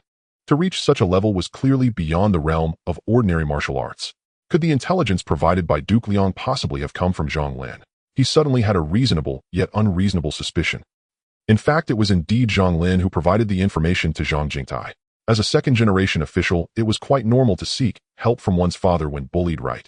Moreover, Duke Liang Zhang Jingtai was quite effective, rapidly reporting to the emperor and facilitating cooperation among multiple departments, such as the Jinyiwei, the Six Doors, and the Imperial City Division. Not only did they capture the eastern pirates, but they also uprooted several layers of barbarian spies. However, Zhang Lin was blissfully unaware of the changes occurring in the capital as he rode the fire unicorn horse at full speed, followed closely by the lamenting trio known as the Yellow Gambling and Drugs. Slow down, big brother. What horse do we ride? If we keep running like this, we won't even make it to Shanghai County. Before hearing this, Zhou Enming and Wei Zhou's expressions darkened. It felt somewhat strange. There's an inn up ahead. Oh, let's take a break and feed the horses. We should reach Shanghai County before sunset. Zhang Lin's divine sense emerged, floating into the sky, easily spotting the inn that was faintly visible in the distance. Upon hearing this, the 3 of them were invigorated and urged their horses faster. As the saying goes, chasing a mountain with a horse despite the inn already being in sight, they still ran for nearly half. Waiter. Zhang Lin was the first to arrive at the inn, immediately handing the reins to the approaching servant while tossing a few pieces of silver. Feed them the best horse feed, add a few more eggs, and also cut a few pounds of meat. These past few days of travel must have been lacking compared to home, so let's make do for now, Zhang Lin consoled as he combed the horse's mane. The fire unicorn horse immediately let out a loud snort in response, rubbing against Zhang Lin before following the servant toward the stable. Passers-by in the Jianghu saw Zhang Lin dressed in a flying fish uniform with a spring knife at his waist, riding a fire unicorn horse, and couldn't help but keep their distance, sensing his imposing presence. In the Jianghu, the most feared individuals were those from officialdom. No matter how high one's cultivation or how great one's power, could they rival the imperial court? Could they surpass the armored and valiant soldiers? After a while, Qi Shaohang and the others also arrived in succession, settled their horses, and then entered the inn together. Yo, gentlemen, are you here for a quick meal or to stay the night? Upon entering, the innkeeper threw the towel over his shoulder and greeted them with a smile. Seeing the 3 dressed as Jinyiwei, his demeanor became even more respectful. In the Ming dynasty, no one did not fear the reputation of the Jinyiwei, because no one knew if the friend with whom they shared a drink and talked freely was actually an undercover agent of the Jinyiwei. One careless remark about the emperor could lead to the Jinyiwei knocking on their door the next day. The Jinyiwei was often associated with incidents of confiscation of property and execution of whole families. Of course, if demons or evil spirits caused chaos, the Jinyiwei would also be the first to rush into the fray. Thus, people regarded the Jinyiwei with both respect and fear. Quick meal. Zhang Lin waved his hand to give orders, casually stuffing a silver ingot into the innkeeper's hand. Serve us your signature dishes and bring 2 jugs of good wine. The rest will be a reward for you. He was used to being extravagant and couldn't bear the slightest hardship in life. As for the issue of drinking and driving, with a warrior's powerful metabolism, any amount of alcohol would be expelled in no time and wouldn't affect anything. All right, you gentlemen relax. The dishes will be served soon. Touching the silver ingot, the innkeeper's eyes lit up. He subconsciously wanted to bite into it, but was afraid of offending Zhang Lin, so he forcibly stopped the action and went directly to the kitchen to prepare the meal. Before long, platters of dishes arrived at the table. Roasted duck, roasted mountain chicken, thin pancakes, monkey head mushrooms with fish fins, sautéed duck breast, stir-fried eel strips. The table was filled to the brim, steaming hot and aromatic. Even Zhang Lin and his companions, who were used to feasting on delicacies, couldn't help but feel their appetites stirred. Coupled with hours of exhausting travel, they were already quite hungry. They wasted no time, immediately picking up their chopsticks to feast. The clattering sounds of utensils reduced the chatter in the inn significantly, as everyone feared disturbing these Jinyiwei. In the midst of it all, a conflict arose with some newcomers, but upon seeing the Jinyiwei present, they instantly subdued their aggression, losing all traces of hostility. After a few rounds of wine and several dishes, Zhang Lin and his companions gauged the time and left the inn, leading their horses out of the stable before setting off again. Clip-clop. As the sound of hooves faded into the distance, the inn suddenly became lively, as if a switch had been flipped, allowing conversations to flow freely. How could the Jinyiwei appear here? What disaster has occurred? Those few are clearly not ordinary Jinyiwei, especially the one in front who is generous and riding a fire unicorn horse. Of course they are extraordinary. If you had been closer, you would have felt that oppressive aura, even more terrifying than that of the clan elders. Shanghai County. As the saying goes, one eats from the mountains when near mountains, and from the water when near water. Shanghai County is close to rivers and marshes, with the main river rich in spiritual energy and a fragrant aroma. It is said that drinking from it can cure diseases and suppress evil, hence the name. The coming and going commoners also make a living through fishing. Zhang Lin and his companions did not draw too much attention, disguising themselves and camouflaging their horses to blend seamlessly into the city. The Jinyiwei was a secretive organization, and changing one's appearance was child's play for them, especially for Wei Zhou, who excelled at it. With a special potion applied to his face, his appearance transformed dramatically, even concealing the scales on the fire unicorn horse. First, let's check the city god temple for information, then head to the Jinyiwei headquarters. The informant was sent by a certain 100 households of the capital's town guards and had not coordinated with the local headquarters. Perhaps the Jinyiwei in Shanghai County was still unaware of this matter. Longmen Inn. It is said that within the waters of Shanghai County there is a fish demon that has cultivated for 1,000 years, knocking on the heavenly gate, and was thus able to transform into a dragon and depart. The owner of Longmen Inn once witnessed this grand spectacle, hence he established this inn and named it Longmen Inn. I hope all the guests who have stayed in this inn can leap over the dragon gate and attain wealth and honor. Of course, the authenticity of the story remains to be verified, as the descendants of Longmen Inn have passed it down through generations, and it has been many years since the legend. However, in Zhang Lin's view, whether the story is true or false, the owner is undoubtedly a marketing genius, using just one story to elevate the reputation of his inn. After resting for a moment in the inn, Qi Xiaohang and the others disguised themselves as roguish heroes, wrapping their embroidered spring knives in thick burlap so that their true appearance could not be discerned. Where is Zhang Lin? Why hasn't he arrived yet? After waiting for a while, and seeing that Zhang Lin had not shown up, the group began to feel puzzled. Zhang Lin is not the kind of person who dawdles. I'm here. Just as the three looked around, a sudden voice appeared in their minds, and a black and white cow cat leaped down from the roof of the inn, landing on Qi Xiaohang's shoulder. Who? The sudden touch and sound almost made Qi Xiaohang explode in anger, and with a clang he revealed half of his gleaming blade. It's me. Zhang Lin immediately jumped off Qi Xiaohang's shoulder, genuinely afraid of being sliced in half by this guy. I have separated my primordial spirit residing in this cat's body to investigate the situation, with you blending light and shadow for greater concealment. Zhang Lin transmitted a thought informing the others of his intentions, which prevented the three from continuing any conspicuous behavior. After reaching the 6th rank of daily roaming, the primordial spirit can traverse heaven and earth, residing in a physical body. Such divine wonders are truly extraordinary. This is also why the lowest rank for a county magistrate is at least the 6th rank of daily roaming. It is rare to see a magistrate seeking auspicious times and weather. Oh, still a dark cloud cover. After hearing Zhang Lin's explanation, the group calmed down, and Qi Xiaohang even felt playful, wanting to sneak behind Zhang Lin when he wasn't paying attention, saying, "Let me see if it's a male or a female. Get lost." Zhang Lin unleashed a mental attack, and Qi Xiaohang instantly felt something hit the back of his head, rendering him motionless. This amazed Zhou Enming and Wei Zhou, who exclaimed, "The methods of the primordial spirit path are truly diverse. If one were to cultivate it alongside other skills, it would indeed be a fine combat aid." Alright, there's no need to be overly surprised. It's like any ordinary wandering hero who offers a few incense sticks. Zhang Lin glanced at the others with his dark vertical pupils, then leaped away, 2 bells jingling, as he disappeared among the low, sprawling buildings. Cats are agile creatures, naturally suited to be assassins, perfect for stealthily gathering intelligence. Humph. Once Qi Xiaohang regained his composure, he scoffed. I bet it's a female, who otherwise it wouldn't be shy about letting us see. Alright, let's head to the county magistrate's temple first. Zhou Enming agreed with him, pulling Wei Zhou and heading straight towards the direction of the county magistrate's temple. As an official deity sanctioned by the Ming dynasty, it is also integrated into the local judicial system, naturally enjoying continuous incense offerings and numerous worshippers. Even newcomers from other places would come to offer incense, a practice colloquially known in the martial world as paying respects at the dock. Following the surging crowd, the three quickly arrived in front of the county magistrate's temple. The temple was not very spacious, adorned with flying fish and birds on the roof, with a constant flow of common folk coming and going. It is evident that this county magistrate has not lost its proper function over the years.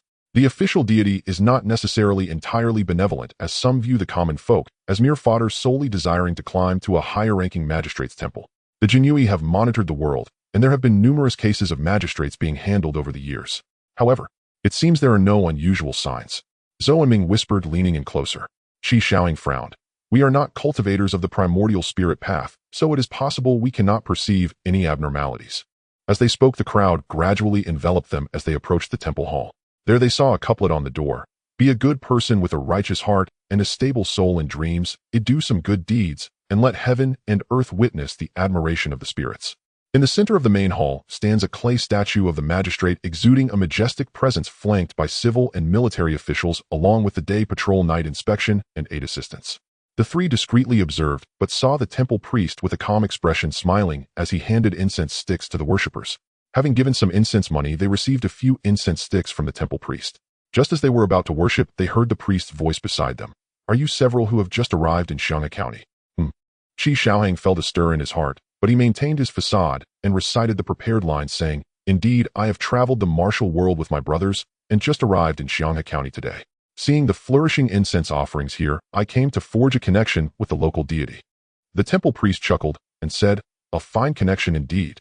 If you encounter any troubles here, feel free to consult the magistrate. Just a little incense money is all it takes, and he will surely help you avert disasters. Upon hearing this, the 3 expressed their heartfelt thanks, their demeanor indistinguishable from that of ordinary wandering heroes.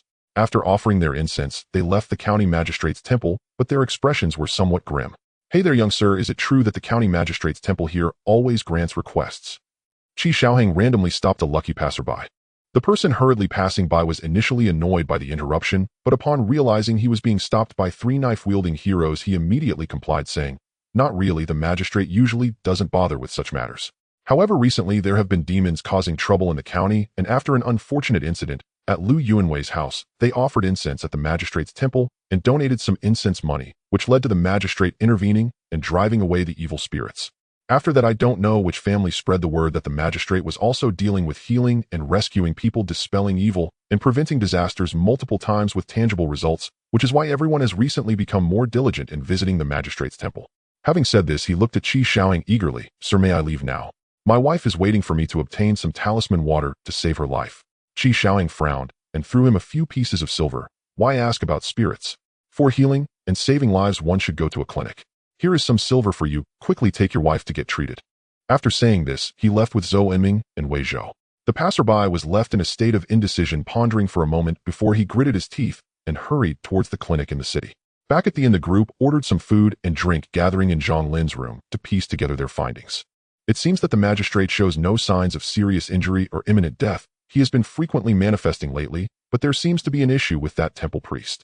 If there are no other issues, it is undeniable that the magistrate is misleading the people and extorting wealth. This is an indisputable fact. I must submit a report upon my return to the capital.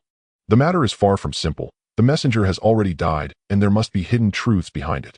Could it be that the message was misinterpreted? The Jinyiwei have their own intricate system of secret codes. The messenger and the superior rely on this for communication. That messenger conveyed news of the magistrate suffering a severe blow before his death, but now there are no abnormalities in the magistrate's temple. Is that not contradictory? Wei Zhou is right. Just as everyone was frowning in distress, a cow cat leaped in through the window, landing on Zhang Lin, who was sitting cross-legged on the bed. He slowly opened his eyes and spoke in a deep voice. Zhang Lin rose, sat at the table, and poured himself a glass of wine. The fiery warmth flowed down his throat as he picked up a few more bites of food. He appeared relaxed, nearly driving Qi Shaoying and the others to the brink of anxiety. Seeing Zhang Lin pour more wine, he quickly snatched the jug, saying, Let me do it. You go ahead and share what you've discovered. I entered the temple and investigated. I found signs of a nascent soul residing in the statue, and its spiritual essence was intact. I also heard the townsfolk mention that recently the city god has been manifesting frequently, driving away the evil spirits plaguing the county, which made me suspect something was off. I didn't rashly summon the city god to clarify the situation. Seeing the others' reactions, Zhang Lin decided not to keep them in suspense any longer and recounted his findings and conclusions in full detail. However, I changed my inquiry target to the temple caretaker. Is the caretaker cooperating so willingly? Wouldn't that alert the snakes in the grass? Zhou Enming instinctively asked, then realized something was amiss. With Zhang Lin's caution, he wouldn't likely make such a basic error. Seeing Qi Shaoying look at him as if he were a fool, he chuckled awkwardly and took a sip of wine to ease the tension. This is certainly not a conventional interrogation method. I reviewed the caretaker's recent memories and discovered several suspicious points. Upon hearing Zhang Lin's words, the others set down their drinks and placed their chopsticks on their bowls, focusing intently. First, the city god's temperament has changed drastically. He has been manifesting frequently and even tacitly supports his wealth accumulation. Second, the judges of the literary and martial realms, including the day and night patrols, and the 8 ghostly officials seem to have appeared less frequently. Third, before the dark informant from the Jinyiwei reported the city god was severely injured, the city god had gone out once accompanied by the martial judge, seemingly searching for some lewd and evil deity. The caretaker is merely a mortal responsible for trivial matters in the city god temple, thus knowing little. Zhang Lin feared alarming the hidden individuals and scaring them away, so he used the heavenly absolute earth destruction great soul search technique to probe the caretaker's soul, which revealed some unusual details that even the caretaker had not noticed. A lewd and evil deity. Qi Xiaoying was taken aback. He had researched the case documents beforehand. There were indeed 2 brothels in Xianghe County, and the only benevolent deity was the city god temple. Could it be that the city god was injured by some evil deity? But it doesn't seem as severe as reported by the dark informant, so he is manifesting frequently to seek more incense wishes for healing. Wei Zhou offered a relatively reasonable hypothesis. Qi Xiaoying nodded in agreement. Zhou Enming exclaimed, since that's the case, why don't we summon the city god and ask for clarity? Zhang Lin shook his head. You're thinking too simplistically. Is it not possible that this city god temple has been usurped with the genuine city god already perished and his position taken? As soon as he finished speaking, everyone shuddered and furrowed their brows in thought. After a while, Qi Xiaoying narrowed his eyes and stated with certainty, you might not be aware of the source of the city god's decree. It must be sealed by the national seal, which is rumored to carry the fate of humanity, the emperor's seal, after the imperial edict, in order to bestow a true deity and enjoy the incense wishes of the land. To replace it is not something any wild evil deity can accomplish. The emperor's seal refines the mountains and rivers, gathering the national fortune, and that is the foundation of the Ming dynasty's enduring prosperity. Bestowing divine status is not something that can be achieved with a mere verbal decree. In that case, we only have 2 options now, either to wait in place for that Jinyiwei captain to arrive, or to clarify the identity of the wild evil deity that injured the city god. Once we unveil the mystery, we can determine whether there is someone replacing him, or if the city god is hoarding incense for self-preservation. Zhang Lin made a conclusive judgment.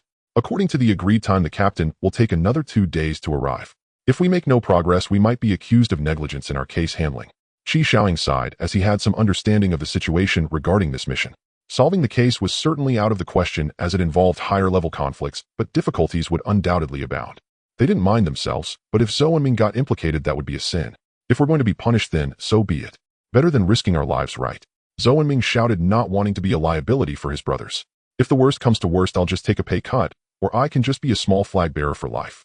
Zhang Lin thought, since that's the case, let's continue the festivities with music and dance. That's still not appropriate. At the very least, we should put on a show. Besides, it said that there are evil spirits causing trouble in the county recently, which might also be the doing of that evil deity. We cannot just sit idly by. We should try to uncover the truth while ensuring our own safety. Qi Xiaoying shook his head. Wei Zhou and Zhang Lin looked at him in surprise, thinking that Qi Xiaoying would suggest going to the brothels to drink flower wine right away. Noticing the gazes from the 2, Qi Xiaoying's expression turned slightly embarrassed and angry. Don't think I don't know what you're thinking.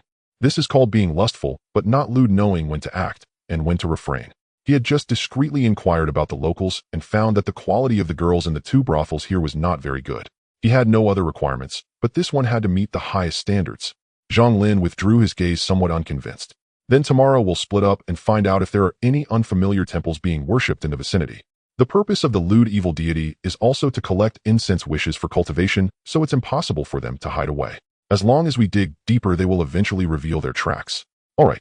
The group agreed on a rough plan, then cleared the table of wine and food before returning to their The next day, the group set off from the inn, acting separately to gather intelligence, but to no avail. The people in the city only knew about the city god temple and had no information on any wild evil deities, so they decided to expand their search to the nearby subordinate villages. The villagers are simple-minded and easily swayed, which is a promising direction. Another day passed with no results. Damn it. I'm exhausted. Where's the news about any evil deities? I might as well just summon the city god and ask for clarity. Inside, the long men in the group, weary and travel-worn, drained their cups of tea, and Qi Xiaoying couldn't help but complain. After 2 consecutive days without a single lead, the captain would arrive in Xianghe County tomorrow, and the damned urgency was beginning to make them feel anxious. There's still one place we haven't been. Zhang Lin took out the local county records and started to circle some areas, finally stopping at a name called Quan Village.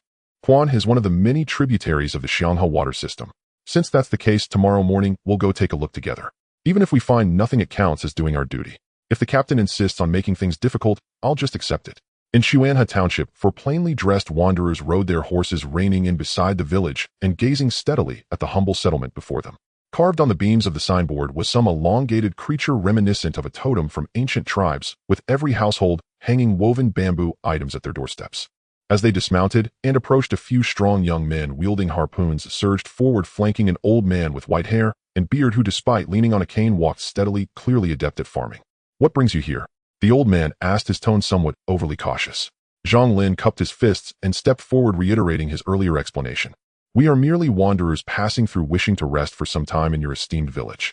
We can pay for our expense." The old man, seeing the tattered clothing and weathered faces of the group, relaxed, chuckling. "Xuanhe Township isn't very welcoming to outsiders. If you only seek a drink or a meal, we shall welcome you, but as for staying overnight, we cannot accommodate you." His tone was resolute, and the young men beside him tightened their grips on their harpoons, ready to pounce should Zhang Lin and his companions refuse. Though the blade-wielding wanderers were not to be trifled with, it didn't mean they were afraid. "Fine. Then do prepare some delicious meals for my brothers," Zhang Lin replied respectfully. Qi Xiaohong, standing behind him, narrowed his eyes, sensing an unusual atmosphere. Didn't these villagers react a bit too strongly? They were not bandits. What was the difference between welcoming guests and accommodating them? With 4 of them, couldn't they easily be handled? Who would turn down a pile of shiny silver only to push it away? Suppressing his doubts, they followed the villagers, eventually settling into a house at the edge of the village under the old man's arrangement. "Since you have come to our village, you must adhere to our rules. No one is allowed to roam freely during noon." After ensuring Zhang Lin and his companions were settled, the old man gave this warning and reminded the household owner a couple of things before leaving. With their keen hearing, Zhang Lin and his companions easily overheard their conversation. They were simply being told to keep a close watch on them, ensuring they did not leave their line of sight. That old man should be the village chief or something, Zhou Enming deduced. "They are treating us like prisoners." "Huh," Qi Xiaohong scoffed. "The more they prohibit, the more it indicates something is amiss. A mere few villagers cannot stop us. If these folks were secretly establishing a shrine to collude with wild, evil gods to harm lives, they should not blame them for being merciless. Execute first, report later. Imperial authority grants privilege. Laws do not bind the many in their realm. Of course, this is contingent upon whether they could overpower the opposition." Zhang Lin exchanged glances with the others, and the 3 of them instinctively gathered closer. A wisp of their divine sense floated above, passing through the roof and entering the body of a small bird perched on a banyan tree. Flapping its wings, Zhang Lin surveyed the entire village from above, cautiously scanning for anything unusual. Since they explicitly instructed against going out at this time, there must be something they did not want them to see, even if it was not related to the authorities. Before long, Zhang Lin heard a cacophony of voices weeping and wailing alongside the admonitions from the old man who had led them here. He took flight, landing on a household that had a thatched roof and mud walls. At the entrance of the courtyard, strange rhythms were being struck, with groups of young men brandishing steel forks and shovels surrounding the yard, led by several elderly men. "Shopping, you need to understand everyone's difficulties. If it weren't for this year's poor harvest, we wouldn't need your child to serve the river god. Indeed, it's easy to take a girl, but boys are treasures for every family. You can't just buy them easily. You too mustn't be ungrateful. If you anger the river god, everyone will go hungry, and you won't be able to stay." They took turns speaking, some playing the bad cop, others the good cop. Yet the courtyard door remained tightly shut, causing the crowd outside to grow impatient, leading to suggestions to break down the door and take the child forcibly. "Zhang, we had an agreement. If you hand over the child, we will ensure each family gives you more fish next year. After all, a child can be born again. If you remain stubborn, don't blame us for turning on you." Finally, amidst the cries, the courtyard door was opened halfway, revealing a burly man with a child in his arms. "Village chief." Before he could say anything, the old man snatched the child away, his expression suddenly darkening. "Why does this child not understand? Your child has been fortunate enough to be chosen to serve the river god. It is a blessing that could not be earned in several lifetimes. Xuanhe Township survives on fishing. In good years, no one would go hungry. In poor years, it was not unusual for a few to starve. To say they depended on heaven for their livelihood was not an exaggeration. However, ever since the river god visited their village, everything changed. As long as a certain number of boys and girls were offered, the river god guaranteed a bountiful catch. Initially, they used the village children, but as families grew prosperous and had surplus money, they turned their sights on children from neighboring villages.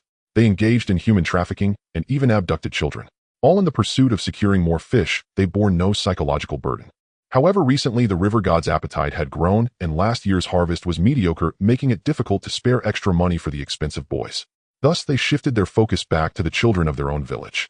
Zhang Er's family was the poorest, with no siblings to rely on, and the village chief's suggestion received unanimous approval. After a prearranged discussion, they arrived at Zhang Er's house with drums and gongs to welcome the river god's servant. After eavesdropping for a while from atop the thatched roof, Zhang Lin began to grasp the situation, his eyes filled with an icy coldness. Humans fear the terror of demons, and demons know the cruelty of humans.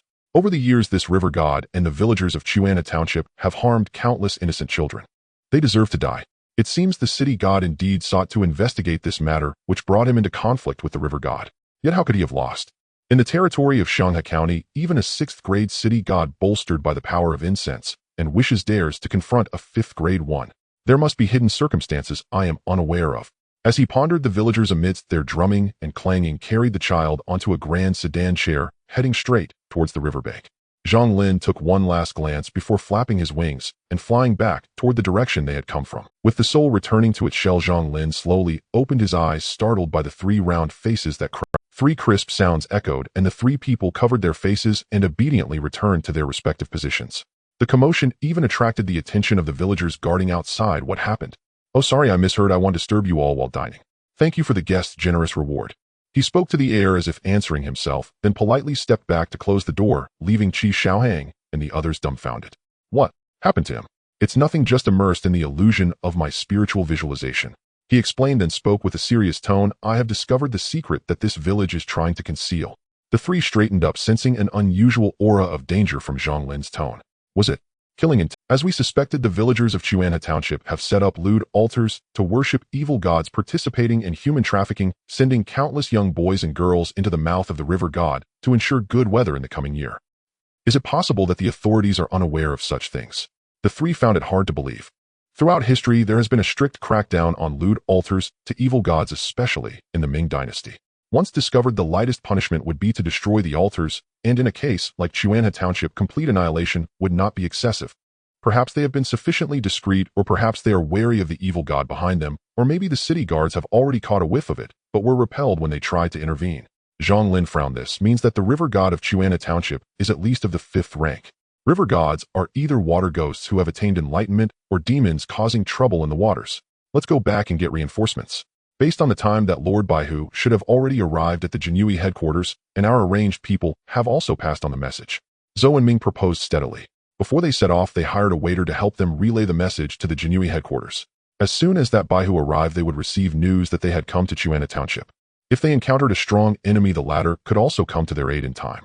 As for whether that Baihu would come, it depended on how solid his connections were, whether he would be willing to pay the price to be protected by the Duke of Liang. That's a prudent suggestion. Qi Xiaohang and Wei Zhou nodded in agreement. You guys go back and gather people. I'll go ahead to stop them. A mere 5th rank doesn't mean we can't fight back. It's not the time to show off. A child of 1,000 gold shouldn't be in a petty quarrel with rural fools. Qi Xiaohang thought Zhang Lin was merely angered by the despicable actions of these villagers and wanted to take matters into his own hands.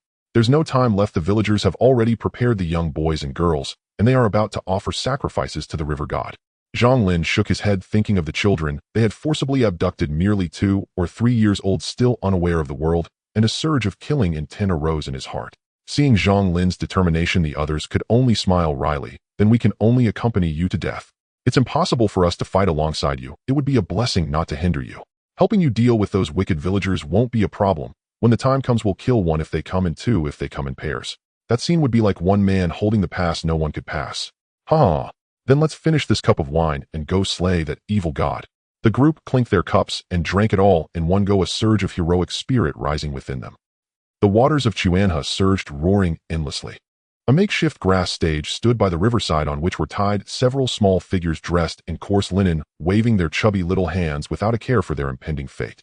A large group of villagers surrounded the grass stage, their expressions respectful, and directly in front was the village elder hosting the sacrificial ceremony. We humbly invite the river god. The elder's face was solemn as he inserted the lit incense into the furnace before him, his voice suddenly rising only to be swallowed by the roar of the river waves. We humbly invite the river god.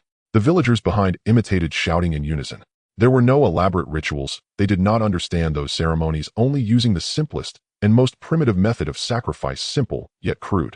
As their voices fell, the water in the river surged increasingly violently, and suddenly the turbulent river surface was raised by a hill which broke apart, unleashing towering waves that fell from the sky, like rain, drenching the villagers. The crowd was not angry but delighted, kneeling on the ground, and shouting loudly, "The river god has manifested." No one dared to look up, perhaps out of reverence for the river god, or perhaps because they knew the true face of the river god, fearing they could not suppress their own terror. As the waves receded, a colossal creature that obscured the sky and blocked the sun was revealed. Covered in colorful patterns, its waist was thicker than several people hugging a tree, with a pair of fangs embedded in its bloody mouth, cold vertical pupils gazing down at the trembling villagers. What kind of river god is this? It is clearly a gigantic python that has achieved cultivation. For the demon race, physical strength is paramount. Upon condensing a mystic demon pill at the 4th rank, they can transform into human form, comprehend heaven and earth, and practice the Tao with their energy.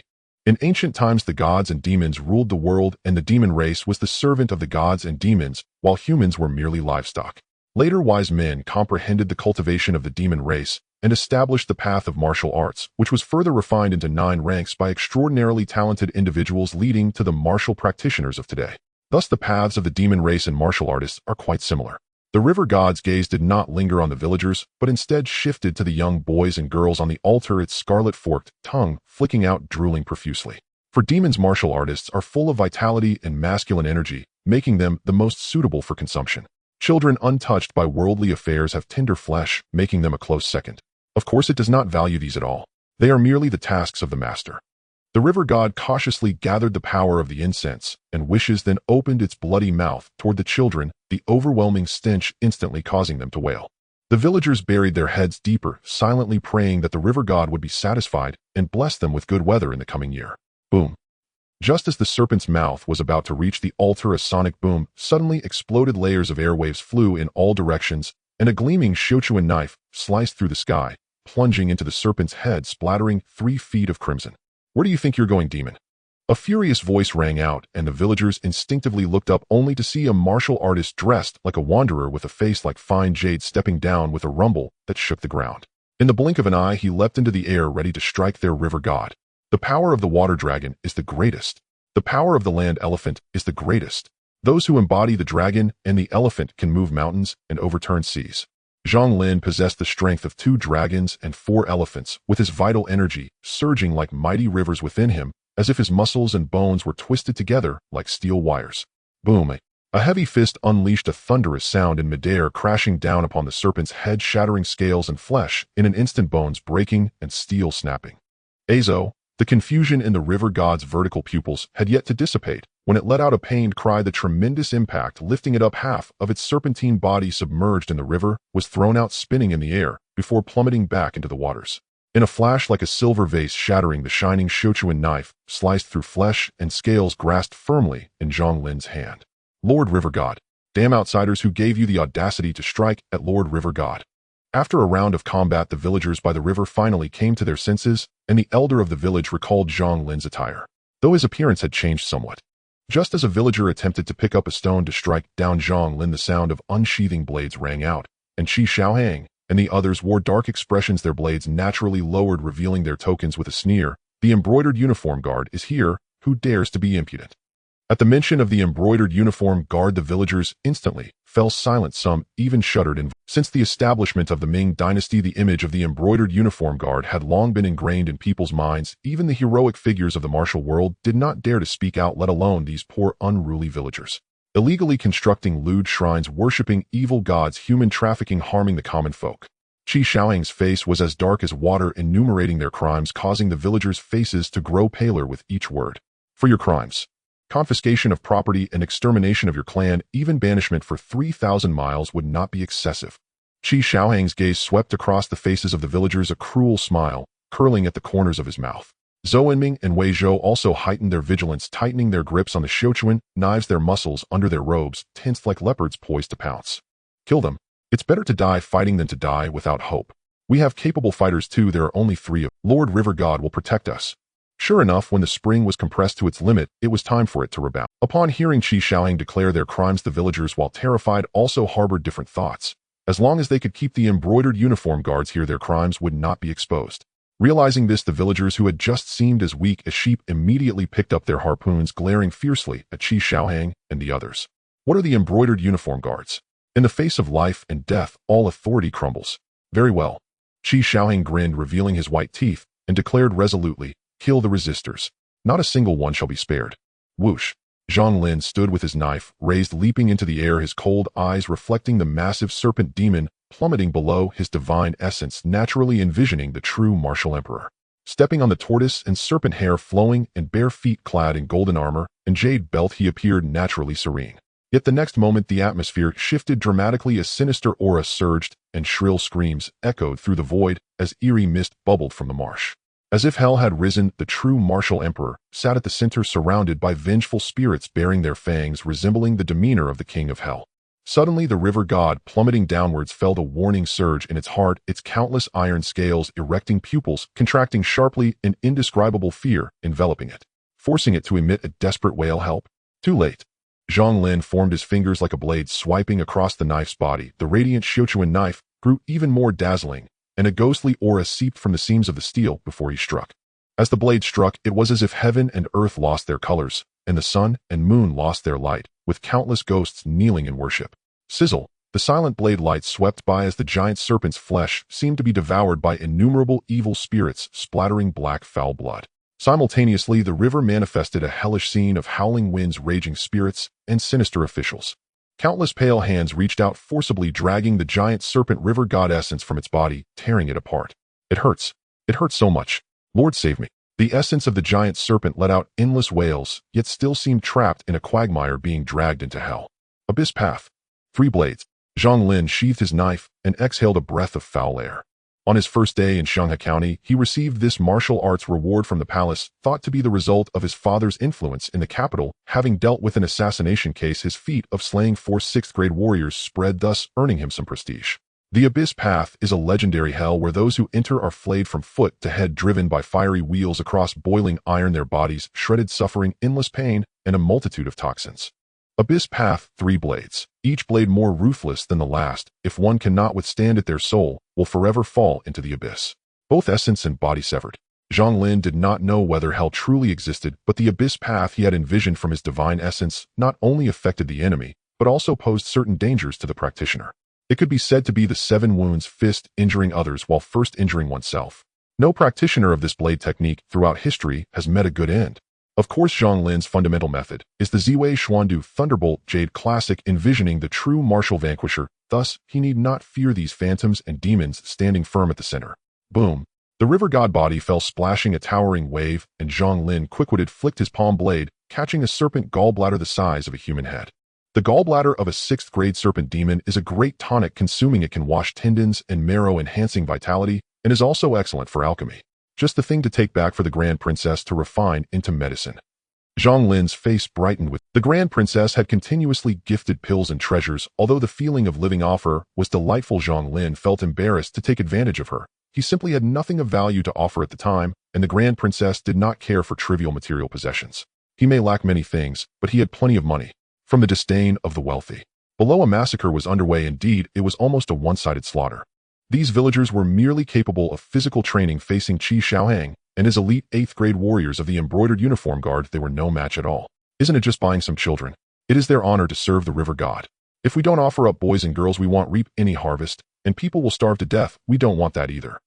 As blades rose and fell, some villagers realized they were no match and began to go mad, desperately trying to plead, hoping the knives would fall slower. Sizzle!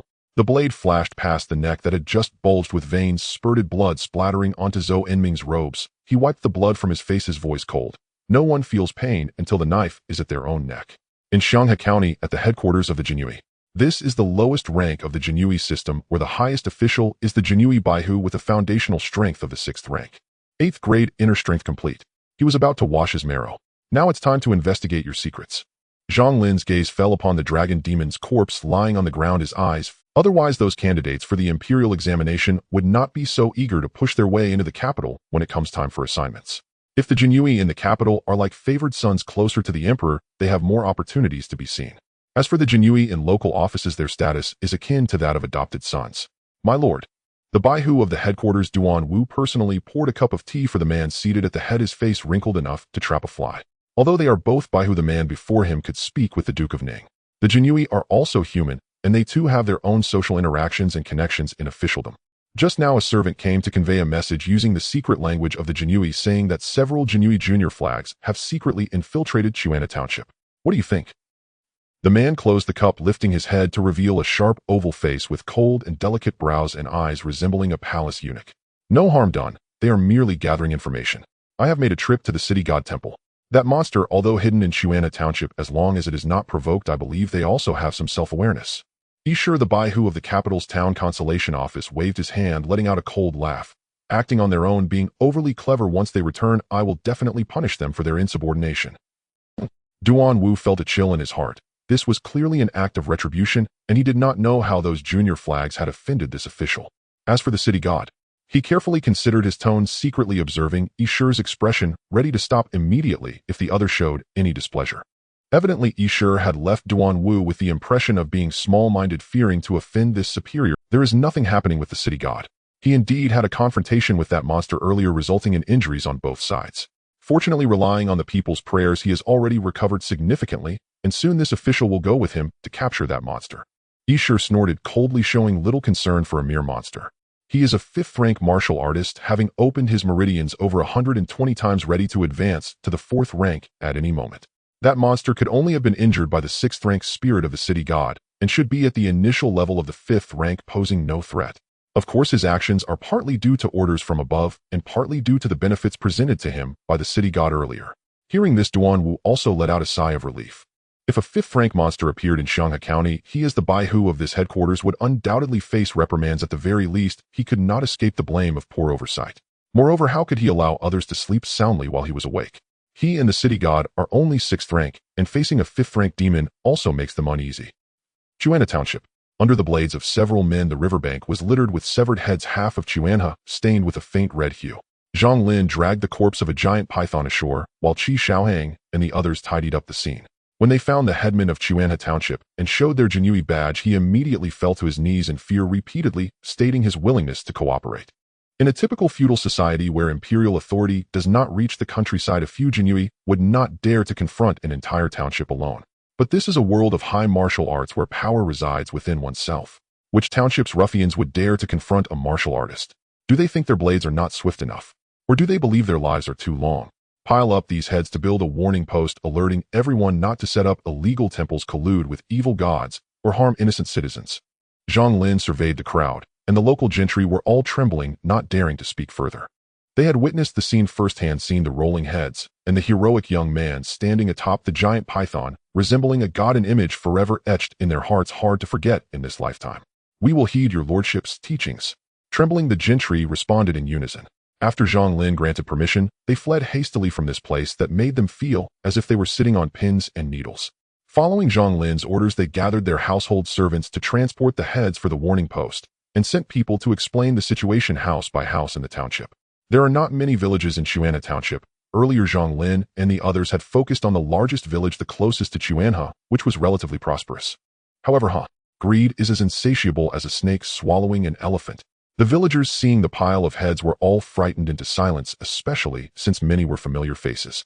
But under the explanation of the gentry, everyone finally understood the events that transpired, and uncontainable rage surged forth like a tidal wave. I wondered why there were so many rules in their village, and why we were usually not allowed to pass through. My son went missing last year. Could he have been given to the monsters by this group of beasts? Damn them. They must have killed my daughter. Woo-woo. Anger quickly drowned out fear, and some of the victims wished they could drag them out of hell and beat them mercilessly. Zhang Lin calmly sat in the headman's house sipping tea, while Qi Xiaohang and the others entered, cheerfully pouring themselves a cup.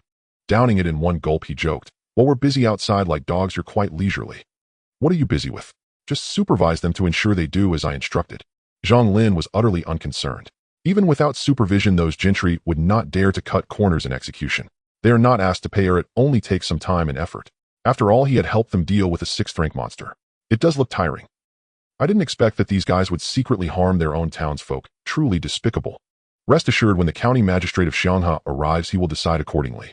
From my understanding of the Ming laws, anyone in the village involved in this matter will surely face forced labor and will never be able to return again. Now it's getting late.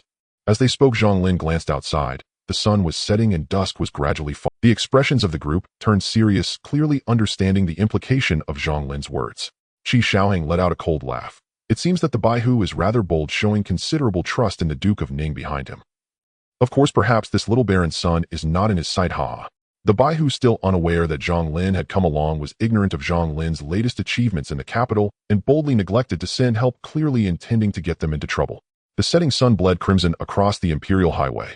The Huolin horse shed its disguise, revealing gleaming crimson scales that shimmered in the dying light. Beneath its hide, muscles rippled with regal martial power, as if a triumphant general returning from conquest. By contrast, the fine steeds ridden by Qi Xiaohang and his companions appeared markedly subdued, trailing obediently behind the Huolin horse's haunches, never daring to overstep even a single stride. Among Yao tribes and beast-kind bloodline was sacrosanct, its hierarchy stricter even than that of mortal courts. Qi Xiaohang and his fellows had long grown accustomed to such displays, idly dreaming of one day acquiring a half-Yao mount of their own. Pity the river god was a giant serpent. Imagine how imposing it would be as a mount. Zhang Ming bounced lightly in his saddle, instinctively patting his gently rounded belly. The river god's corpse had not gone to waste. Part was consumed by the party, while most of the serpent's flesh was distributed among the villagers of Chuanha Township. Yao beast flesh possessed extraordinary restorative potency. The villagers of Chuanha Township could scarcely believe such fortune had fallen upon them, and thus bowed in profound gratitude to Zhang Lin and his companions. For Zhang Lin, the serpent's meat was impractical to carry anyway. Distributing it was both pragmatic and an effortless way to accrue prestige. A 5th rank Yao beast as a mount. Our leader is only 6th rank. You'd have him burst with indignation. Qi Xiaohang trotted past, Zhou Yiming glancing askance with a sardonic tilt of his head. It seemed strangely enough to hold a grain of truth. Zhou Yiming turned his face away, choosing silence. Wei Zhou squinted with a wry smile. A 5th rank Yao beast falls before Zhang Lin in mere exchanges. By the time we return to the capital, his appointment as Zongqi should already be sealed. Of course, provided Zhang Lin desires the post. For them, rank followed strength as inevitably as shadow follows light. As for merit, well, a few well-placed words from their families would smooth any bureaucratic path. Moreover, though Zhang Lin had joined the Jinyiwei only recently, his record of solved cases stood unassailable. A Zongqi commission was more than justified. Well, mid-conversation, Zhang Lin abruptly reined in his mount at the head of the procession. The Huolin horse snorted sharply, halting on command, and in doing so forced the 3 riders behind him to stop abruptly as well. Trouble. Instantly alert, the trio gripped their Xiaochun sabers, shifting into a triangular formation and scanning the surroundings with sharp, vigilant eyes. Having just slain the river god, they could not rule out vengeful accomplices lying in ambush along the road. Not 5th rank. What? Qi Xiaohang nearest to Zhang Lin blinked, confused by the cryptic remark. Zhang Lin lifted his gaze, his eyes flared with sudden, incandescent clarity as he enunciated each word. It is not 5th rank. Not 5th rank. Qi Xiaohang and Wei Zhou felt as though struck by lightning. Their minds roared with thunderous silence, leaving only one shattering question. Then how in heaven's name had it wounded the city god? What are you two talking about? Zhou Ming's face stiffened, once again confronted by the stark, humbling limits of his intellect. Jinyiwei garrison.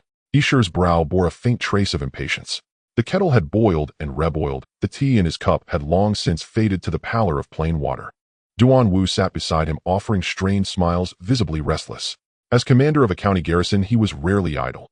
Even a single day's delay meant a growing stack of urgent reports awaiting his seal. Yet he dared not take his leave, fearing the wrath of this petty-minded capital official. What kind of tea is this? Tasteless and insipid. Bring me another. At last, Yishu could contain himself no longer. Had those 3 truly engaged the Yao beast? One hereditary Jinyiwei officer posed little consequence, but a marquis's heir apparent coupled with a hostage prince from a vassal state. Their weight was immense. He had intended only to deliver a sobering lesson. Had he instead stumbled into disaster? Calm down. The Duke of Liang would shield him, failing that the Prince of Qi and the second prince stood behind him. With that thought, Yishu's composure returned. He had braced for the worst, yet reasoned that the 3 were hardly. Most likely they had merely clashed with local villagers. Guards. His cultivation of inner stillness had evidently not yet matured. He shot upright. My lord, I've already ordered my finest Bodhi cloud mist tea, the one I treasure most, to be served. A flicker of pained reluctance crossed Duan Wu's face. He usually only inhaled its fragrance, never dared drink it. Yet today's sacrifice was unavoidable. Not that. Yishu waved dismissively, his expression darkening. Dispatch riders immediately, full gallop, to Chuanha Township, to ascertain the condition of those 3 Jinyiwei officers. Delay, and your head answers for it. Duan Wu froze. Hadn't they offended him? Why now this sudden Were their identities truly extraordinary? A dawning realization settled upon him. That peculiar blend of resentment and helplessness, despising someone, yet powerless to strike back. What mighty authority you wield, Captain E. A voice like thunderclap shattered the hall's stillness. In an instant, a golden-threaded black owl leather boot strode across the threshold, radiating heat, as if a blazing sun had plummeted into the chamber, searing the air until the entire hall trembled as though forged in a furnace. A flying fish robe and Shou-chun saber, a swaying insignia. Then a face emerged, youthful, noble, and fiercely handsome. A Xiaoqi. A flicker of confusion passed through Duan Wu's eyes. Captain, pray tell, did you spend this entire day merely sipping tea? Or merely sipping tea? Zhang Lin strode forward with sovereign bearing, pulled up a chair, and seated himself directly opposite Yi Shi. Behind him, Qi Xiaohang and the others stood like temple statues, arms crossed, gazes cold and unblinking. We grant you the courtesy of addressing you as captain, but do not mistake deference for reverence. Umph. Yi Shi erupted in fury, surging to his feet. Since when do mere Xiaoqi presume to question an officer's conduct? Though puzzled by the sudden fourth presence, he seized the moment to assert his authority. Zhang Lin narrowed his eyes, his palm resting deliberately upon his saber's hilt. What? Do you imagine I mean to sever your neck? Yi Shi laughed bitterly, infuriated by the gesture. Leaving aside his rank as a 100-man captain, his cultivation alone stood at 5th rank. How dare this youth draw steel before him? Gentlemen, please remain calm. Duan Wu was near panic, sweat beading his brow. This confrontation felt deeply, dangerously wrong. He was after all a captain himself, yet caught between them he felt utterly stranded, neither side's ally nor adversary. Huh. Zhang Lin released his grip, rose, and looked down upon Yi Shi with unflinching authority. My father is the Duke of Liang. No sooner had the words left his lips than he stepped forward. There came a deafening boom, the floor heaved over, a dozen flagstones buckled upward, and roof tiles rattled violently. Yi Shi's vision blurred before him. It was as if a furnace had detonated, or a volcano erupted molten fury. Then a palm vast as a broad fan swept toward his face and slammed across his cheek with crushing force. Boom. Yi Shi felt his face struck as though by a rampaging elephant. His body flew backward like a ragdoll, smashing through several walls before crashing onto the training grounds behind the garrison. So what if I struck you? A great cloud of smoke dispersed, hanging in the air of the hall like swirling mist. Standing in the center of the main hall, one could see a series of human-shaped cavities overlapping, at the end of which lay Yi Shi, his face swollen and a large patch of blood seeping from his chest. A group of Jinyiwei, including guards and strongmen, stood against the wall looking at the blood-coughing Yi Shi with uncertainty. They recognized him as a significant figure from the capital who had just arrived at the garrison, at least a 5th-rank martial artist. To have reduced a 5th-rank martial artist to this state. Pairs of eyes peered through the human-shaped cavities, catching sight of a heroic face behind the smoke. So young. Is he still just a small flag? At this moment, everyone felt their brains were insufficient, the CPU overloaded, standing dumbly in place. Zhang Lin. Yi Shi rose, fury nearly filling his chest, drowning his rationality. How dare he take advantage of his carelessness and launch a sneak attack? Indeed, it was carelessness. He had heard Zhang Lin's name from Duke Ning and knew that the real target of Duke Ning. However, due to the other party's status, he was unable to act directly and could only scheme against those around him, which led to this plot. My father is Duke Liang, Zhang Lin replied coolly. Yi Shi's expression froze as if drenched with cold water. Reality pulled his reason back. Duke Liang is Zhang Lin's father, but Duke Ning is not Yi Shi's father. I will definitely report you to the emperor upon returning to the capital. Disobeying orders, acting on one's own, assaulting superiors. Humph. Just wait to be held accountable. In the end, Yi Shi could only threaten weakly. Accountable. A flash of thunder seemed to burst forth from Zhang Lin's eyes. Even at a distance, as soon as Yi Shi met his gaze, he felt a sharp pain, as if a true martial emperor seated at the center was looking at him, causing his spirit to tremble. Today I will ask you about your crimes. Colluding with demons, plotting rebellion. Yi Shi, do you intend to rebel? His voice was not loud, but it struck the crowd like a clap of thunder, leaving them dazed. As the party involved, Yi Shi was even more dumbfounded. He dared only to accuse of assaulting a superior, but did not expect the other party to directly label him as plotting rebellion. You. He trembled with rage, this little brat. How dare he frame him like this? What do you mean, you? Zhang Lin stepped forward as if shrinking the distance, and instantly appeared in the courtyard looking down at Yi Shi. Why have you come to Xianghe County? To investigate the case of the injured city god. Perhaps intimidated by Zhang Lin's aura, Yi Shi instinctively, but soon he regained his composure and spoke with some annoyance. Zhang Lin, don't think that just because you are the son of a duke you can act recklessly. In the Jinyiwei, I am 100 household, you are merely a small flag. You need to clarify your own position. This case I have already clarified, unlike you, useless. Mid-sentence he couldn't help but recall that he had just been slapped across the face, and it wasn't appropriate to call the other side useless, so he could only grunt. The city god was investigating the abduction of people in Xianghe County, but happened to encounter villagers from Chuana Township establishing a lewd shrine to worship an evil god, hence the clash occurred. The opponent was a 5th-rank demon, leading to mutual injury. As he spoke, Isher felt his aura rising, the swelling on his face, gradually receding, his teeth regrowing, and the muscles in his face, moving, repairing the damaged meridians. After reaching the 5th rank, both his blood production and regeneration capabilities reached an extremely terrifying level. He looked at Zhang Lin, his eyes seemingly questioning, "What else do you have to argue? My ability to solve cases does not require your questioning. As for today's events, I will certainly add another charge, bullying the weak, intent on framing a superior." Isher flicked his sleeve and snorted coldly. The looks of the surrounding Jinyiwei towards Zhang Lin changed. Though his strength was decent, he was just a bullying scion. Such a person would not be liked anywhere. They didn't speak, but deep down they secretly despised him. Zhang Lin sneered somewhat dismissively. "The city god said that demon was 5th rank. I personally killed it, and its strength was only a mere 6th rank. That was because it fought the city god to a mutual injury, allowing you to pick up the cheap." Isher was startled, but thinking of the earlier slap, it was indeed reasonable for Zhang Lin to have 6th rank strength.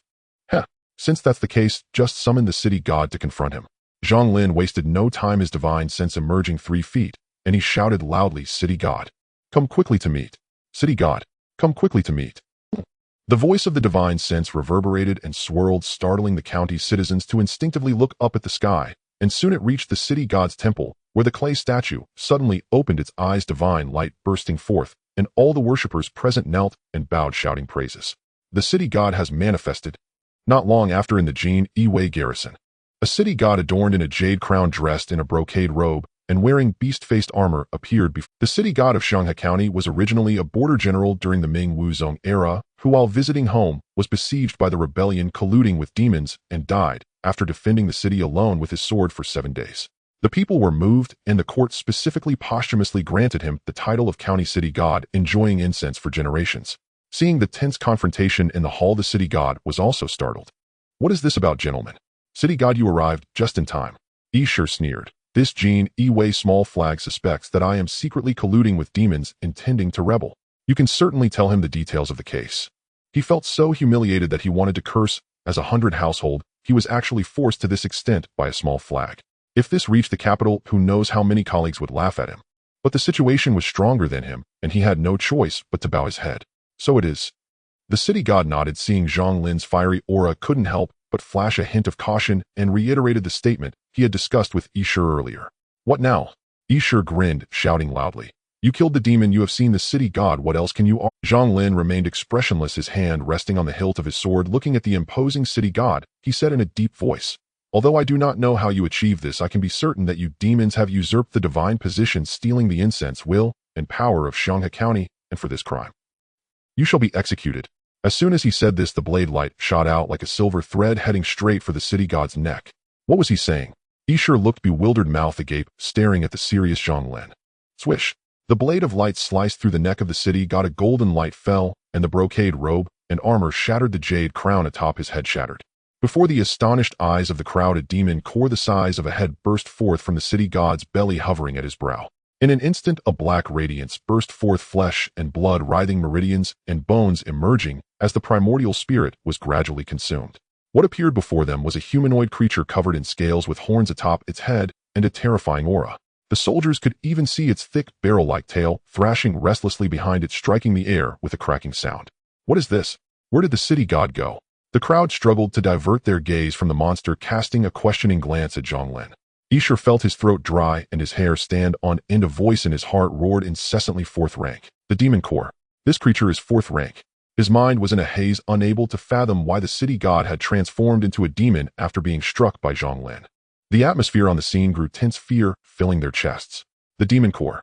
4th rank, great demon. They looked towards Isher for help, as he was the most powerful and highest ranking among them. However, seeing his cold sweat rolling down, their hopes were instantly extinguished. "You are not 4th rank," Zhang Lin asserted confidently. His spiritual sense was sharp enough to detect the subtle difference between the aura of this demon core and that of the creature before him. "Good eye, good means." The demon sneered, its gaze towards Zhang Lin, filled with murderous intent. "Not 4th rank." A glimmer of hope arose in the hearts of the crowd. "This demon core is the foundation of my path to enlightenment. When controlled, it is not weaker than any 4th rank, so." It grinned, revealing its vicious fangs. "Everyone here must die." Fear, resentment, regret. A whirlwind of emotions swept through their minds. In the face of life and death, there was great terror, and even the elite of the Jinyiwei were drenched in cold sweat, frozen in place. To be able to sever my protective spiritual light with a single strike, scattering my accumulated wish power, while also uncovering my seemingly flawless plan, you truly are a rare talent. Unfortunately, you are of the human race, not of my kin, and your heart must be different. Is this what you humans say? Otherwise, I would truly hate to kill you. Huh? Zhang Lin sneered disdainfully, feigning calmness as his mind raced to devise a strategy. He had considered that the opponent's strength was not weak, but thought it was at most 5th rank. He never expected it to have a demon core that could forcibly elevate its power. If he wasn't careful, everyone present would fall here. In this vast world, the other party could easily summon the demon race. Is that what you call flawless? There are too many flaws, so many that I cannot bear to look. While thinking about strategies to defeat the enemy, he tried his best to stall for time. The demon's expression stiffened. In this vast wetland, it had been stirring up trouble, reigning supreme, yet what it took most pride in was not its cultivation, but its bizarre and intricate schemes. Now, however, it was being criticized by a mere young lad, and it felt a surge of embarrassment and anger. I have read your human books. When the axe is dull, the wood will suffer. The demon snorted, immediately releasing a gust of energy from its nostrils, swinging its arm like an iron rod towards the nearest. Sure, if I kill you, my plan will naturally have no flaws. Sure. He cursed inwardly, quickly raising his head to block his energy channels, flaring open his robe, billowing as his blood surged like a torrent. Crack! As their arms collided, the demon, known for its overwhelming strength and vigor combined with a slightly higher realm, easily broke Ishire's blocking arms. However, he managed to use this force to perform the simplest rolling like a lazy donkey maneuver, escaping from the demon's attack range. Today I will kill all of you. Having severely injured Ishire with one blow, the demon then turned its attention to Zhang Lin, taking a step forward and striking out with its sharp claws. There were no fancy techniques, just simple and brutal. The demon race did not practice martial arts, but relied solely on their natural talents, with their powerful physique and blood being the best weapons. Seeing the opponent's fierce advance, Zhang Lin thought, why are you not following the usual rules? I haven't even started my verbal barrage yet, and you're already attacking. Demons truly do not adhere to martial ethics. Zhang Lin, why are you still dawdling? Ishire shouted. Among them, only he and Zhang Lin could withstand this demon. If they became divided now, they might all perish here. How dare you be brazen in the territory of the Ming dynasty, you fish that has lucked out? Zhang Lin felt the fierce wind rushing between the demon's claws, and he was suddenly enveloped by a light of the demon core from above, immobilizing his figure. In an instant, a bolt of lightning struck down from the clear sky. Upon hearing Zhang Lin's words, the demon's movement paused, and the pressure on Zhang Lin suddenly diminished as he visualized the true martial emperor. As the thick lightning descended, it was captured by the true martial emperor, who flicked it back towards the demon.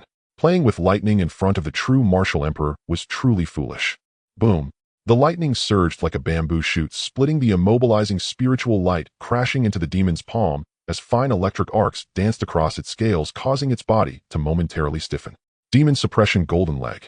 Ishire did not expect Zhang Lin's counterattack to be so swift. He immediately charged forward, infusing his blood energy into his legs, and with a powerful thrust kicked hard into the demon's chest. Bang! The demon staggered back several steps, and Ishire secretly gritted his teeth, feeling as if he had kicked solid steel, his bones and joints aching terribly. The demon stabilized its form with the demon core in its abdomen the minute electric arcs dissipated and the injuries caused by the kick rapidly healed. How did you know my origins? It stared intently at Zhang Lin, having been startled by his earlier attack, allowing Zhang Lin to unleash a combo. Fortunately, the demon core not only housed the natural talents of the demon race, but also contained a rich essence of life. Such minor injuries posed no real threat to it. Seeing the demon so nonchalant, the hearts of those around grew cold. How on earth are we supposed to fight this? Wasn't the protagonist of the story about leaping over the dragon gate you? Zhang Lin subtly harnessed his spiritual power, easily perceiving the location of the demon core at the center of the demon's chest. In a serious tone, he cautioned, I do not know what kind of fortuitous encounter you have had to transform from fish to dragon, but to think you can contend against the Ming dynasty is too far-fetched, isn't it? Even the true dragon of the biped Dragon King can only be subdued beneath the authority of the Ming dynasty. Do you really think you are superior to a true dragon?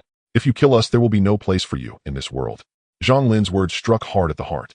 Even so, today, I must kill you. The dragon demon's resolve was unwavering. After cultivating for hundreds of years, how could it be easily swayed by a few words from Zhang Lin? He understood clearly that regardless of the outcome today, he had completely offended the Ming dynasty. The only way forward was to slaughter all those who were aware of the situation to buy himself a chance to escape. The lands of the southern demon clans would be a good choice. At worst, he could throw himself into the Buddhist sect and become a guardian dragon. Perhaps he could even leverage the incense of the western regions to become a true dragon. Unaware of your own folly, Zhang Lin scolded, not expecting his verbal tactics to succeed, and naturally felt no disappointment in his heart. As he spoke, the figure of the true martial emperor reappeared above him, and with a soft reprimand the dragon demon momentarily stiffened. The soul suppression technique. This move was nearly infallible for Zhang Lin. Though his spiritual realm was only at the 6th grade, he envisioned the true martial emperor who suppressed all.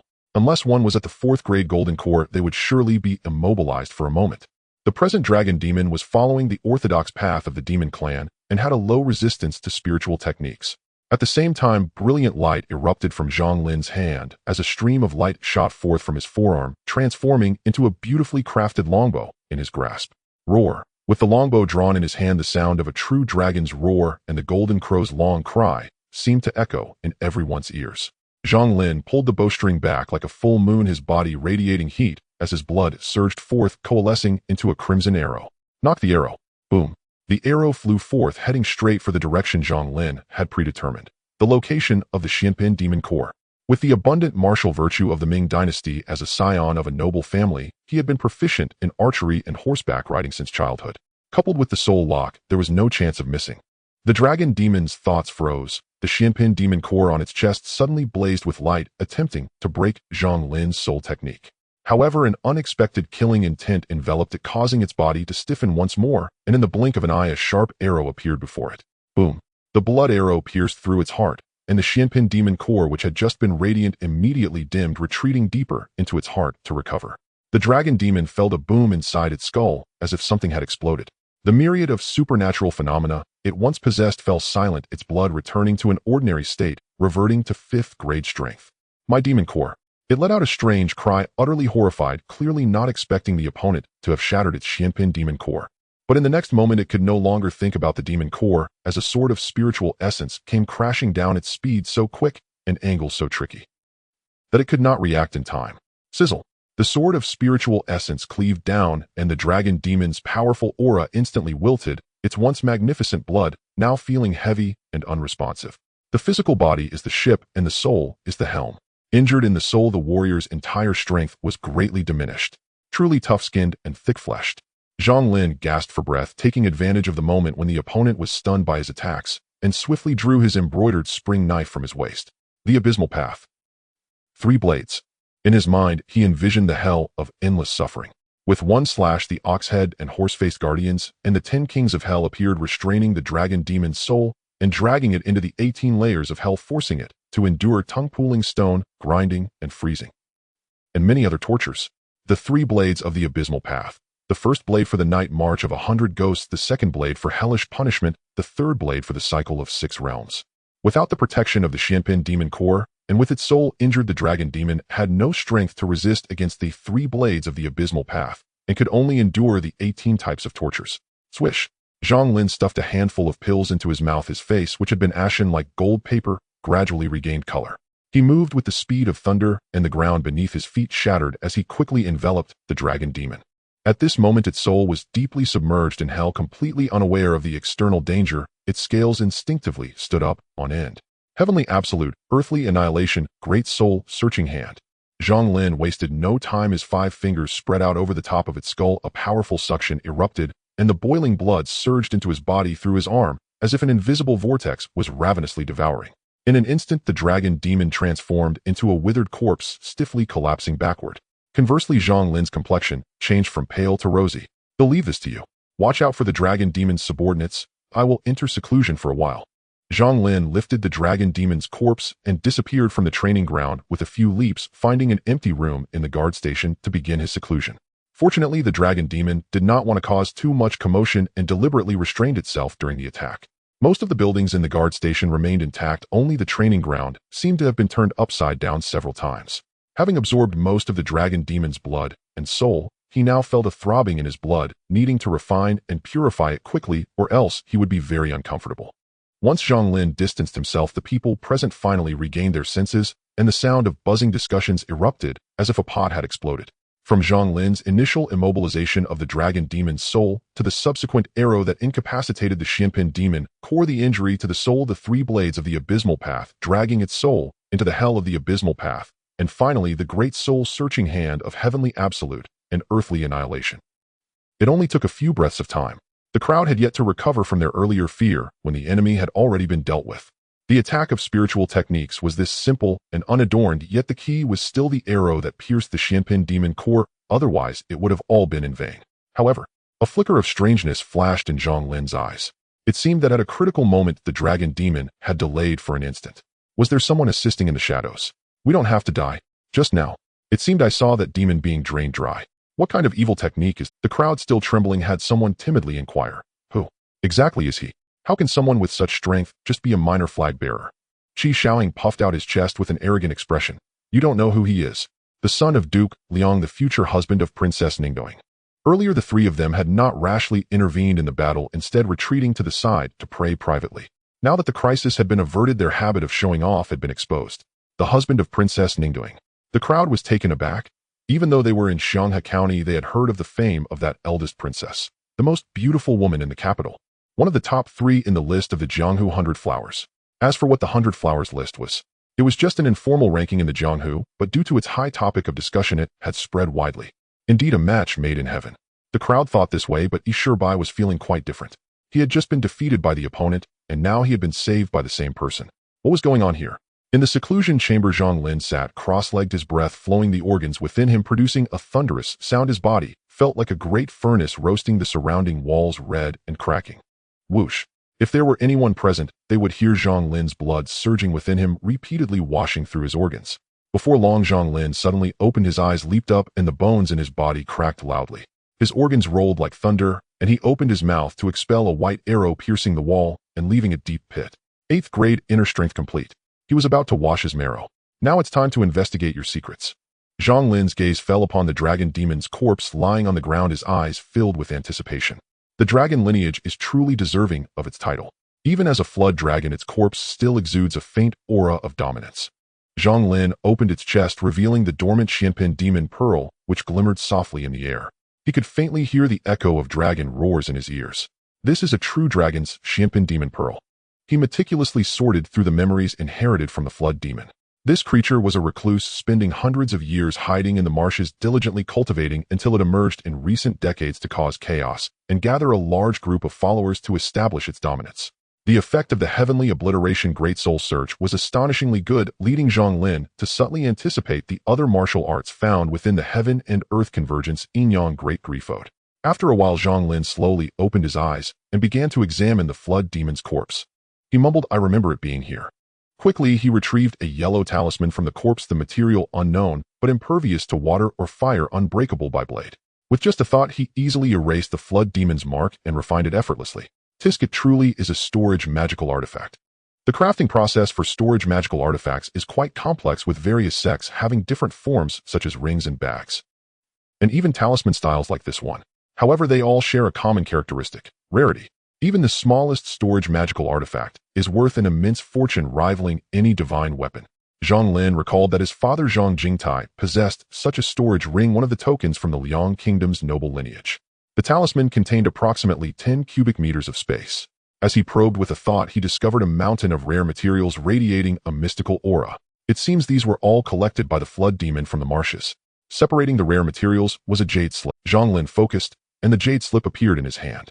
Anything that can be stored separately is certainly not an ordinary item. Without further thought, Zhang Lin pressed the jade slip to his forehead, and a voice booming like a great bell surged into his mind. The heavens have perished, the yellow heavens must rise, in the year of Jiazi great fortune shall reign. Within the jade slip, a slender man dressed in a Taoist robe wearing a yellow scarf sat cross-legged. It seemed he sensed Zhang Lin's arrival as he greeted with a hand salute and smiled. I am the impoverished Taoist Zhang Jiao. The sun rises in the east and sets in the west. Xianghe County returned to tranquility save for the previous night's shouts and the sudden manifestation of the city god that the townsfolk still discussed. However, the various government agencies of the Ming dynasty, including the county office and the Jinyiwei, were overwhelmed. The abrupt transformation of the city god into a flood demon was not something that could be resolved with just a fight. The county office was responsible for wrapping up the situation, including pacifying the populace, dispelling rumors, and compiling the case details into a document. Of course, the villagers who had set up illicit shrines and colluded with demons were also subjected to the authorities' judgment. Those who should be exiled were exiled, and those who should be conscripted were dealt with ruthlessly, quickly instilling fear in the hearts of those with ulterior motives. The Jinyiwei and a number of constables operated in the shadows pursuing the flood demon's subordinates. It seemed the situation was quite favorable. Yet within the county office the atmosphere was heavy with worry. The county magistrate dressed in ordinary attire frowned in silence, while the 100 households of the way station Duanwu appeared anxious. The 100 households of the town guard Yishe had recovered completely, but the lingering scent of herbs still clung to him, and since he entered his handsome face had remained dark. Meanwhile, the lowest-ranking officials among the small flags, Qi Xiaong, Zhou Enming, and Wei Zhou, were leisurely sampling fruits and snacks, occasionally engaging in loud discussions as if no one else were around. A few of you. Do you not know when that young lord will emerge from seclusion? The county magistrate could no longer contain himself. With such a significant case occurring under his jurisdiction, if he did not report the details promptly, he would undoubtedly receive the lowest evaluation in this year's civil service examination. Duanwu's gaze quickly shifted to the faces of the others. He was the most anxious here. The Jinyiwei held the responsibility of investigation. The city god being replaced without their knowledge was a major oversight. We don't know either. You were all present at the time. Zhang Lin just threw out a sentence and ran. Isn't it normal for someone to be in seclusion for 10 days or half a month? You can ask Yibai. Isn't he the one specifically responsible for this case? Seeing the blame directed at him, Yishe's already unpleasant expression darkened further as he coldly replied this official was also deceived by the demons nearly perishing within the Jinyiwei's office. How could I know the details of the case? The true form of the flood demon was exposed by Zhang Lin, and it was he who had slain it. It seemed he had already unraveled the case. These were the truths Yishe least wanted to acknowledge but had no choice but to.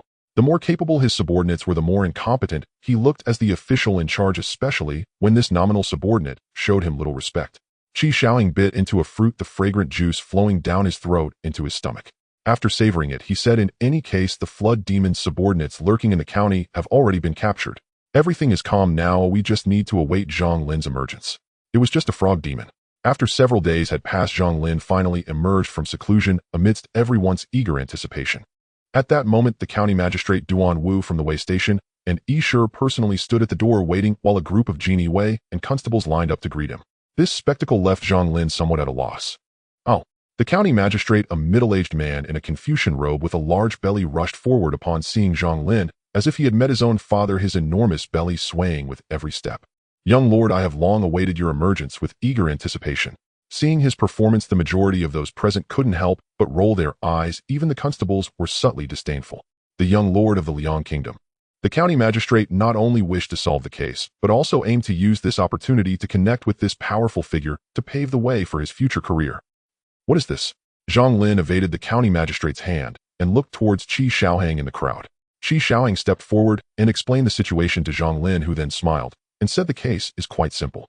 After dispersing the numerous officials and the Jinyiwei captain, the group took their seats in the inner hall of the garrison, and Duanwu immediately summoned a maid to brew tea and prepare snacks.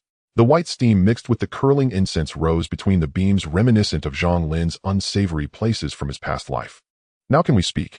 Stop holding back. This official needs to return to the capital to report and assign a new city god to Xianghe County as soon as possible. Yishe looked at Zhang Lin, still unable to let go of the air of superiority that came with his position. The city god is an indispensable part of the local judicial and armed system, often responsible for dealing with any demonic or ghostly disturbances. As the saying goes, there are divine beings 3 feet above one's head. Ordinary people cannot see the supernatural, and many secretive and cunning matters are easily known to ghosts and deities. Whenever the county office encounters difficult cases, or the common people have grievances with nowhere to appeal, they can seek the city god. This also serves as a form of supervision and supplementation for the local county office. The city god is typically conferred posthumously, belonging to the category of gods and spirits, yet is worshipped by the populace, gaining local incense and willpower to form a golden body, which is a coveted aspiration for many wandering souls. Thus, countless successful cultivators of spirits line up, eager for a taste of the state's benefits. Yishe is not worried at all about the city god position being vacant. How about you, Yibai?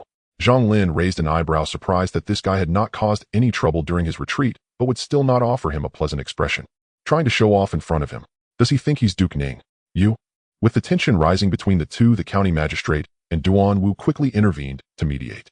Gentlemen, harmony brings wealth, harmony brings wealth. Meanwhile, he felt a bit of resentment towards Yishe, thinking you, with your lacking abilities, still like to show off. Can we let the young master finish speaking? Oomph. When people feel awkward, they tend to instinctively seek out a source of water, a phenomenon known as tactical drinking. Currently, Yishe was in such a situation. he naturally noticed the resentment in the eyes of the county magistrate and Duan Wu. Seeing Zhang Lin's popularity, he decided not to interrupt further and sipped from his teacup. Before we solve the case, let me tell you a story. Zhang Lin, seeing the situation, was also too lazy to press on, as Yi Shi was just a mere pawn. Upon hearing this, the others immediately straightened up, adopting an attentive posture, giving Zhang Lin the respect. Hundreds of years ago in this marshy area, there was a black fish that by chance obtained a yellow dragon's mystic demon core in a water cave, thus awakening its intelligence and embarking on the path of cultivation. Duan Wu and Yi Shi frowned. During the battle with the flood dragon demon, Zhang Lin had once identified the flood dragon's origins, clearly relating to this black fish. But how could Zhang Lin know? The two felt puzzled, but Yi Shi did not dare to speak up to avoid discomfort, while Duan Wu cautiously asked, "Actually, I was just making a guess. When I arrived in Xiang'an County, I heard about the story of the fish leaping over the dragon gate, and given that the flood dragon had an obviously dragon-like appearance and was completely black, I deceived it a bit and unexpectedly got good results. Returning to that blue fish, since it awakened its intelligence and embarked on the path of cultivation, it became increasingly aware of the significance of its fortune. Returning to that blue fish, since it awakened its intelligence and embarked on the path of cultivation, it became increasingly aware of the significance of its fortune. Thus it completely settled in that cave, digging 3 feet deep, and truly obtained another opportunity. The several warriors present couldn't help but breathe a bit heavier. Was this blue fish's fortune too deep? One dragon race's mystic demon core had already allowed it to step into the 5th rank, and having transformed from fish to flood dragon, it transcended the barriers of its race. What grandeur would it achieve with another opportunity? Wait. In the hall, Qi Shaoheng suddenly had a thought flash through his mind. Is it related to merit and indeed, otherwise, as a demon race not following the path of nascent soul immortality, how could it possibly access the willpower of incense? Zhang Lin nodded with a smile. Precisely, that yellow dragon was originally a guardian dragon under Zhang Jiao of the Taiping Dao. During the Yellow Turban Rebellion, it was surrounded and killed by many Han powerhouses along with Zhang Jiao. The mystic demon core fortunately escaped, burrowed underwater to establish a cave, but ultimately succumbed to its injuries, losing its spiritual essence, which the blue fish took advantage of. Within that cave was hidden a scroll of Taiping Yaoshu, which recorded the methods of gathering incense and willpower that the Taiping Dao had compiled. That flood dragon intended to emulate the 8-fold heavenly dragons of the Buddhist sect of the western regions, completely digesting the yellow dragon's mystic demon core, shedding its flood dragon form, and achieving the true dragon body. As soon as he finished speaking, a series of cracking sounds echoed in the hall. Everyone turned to look, witnessing Yi Shi and Duan Wu both, with shocked expressions, their blood surging, their garments moving without wind, and the fierce energy exerting such pressure that the Grandmaster's chair beneath them could not bear the weight, leading to large jagged cracks. It wasn't just them, the county magistrate also found it somewhat hard to believe. Although he did not practice martial arts or cultivate the nascent soul, he had read historical texts and was aware of who Zhang Jiao was, as well as the status of the Taiping Dao. So it's actually the Taiping Dao. Qi Shaoheng murmured, feeling as if Zhang Lin had struck it rich this time. Zhang Jiao was known as the great virtuous teacher and general of heaven, a top-tier immortal during the late Han dynasty, and the Taiping Dao he founded was once a prominent Taoist force. Today's Jinwu Dao, Yuhuang sect, Chunyang sect, and Tai sect are all notable Taoist sects, with only the Tai sect having a history older than the Taiping Dao. Of course, with Zhang Jiao's death, the Taiping Dao also fell, and even the foundational text Taiping Yaoshu only had remnants left. It is said that it recorded divine techniques such as calling wind and rain and transforming beings into soldiers, and its talisman-making techniques were truly extraordinary. The shock on the faces of the crowd was something Zhang Lin naturally expected. The Taiping Yaoshu would belong to the top tier of inheritances even within the royal collection, and the Jinyiwei would not interfere with personal fortunes. Thus he had no need to conceal anything. Moreover, the details of the case needed to be documented and submitted to the Jinyiwei's archives. If he hid anything, it would reveal too many flaws. Of course, if he chose to submit a copy, he might even receive an opportunity to select from the royal collection. That blue fish was quite scheming. First, it used its subordinate python demon to lure the city god, then severely injured the city god to take its place, and subsequently dumped all the blame on the python demon. When the Jinyiwei arrived, it aimed to have Yi Shi eliminate the python demon, after which it could rest easy and use the willpower of incense to achieve the true dragon. Among the flaws there are 3. First, the python demon did not possess the strength of the 5th rank, and thus could not possibly injure the city god severely. Of course, if they both fought each other to the point of mutual injury, it could explain things. Second, the python demon had called for help underwater before it died, indicating that a more powerful existence was hidden behind the scenes. Zhang Lin had sensed something unusual at that time. Third, the city god's sudden change in temperament, frequently manifesting to collect incense and willpower and acting recklessly, did not seem to have the same strict control over the temple priests as before. At the post station in Xianghe County, the moonless night was dark and still, with only faint lights flickering in the scattered rooms. Zhang Lin, along with Qi Xiaoheng and others, settled into this post station after the case concluded, no longer needing to conceal their identities and thus no longer staying at the Longmen Inn. Instead, they took up residence in the post station designated for imperial officials, staying in the highest standard rooms, the luxury of which was unmatched by any private inn. Imperial officials never skimp on themselves. Yishur had already returned to the capital ahead of them, and the county magistrate's memorial had been submitted to the Ministry of Personnel. The next city god would soon take office. Zhang Lin and the others wished to take advantage of their business trip to enjoy a few more leisurely days, and Zhang Lin suggested they investigate the underwater cave of the Jiayao, hoping for some unexpected gains. After all, Jiayao were merely monsters, and their ways differed from those of humans, making it easy to overlook some. For several consecutive days, the four lingered in the marshes, yielding some rewards and even capturing a few of the Jiyao's subordinates. After inquiring, they found that the others had not committed any evil deeds. Zhang Lin casually advised them a few times before letting them go, allowing them to drift freely into the vast marshes. After browsing through the essentials of Taiping, he found it indeed encompassed a vast array of knowledge, especially the talisman arts, which were profound and extensive. Unfortunately, Zhang Lin was not well versed in this field. In the future, he could cultivate his trusted aides to study it, adding some depth to the Duke's residence. After observing for a while the grand arts, such as calling wind and rain and turning beings into soldiers, he realized that with his current cultivation level of the 6th rank, he could not even perform object manipulation, let alone these grand techniques. The path of the nascent soul is to gather the dragon and tiger at the 4th rank to achieve the golden core. As the saying goes, a golden core swallowed my fate, is in my own hands, not dictated by heaven. After the nascent soul undergoes tempering by the sun and moon, it becomes powerful enough to physically interact with the material world, thereby achieving the golden core and merging with heaven and earth to cultivate the so-called nascent soul magic. This enables the practitioner to perform a myriad of mysterious Dao techniques. This is quite similar to the true Qi of the martial way at the 4th rank. Such techniques as calling wind and rain and turning beings into soldiers are all top-tier spells of the Dao sect, truly deserving to be called divine methods.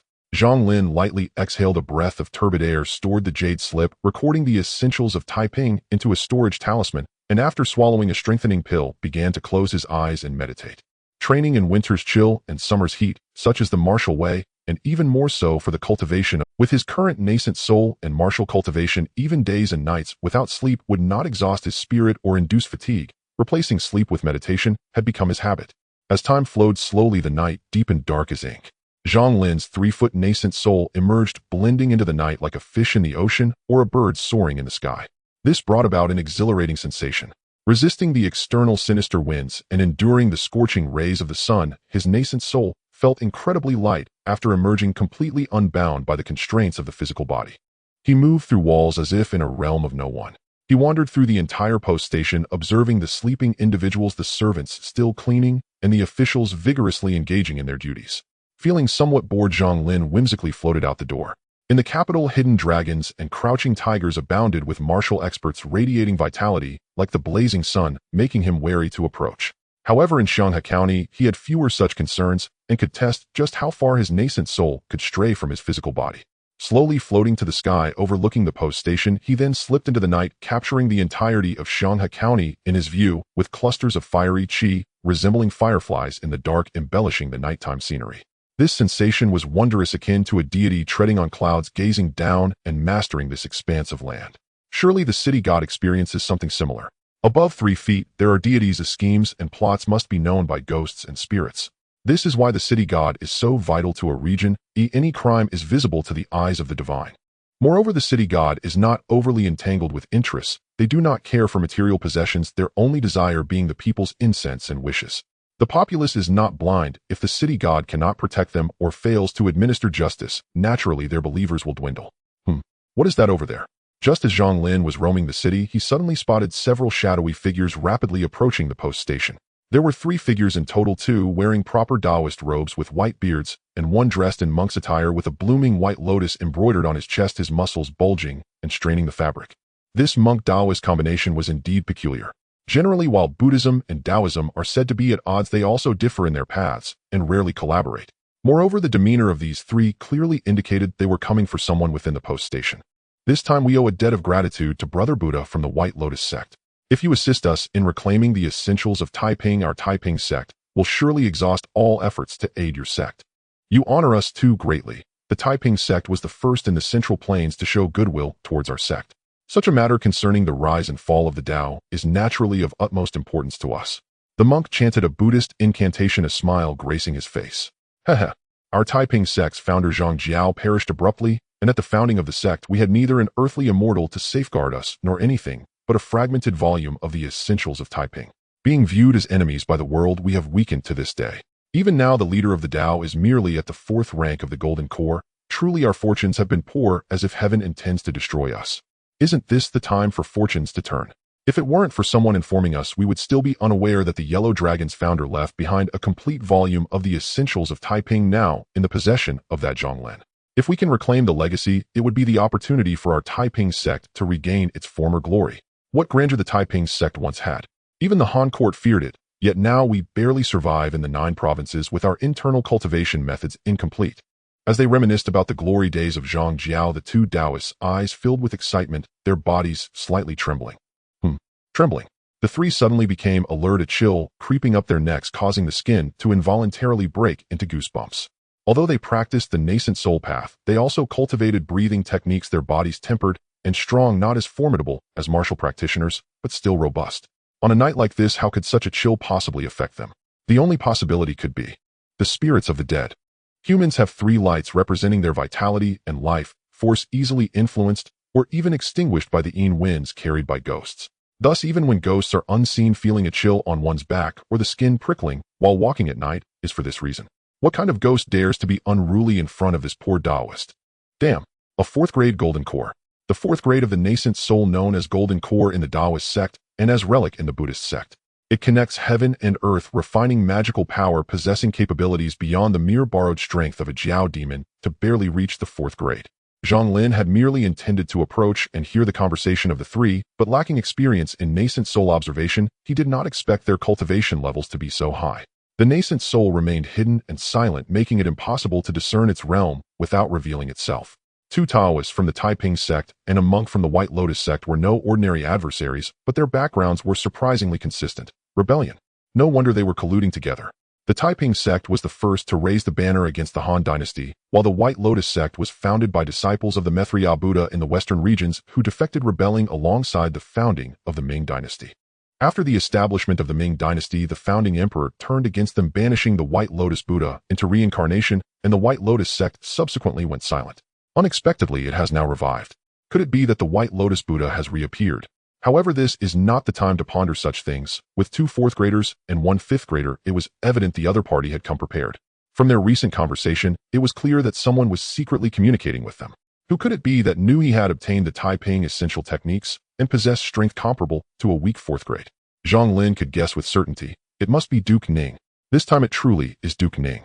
Only he would have such extraordinary connections to reach the Taiping sect so quickly. Damn it. I must write to my elder brother to have your son killed in the northern frontier. Zhang Lin thought fiercely, yet he heard the Taoist's surprised voice. You are Zhang Lin. I thought it was some oblivious wandering ghost, but unexpectedly it is you. Truly this is an effortless cat. As soon as the Taoist finished speaking, he summoned a flying sword intricately engraved with various patterns. The moment the nascent soul grasped it, the sword ignited spontaneously, appearing as if it were wielding a ball of flames, rushing violently towards Zhang Lin. Without even asking, he raised his hand to strike. Clearly the other party had reached some agreement with Duke Ning. Extinguishing Zhang Lin's nascent soul here would still allow them to obtain the Taiping essential techniques. 5th grade spirit manipulation. Such speed. Without the constraints of a physical body, the speed of the nascent soul could be described as lightning fast, almost instantaneously reaching Zhang Lin. At the same time, the other 2 4th graders were not idle, either summoning their golden cores to unleash a bolt of lightning and frost. Faced with a 6th grade day wanderer, these 3 were using all their strength, leaving Zhang Lin no chance to counterattack. In the capital, Duke Ning's residence. After finishing his report to the imperial guards, Isher changed into his regular clothes, entering through the side door and meeting Duke Ning Li Yuan in the inner hall. Duke Ning. Isher clasped his fists, sitting down only after receiving Duke Ning's permission. Once the maid poured the tea and dismissed the others, Duke Ning spoke. Is what you mentioned in your letter true? Every word is true. I wouldn't dare to speak carelessly. On the day Zhang Lin broke through, Isher wrote down the entire case and sent it to Duke Ning through secret channels. That's good. Duke Ning stroked his beard, nodding in satisfaction. Although I had no intention of dealing with that little brat Zhang Lin, with such a good opportunity presented by heaven, it would be unwise to let it slip away. I originally only wanted to deal with those around Zhang Lin, but unexpectedly, they created an opportunity for a backstab. After receiving Yishu's letter, the plan had already formed in his mind. What opportunity? Yishu was taken aback, and seeing Duke Ning's expression, a bad premonition suddenly arose in his heart. Of course it's the chance to eliminate that little beast Zhang Lin. Duke Ning was in a good mood now, and since Yishu played a crucial role in this plan, he was generous enough to explain, I have notified the people of the Taiping sect. What do you think they would choose if they knew Zhang Lin possessed the complete Taiping essential techniques? Of course they would snatch it back, and then kill to silence him. Duke Ning did not finish the latter part of the sentence, but Yishu was already covered in chills, his scalp tingling. Don't worry.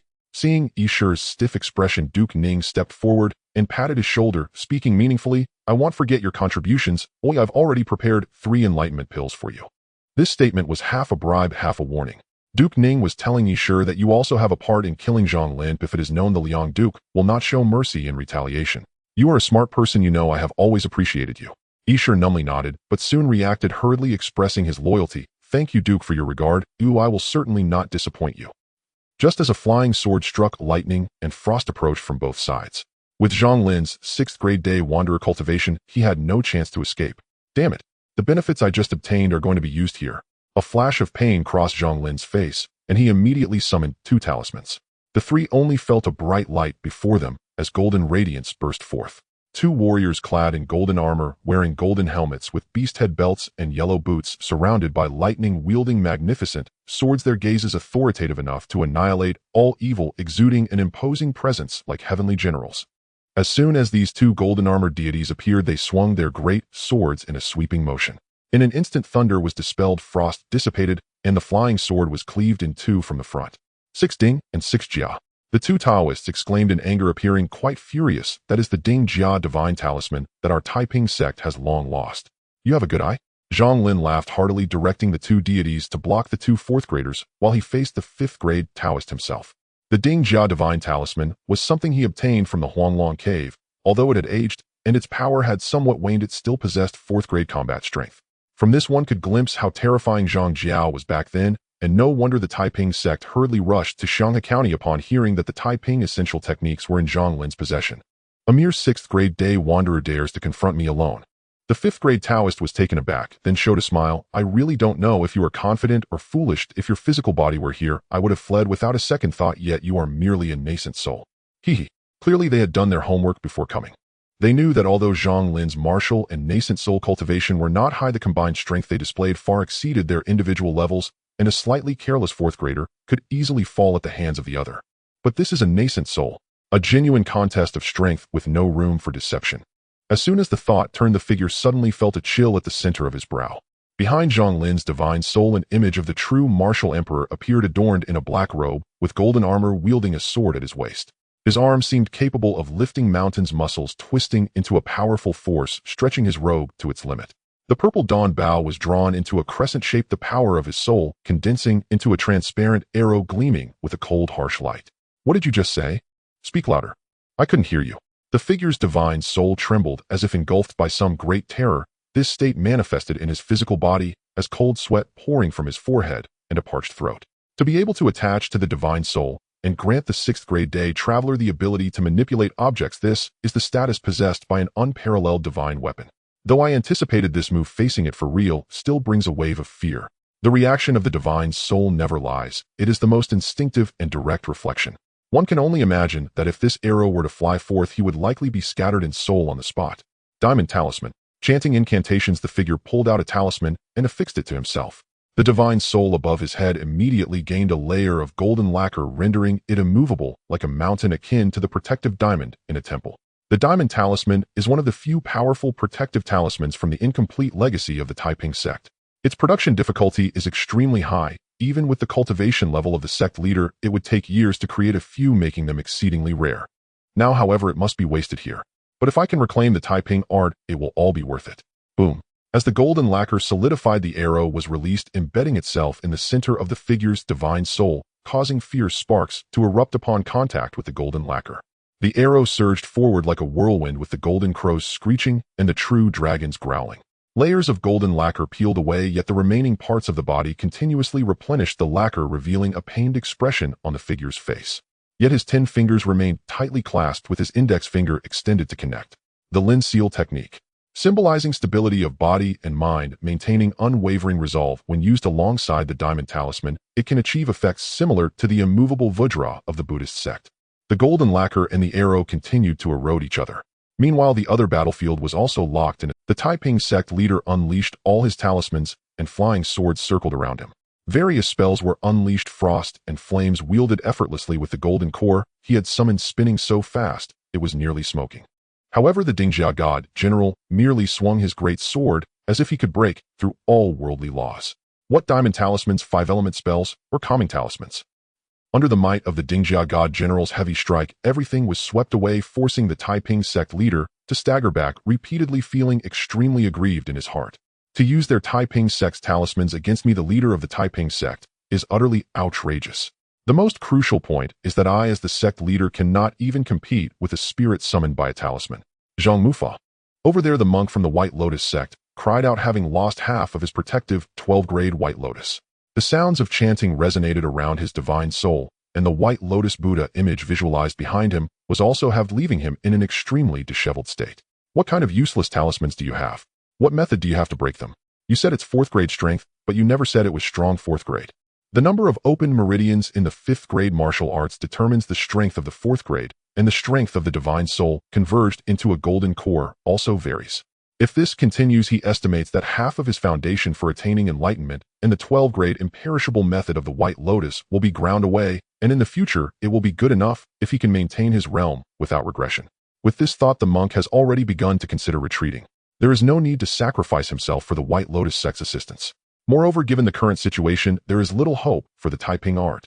The talismans of our Taiping sect have always been no weaker than any major sect. The Taiping sect leader still had time to be smug, yet seemed a bit regretful. These 2 talismans were made too long ago, having lost most of their power. Otherwise you and I would not be adversaries of equal standing. What does that smug expression mean? Damn it, if we were any stronger, we both might lose our heads. The monk's temples throbbed, and he silently recited Amitabha, suppressing the anger that arose within him. But there's no need to worry. The power of talismans is ultimately limited. As long as we hold on for a little longer, the power of the talismans will dissipate, and that brat will be nothing more than our prey. The voice of the Taiping sect leader rang out once more. The monk looked at his already incomplete White Lotus seat beneath him, the visualized White Lotus Buddha image starting to blur, and the speed of the relic's rotation significantly decreased, nearly exhausted of power.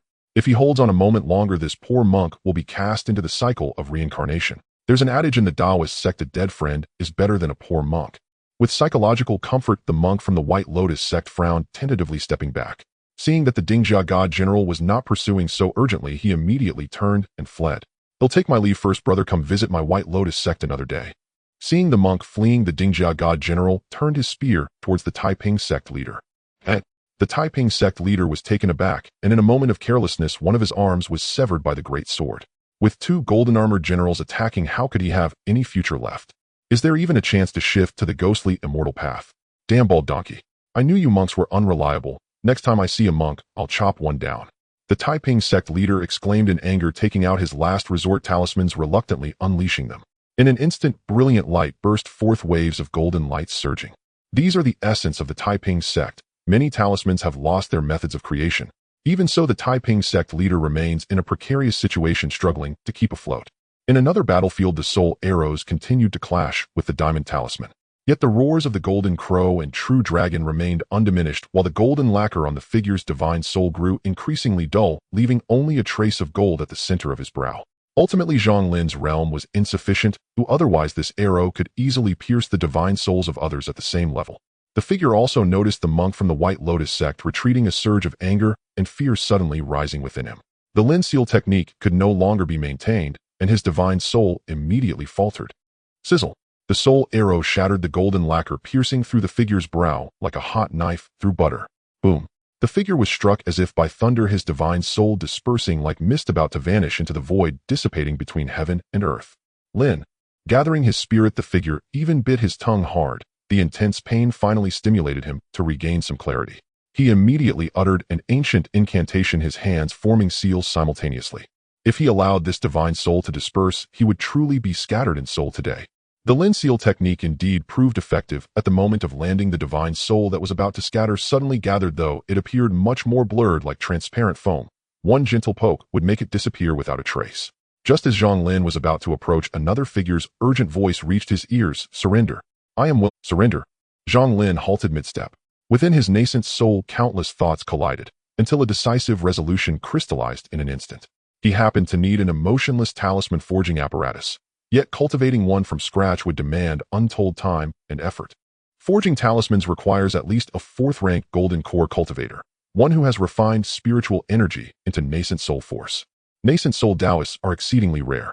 Though the immortal sects bow to the Great Ming dynasty, a dignified 4th-rank golden core would never submit to the command of a mere second-born heir of a marquisate, let alone him.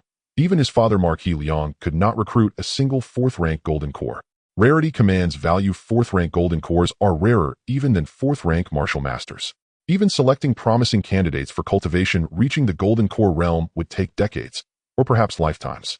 These two, however, were unexpectedly gifted, albeit with reservations. Zhang Lin casually summoned 2 talismans which drifted silently toward the nascent souls of the 2 Taoists. Open your minds. Let these talismans embed themselves within your nascent souls. Master Sect Leader. The Taoist before Zhang Lin paled, his steps unsteady, as if he had just emerged from 7 days and nights of relentless combat in a pleasure quarter. The nascent soul and the physical body nourish each other. Their states inevitably mirror one another. Thus, though a nascent soul cultivator's physique may not rival that of a martial master, he is certainly no feeble, chicken-wristed invalid. The Grand Master of the Taiping Dao glanced at the imposing, expressionless Dingjia divine generals looming before him, then bowed respectfully to Zhang Lin. Young sir, if my perception does not deceive me, these appear to be our sect's long-lost beast-taming talismans. His gaze seemed to say, using beast-taming talismans to control us. Have you lost your senses? We are human beings, not beasts. Indeed, the beast-taming talisman, as its name implies, was designed to subjugate and command demonic beasts. Legend holds that Huang Long, the foremost disciple of Patriarch Zhang, Jiao, once employed such talismans to tame his serpentine mount. Oh, Zhang Lin raised a brow. Who decreed that beast-taming talismans cannot command humans? Are we not all living beings? These 2 talismans had been unearthed from Huang Long's submerged grotto, likely intended to conscript demonic creatures as laborers. Alas, fortune had denied him the chance to deploy them. Zhang Lin had deemed them useless relics, only to discover to his astonishment their perfect utility here. Destiny governs every sip and morsel. Nonsense. It was sheer brilliance of imagination that made it possible. That stipulation indeed does not exist. The Grand Master's expression froze, rigid, stunned, before he cautiously ventured, "May I inquire, what precisely do you mean by living beings?" Enough idle talk. Either open your minds, or die. Zhang Lin frowned impatiently.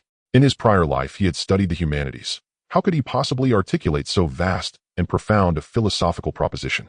Though reluctant to comply, the Grand Master yielded, constrained by the menacing presence of the 2 Dingjia divine generals, and reluctantly opened his mind, allowing the beast-taming talismans to merge with his nascent soul. Though reluctant to comply, the Grand Master yielded, constrained by the menacing presence of the 2 Dingjia divine generals, and reluctantly opened his mind, allowing. Though reluctant to comply, the Grand Master yielded, constrained by the menacing presence of the 2 Dingjia divine generals, and reluctantly opened his mind.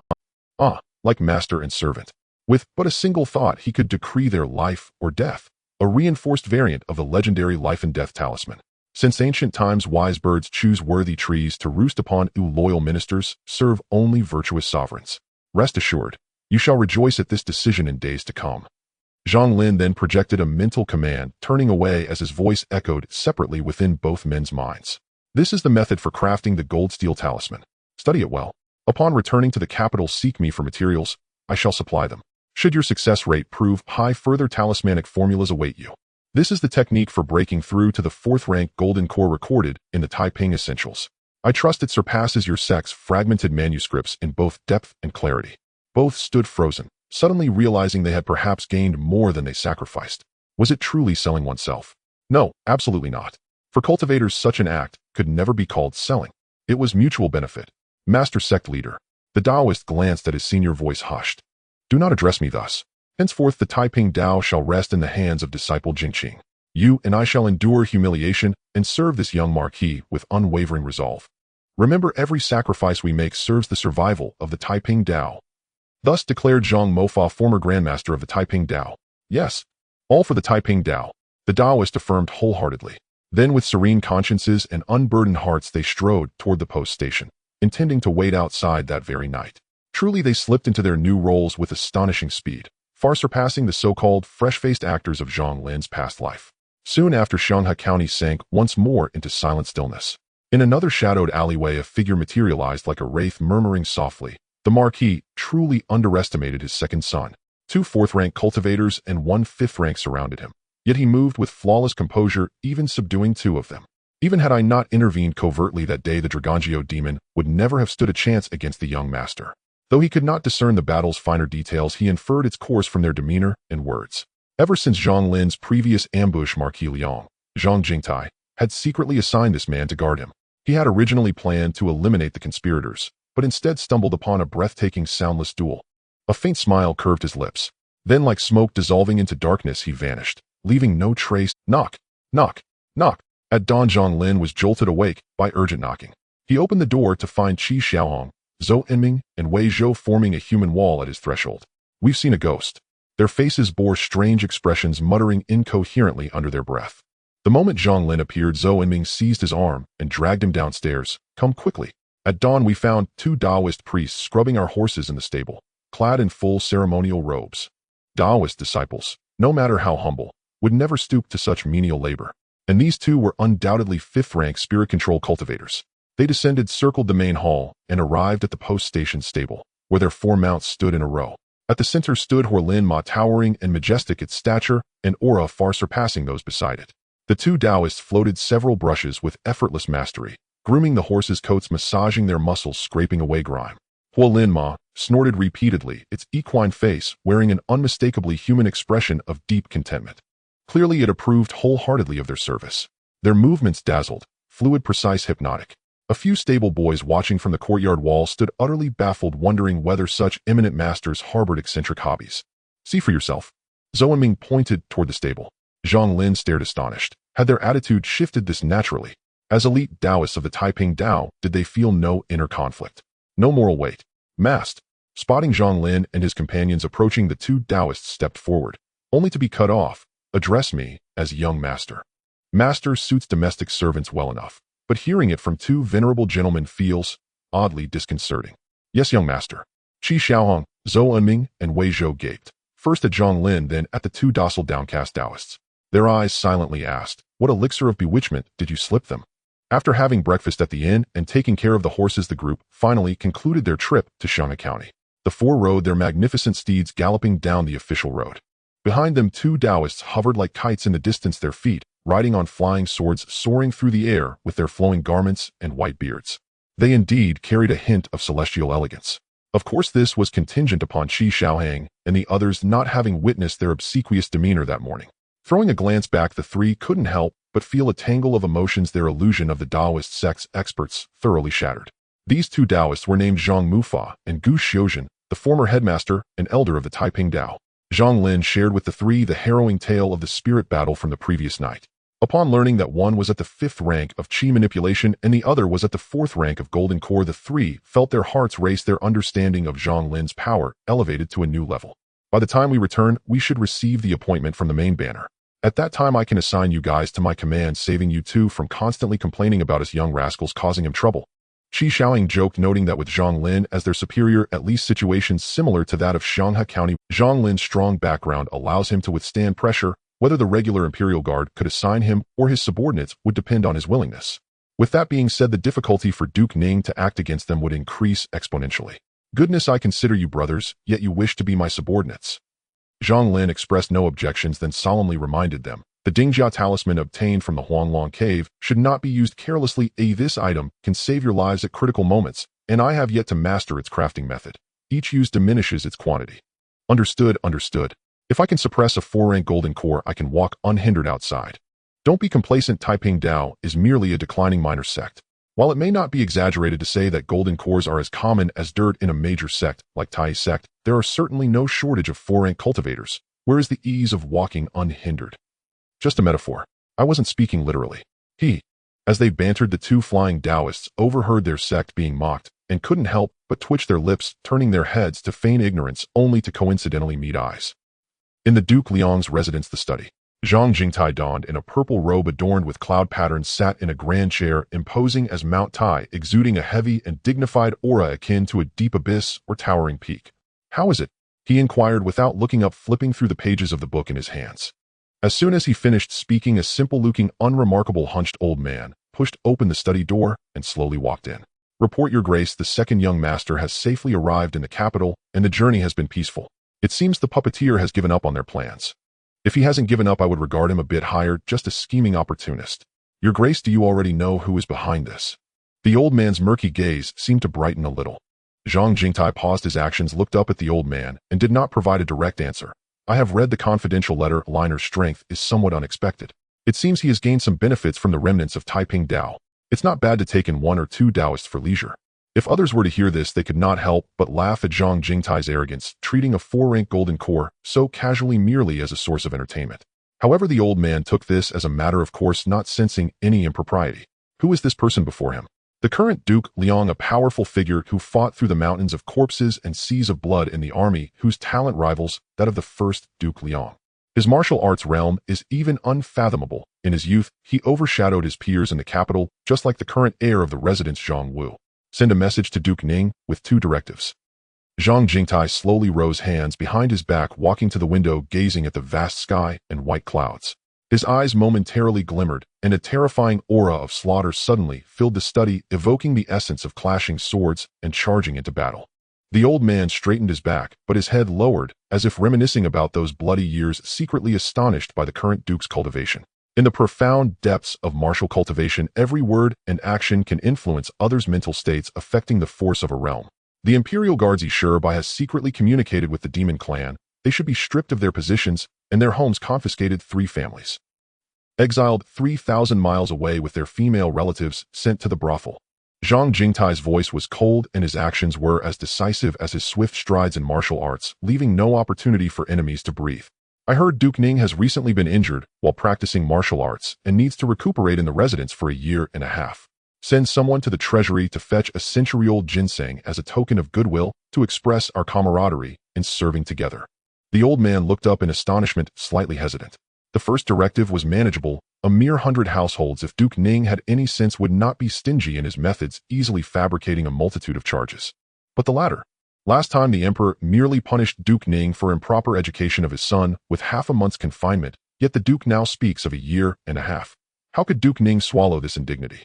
What if Duke Ning refuses? "Hey," the old man respectfully inquired. "Refuse?" Zhang Jingtai calmly turned around, casually stating, "Then let what I just said come to fruition." The old man's expression suddenly stiffened, then seemed to recall something, revealing a strange look in his eyes. He remembered a rumor from decades ago in the capital. Li Yuan was merely the heir of Duke Ning at that time, often riding through the bustling market for fun, until one day he ran into Zhang Jingtai and was thoroughly dealt with, even losing control of his bowels in front of the crowd. Afterward, Li Yuan gathered the strongest young nobles in the capital to confront Zhang Jingtai, yet more than 10 of them were suppressed on the spot, thus establishing Zhang Jingtai's reputation. From that moment on, Zhang Jingtai's name spread as he dominated the younger generation in the capital. If Duke Ning were to receive such a message, he would surely recall the fear of being dominated by fists in his youth. The old man internally chuckled. "Oh," Zhang Jingtai's voice rang out again. "Send a letter to Wu. Take good care of Duke Ning's son far in the northern border, but don't go too overboard. Just break his legs." The old man's lips twitched subtly, and he couldn't help but mourn for Duke Ning and his son for a moment.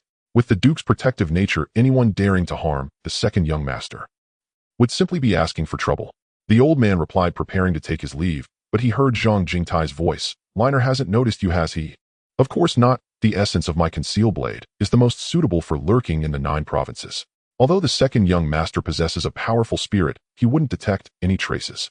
The essence of conceal blade lies not in concealment, but in blade. To walk further on the path of the 3rd rank, and even merge with the Tao, one must not lose this blade." The old man suddenly trembled, speaking in a deep voice. "I understand. Thank you for your guidance, Your Grace." After Zhang Lin and his companions entered the inner city, they dispersed to their own households to find their mother. Back at the Liang Guogong residence, Zhang Lishur, the Guogong's wife, hurried over and fussed over Zhang Lin with anxious inquiries. Seeing him whole and unharmed, she finally relaxed. "Your father truly insisting you join the Jinyiwei. What is there to be proud of in such an exhausting and thankless post?" Zhang Li's eyes filled with pity. "Listen to your mother. We will not let you suffer that hardship. Let the princess break the engagement. They'll find you a good family instead." Previously, she had complied with the prince's request and accepted Zhang Jingtai's decision. No matter her reluctance, she had to yield. But now seeing her son dust-streaked and worn, she could not help but feel a pang of tenderness. Previously, she had complied with the prince's request and accepted Zhang Jingtai's decision. No matter her reluctance, she had to yield. Had he not awakened the latent wisdom from past lives, his outlook would have been formed long ago. Under Zhang Li's indulgence, he would surely have become the very model of a prodigal son. Oomph. At that moment, Zhang Jingtai snorted from behind. Jade uncarved will not become a vessel. Liner must be a rock that soars into the heavens, not a sparrow squabbling for scraps in the fields.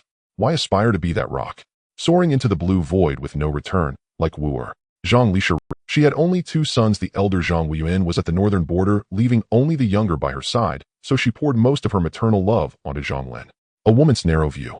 Zhang Jingtai snapped, then turned to Zhang Lin with approval. You did well on the Xianghe mission.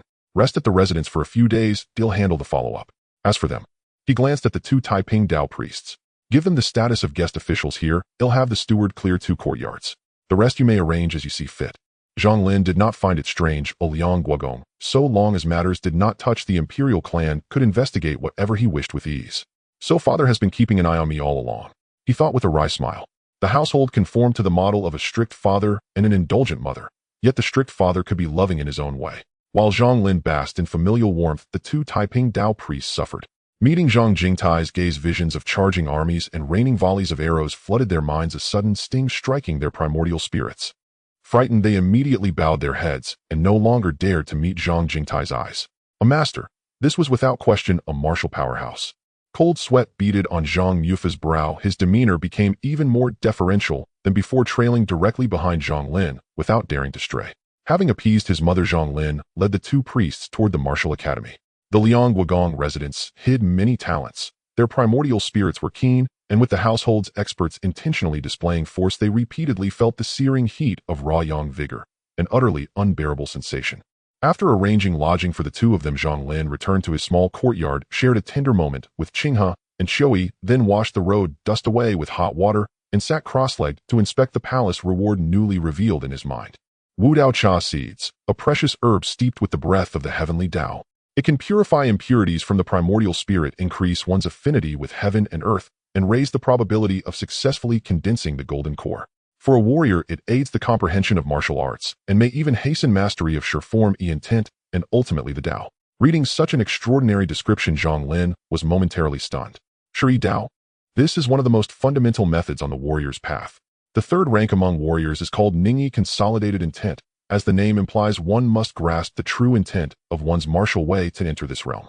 A fist has its fist intent, a blade its blade intent, a sword its sword intent. To enter by intent and thereby comprehend the Dao, this is the pinnacle of the 3rd rank. This is the state where technique nears Dao. The warrior need no longer be bound to any set form. A casual strike is wholly natural, containing inner martial truth. To comprehend intent, the foundation is sure form, a realm one only touches at the 4th rank. To be able to aid in grasping sure and in achieving the golden core, even a slight increase in probability would be remarkable. Zhang Lin understood that if these Wu Dao Cha seeds were circulated, the uproar would be immense. Anyone who obtained them could in short order establish a major power without difficulty. Though the Liang Guogong residents feared neither demons nor monsters, he did not wish to invite unnecessary trouble. Quietly amassing wealth and influence was the wiser course. Shall we find a spot in the courtyard and plant these seeds? Zhang Lin called, handing over the Wu Dao Cha seed. Qinghe was lively and Xiui composed, entrusting the task to them put Zhang Lin at ease. Later, he would set a small spirit-gathering formation in the yard to swiftly nurture the Wu Dao tea and accelerate its growth. For several days, Zhang Lin remained at the residence, failing to report to the Jinyiwei. With influence, one could truly do as one pleased. During that time, he purchased large quantities of materials for crafting the Jingang Fu talismans, giving them to Zhang Mufa of Taiping Dao to practice with while he kept watch over the Wu Dao tea's growth. Although the names Jingang Fu and Jingang Fu differ by only a character, their effects are wholly opposite. Jingang Fu is a defensive talisman, whereas Jingang Fu is an offensive talisman that mimics the true qi of a 4th-rank martial artist. When Zhang Mufa received the materials, he was ecstatic, almost forgetting to return to his old life, thinking that staying at the Liang Guogong residence might not be so bad after all. There he could learn the Taiping Dao's transmission and use talisman materials without restraint. Unlike his days as sect leader when he was so penniless, he lived worse than those of the Balian sect. Emboldened by such thoughts, the former Taiping Dao leader Zhang Mufa worked with renewed vigor. Send these items to the princess residence. Zhang Lin sorted a portion of his gains to use as a return gift for the princess and sent them on. At the Ningding princess residence, servants bustled about. Maid Yenner saw Qinghe off with a spring in her step, then summoned the guards to carry box after box of gifts into the inner courtyard, thinking with delight that this must be the princess and young Master Lin exchanging tokens of affection. Sure enough, when the packages were opened before Princess Ningding, her voice remained as cool as ever, yet an unmistakable joy shone through. Princess, shall this maid take her leave? Yenner, ever perceptive, prepared to depart. As she looked up, a breeze turned the pages on the jade table in the pavilion, and the title on the cover happened to catch her eye. She paused involuntarily, then resumed her light, hurried steps away. Her steps grew a touch lighter as she left. Dahuaxiao was a popular serialized novel among the capital's women in recent years. The author was unknown, and its origins unclear. Yenner had not expected that the princess would read such a diversion. Once the maid's footsteps receded, the princess turned, cheeks touched by an inescapable blush, staring dreamily at the gifts, and murmuring to herself, this must be a token of betrothal rite. The beloved arriving upon a seven-colored cloud. How well it was written. Her brow then furrowed, the sky dimmed as if rain were coming. Ningguagong, she said, then send men to sever his son's arms as a warning to others. In terms of physical martial arts and the path of the nascent soul, I possess methods for both. If one has sufficient talent and aptitude, leaping through the dragon gate to ultimately reach the Tao of heaven is not impossible. In the courtyard, Zhang Lin reclined on a lounge chair, while the two maids who had served him in the past sat respectfully on the cushions before him. The maidservants sent to serve him were all meticulously selected. Not only were they of exceptional beauty and figure, but their cultivation qualifications were unlikely to be lacking. Zhang Lin had now entered the 7th rank of the cleansing marrow realm, refining his bones through daily tempering of qi and blood, resonating with his internal organs, strengthening his foundation. This relied on diligent effort over time. Even though his progress was much faster than average, it could not be achieved overnight. The path of the nascent soul is no different. One must constantly visualize and exit the shell, enduring the harsh winds and scorching sun. The closer one gets to the sun, the stronger the nascent soul becomes, allowing it to touch the real world just like the physical body, achieving the ability to manipulate objects with thought. Both paths advance together, and neither can break through to the next realm in a short time. He decided to begin teaching the maid beside him to cultivate, which would also help solidify the foundation of his martial arts. Qinghe, you will cultivate martial arts. I have a volume of the Great Ming martial classics, encompassing the refinement of body and bone, all of which are superior martial arts. Hyo, you will cultivate the nascent soul. I possess the Heart Sutra of the Cha Nu, part of the ancient Hehuan sex inheritance, which can enchant the mind and cultivate both yin and yang together. Achieving the golden core will not be a problem, and there is also a volume of Tai Ping Yao Shu filled with mysterious spells and talisman arts. All powerful offensive techniques. Qinghe, do you have any objections? Zhang Lin saw Qinghe, he raised her right hand and called out to her, young master, why can't I cultivate the nascent soul? Qinghe stuck out her tongue and weakly asked, you have a lively nature and dislike stillness. You wouldn't even pass the foundation establishment stage of the nascent soul's 9th rank. Moreover, from a short-term benefit perspective, martial arts offer far more than the nascent soul. Zhang Lin had expected her question. The 9th rank of martial arts allows one to run and jump, and with a single palm strike, one can shatter stone, while the 9th rank of the nascent soul only enhances one's spirit and memory. Given Qinghe's spirited personality, she would likely give up easily if she did not receive positive feedback. Xiao Yi, on the other hand, was more stable and composed, making her more suitable for cultivating the path of the nascent soul. I understand the reasoning, but... Qinghe frowned slightly, her small face twisting into a bitter expression as she pointed to the side and said, why does the Fireliner horse also follow the path of the nascent soul? Who? The Fireliner horse raised its head, flaring its nostrils dramatically, and the airflow that burst from its nostrils formed a white arrow as it glanced at Qinghe, he with sparkling eyes. As if to say, you think you can compete with me? Qinghe silently clenched her fists, feeling as though she had been looked down upon by a horse. Zhang Lin chuckled. The Fireliner horse has the strength of a 9th rank body refinement upon adulthood, but its intelligence is akin to that of a 5 or 6-year-old child. I can enlighten it in my dreams, then teach it the method for refining its bones and blood, and soon it will transform and advance. The path of martial arts was created by observing the demon race, while the path of the nascent soul is unique to humanity, with very few demons able to learn it. With that said, Qinghe's mood improved significantly. So do you wish to practice the Heart Sutra of the Cha Nu or the Tai Ping Yao Shu? Seeing the dispute settle, Zhang Lin turned to Qiao Yi, who was sitting upright.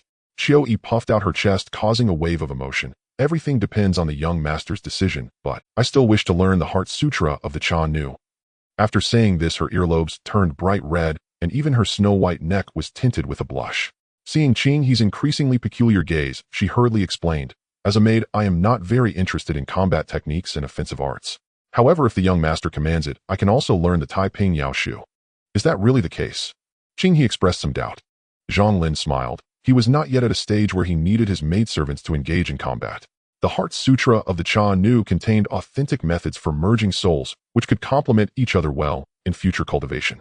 Thus, he decided to fulfill Qiu Yi's wishes. It was once again the day for the Jinyiwei to report for duty.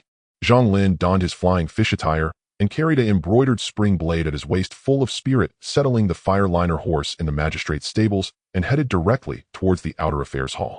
On the way, he passed by many Jinyiwei members and overheard quite a few interesting rumors. The closest rumor was about Jinyiwei spy Hu Yishur being discovered colluding with demon spies, resulting in his execution at the market square and his family being exiled 3,000 miles with the women of his household sent to the brothel. Yishur had many friends within the Jinyiwei, but after such an incident, he could only feel a fleeting sense of sympathy without daring to become too involved lest he attract disaster upon himself. The Ningguo Gong did not react much either. It was said he suffered setbacks in his martial cultivation and publicly declared he would enter seclusion to recuperate for a year or so. The Taikong Emperor even sent palace physicians to express concern only to find Ningguo Gong lying on the couch having just spat out a mouthful of blood. Meanwhile, far away in the northern frontier, the former heir of the Ningguo Gong Liang had been severely punished for his reckless actions, with both his hands and feet broken, lying in bed unconscious. This father and son, had they actually ended up in such dire straits together? The Jinyiwei murmured in a Zhang Lin was somewhat stunned. Yishur's incident should have been his father's doing, but what was going on with the Ningguo Gong and his son? He had thought about letting his elder brother Zhang Wu teach Liang a lesson, but he hadn't had the chance to write the letter yet. This fellow was already unruly in the northern frontier, where the rules could be infinitely bent in the face of strength. Who would care about your status when it came to a surprise attack? Passing through several corridors, Zhang Lin finally arrived in the side hall of the outer affairs hall. General Yu Wei stood to the side, while Qi Xiaohang and the others waited attentively. At the main seat sat a bald man with a scruffy beard, his appearance rather fierce, which made the atmosphere in the entire side hall exceptionally oppressive. Zhang Lin glanced at the badge on the other person's waist. He was still a Baihu. Zhang Lin.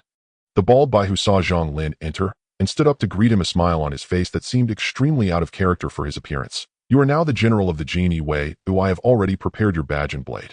From now on you will work under me, just like Yu Wei. No one knew exactly what he sure had done, but everyone understood the outcome he faced. As a Baihu, he knew a bit of the inside story, understanding that Yishur had offended this very person before him, leading to his execution at the market square. He certainly did not want to meet a similar fate. After all, doing a bit of face-saving work wouldn't cost him anything. Zhang Lin was almost taken aback by the other's enthusiasm. He clasped his hands and said, "There's no need for such courtesy. May I ask how to address you?" The sky was dimly bright, bringing the refreshing scent of the night rain.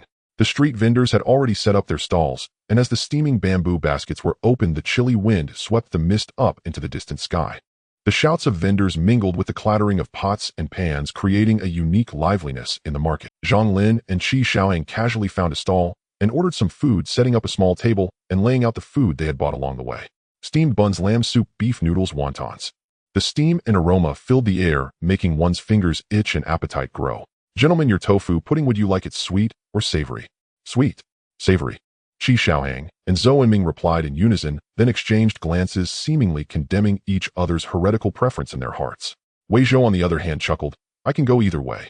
"Got it." The owner replied loudly, turned around, and busied himself for a moment before bringing out several bowls of steaming tofu pudding garnished with scallions. "Enjoy, gentlemen." The group hurriedly responded and continued to focus on devouring their breakfast. Having grown tired of the delicacies at home, they had developed a habit of occasionally changing their tastes here. "Hurry up and finish. We need to familiarize ourselves with the newly designated patrol area," Zhang Lin urged. Now he was the chief officer, and though he did not need to patrol the streets, he could simply enjoy tea and read the news in the office of the local government. But as a new official, one must start with enthusiasm, and without understanding the situation in his jurisdiction, even tackling tough issues would be difficult. "Understood, Chief." Qi Xiaohang intentionally elongated the last syllable and then took another bite of his steamed bun. "Damn it." Zhang Lin kicked him under the table. The group joked and laughed, quickly clearing the table piled high with food. "Boss, how much do we owe?" "Gentlemen, no need to be so polite. It is my honor to serve you. How could I take your money?" The owner turned back with a forced smile and then busied himself again. It wasn't their first time setting up stalls in the capital, so he naturally wouldn't argue with officials, which would be a thankless task. "What nonsense is this? Do you think I can't afford a meal, eh?" Seeing the owner refuse to take his money, Qi Xiaoying immediately became displeased, slamming a couple of silver coins onto the table. No need for change, consider the rest a reward for me. Hearing this, the owner quickly dropped his current customer, hurriedly grabbed the silver coins from the table, and just as he intended to chase after them, he found that Zhang Lin and the others had already blended into the crowd.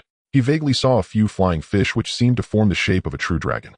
Zhang Lin glanced at him, and Qi Xiaohong, sensing something, grinned widely. What do you think? How did this show of power go? 9 points. Qi Xiaohong laughed even brighter. Full marks out of 100. Zhang Lin remained expressionless, too rough, too stiff. I suggest you learn from your father. Which of the officials on the court wasn't an old hand, and which wasn't an experienced actor? Qi Xiaohong's smile suddenly froze. Zhang Lin was responsible for an area closer to the imperial city where anyone living there was of high status, to the extent that even the common Jinyiwei would avoid it, fearing to disturb some noble. Of course, Zhang Lin did not fall into the category of common. The Liang Duke's residence was among the prominent aristocrats. It must be said that the bald man Wang Junlin really knew how to arrange things. He had mastered the art of using power against power. With just 100 households, how could their schemes be so transparent? One could imagine what kind of cunning and skill the officials on the court possessed. Following behind were several captains and strong men, explaining to Zhang Lin the situations of various residences as they walked. This is the residence of Lord Wang the Right, Vice Minister of Rights. This is the residence of Lord Wang the Right, Chief Censor of the court. This is... After wandering around, the strong men became dry-mouthed and their steps weakened, while Zhang Lin and the others remained relaxed as the cold wind approached. Their robust vitality dispelled it, leaving them energetic and imposing. The Jinyiwei small flags were at least of martial arts 8th rank, and Qi Xiaohong and the others were just one step away from entering the 7th rank of cleansing marrow. As they reached the last street, it was noticeably more dilapidated, and from a 3-section courtyard at the end came faint cries of lament. They could vaguely see a white silk hanging on the plaque, and the stone lion at the entrance was adorned with a white flower. Several strong men changed their expressions and hurriedly stepped forward to explain in low voices. Gentlemen, this is the residence of Lord Li, the Assistant Minister of the Ministry of Works, but a few days ago Lord Li unfortunately passed away. The people from the Imperial City Division came once, and after the arrangements, it seems that the funeral was delayed until today. What did the Imperial City Division come for? Could it be that Lord Li's death has some hidden truth? The usually taciturn Wei Zhou keenly sensed the issue. The strong man hesitated and slowly replied, I don't know the specifics, but the conclusion from the Imperial City Division is that Lord Li died accidentally. Since the people from the Imperial City Division have investigated, there shouldn't be any issues. Zhou Ming nodded. The jurisdictions of the Jinyiwei and the Imperial City Division actually overlap slightly, but both sides generally do not rashly interfere with each other due to mutual understanding. Zhang Lin did not express an opinion and suddenly had the idea to use the Qi observation technique to take. Under normal circumstances, the aura of a person after death is a heavy death aura. When a person is enveloped in such an atmosphere, it is easy to infect their mind, leading to a series of negative emotions such as sadness and sorrow. When the death aura mingles with the negative emotions emitted by the living, it easily forms a vicious cycle, which is why many people who initially feel indifferent at funerals unconsciously join the weeping crowd. The description of heavy death aura is similar. However, when Zhang Lin used his divine consciousness to observe, he found that a large area of deep black resentment occupied the sky above the Li residence, while the hazy death aura was pushed aside, trembling. If it were an accidental death, there shouldn't be such overwhelming resentment, right? Zhang Lin squinted, pressed on the embroidered spring knife at his waist, and stepped toward the Li family's residence. Qi Xiaohong and Wei Zhou were taken aback and followed him. Hey, what are you all doing? Zhou Ming turned around and noticed their figures gradually fading away, leaving no time to talk to the nearby captains, and hurriedly followed. Did you discover something? Having followed Zhang Lin for so long, he had learned to be a bit clever. Several captains and strong men also rushed forward in confusion. This was to go to a banquet. As soon as one approaches the Li residence, a servant immediately comes to greet them. Gentlemen, today the master of the house has passed away. May I inquire about your business? An elder man dressed like a butler with a grizzled beard hesitated and asked, while subtly signaling a nearby servant, who promptly understood and rushed back into the courtyard, evidently to inform the master of the house. I am Zhang Lin, the newly appointed leader of the Jinyiwei. I have heard that Lord Li, the Minister of Works, has passed away, and the Imperial City Division has also visited. Might you share the details? Zhang Lin waved his badge in front of the butler, whose expression changed slightly. The leader of the Jinyiwei, a rank 7 official coupled with the identity of the Jinyiwei, could no longer be evaluated solely by his apparent rank. There is nothing to hide. The butler sighed with a bitter smile. The Imperial City Division was merely conducting a routine check. After all, the old master was the current minister, which could be considered a scandal for the household. I, a mere servant, ought not to chatter, but since you have inquired, I dare not refuse an answer. Zhang Lin nodded, understanding the butler's intent. Feel free to speak. The mistress of the house will surely not. Qi Xiaohang silently added in his heart. The Jinyiwei acts, and a mere commoner dares to interject. Is that implying their blade is not sharp enough? Reassured, the butler pondered his words, and then exhaled a breath of stale air, recounting the events. The old master was playing with his newly acquired concubine in the backyard when the concubine accidentally fell into the well. At the time the old master had drunk some wine, was startled, and coupled with his existing illness, he died of fright. It was not until the next morning that the servants discovered the body. Night drinking beside the well. Although the old butler's words were quite euphemistic, as a seasoned veteran often frequenting places of pleasure, Qi Xiaohang immediately spotted the flaw and blurted out, "Your master certainly knows how to indulge." The old butler awkwardly rubbed his hands while the others were left puzzled. Qi Xiaohang chuckled and explained, causing those around to understand and smile, knowingly revealing expressions understood among men, further embarrassing the old butler. Lin Xiao. Just as several were conversing, an abrupt voice intruded from afar. Zhang Lin and the others instinctively looked over to see a young man in mourning attire with red eyes rushing towards them, his face revealing joy. Yet as he approached, he realized he was in mourning and hurriedly retracted his smile, cupping his hands towards Zhang Lin and the crowd. I did not expect Lin Xiao to visit suddenly. His gaze swept over Zhang Lin's embroidered fish attire, and his mind worked quickly, instantly grasping the situation. He bowed. So Lin Xiao is the newly appointed leader of the Jinyiwei. I must trouble you for our safety in the future. It makes me somewhat apprehensive. The second generation of the capital also has its circles. If someone like him, the son of a minister, belongs to the lowest tier, while Zhang Lin, being a noble son, is someone he has to look up to. Had it not been for an accidental encounter at Chunfeng Tower, while entertaining friends, he might never have seen Zhang Lin in his life. He never expected to have the chance to greet him here today. What surprised him even more was that the other party was the leader of the Jinyiwei responsible for this area, which meant there would be opportunities for future dealings. Perhaps he could cultivate a closer relationship and elevate himself into higher circles. Zhang Lin frowned. The old butler, keenly aware, quickly stepped forward to introduce, "Sir, this is our household's eldest son, Li Jianya." Upon hearing this, Li Jianya shot the old butler a look of approval. If he could have Lin Xiao remember his name today, would be worthwhile. Just call me by my official title. Zhang Lin waved his hand, as he did not know Li Jianya and rarely mingled in the circles of the second generation in the capital, mostly keeping to himself and managing his own affairs. Recently, however, he had shifted his focus to cultivation. "May I enter to take a look?" Zhang Lin asked, glancing at the wealthy young master before him. Li Jianya hesitated for a moment. "Today is the day of my father's funeral. I am afraid I might not offer the proper hospitality, which may offend the noble guests." "No matter." Zhang Lin stepped past Li Jianya, followed closely by the Jinyiwei. Li Jianya, facing the crowd, had a subtle change in expression and gritted his teeth, stamping his foot as he turned to follow. "Wait for me, Commander Zhang." Entering the courtyard, there were about 10 round tables set up outdoors, all filled with guest seating. Upon seeing Zhang Lin and the Jinyiwei, the originally boisterous scene fell silent, and everyone turned to pay their respects. The Jinyiwei. Death is like a candle extinguished. If Lord Li had committed any wrongdoing, would they really come to pursue it now? As people's thoughts raced, Li Jianya hurried and panting as he called out, "Everyone eat and drink well. This is the son of Duke Liang, the newly appointed leader of the Jinyiwei, who happened to pass by the Li residence and has come to pay his respects." His words not only reassured the crowd, but also borrowed some prestige from Zhang Lin. After Lord Li's passing, the only one in the household with an official title was Li Jianya, and he was merely a minor official, a mere 8th rank magistrate. Many who looked down on his family and wished to kick him while he was down quickly extinguished their petty thoughts. The son of Duke Liang. To be able to connect with such a prominent figure, was Li Jianya about to soar to greatness? Zhang Lin glanced at Li Jianya, who immediately felt a chill of fear, cold sweat beating on his forehead, his smile becoming noticeably strained, yet he steeled himself to lead several others towards the morning hall. "Mother, this is Commander Zhang, who came by to check in." Facing his family, Li Jianya dared not boast any further. Borrowing prestige once is enough. Doing so too often might easily offend others. The middle-aged woman referred to as mother by Li Jianya, upon hearing this, performed a deep bow towards Zhang Lin, her face pale, her lips thin and colorless, appearing as if she had not slept for several nights.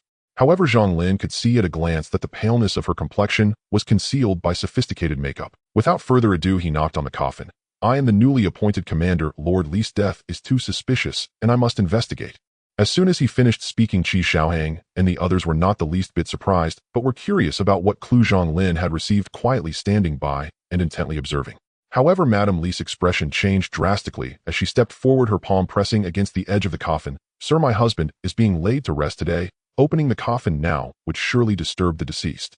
Moreover, the officials from the Imperial City Division have already come to investigate. My husband's death was merely an accident."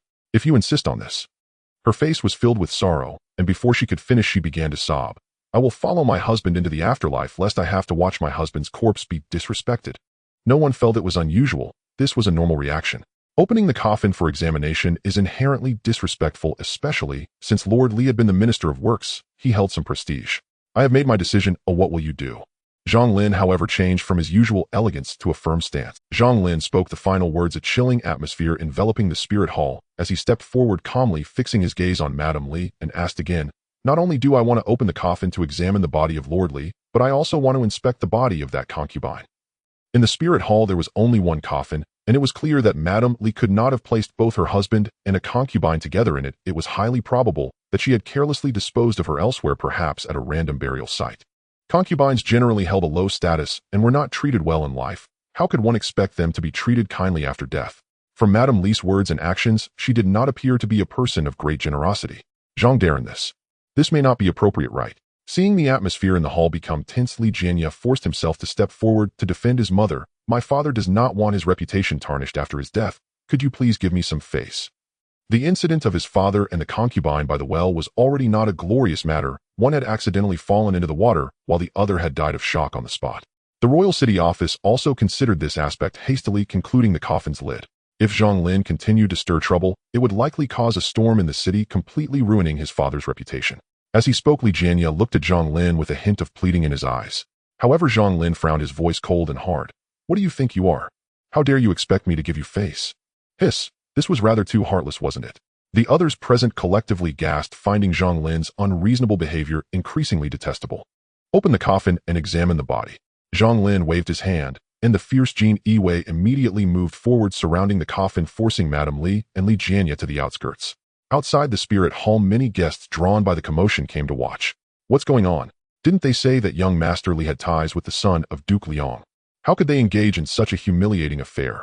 Who knows, if I understood the thought process of these second-generation folks, I wouldn't still be a commoner. I guess once these Jinyiwei make a scene, Lord Li's affairs will spread like wildfire.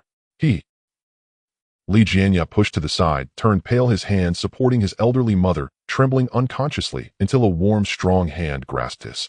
He turned his head to see Madame Li looking at him, her gaze calm and indifferent, completely devoid of the previous. Madame Li shook her head at Li Jianye, who felt inexplicably relieved. There should be no mistakes, father. He truly died of fright. Bang! The heavy coffin was pushed open by Zhou Enming with one hand, revealing the already stiff body of Lord Li. Zhang Lin casually glanced at it and touched a few places, but found no signs of injury. Qi Xiao, here, Qi Xiaoying replied. Check if he has only one kidney. Zhang Lin instructed. Qi Xiaoying was taken aback, a troubled expression on his face. I've only touched women in my life, never a man's. How about? He switched tactics, nudging Zhou Enming. You do it. After all, you're still a virgin. Oh, it doesn't matter. Zhou Enming's face turned beet red. He did not know whether to be embarrassed from being publicly outed as a virgin or excited about touching another man's body. Under Qi Xiaoying's repeated encouragement, Zhou Enming still took action. Turning his face away, he cautiously reached out. Here goes. As Qi Xiaoying saw him hesitate, he pushed him from the side. The cold, rigid touch against the skin sent a jolt through Zhou Enming, causing him to jump up and shout. One. Why does he only have one testicle?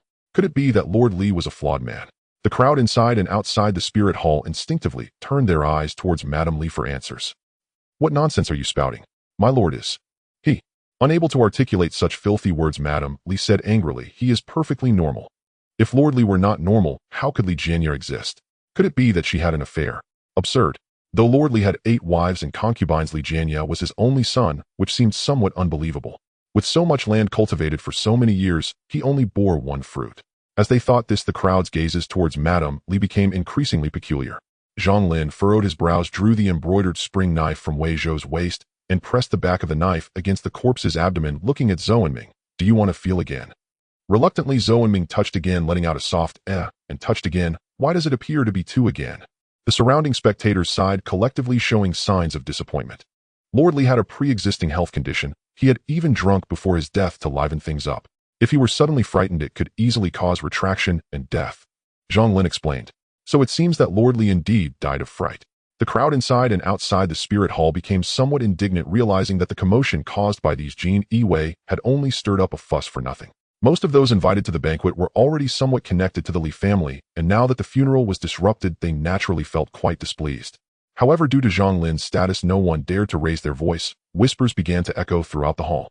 Even Madame Li, who had just been wronged, wore a stern expression on her face, clearly showing that she did not welcome them. Li Jianya was relatively better off. Even though he had just been embarrassed in public, he still looked eagerly at Zhang Lin. The spirit hall was filled with the sentiment of not welcoming Zhang Lin and his associates. What's the hurry? Zhang Lin laughed lightly unconcerned. I haven't finished my examination. I haven't seen the body of that concubine yet. Upon hearing this, Madame Li coldly replied, that mere courtesan who fortuitously entered my Li family has now caused the death of my lord. Her body was naturally discarded at a random burial site. If you want it, you may as well wait for me to bring it to you personally. Before she could finish her words, she saw Zhang Lin raise the embroidered spring knife in his hand, the cold blade glinting with a chilling light. Feel free to wait a moment, and I will immediately bring it to you. Madame Li swallowed her original words, yielding to his request. Zhang Lin, satisfied, sheathed the knife back into Wei Zhou's waist. Before long, a naked female corpse was carried into the spirit hall. Madame Li glanced at it with disdain, before turning her head away, no longer paying attention. Zhang Lin looked at Madame Li in surprise, wondering why isn't she even wearing a piece of clothing. From her appearance and figure, it was clear that the woman had been extremely beautiful in life, but perhaps having been submerged in water for some time, the corpse had swollen, making it hard to look at. Has the royal city office examined the body? No, Madame Li replied with contempt. A mere concubine dead is dead. There's no need to trouble the royal city office. Zhang Lin cast a glance at the corpse and immediately formed a judgment in his heart. The female corpse had her arms outstretched, and there was no mud or sand in her fingernails. Her abdomen was merely wrinkled skin without any swelling. Zhou Ming pried open the mouth, nose, and eyes of the corpse to check, confirming there was no mud or stagnant water. She did not drown, rather she was placed in the well after her death. The conclusion sent a stir through the morning hall, and a buzzing of discussions erupted among the crowd. My lord, the authorities from the imperial city have already made a conclusion. Do not speak irresponsibly. Lady Li shouted with a fierce countenance, though she was clearly terrified. Others began to voice their doubts. If you want to convince us, at least provide a reason. Yes, indeed. To come to such a conclusion without clarity is against the procedures of the Jinyiwei. In the midst of the back-and-forth discussions, Zhang Lin spoke calmly. The reason is quite simple. Any seasoned veteran of criminal investigation could see the issue at a glance. The people from the imperial city could do the same, but they were biased and did not investigate the cause of this concubine's death, hence their erroneous conclusion. It is true that Li Yuanwei was scared to death, but it was certainly not because of the mishap of the concubine. Normally, a living person falling into water would struggle desperately, inevitably grabbing some moss or mud, leading to a swollen abdomen due to water intake. However, this female corpse shows none of those characteristics. Zhang Lin then pinched the neck of the concubine's corpse. The true cause of death was that someone forcefully crushed her windpipe, leading to asphyxiation. Boom. The minds of the crowd turned to mush, with countless questions popping up above their heads. Why would the Li family forge a false cause of death for a concubine? If Li Laoi was not scared to death by the concubine, then what was the real cause? Not to mention them, even Qi Xiaohang and the other Jinyiwei were left utterly perplexed, unable to make sense of it all. The only thing they could ascertain was, Lady Li and her son definitely had issues, and with this line of thought things could be handled. Take them all to the Jinyiwei for severe interrogation, and see what relation they have to the death of Li Yuanwei. Qi Xiaohang waved his hand, and the fierce officers behind him formed a high wall surrounding Lady Li and her son. Given the suspicious circumstances surrounding the death of the fifth-rank official, the Jinyiwei could not possibly stand by idly. Upon hearing that she and her son were to be taken for severe interrogation, Lady Li immediately turned into a protective hen, spreading her arms to block Li Jianya, shouting loudly, "It was all me, it has nothing to do with Jianya." Oh! Zhang Lin waved his hand, signaling the Jinyiwei to halt their actions, their eyes fixed on the mother. "And son, what did you do?" I. Lady Li stammered, and after a moment seemed to organize her thoughts. That little wretch, since being redeemed from the teaching bureau by the master, not only seduced him, but also tried to seduce my son, so I choked her to death. I didn't expect the master to see it. In my moment of panic, I let my anger get the better of me, and that's how he was scared to death. Redeemed from the teaching bureau. Zhang Lin looked at Qi Xiaohang. Qi Xiaohang innocently shrugged. Even if I frequent the teaching bureau, I can't possibly know all the courtesans. You are lying, Wei Zhou said lightly, looking at Lady Li. Zhou Ming seized the opportunity to strike. Moreover, your lie is too clumsy, your limbs are soft and weak, you hardly seem like a martial artist. How could you have crushed someone's windpipe? In my view, Li Jianya is as solid as an ancient tree, and his arms are strong and powerful, his qi and blood welling like a concealed dragon, obviously an 8th-rank martial artist with complete sinew and strength. He scrutinized Li Jianya and clicked his tongue in admiration. Qi Xiaohang shot him a puzzled glance, wondering when this kid became so clever. Li Jianya's fists turned somewhat pale. Zhang Lin praised. Well said. Lady Li, you do not have that strength. But I could hire someone to do it, couldn't I? Lady Li shouted in a sharp voice, her face twisted with hysteria. Alas! Li Jianya stepped forward, blocking Lady Li behind him, and sighed, "No need to say more. Qinya is indeed the one I killed by mistake. Although my father wasn't killed by me, he died because of me, so mother, please stop covering for me." Hearing this, Lady Li trembled all over, her expression turning sorrowful as she tightly grasped Li Jianya's robe. "Qinya, you refer to your father's concubine so affectionately." Qi Xiaoheng noticed a flaw. When it came to this point, Li Jianya seemed unwilling to hide any longer and simply laid everything bare. "Qinya was her stage name as a courtesan at the teaching bureau, and I was her patron. We developed feelings through our interactions and secretly engaged. Qinya decided to use the money she saved over the years to redeem herself and marry into my family. However, when I mentioned this to my father, he firmly rejected it, stating he would never allow a courtesan into the Li household." Upon hearing this, the expressions of the crowd grew somewhat peculiar. This Li Yuanwei really is a model for our generation. The subsequent events are probably predictable. I discovered Qinya had become my father's new concubine, and at that moment I was filled with rage, even severing ties with my father. After some time, I could not help but confront Qinya about this. That wretch actually said, "If I cannot be your new bride, I can be your little concubine." In a fit of anger, I don't know what came over me, my hands unconsciously went to her neck, and by the time I came to my senses, she had already stopped breathing. Just then my father barged in and witnessed this scene, thus he was scared to death on the spot. From Li Jianya's gritted teeth expression, everyone could roughly guess how he felt at that moment. The person he once cherished had turned into his father's beloved. And that courtesan Qinya was even more explosive, to not become your bride, and instead to be your little concubine. How deep must that love be to have such a state of mind? I'll stir up the situation, you take the chance to escape as far as you can." Lady Li gave Li Jianya a glance. The other party immediately understood. Just as the guests began to stir and murmur, Lady Li suddenly charged towards a nearby strongman, reaching for his waist knife, declaring, "No one is allowed to take my son away unless they step over my dead body." The strongman sidestepped just in time to leave a gap for Li Jianya. Seizing the opportunity, his chi and blood surged, his legs bent like an arrow released from its bow, and in the blink of an eye, Li Jianya broke through the encirclement of the strongmen, charging straight into the crowd outside the morning hall. The sudden outbreak left many in the audience unable to react. As Li Jianya was about to rush out of the morning hall, a clear knife chant rang out, and a flash of blade light soared through the air, heading straight for Li Jianya's neck. Lady Li's body suddenly tensed, her nails digging into the flesh of the strongman, restraining her. Swit! The blade turned, circling around Li Jianya's right shoulder, and blood immediately spurted out like a fountain, a robust arm shooting up into the air. The pouch tied to his waist brushed against the blade and fell at Wei Zhou's feet. He bent down to pick it up. A scream erupted. The intense pain caused Li Jianya to momentarily hesitate, and Qi Xiaoheng led the others to pounce on him, subduing him. The surrounding guests, still shaken, began to applaud. As dusk gradually fell, the afterglow of the setting sun was obscured by a thick layer of dark clouds, casting a gray haze over the vast city of the capital after days of gloomy weather. In the station of the Jinyiwei. Let's go. Time for some flower wine."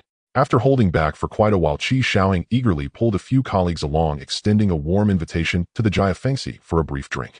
"It's quite a pity that we haven't celebrated since young Master Zhang was promoted to the chief flag." Zhou Enming and Wei Zhou initially wanted to decline, but Qi Xiaoheng presented a reason they couldn't refuse. Logically, they should have had this meal earlier, but on the second day of taking office, they encountered the matter concerning the official from the Li family, which involved arresting someone's son during a funeral. It was clear that the follow-up work would take some time, and thus it got delayed. "Are you sure you want to take Zhang Lin to the Jia?" Zhou Enming shot him a glance. "Is there a problem?" Zhang Lin was also drawn in by their conversation. "The problem is quite significant." Zhou Enming made a series of exaggerated expressions, ultimately revealing under Qi Xiaoheng's fist threat, "Ever since we handled the case of the official from the Ministry of Works, the people in the capital have been talking. While they praise Zhang Lin for his divine judgment, they have also given him a nickname." "What nickname?" Qi Xiaoheng asked impatiently. Wei Zhou, who usually lacked interest, also cast a curious, "The courtesan slayer." Last time we went to the Jia Fengxi for flower wine, we ended up arresting the courtesan Ingxue. And now we have a situation where the courtesan Qinya has died. It's simply a clash of fate with courtesans. What does that even mean? Zhang Lin rolled his eyes, a bit speechless.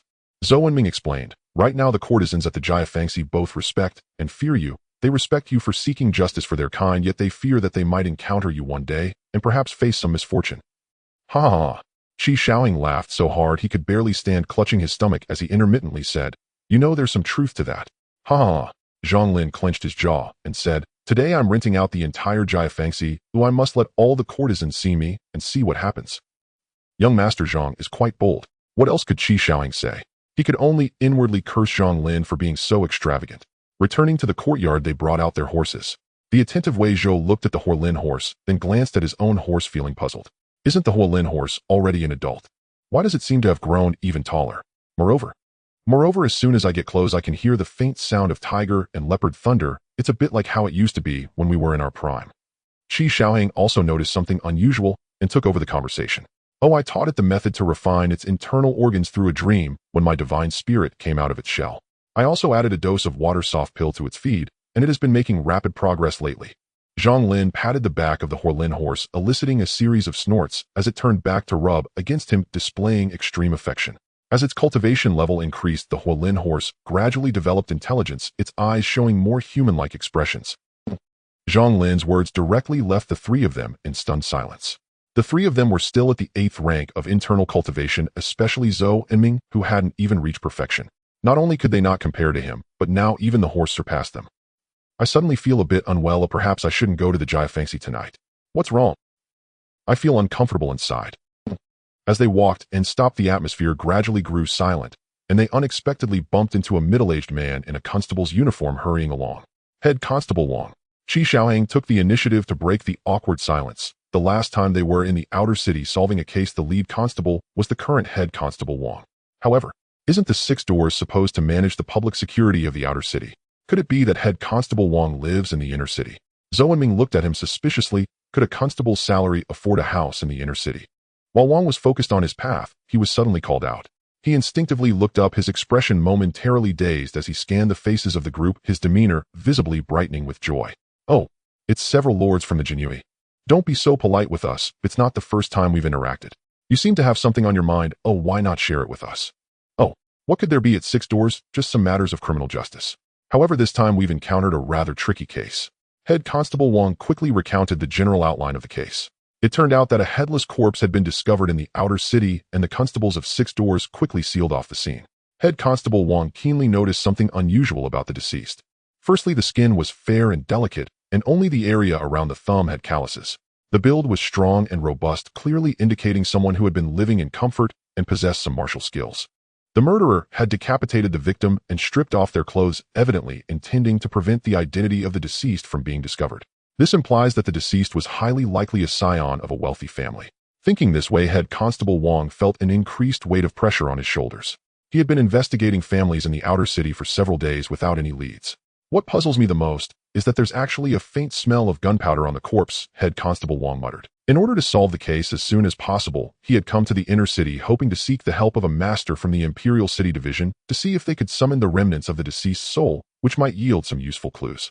The remnants of the soul possess fragmented memories and can sometimes clarify the fog surrounding a case, aiding in its resolution. When Head Constable Wang mentioned a master from the Imperial City Division, he particularly emphasized it and cautiously cast a glance at Zhang Lin. These small actions were of course noticed by Zhang Lin and the others. However, Zhang Lin was not someone to be easily swayed. He was not some chosen worker. Why should he suffer and toil for others after work? Moreover, he was the son of a duke. What qualifications did a mere constable from 6 doors have to give him orders? He was merely giving face to the superior you. Seeing Zhang Lin unmoved, Head Constable Wang smiled, awkwardly rubbed his nose, and bid farewell to the group. Then I'll head to the Imperial City Division. First, I mustn't miss the opportunity to leave the inner city, as the inns here are rather expensive. No need to rush. Tonight, I'll treat you to the best inn in the inner city. Zhang Lin cheerfully tossed him a silver ingot. Then he led Qi Xiaohang and the others away. Leaving Head Constable Wang standing there feeling the cold touch of the silver in his hand, his mind was a whirlwind. The Imperial City. Located at the very center of the capital along the meridian facing south, the city is symmetrically adorned with hundreds of grand structures, all painted in red with yellow tiles. The thick city walls, towering dozens of meters high, are patrolled day and night by armored soldiers, making it impossible for even an ant to sneak in. Unless one holds a token, any suspicious individual approaching will be instantly pierced like a hedgehog by the cold spears of the guards. Zhang Lin could sense that these guards were elite soldiers, each possessing cultivation. Those riding on their tall steeds had sharp gazes and a robust aura, as imposing as a mountain, making even the fine steeds appear smaller. After several days of training and work, time flew by, and it was finally the biennial hunting event at Shangling Garden. Zhang Lin rode on his fiery steed accompanied by Qi Xiaohang and Wei Zhou. One was the son of Duke Qingyi, and the other was a hostage from a minor vassal state, both of whom naturally received invitations to the hunt. Why aren't you with the people from Duke Qingyi's residence? Zhang Lin glanced at Qi Xiaohang, who was followed by several young men in brocade, clothing riding tall steeds, some brimming with confidence and vitality, while others appeared dejected and inattentive.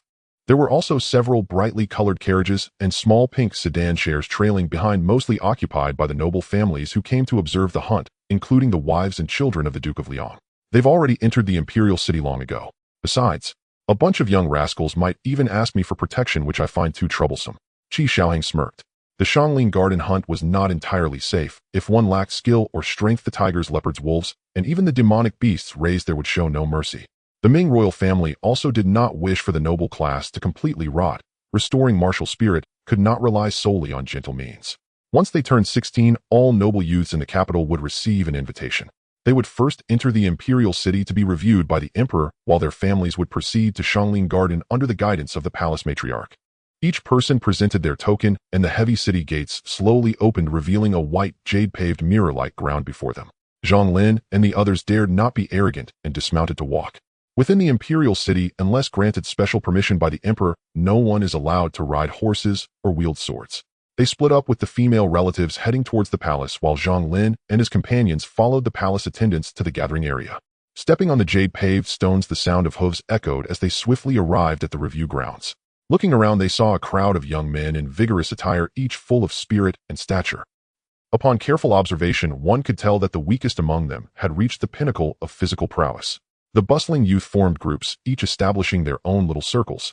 The noblest lineage, like that of dukes, gathered together, while those who considered themselves superior mixed amongst them. Each had their own circle. As the saying goes, dragons do not dwell with snakes, and this is precisely the case. The Ming dynasty has nurtured warriors for 500 years since the reign of Emperor Li Wu, and the emerging noble families are countless, with descendants as numerous as the stars. In this vast capital, if one were to throw a brick into the crowd, it wouldn't be surprising if a descendant of a noble family appeared among the 3 generations of ancestors. Even if merely examining the sons of contemporary nobles, the review grounds would still be packed. Which duke does not have several wives and numerous children? Not to mention some nobility who are indifferent to martial arts, spending their days either procreating or on the way to do so, hoping that from such a large base a few exceptional talents might emerge. There are indeed a lot of people. This biennial grand event must be more lively than it has ever been in the imperial city. Qi Xiaoheng remarked with some emotion as he looked at the crowded review grounds. You are Zhang Lin from the Duke of Liang's residence. Finally willing to reveal yourself. You seem much less timid than your elder brother. As they sought a corner to hide, several young men in embroidered martial attire walked out, and the noble youths parted. Clearly their identities were not ordinary. Zhang Lin raised his eyelids and couldn't help but chuckle. While he did not mix with the second-generation circle, it did not mean he did not recognize these individuals. The leading youth was the legitimate third son of the current Duke of Liang, indeed, sharing a similar name with his father Duke Liang, but written differently. His ancestors followed Emperor Li Wu in numerous campaigns, achieving great military feats, and he boasted to be a distant relative of the former Duke of Liang Lan Yu. Thus, the emperor restored his ancestor's title and conferred him as Duke of Liang. In truth, he desired the title of Duke of Liang, but it was ultimately bestowed upon Zhang Lin's ancestor, which drove this Duke of Liang to madness, resulting in a long-standing feud between the two families that saw them continually suppressing one another. In Zhang Lin's view, this was not merely a means for Emperor Li Wu to balance the proud generals under his command. A harmonious military man is intolerable to any emperor. By the time it reached Zhang Jingtai's generation, the lineage of the Duke of Liang had been suppressed to the ground. They had originally hoped for the next generation, but then arose Zhang Wu, a fierce warrior who had nearly beaten all the promising youths of the Lan family. This legitimate third son initially wanted to vent his frustration on the well-known waste of the capital, yet Zhang Lin had seldom ventured beyond his door unless his elder brother Zhang Wu was at home. As a result, they had always known Zhang Lin by name, but never by sight.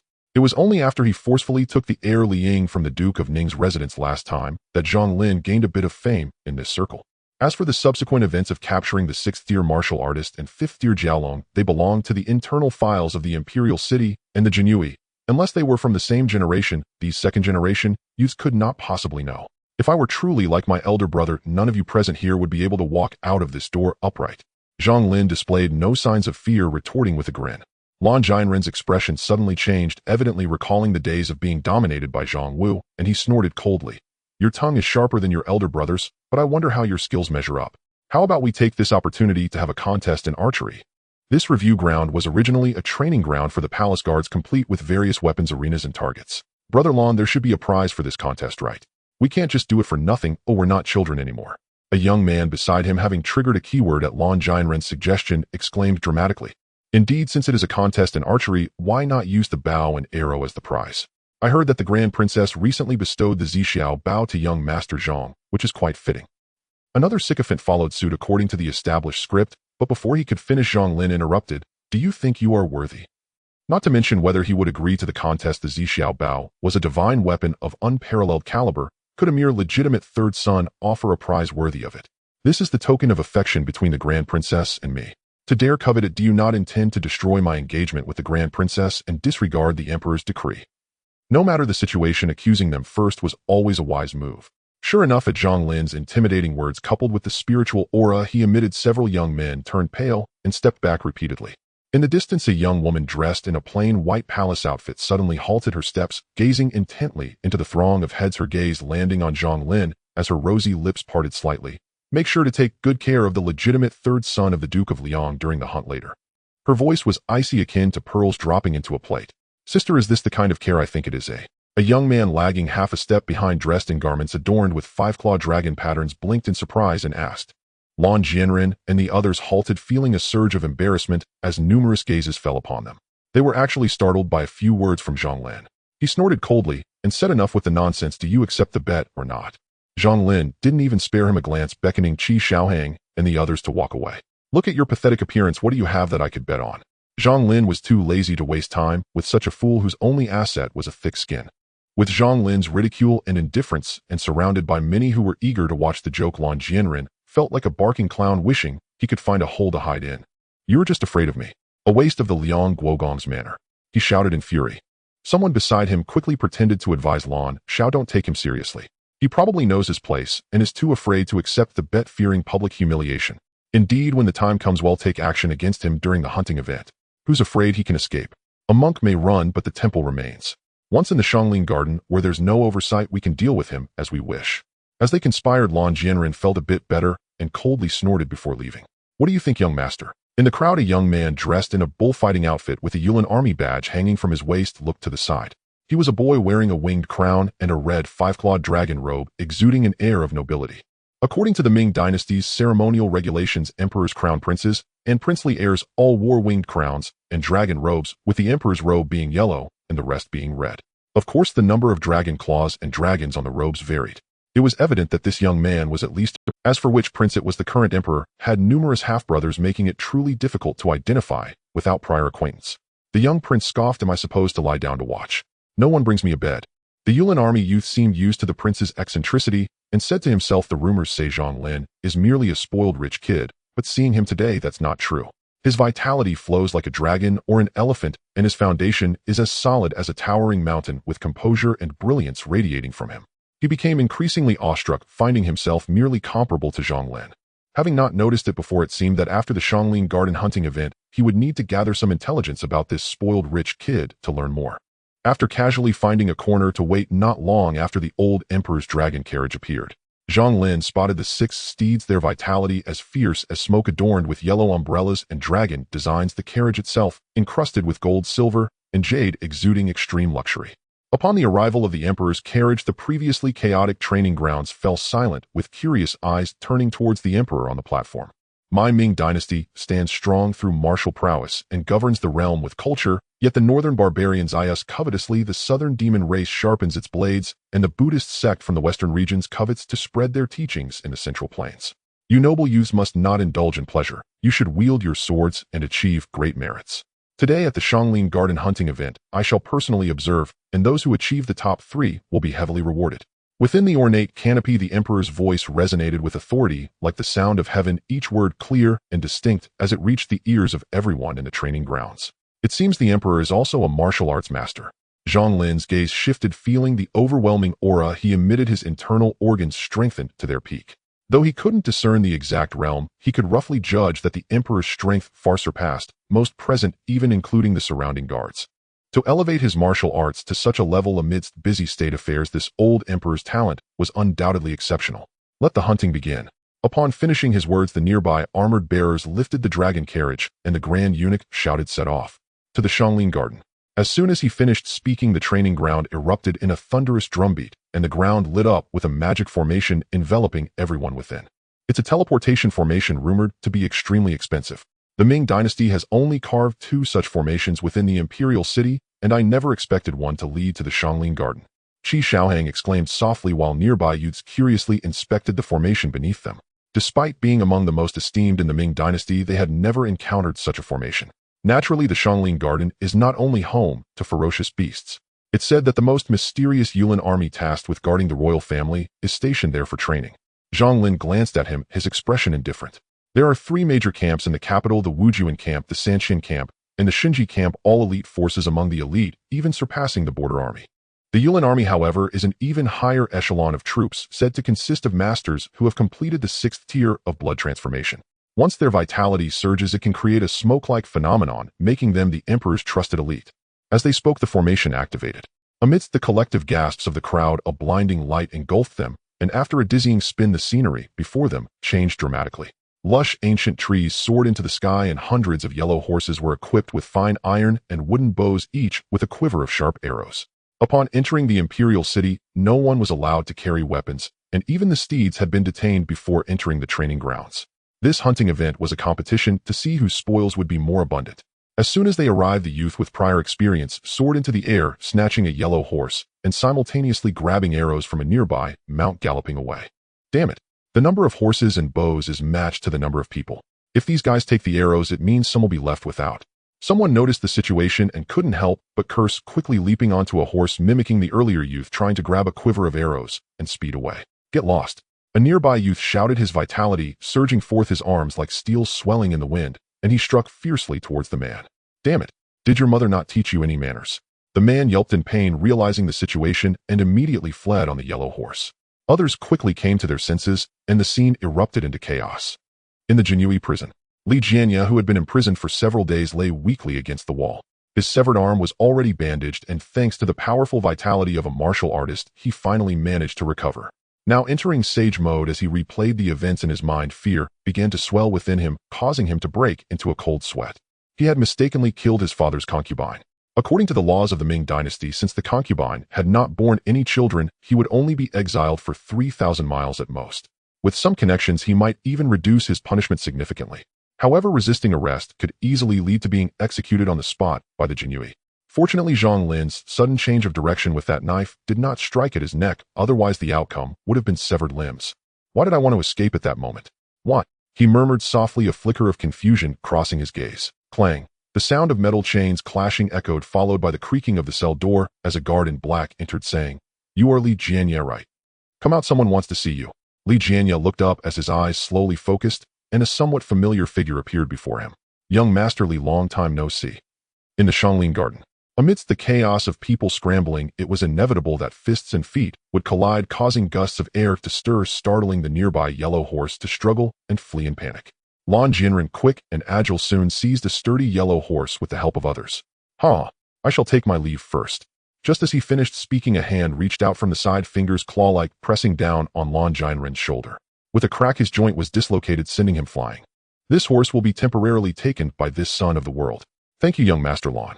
On the horse's back, a young man with red lips and white teeth chuckled softly, wielding the whip as he galloped away, truly a sight of vibrant youth.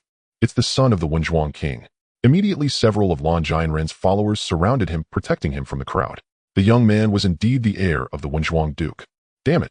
Lan Jinren felt a surge of frustration in his heart, but facing the duke's son, he could only force himself to swallow this anger, casually twisting to reposition his joint, gritting his teeth, and fiercely declaring, "We want those few horses." As if announcing something, he led a few followers forward, while others, after weighing their options, chose to abandon their pursuit. The opposing side was numerous. If injuries occurred here, it would not be worth it. It was better to select a new target. Seeing everyone retreat, a smug smile appeared on Lan Jinren's face. Just as he was about to approach his target, a sudden sound of something cutting through the air came from the side. He instinctively turned to look. A yellow horse was hurled into the air, its massive force causing it to spin continuously, knocking over everyone in its path as it barreled towards Lan Jinren and his group. The group stared wide-eyed, cursing as they attempted to dodge. However, a soft hiss echoed in their ears like a bewitching sound, invading their minds, causing their thoughts to freeze momentarily, leaving them powerless to do anything but watch as the yellow horse, propelled by fierce winds, crashed onto them. Boom! The tremendous force struck them like an avalanche, their bodies stiffened, making it impossible to respond. The overwhelming impact instantly shattered the yellow horse's bones, transforming it into a rain of flesh and blood that rained down. Just 3 horses, thank you, young Master Jianren. Lan Jianren's group was not unscathed either. Several ribs were broken, a mouthful of blood surged from their throats, and most crucially, their exquisite garments were drenched in horse blood, rendering them utterly disheveled. Upon hearing Zhang Lin's voice, everything went dark before him, and he fainted from blood loss. The others witnessing this slowed their attacks, exchanging glances filled with apprehension towards Zhang Lin. Throwing a horse with one hand was akin to tossing a mountain. Such a display of martial prowess, effortlessly switching between heavy and light, was truly remarkable. Surely it was akin to the Shakyamuni's elephant toss from Buddhist legends. In the imperial city at the Wuing Hall, the emperor sat high upon the dragon throne with nobles and officials arranged below, according to their ranks and positions. Before each person were tables and chairs filled with the finest court tribute wine, and the aroma of exquisite dishes wafted through the air. The hall was alive with the sounds of silk and bamboo instruments, and beautiful songstresses danced gracefully. On the dais, a eunuch dressed in a bullfighting costume held a rusted yet radiant mirror.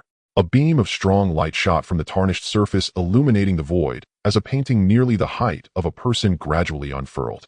The Hunyuan mirror. It can track people and objects, overseeing the 9 provinces.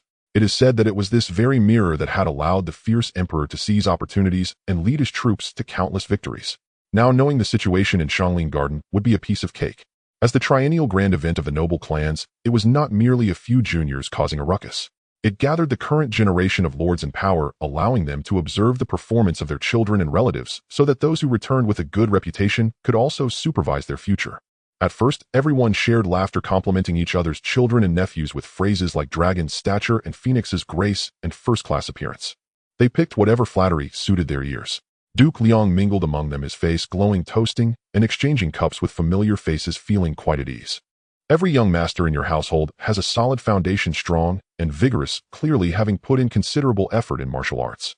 Surely they will catch the emperor's eye during this Xianglin Garden hunt. Duke Liang smiled heartily. The Xianglin Garden hunt not only assessed the martial prowess of noble youths, but also served as a platform for the emperor to select talents. The noble clans were different from the civil officials. They thrived together with the country, sharing both glory and ruin, being the emperor's staunch supporters. Absolutely reliable. A middle-aged man dressed in a crimson official robe beside Duke Liang chuckled, just about to offer compliments in return. However, the scene shifted, coincidentally capturing Lan Jianren being continuously interrupted and then knocked unconscious by a yellow horse. The middle-aged man in the crimson robe halted mid-sentence, forcibly swallowing his prepared words, and could only smile. Then I thank the Duke for the compliment on behalf of my son. Duke Liang's face turned almost green with anger. He allowed Lan Jianren to lose, but absolutely would not permit him to lose to the second son of Zhang Jingtai. He instinctively glanced towards Zhang Jingtai's direction, seeing the latter calm and composed, as steady as a mountain, seemingly having anticipated this scene long ago, causing him to feel like his lungs were about to burst. Yet he felt helpless. By the time it reached his generation, he merely held the title of Duke Liang, lacking both power and strength compared to Zhang Jingtai. Initially, he had hoped for his son's generation, but now upon reflection, forget it. Suppressing the frustration in his heart, Duke Liang forced a smile, raising his cup to clink with the middle-aged man in crimson. Jinyiwei Marquis is being modest. The Jinyiwei Marquis, a newly appointed marquis through military merit, also served as the Minister of War, a true figure of authority. He had fought through the barbarian army, slaying countless foes, and was ultimately conferred the title Jinyiwei Marquis. The Jinyiwei Marquis looked at the expression of Duke Liang before him, feeling unconvinced. Anyone who achieves great things must possess tranquility, able to remain unperturbed even when faced with calamity. Clearly, the current Duke Liang was merely a mediocre individual resting on ancestral laurels, far inferior to Duke Zhang Jingtai. In the Xianglin Garden, galloping through the hills and woods, even an ordinary yellow steed under Zhang Lin's command could rival the finest steeds in the world. By harnessing his spirit to control the horse, although it was not as seamless as using a beast control talisman, he could easily achieve a state of unity between man and horse. Such reckless gallivanting left Qi Shaohang and Wei Zhou, who were chasing from behind, utterly speechless. It turned out that this lad's equestrian skills were so exquisite, even without relying on the Fire Lin horse. Just then, a spiritual deer suddenly leaped out from the woods, moving with such speed that even a 9th-grade warrior could only gasp in astonishment. Zhang Lin did not even glance, drawing his bow and nocking an arrow. With a swift whoosh, the arrow tore through the air, piercing the spiritual deer cleanly through. Excellent archery. Qi Shaohang and Wei Zhou, who were following closely, were taken aback. Archery, while riding, was already a challenging skill, and targeting a swiftly moving beast made it even more difficult. Even if a warrior possessed extraordinary strength, it would be futile if he could not hit his prey. Zhang Lin laughed heartily, and as he rode forward to retrieve his proof, an urgent sound of hooves approached from the side, and in an instant a figure flashed past him, snatching the spiritual deer's antlers. "Thank you, kind sir, for preventing me from wasting an arrow." The newcomer rode like the wind, their movements as swift as an antelope's, leaving no trace behind. Clearly their martial prowess and equestrian skills were exceptional. Seeing their prey snatched away, Qi Xiaohang and Wei Zhou were instantly furious, drawing their bows to aim at the figure. However, it was nearly impossible to lock onto a target while riding. Zhang Lin, instead of being angry, smiled, and calmly drew an arrow from his quiver, effortlessly pulling back the sturdy ironwood bow until it resembled a full moon, and the arrow shot forth like a meteor.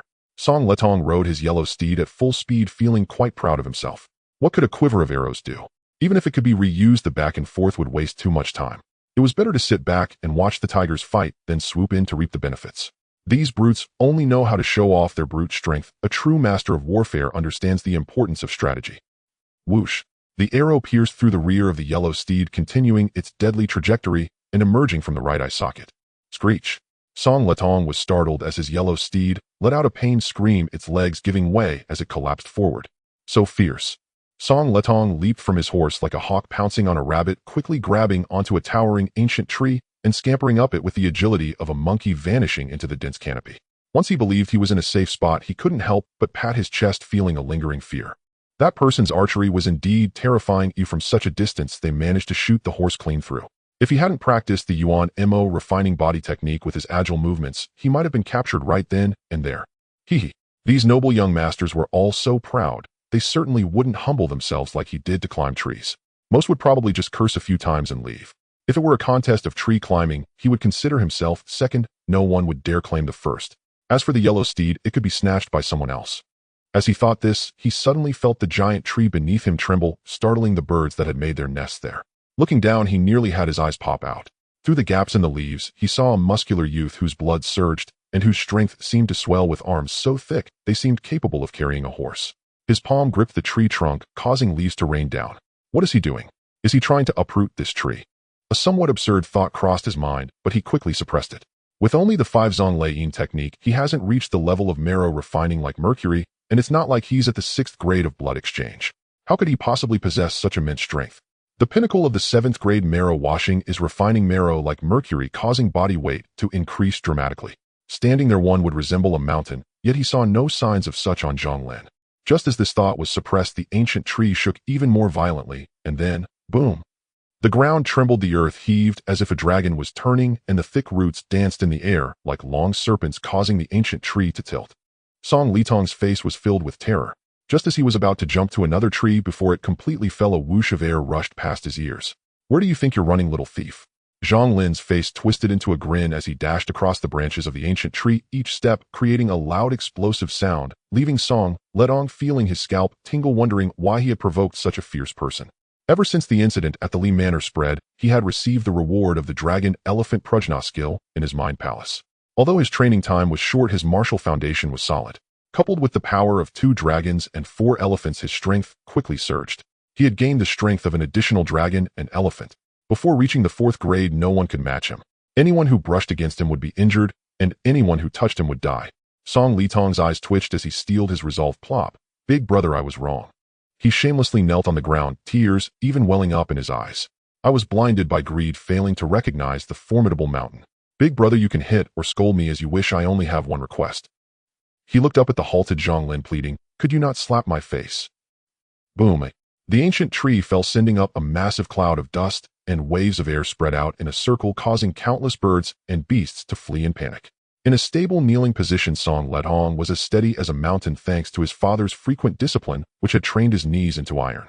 In the Wuying Hall, Duke Song Gang of Pingjin felt so embarrassed he wished he could find a crack in the ground to hide in, desperately pouring wine into his mouth to feign indifference. "That brat. For goodness sake, you could at least go up and fight. Whether you can win is another matter, but kneeling like this, where does that leave my face?" He, the son of Duke Pingjin, is quite remarkable. From behind the palace curtains, the emperor chuckled, while others began to look at Song Gang with subtly changed expressions. "A tiger father begets a dog son. Thank you, your majesty, for the praise. I will surely urge my son more when I return." Song Gang replied in a deep voice, already planning how to discipline Song Letong. "Since you're so obliging, this young master finds it rather difficult to reprimand you." Zhang Lin stroked his chin and narrowed his eyes slightly. Song Litong, kneeling before him, hastily nodded. Yes, yes. You're magnanimous beyond measure. Just let me go like a passing breeze. Before he could finish, terror seized him as Zhang Lin calmly lifted his foot and delivered a swift, seamless kick. Thud! A colossal force struck him, like being rammed heat in by a ravenous beast. His chest caved in at terrifying speed, and he hurtled backward uncontrollably, his face twisting involuntarily in agony.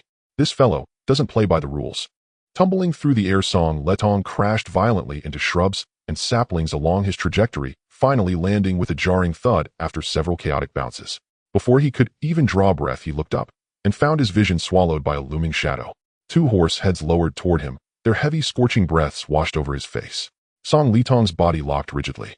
His gaze slowly drifted upward along the slant, elbows braced against the ground, forearms trembling slightly. What a coincidence! We meet again. Hui Xiaohong's expression darkened.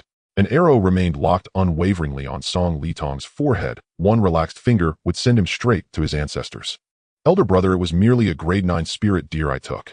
Seeing no softening in Qi Xiaohong's stance, Song Letong instantly crumpled into a pitiful grimace. Fine, I'll sell myself to you. I'm a grade 7 martial artist. You'd be getting an absolute bargain. The two exchanged no words with him. Instead, they encircled him, sharp arrowheads trained unblinkingly on his skull, pinning him utterly motionless. Only when Zhang Lin's horse hooves drew near did their vigilance ease, just slightly. How shall we deal with this one? The three formed a triangular formation. Song Letong lay sprawled in the center, resigned and utterly defeated, while Qi Xiaohong slid his arrow back into its quiver. With Zhang Lin here, this brat couldn't flee, even if he grew wings. He offered to sell himself. Why not claim all his spoils from this hunt instead? Wei Zhou suggested. Only the top 3 contenders received rewards, so they cared little for hunting scores. Better to aid Zhang Lin's bid. If fortune smiled upon them, they might even gain rare access to the martial arsenal, enough to dazzle peers upon their return. I have a plan. Hearing their exchange, Song Letong sprang upright, like a leaping carp. Rather than exhausting ourselves tracking and slaying prey, why not simply seize others' kills outright? As their gains diminish, ours swell, making us the undisputed victors. Of course, confronting stronger opponents risks catastrophic failure, precisely as has just befallen me. So this is your justification for robbing us? Qi Xiaohong shot him a disdainful glance. Zhang Lin, however, regarded him with genuine intrigue. Arrows were limited in number, and retrieving each one after firing proved tedious, especially when excessive force risked snapping the shaft. Efficiency in such cases plummeted. After all, robbery fell entirely outside the contest's prohibitions. Might makes right. That was the immutable law of this world. At that thought, Zhang Lin and Song Letong locked eyes, and in each other's gaze they glimpsed unmistakable mutual yearning. The two sealed their pact with a single decisive nod. Let's plunder, without mercy. Jingqing Inner City Southwest Quadrant. Wanggong Factory, also known as the Gunpowder Bureau, was one of the Ming Dynasty's most devastating weapons in foreign warfare. Though martial cultivators soared effortlessly through the skies and high-tier masters could decapitate enemy generals amid 10,000 troops as easily as plucking fruit from a basket, the demon and barbarian clans and the Western Buddhist sect boasted numerous elite cultivators as well. In open battle, however, mid- and low-tier soldiers relied overwhelmingly on gunpowder. And yet, the same firearm wielded by a sharp-sensed martial cultivator bore no resemblance to its use by ordinary men. Nonetheless, the Ming strictly controlled every aspect of gunpowder formulation and production, even requiring registration for each fired bullet. The demon and barbarian clans had long coveted the Ming's gunpowder formula, hoping it might reverse their battlefield defeats. Each year they dispatched legions of spies to infiltrate the Gunpowder Bureau. Thus the Ming situated the Gunpowder Bureau within the inner city, merely 3 kilometers from the Imperial Palace, under constant rigorous guard by the Imperial City Command. Any disturbance would summon elite palace warriors within moments. Boom! A deafening roar shattered the capital sky. Half the Gunpowder Bureau exploded violently. Then a crimson fire cloud billowed upward, its thick, acrid smoke and concussive shockwave surging outward in all directions, blanketing the entire southwest quadrant. The infernal heat and blast wave obliterated surrounding structures completely. Yet fate spared lives. The area around the Gunpowder Bureau remained under strict quarantine, forbidding any civilians from approaching. A violent tremor rippled across the Imperial City, inner city, and even the outer city, as if a cataclysmic earthquake had erupted. Instinctively, people gazed skyward and saw reflected in their pupils a spreading blood-red fire cloud. Their mouths parted slowly. Then, what is that? It came from the inner city. The Gunpowder Bureau has exploded. Screams pierced the air, mingling with panicked murmurs. A Confucian scholar well-versed in history trembled violently, his lips quivering, his face draining of all color. The Tianqi era witnessed precisely such a calamity. On the 5th day of the 5th month of the 6th year of Tianqi, the Wangong factory disaster struck. Thunderclaps erupted from the earth. Gunpowder ignited spontaneously. Smoke choked the heavens. A daylight dimmed to twilight across 5 li. A passage etched indelibly into the historical annals. Thereafter, the region surrounding Wangong factory stood abandoned, visited only by guards, Ministry of Works officials, and artisans. Chaos erupted across the inner and outer cities, crowds scattered in panic, voices rising in ceaseless debate. Some superstitious souls claimed the Ming's relentless two-front war against demons and barbarians had caused untold slaughter, offending heaven itself, and thus divine retribution had descended. Naturally, such notions were met with scorn. The prevailing belief held that the demon and barbarian clans had orchestrated the sabotage, sparking public outrage so fierce that many clamored to enlist immediately and crippled both clans utterly. The prefect of Jingzhou swiftly deployed additional forces to restore order. Those deliberately spreading rumors were thrown into prison without delay. Through these iron-fisted measures, rumors subsided, but public discourse on the incident only intensified. In the Wuying Hall, the violent tremor shook the entire golden-roofed pavilion. Attendant maids and court dancers collapsed to the floor, shuddering in terror. Nobles and ministers leapt to their feet, faces shifting between pallor and fury. The festive atmosphere evaporated instantly. Behind the beaded curtain, the emperor called out sharply, "Hunyuan." Instantly, the Hunyuan mirror shifted its image, granting a godlike aerial view of the entire capital. Buildings and citizens alike appeared as delicate brushstrokes on a vast scroll laid bare in perfect clarity. A towering crimson fire cloud burned relentlessly, dense, suffocating smoke black as storm clouds enshrouded the vicinity. Shattered bricks and tiles littered the ground. Armored guards, officials, and artisans writhed in agony where they lay. And every soul within the Wuying Hall realized with chilling certainty a catastrophe had struck. In the depths of Zhang Lin Garden, several youths riding yellow horses drew their bows, their faces mocking as they stared at the prey surrounded by them. A fierce tiger with sleek fur and muscles like iron towers had crimson eyes and flames swirling around it, its sharp fangs soaked in fire. One bite from it would leave no chance of survival for a 7th-tier warrior.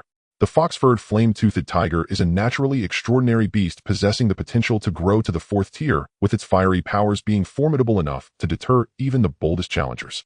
Among the demon race, it is also a being of remarkable lineage, yet now it was being toyed with by a group of younglings, which greatly angered the already sentient fox-furred flame-toothed tiger.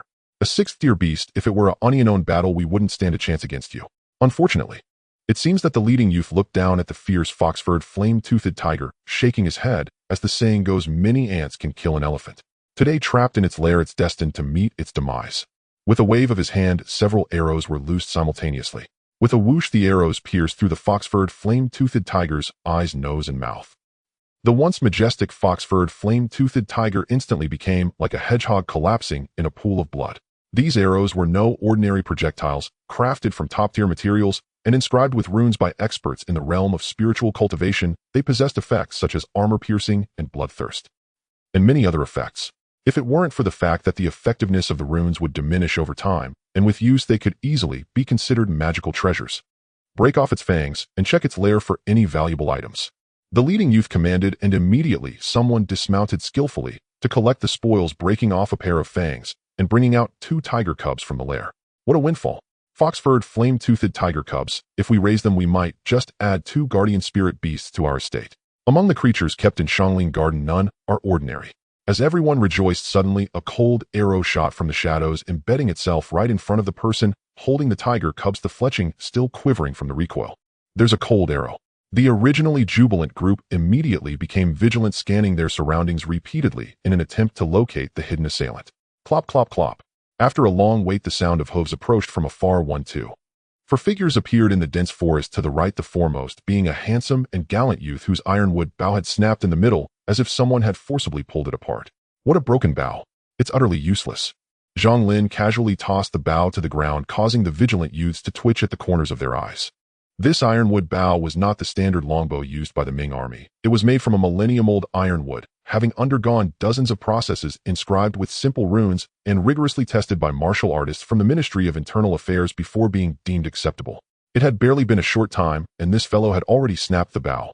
Wait, where did they shoot the arrows from? Recalling the earlier silence followed by the faint sound of hooves, the leading youth could not help but be astonished.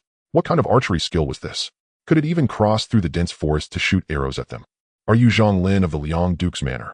Someone recognized Zhang Lin immediately, having witnessed his clash with Lan Jianren in the royal city's training grounds. Zhang Shixiang, I am Tang Bin, son of the Xingui Duke. The leading youth clasped his hands from horseback and then pointed at the arrows on the ground, asking, what does Zhang Shixiang intend? With his guess regarding Zhang Lin's strength, he lowered his posture quite a bit. Otherwise, if everyone rushed together, he would surely be beaten until he cried for his father today, and he would need to write the character Tang backward. Oh, so you are the son of the Xingui Duke. It's a pleasure to meet you. Zhang Lin responded with a clasp of his hands. He had seen from a distance that several people were surrounding and hunting down a sixth-tier fox-furred flame-toothed tiger, and in order to prevent it from escaping too quickly, he had shot arrows in advance to intercept. With the realm of a sixth-tier day traveler, his archery had long surpassed the limitations of distance and sight, provided that the quality of the bow was good enough. I also have my eyes on this fox-furred flame-toothed tiger. May I ask if you would part with it? Of course I want the tiger. Everyone's heads were filled with question marks. Seriously, how could one say such a thing in such a polite tone? Tang Bin was nearly ready to curse, but the other party's strength. Oh no, it was his good upbringing that stopped him, forcing out a strained smile. Zhang Shixiang, are you joking? Zhang Lin, too lazy to waste words with him, let a surge of heat flow from his arm, and instantly a magnificent and imposing longbow appeared in his palm, the bow resembling a full moon, blood chi coalescing into scarlet arrows locking onto Tang Bin with a terrifying aura. Do I look like I'm joking to you? Tang Bin, being aimed at by the purple dawn bow, felt as if a mountain was pressing down on him, his brow throbbing with pain, the nerves in his skull wildly alerting him, and his muscles even experiencing slight spasms. This was the instinctual reaction of a martial artist to danger. Just a heads up, when I was at the 9th tier, I once used this bow to shoot down a 6th tier warrior. Zhang Lin said with a smile. He had exaggerated a bit. At that time, he had already entered the 8th tier and had ambushed his opponent, exhausting almost all his chi after shooting just one arrow. But this was enough to demonstrate the terror of the purple dawn bow. Give them the items. Tang Bin believed it. If a 6th tier couldn't withstand it, what could his little 7th tier completion do? Reluctantly, the others handed over their spoils, and Song Letong beamed as he accepted them. They had no idea how many people they had robbed along the way, but they had certainly made a fortune. I also want your previous spoils, Zhang Lin said, revealing a set of fine white teeth. You. Tang Bin was filled with both anger and shock, while the others glared at him furiously. If glares could kill Zhang Lin, and the others would have been dead 1,000 times over. Don't bully us too much. Just how are you bullying us? Song Letong puffed out his chest and rode forward fawningly, saying, I'll tell you, our Zhang Xiao has hunted 5th tier beasts before. Asking for your spoils is showing you respect. 5th tier. Tang Bin's eyes widened as he looked at Zhang Lin, seeing that their expressions did not seem to be feigned. His heart trembled even more. What the hell was going on? Which 5th tier could afford to stay in the capital? They would either be out traveling for experience or join the army seeking breakthroughs. Only those royal relatives still around their age would have 5th tier strength. Inside the Wuying Hall, after a brief silence, an uproar erupted like a landslide and tsunami, with the indignation of the officials matching that of the common people outside the imperial city. Provocation. This is a blatant provocation against our Great Ming. Your Majesty, I request to wage war against the demon and barbarian tribes and cleanse the borders with blood. We must not show mercy to the monstrosities. We must demonstrate thunderous action. Anyone who dares to offend our Great Ming shall be punished, no matter how far. The Great Ming had always been accustomed to being strong, and now with the explosion at Wanggong factory, it felt like a resounding slap to their faces, causing them pain. Fortunately, many of the martial artists who had been tempered by blood and fire were comparatively clear-headed. The Minister of War, the Duke of Jinyiwei, stood up and raised his voice above the din. Your Majesty, I have a petition to present. The eunuch holding the quiet whip struck the air, creating a cracking sound. The previously noisy Wuing Hall fell silent, with the nobles standing straight, their gazes darting between the beaded curtains and the upright Duke of Dingyuan. As the Minister of War and Duke of Dingyuan, he belonged to one of the most powerful emerging factions among the nobility, and they dared not underestimate him. Permission granted. The Emperor's voice resounded, and the Duke of Dingyuan slightly bowed, saying, currently the facts surrounding the Wanggong factory explosion are unclear. The demon and barbarian tribes in the capital do not have the capability to cause such chaos on their own. I implore your Majesty to have the 3 departments investigate the origins of this incident to clarify the truth. The implication was clear. It could not be that the trivial demon and barbarian tribes alone could stir such a storm without our own people involved. As the saying goes, before fighting external enemies, one must first secure internal stability. Increasing troops is not out of the question, but if we do not cleanse the corrupt officials within the court, this endeavor may well end in failure. As these words were spoken, the originally fervent crowd suddenly began to calculate their own interests. Such a major case involves a complex web of relationships. It is certain that it will lead to a significant reshuffling in the court, and how could they obtain corresponding benefits from it? Your Majesty. At that moment, as everyone pondered, another person stepped forward to petition. It was the Earl of Chongqing. Zhang Jingtai immediately recognized this middle-aged man with vacant eyes and pale complexion. Despite being of a similar age, he looked 20 years older. I believe the three departments and the civil and military officials of the court are heavily involved, and handling the case will inevitably be constrained. After receiving permission to speak, the Earl of Chongqing cleared his throat twice before leisurely continuing. However, his opening statement caused some present to change their expressions. Not all nobles are martial generals. There are also civil officials who rose through the imperial examinations holding important positions in the court. The Earl of Chongqing's words were akin to slapping their faces, and if this were to get out, they might be drowned in the spittle of the censors from the Duca Institute. The three departments of the Great Ming are the Ministry of Justice, the highest judicial and administrative body, the Dali Temple equivalent to the prosecution, and the Duca Institute equivalent to the supervisory authority responsible for overseeing officials. The three bodies are in mutual checks and balances. The Earl of Chongqing's implication of officials protecting officials directly questioned the nobles in the court. Not only did he offend the officials' taboos, but he also stepped on the emperor's toes. Someone nearby couldn't help but whisper, "Earl of Chongqing, be cautious with your words. Be cautious." Even the Lord of Zhandian, who had earlier signaled him, could not help but frown. This guy was indulging in wine and women to the extreme. Had he lost his mind as well? That is not what I meant. Realizing he had misspoken under the reminders of others, the Earl of Chongqing quickly corrected himself. I believe that while the three departments manage criminal cases, they are usually busy with official duties and may find it difficult to clarify the details of this matter in a short time. I have heard that the general of the Jinyiwei, Zhang Lin, is exceptionally skilled in solving cases and is quite renowned in the capital. If he were assigned to handle this case, he would certainly uncover the truth. Having finished his line in one breath, the veins on the Earl's neck bulged, and he nearly couldn't catch his breath. At this moment, everyone also began to realize, turning their gaze toward Duke Liang Zhang Jingtai with somewhat mocking expressions. It was clear that the Earl of Chongqing was being manipulated, directing his firepower at Zhang Jingtai and throwing his son into the flames. Zhang Lin. The emperor behind the curtain felt that this name sounded somewhat familiar. Your Majesty. Zhang Jingtai timely stepped forward, subtly glancing at the Earl of Chongqing and the Lord of Zhandian, both of whom belonged to the faction of the second prince. It seemed they were somewhat dissatisfied with his earlier threat against Duke Ningwa, hence they had come to strike at him. My son has always loved to play, and his reputation in the capital is merely a case of misinformation among the common folk. The explosion at Wanggong factory is serious and should not be taken lightly. My son absolutely cannot bear this heavy responsibility. Upon hearing Zhang Jingtai's words, the emperor finally remembered. Zhang Lin was the one who was betrothed to Ning. Minister Zhang need not be anxious. Since everyone holds him in such high regard, why not first observe Zhang Lin's performance in the Show Lin Garden? The emperor seemed not at all anxious, but all the ministers in the hall noticed that the grand eunuch who had long served beside the emperor had quietly left the scene, evidently to check the situation at the site. As thoughts wandered, the image projected by the Hunyuan mirror had already changed dramatically. First, a panoramic view of the Show Lin Garden showed birds and beasts scattering in all directions, with occasional wailing screams and furious roars. The Hunyuan mirror directly tracked Zhang Lin himself, but upon seeing the specific scene, the nobles in the Wuying Hall suddenly changed their expressions, looking at Zhang Jingtai with doubt. The Duke of Xinghua even snorted coldly, expressing his dissatisfaction. This bandit-like style of action truly runs in the family. Robbery. In the inner circle of the Show Lin Garden, Zhang Lin and his companions surrounded a burly youth with a large amount of spoils burdened on horseback. Even the excellent yellow horse was panting heavily.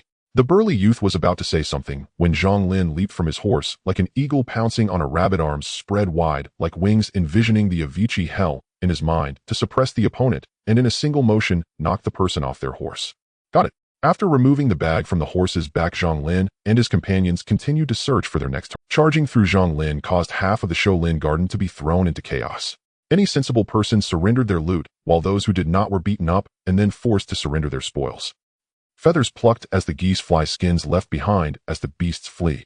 Zhang Lin, who had previously been relatively low-key in the noble circle, had now made quite a name for himself, with everyone recalling this reckless and unrestrained bandit. Every time he was mentioned thereafter, it was accompanied by gritted teeth. Of course, if they were to discuss it with their parents, perhaps some common topics would arise. From this perspective, Zhang Jingtai and his son had made a significant contribution to the internal harmony of the noble faction. Observing his physique, he had yet to reach the perfect state of refining marrow like mercury, yet there was a strength capable of shaking mountains. Dingyuan Marquis looked meaningfully at Zhang Jingtai, stroking his beard as he smiled. Your second son has been raised in the mansion for many years, yet he is unaware that he possesses a body of steel and innate divine strength. A body of steel and innate divine strength. These are rare anomalies among the human race, seldom appearing even among 100,000 people, making him an exceptional talent for martial arts. Once discovered, he becomes the target of all major Jianghu forces as well as government offices. Jinyiwei Marquis, you flatter me. Zhang Jingtai's expression remained calm, as if he had long anticipated his son's performance. But what body of steel and innate divine strength! Zhang Lin's so-called talent was well known to him.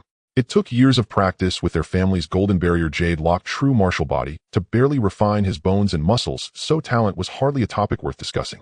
However, since returning from Xianghe County last time, he had a more intuitive understanding of this kid's strength. He could fight against a 5th-grade warrior, but would kneel directly against a 4th-grade warrior. Using some hidden cards might allow him to spar with weaker 4th-grade warriors, but if he truly encountered those who had spent a long time honing their skills to reach 4th grade, after opening 200 or 300 acupoints, he would likely be defeated in a single strike. Zhang Jingtai's calm demeanor made others think that this old fellow had long known about Zhang Lin's astonishing talent and had secretly nurtured him in the mansion. Damn, I'm really jealous. He thought of his own nephews and sons, instantly gritting his teeth in frustration. The hunting in Shulin Garden has concluded. Please make a decision, Your Majesty. Just as the scene in the Hunyuan mirror froze on Zhang Lin's fierce smile, the Minister of War, Jinyiwei Marquis, stepped forward to remind them. Count the spoils. The Emperor's voice fell. The Hunyuan mirror began to distort and transform, and 3 figures slowly emerged. Shulin Garden, the royal hunting ground located in the northern outskirts of the capital, surrounded by hundreds of miles of formations. Without permission, ordinary people could not even see or touch it. The most elite feather forest army of the Ming dynasty regularly practiced martial arts and military formation. Yet everyone was unaware that the entire Shulin Garden was under the control of the Hunyuan mirror, more intricate than the Buddhist kingdoms in the western regions or the Taoist concept of a mustard seed containing a mountain. It existed between the realms of illusion and reality, appearing vividly on this land. It is said that this place was created after the Great Wu Emperor's campaign against the demon race, having destroyed a significant portion of their clans to foster captured enemies. At this moment, the sound of a resounding bell echoed throughout Shulin Garden, and everyone immediately felt a sense of urgency. The hunt has ended. It's time to start the counting.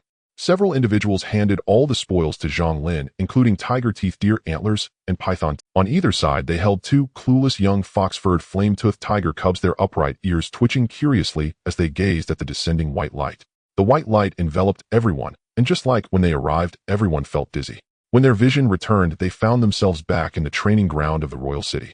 However, compared to their initial spirited and well-dressed appearance, they now looked like beggars covered in blood and tattered clothes. Damn it! Where is that bastard Zhang Lin? He robbed me of everything. You got robbed too. Damn it, even my clothes were stripped off. I saw it. It was this elder brother next to you who woke up first and robbed you. What? Then why does my butt hurt when I wake up? The victims who had been robbed by Zhang Lin immediately erupted in chaos. Good heavens! It turns out nearly a third of the people present were robbed right. In their anger, everyone shouted for severe punishment against Zhang Lin, or at least to let them beat him up to vent their frustration. Lan Jianren was also caught up in the commotion, looking very indignant. It was one thing to have them smashed into the ground from the start. Later, he even secretly knocked them out, hanging them on trees from the beginning to the end of the hunt, leaving them to participate in loneliness. Silence. It was as if a thunderclap had exploded in the air. A sharp voice rang out from the palace, echoing, "Summon Zhang Lin, Kong Tianjiao, and Shi Ziming to the palace."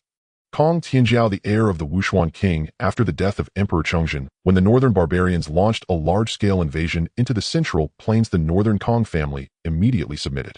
Later, the Great Wu Emperor rose up to expel the Tartars and restore the Ming, completely slaughtering the northern Kong. To show the importance placed on the literati of the world, he sought a representative from the southern Kong family, relocating them to the capital, intermarrying with royal offspring, effectively controlling them tightly. In addition to the title of Yinxing, he was directly conferred the title of Wushuan King, the first foreign surname king of the Ming dynasty. How about that? Isn't it a grand display of imperial favor? At that time, scholars from all over the world flocked to pledge loyalty to the Great Wu Emperor. From this, one can see the powerful political maneuvering of the Great Wu Emperor. Upon hearing the eunuch call their names, the 3 in the training ground tidied their clothes and walked up the steps with the grace of dragons and tigers. Once the 3 left, the noble youths in the training ground immediately erupted with fury. This kid is a top scorer. Damn, I should have a share too. Which bastard came up with such a despicable method? We have so many people working for him for free. Seeing the chaos in the training ground, Song Litong, hiding in a corner, shrunk his neck to lower his presence. Along the way, armored soldiers stood like towering iron towers, their sharp gazes fixed on the 3. If one's willpower was even slightly weaker, they would likely collapse on the spot. These soldiers had reached the pinnacle of human strength, leaped through the dragon gate, and changed their blood to true blood, making them sixth-grade warriors. In the outside world, they would be respectfully addressed as master in the Jianghu, capable of establishing a martial arts sect. The Dragon Sparrow Guard. The imperial guards of the Ming dynasty, almost all of them were elite warriors who survived the battlefield filled with thousands of troops and mountains of corpses. Naturally, many noble youths also served among them. Zhang Lin remembered that his brother Zhang Wu had served as a Dragon Sparrow Guard for half a year, but found it uninteresting and ran off to the northern border to fight the barbarians. The three walked slowly step by step. Upon reaching the highest point, they finally saw the majestic palace piercing the clouds with several gilded characters flashing before their eyes. Wuing Hall. Taking a deep breath, the three almost made the same motion, exchanging glances before stepping forward into the grand entrance of Wuing Hall. As soon as they entered the hall, a multitude of gazes shot towards them, some scrutinizing, some disdainful, others appraised. Zhang Lin stood tall like a spear, his presence unwavering, embodying the essence of a gentle breeze caressing the mountain ridge. I remained steadfast and unmoving. The three called out in unison, "We pay our respects to your majesty." In the moment they lowered their heads, Zhang Lin's spirit was sharp, distinctly sensing a pair of imposing eyes scrutinizing him, causing him to feel a momentary pause in breath, and his muscles instantly tense. Indeed, all are the talented youths of my Ming dynasty. The top three this time are specially granted entry to the court without bending the knee and to ascend the hall in their swords. First place, Zhang Lin awarded with a bullfighting robe, a royal order, the choice of 3 items from the armory, and 500 taels of gold. Second place, Kong Tianjiao, permitted to choose 2 items from the secondary armory and 300 taels of gold. Third place, Shi Ziming, allowed to select 1 item from the secondary armory and 100 taels of gold. The imperial decree once read sent ripples throughout the hall, with nobles on either side murmuring in discussion. Was this reward for first place? 2 grand. Entering the court without bowing, wielding a sword as he ascends the hall. From now on, Zhang Lin can stride confidently through the imperial palace when facing the emperor, even carrying weapons into the court. There are no substantial benefits, merely a form of honor. Many of the esteemed nobles within the Wuing Hall, such as Duke Zhang Jingtai of Liang and the Duke of Dingyuan, have also been granted this privilege. Now Emperor Taikong has bestowed this privilege upon 3 young men, and naturally the entire noble faction welcomes this, as it signifies the emperor's regard for them. The bullfighting robe is similar. At most, it's merely a sign of the emperor's special favor towards Zhang Lin. However, this imperial token, seeing the token is akin to seeing Emperor Taikong himself. It not only grants the right to enter and exit the imperial city freely, but also allows him to act decisively against officials in court, which is a true embodiment of imperial authority privilege. Of course, such decisive actions cannot be taken recklessly, much like the death exemption decree issued by the Hongwu Emperor. If one truly intends to kill, it merely becomes a piece of scrap iron. Yet the mere fact that Zhang Lin possesses this power is enough to instill both fear and respect in others. As for Kong Tianjiao of the 2nd rank and the 3rd rank, who was that again? They are only allowed to enter the Blevel armory to select treasures, while Zhang Lin can freely choose 3 items from the armory, highlighting a significant disparity. The armories of the Ming royal family are divided into 3 levels A, B, and C, with the higher level armories housing increasingly precious items such as unparalleled divine weapons, ancient legacies, and transcendent martial arts. They encompass nearly everything imaginable. Warriors from the major sects, and those who call themselves carefree wanderers from immortal sects, dream of entering the armory to take a look. Even among the many nobles within the Wuing Hall, many have never laid eyes on the armory. What merit does Zhang Lin possess? The thoughts of the crowd varied, and amidst their calculations a hint of envy inevitably arose. Kong Tianjiao turned to look at Zhang Lin in surprise. One could clearly see from Emperor Taikang's grant how generous he was towards Zhang Lin. It is said that the Duke of Dingyuan had the fortune to view the armory years ago and selected the wide Yinluan Great Bright Fist, which became the foundation for his own martial path, earning him great renown in battles against the barbarian tribes and the title of Dingyuan.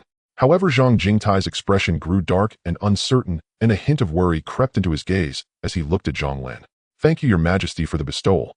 The 3 of them expressed their gratitude together, and then heard Emperor Taikong say from his elevated position, "I have heard that during your service in the Jinyiwei, Zhang Lin has been diligent and conscientious, consistently solving numerous cases and showing considerable aptitude in criminal justice. Now, regarding the Wang Gongchang explosion case, I hereby appoint you as the lead official, allowing you to act decisively and to coordinate with the 3 departments in handling this case without errors." Zhang Lin was taken aback. The Wang Gongchang explosion case. Isn't that something that happened during the reign of the Tianqi Emperor? I can't have crossed over again, can I? The facts of that case have long been clear. It was merely an accident during the testing of a new type of gunpowder that resulted in the explosion of the armory.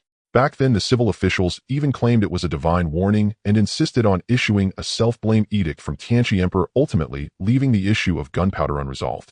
Currently, the new type of gunpowder being used by the Ming dynasty was improved by the Lai Wu Emperor's orders and has proven to be highly effective in foreign wars, remaining lethal for hundreds of years. How could there suddenly be an explosion? However, from Emperor Taikang's words, it seems there is more to this matter. He subconsciously cast a pleading look towards his father, only to find the latter not even glancing his way, sitting rigidly and gazing straight ahead. Unable to evade the situation, Zhang Lin could only brace himself and respond, "I accept the decree." Indeed, it is no wonder that his rewards are so lavish, far exceeding those of the other two. It turns out that all the gifts of fate had long been marked with their prices in the shadows. A multitude of nobles departed from the Wuing Hall, marking a successful conclusion to this hunting expedition in the Shilin Garden. Just as Zhang Lin was about to seek out his father, he was halted by the accompanying Kong Tianjiao. "Aren't you going to see my imperial sister?" "Your imperial sister?" Zhang Lin examined the dashing young man before him with red lips and white teeth and sword-like brows. The Kong family has been engaged in literature for generations, benefiting from the legacy of their ancestors, becoming a spiritual pillar for countless scholars. Over the past few hundred years since the establishment of the Lai Wu Emperor's dynasty, several have even held high positions in the court. However, few have entered the battlefield and achieved great martial prowess. This Kong Tianjiao before him is indeed an anomaly, focusing on martial arts over literature, possessing the appearance of a refined gentleman, yet exhibiting the character of a chivalrous hero. "Yes, it's Princess Ningding, your future wife," Kong Tianjiao said boldly, attempting to throw an arm around Zhang Lin's shoulders, but Zhang Lin deftly sidestepped him. "You already possess the imperial token granted by the emperor, allowing you to enter and exit the imperial city freely. Isn't it just a short walk to see the imperial sister?" Kong Tianjiao was momentarily taken aback, but didn't dwell on it. Instead, he quietly reminded him, "Don't worry, if anyone dares to make things difficult for you, just beat them up. After all, you have the imperial decree backing you." Indeed, the Kong family has intermarried with the royal family for generations. Kong Tianjiao's mother is the sister of the current emperor, so it is not wrong to call Princess Ningding imperial sister. Zhang Lin suddenly understood, watching Kong Tianjiao stride confidently, his head held high. He thought to himself, if it weren't for this kid's mother being the emperor's sister, the title of the next generation's literary king would likely not fall to him. This is hardly befitting of an heir from a literary family. It is truly a disgrace to scholars. The token granted by the emperor is for me to investigate cases. Using public authority for personal gain is not Zhang's style. Zhang Lin said earnestly, his expression serious. To be honest, he still felt a bit intimidated. The eldest princess was overly enthusiastic towards him, and his cultivation level was still beneath her. If the two were to meet with such combustible emotions, if the eldest princess were to force her advances, should he comply, or should he resist? This is a philosophical question. Is it better to be a beast, or to be worse than a beast? What is your style? Kong Tianjiao's mouth twitched. You can commit such shameless acts as robbery, yet still lecture me on principles and style. Meanwhile, Shi Ziming, who had been silent all along, slightly turned his gaze. This young master from the Duke of Liang's family indeed possesses principles, truly inheriting his father's demeanor. Kuan-Ning Palace. One of the 3 inner courtyards located behind the Jiaotai Palace serves as the residence. At this moment, much like in the Wuing Hall, the empress was chatting with the wives of officials and noble ladies about mundane matters, occasionally discussing which young men and maidens had reached the age for marriage. If a few good words are said, asking for an imperial decree from the empress to facilitate a marriage would be exceedingly easy. Many noble women continuously mingled among the guests, seeking to speak on behalf of their children, reminiscing with their close friends about the past, and at amusing moments they couldn't help but cover their mouths and laugh, enjoying themselves amid the lively atmosphere. How lively it is! The empress, seated in the upper seat with the duchess accompanying her, laughed and exchanged pleasantries, creating an atmosphere of harmony. However, among the ladies who were not on good terms with each other, there was no shortage of verbal sparring and subtle mutual disdain. "I heard the young scion from Liang Guogong's residence, the one betrothed to Princess Ningding, has come of age for the hunt. I wonder what his cultivation is like." Madame Liang Guogong spoke first, immediately drawing the empress' attention. The empress had borne a son and a daughter. The former crown prince has passed away, leaving only her daughter, the eldest Princess Ningding. Indeed, it would not be an exaggeration to say Princess Ningding enjoys unparalleled favor. To be honest, the empress was not pleased with the match, but the emperor's decree was final. Her daughter only asked to postpone the wedding, not to cancel it, so the empress could do nothing but wait and observe. "Of course," Madame Liang Guogong said with a glance. She had not expected that insolent young woman to strike first, as she had assumed Madame Liang Guogong would be the one to provoke matters. Liner is the prodigy of our Zhang family. His talent and gifts are in no way inferior to his elder brother. At this hunt, he will surely take the lead. Although she had not practiced martial cultivation herself, she had been steeped in the milieu, and her husband had let a few hints slip, so she had some understanding of Zhang Lin's abilities. Madame Liang Guogong concealed a snort of amusement. "How long has your second son carried the reputation of being useless? Who in the capital does not know it?" The empress also frowned faintly, as she had after all heard rumors of Zhang Lin's temperament. Just as Madame Liang was about to speak, a palace maid hurried in and knelt before the empress, saying, "Your Majesty, the final top 3 of the hunt have been decided." "Oh, which 3 young talents are they?" At those words the noble women fell silent and looked expectantly toward the main seat. In the Ming, military prowess establishes the nation, and many are ennobled for their martial feats.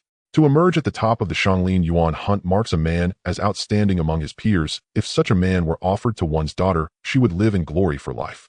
A cold smile lifted the corner of Madame Liang Guogong's mouth as she glanced at Madame Liang Guogong, who had been boasting earlier. "Let us see how those boasts look now. Your Majesty, first place is Zhang Lin of the Liang Guogong residence, second place is Kong Tianjiao of Wenshuan Wang, and third place is Shi Ziming Wuxing Bo." Before the last syllable had even fallen, Madame Liang Guogong's face visibly stiffened.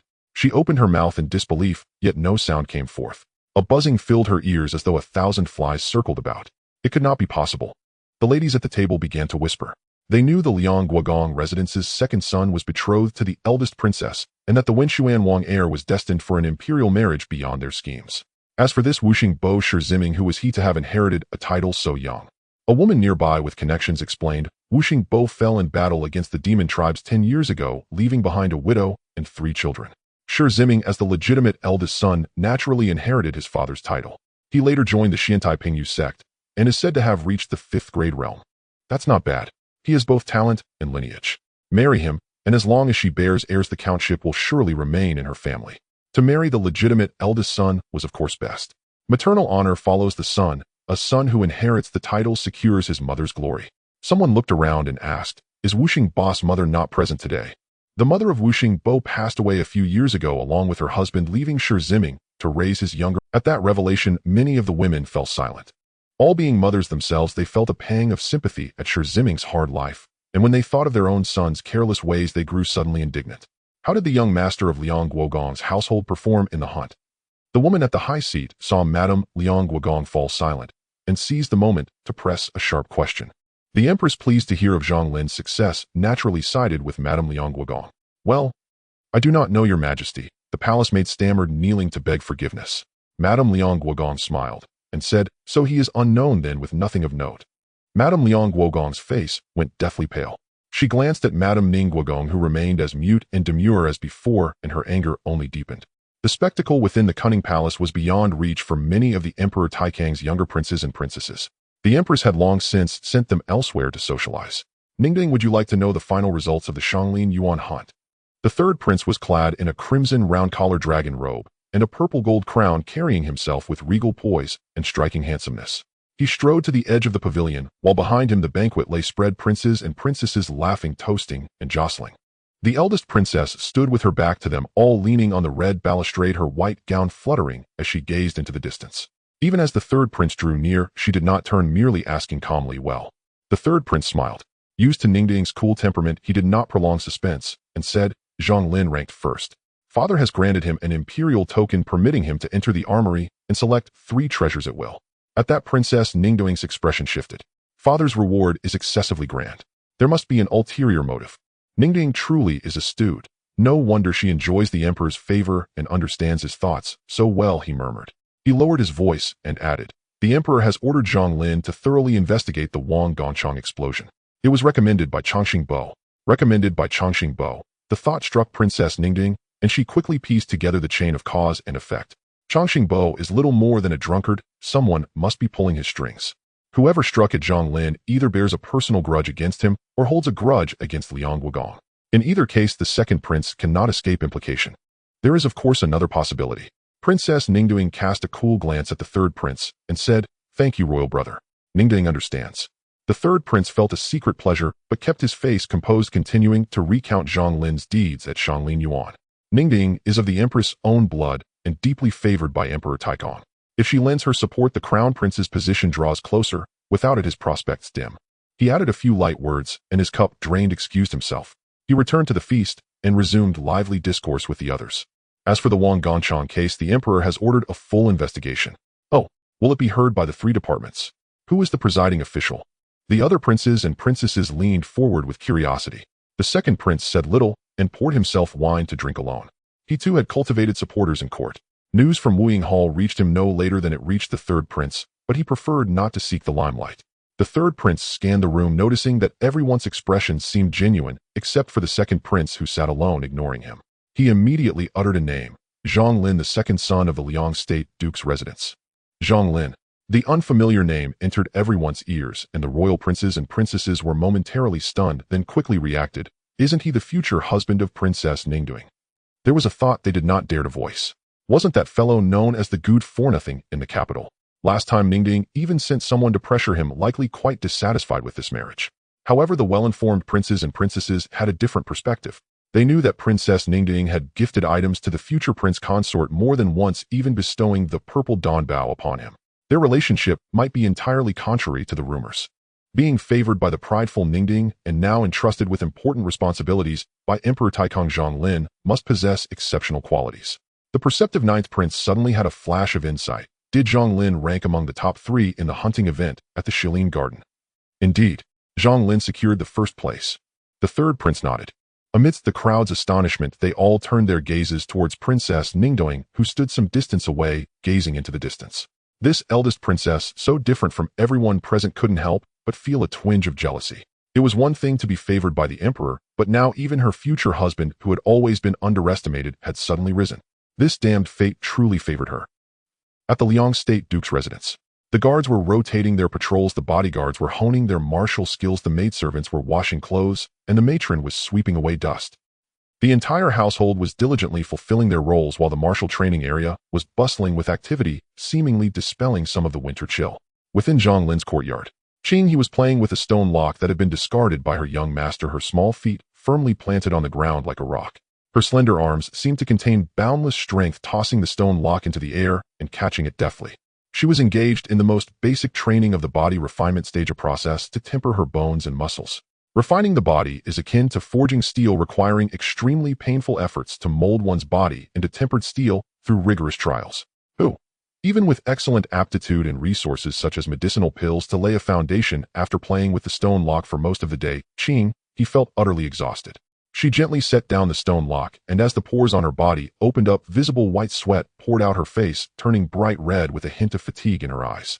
According to my young master, as long as I continue to build my strength for a while longer, I will be able to start practicing the Bull Demon Strength Fist and officially train my skin. If one lacks strength, the Bull Demon Strength Fist will be practiced ineffectively, losing both form and substance. Meanwhile, Qiu Yi was diligently caring for the Enlightenment Tea Tree. Under the effect of the Spirit Gathering Array, along with Zhang Lin's generous investment of resources, the Enlightenment Tea Tree was thriving, soon to be ready for harvest. Qiu Yi crouched quietly, watching the martial tea tree, swaying in the wind, softly confiding her youthful, "I have already reached the 9th level of foundation establishment. I hope to break through soon and reach the Night Wanderer realm, which will also be beneficial for my young master's cultivation." The charming Maiden Heart Sutra states that upon reaching the 7th level of the Night Wanderer realm, one can merge with another's primordial spirit, strengthening each other through dual cultivation. Now, whenever she has free time, she meditates and contemplates, making rapid progress. She could faintly sense a divine light in her eyes, her forehead's Niwen Palace filled with energy, her spiritual power accumulating to perfection, about to transform into a primordial spirit.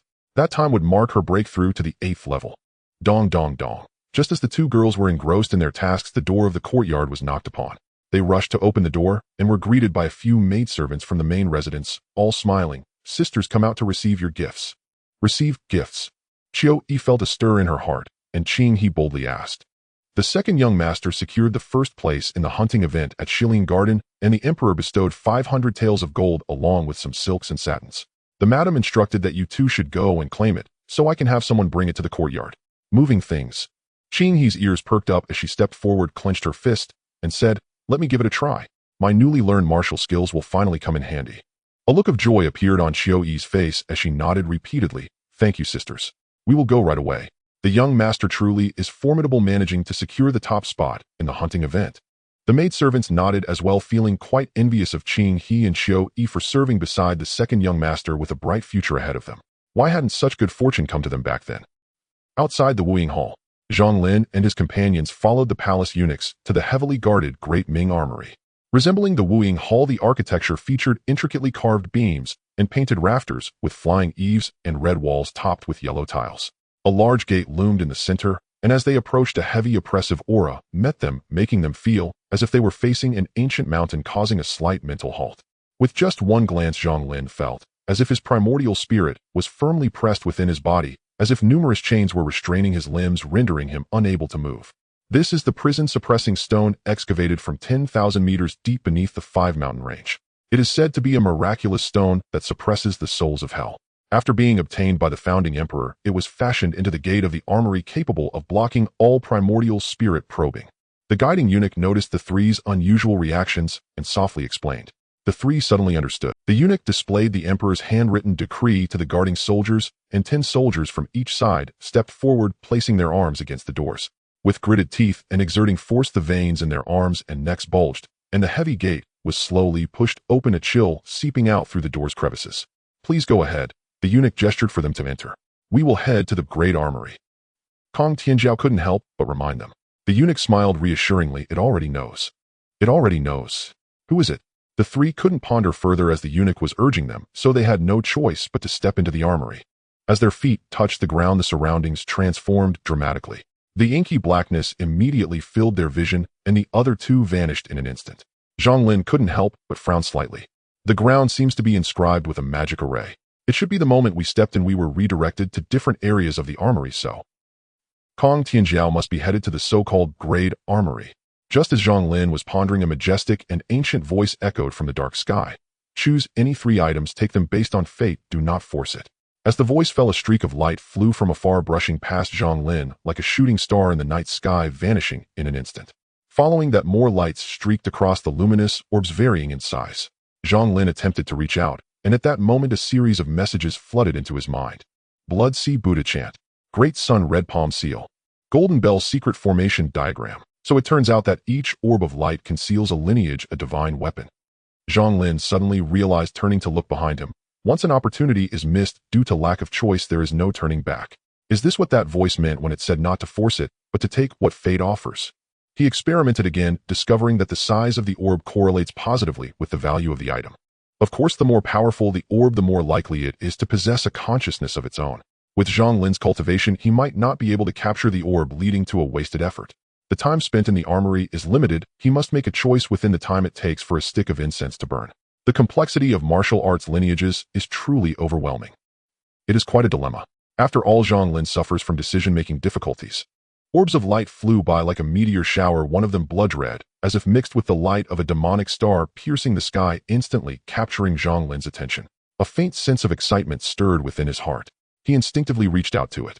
Contrary to its bizarre appearance, this orb surprisingly responded submissively to Zhang Lin's touch, and he quickly gleaned its information. The Great Void Step of Heaven and Earth, one of the 7 martial arts from the great tragedy of Yin and Yang.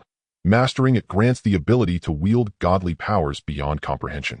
Ignoring all external forces, a 4th-tier martial artist can transform external resistance into internal power, forming a protective barrier. Those who cultivate this body method are as swift as a startled swan and as graceful as a soaring dragon, able to traverse the skies and walk upon waves as fleeting as light. The great tragedy of Yin and Yang. Is it really this martial art? Today I am truly fated to encounter. He had already cultivated the great destruction of heaven and earth, his hands solid as adamantine, having developed the power of 2 dragons and 4 symbols, complemented by the Tao of the immortal spirit, allowing him to contend even when crossing 2 major realms. The great destruction of heaven and earth, soul-seizing hand, was indeed an evil technique that once enhanced the foundation of his cultivation, shortening his training time. Just from these 2 martial arts, he had already gained immense benefits, and the description of the Great Void Step of Heaven and Earth was even more astonishing. Relying on his formidable physique, he could momentarily defy gravity, but to truly walk upon the void, to tread upon waves and clouds with a body method so elusive and changeable, was beyond his capability. In daily combat, he relied solely on the counterforce of pure strength to increase his speed, lacking any technique. If he learned this footwork, he would be able to move freely in both combat and escape. With his mind settled, he decisively chose the Great Void Step of Heaven and Earth. Next, he touched several more orbs, among which were rare elixirs, powerful talismans, and mysterious techniques. In the end, Zhang Lin chose a volume titled The Purple Clarity Elixir Classic of the Celestial Immortal. This was a lineage of the Taoist elixir arts. He learned from a eunuch that even royal family members cannot enter this armory at will, and he decided to gift this elixir classic to the Grand Princess. After all, he didn't lack superior martial arts. For sword techniques, he had the 3 blades of the abysmal path. For palm techniques, the great destruction of heaven and earth. and for strength, the dragon elephant prajna skill. He still hadn't perfected the highest 13 dragons and 13 symbols. If the Grand Princess produces some valuable elixirs in the future, she would surely gift him a share, which would be akin to nurturing a free laborer. That's right, he simply wanted to nurture the Grand Princess into his laborer, absolutely not coveting her beauty. Additionally, he had also obtained a divine weapon resembling the Shochuan knife, the Jiao Dragon Silver Lockday and Moon Knife. The blade is engraved with sun, moon, and stars, and the handle is intertwined with delicate and intricate iron chains resembling the scales of a Jiao dragon, with a faint sound of a dragon's soul roaring within. It contained the soul of a Jiao dragon, and the original owner intended to replace the knife spirit with the Jiao dragon's soul to elevate it to the ranks of unparalleled divine weapons. Unfortunately, the dragon's soul was damaged, and its intelligence was lacking, always falling short of the final step. Just right for me, an unparalleled divine weapon is sufficient with the Zixiao Bao. After selecting the 3 items, Zhang Lin exited the armory, and the door behind him closed with a thud. Kong Tianjiao and the others stood outside, their gaze instantly glued to the Jiao Dragon Silver Lockday and Moon Knife in Zhang Lin's hand. Their eyes trembled, and their hearts felt a twinge of envy. This must be an unparalleled divine weapon, right? Even from afar, one could hear the roar of the knife spirit. However, thinking about the benefits they had obtained in the armory calmed their mood slightly. Shi Ziming apprenticed at the Xiantai Pingyu sect, practicing the Xiantai Pingyu skill, which allows one to cultivate a mysterious fetus within the body, synchronizing with one's meridians and acupoints, becoming nearly invincible at the 4th tier. While other talented individuals struggled to open 300 acupoints with great difficulty, those who formed the mysterious fetus at the 4th tier would have 400 acupoints if they opened 200. This even surpasses the human acupoint limit. In the martial world, there is a saying of 1 sect, 2 factions, 3 gangs, and 4 great families, and the mysterious fetus is the powerful support of the Xiantai Pingyu sect. Of course, cultivating the mysterious fetus is extremely difficult. Many elders in the sect have only managed to form a false fetus, which is far inferior. Only the sect leader has achieved a true mysterious fetus. However, Shi Ziming obtained a well-preserved mysterious fetus in the armory. If he refines it, he is highly confident of achieving a mysterious fetus, and if he enters the 4th tier, he will have no rivals. The powerful is not necessarily suitable. Both of them comforted themselves in their hearts as they left the vicinity of the armory, with the eunuch not probing into each other's gains. Kong Tianjiao. Suddenly Zhang Lin called out to Kong Tianjiao midway. Kong Tianjiao turned to look only to see Zhang Lin offering a jade slip. Please help me deliver this purple clarity elixir classic of the celestial immortal to the Grand Princess. Moi. Kong Tianjiao's eyes glimmered with surprise. Is this what you obtained in the armory? Zhang Lin nodded. The Ming Dynasty armory is not a place anyone can enter at will. Even if his mother is the sister of the current emperor, he is merely the heir of the Wenshu king and has only entered the armory for the first time, and that is only the level armory. Zhang Lin actually shared one of his choices of 3 items with the Grand Princess. Such a sentiment would touch even an onlooker like him. This brother-in-law, he has Kong Tianjiao's approval. After receiving the jade slip, Kong Tianjiao patted Zhang Lin's shoulders, saying with righteousness, if you encounter anything in the capital in the future, feel free to come find me, Kong Tianjiao. He believed that whether in terms of family background or strength, he was more than capable of protecting Zhang Lin. Although this time he had the top position in the hunt, it was after all achieved through cunning. With martial arts only at the 7th tier, his marrow cleansing was not yet complete. No matter how strong his innate power or vitality, could he possibly defeat him of 5th tier? Of course, he was referring to battles among peers. If there were external threats, the Duke of Liang's residence was filled with experts, and it would not be his turn as a mere 5th tier to take action.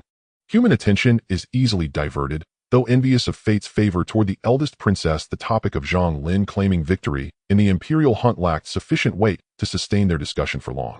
A champion of the Shanglin Park hunt emerges only once every 3 years. If not for his betrothal to the eldest princess, he would scarcely warrant notice among them at all.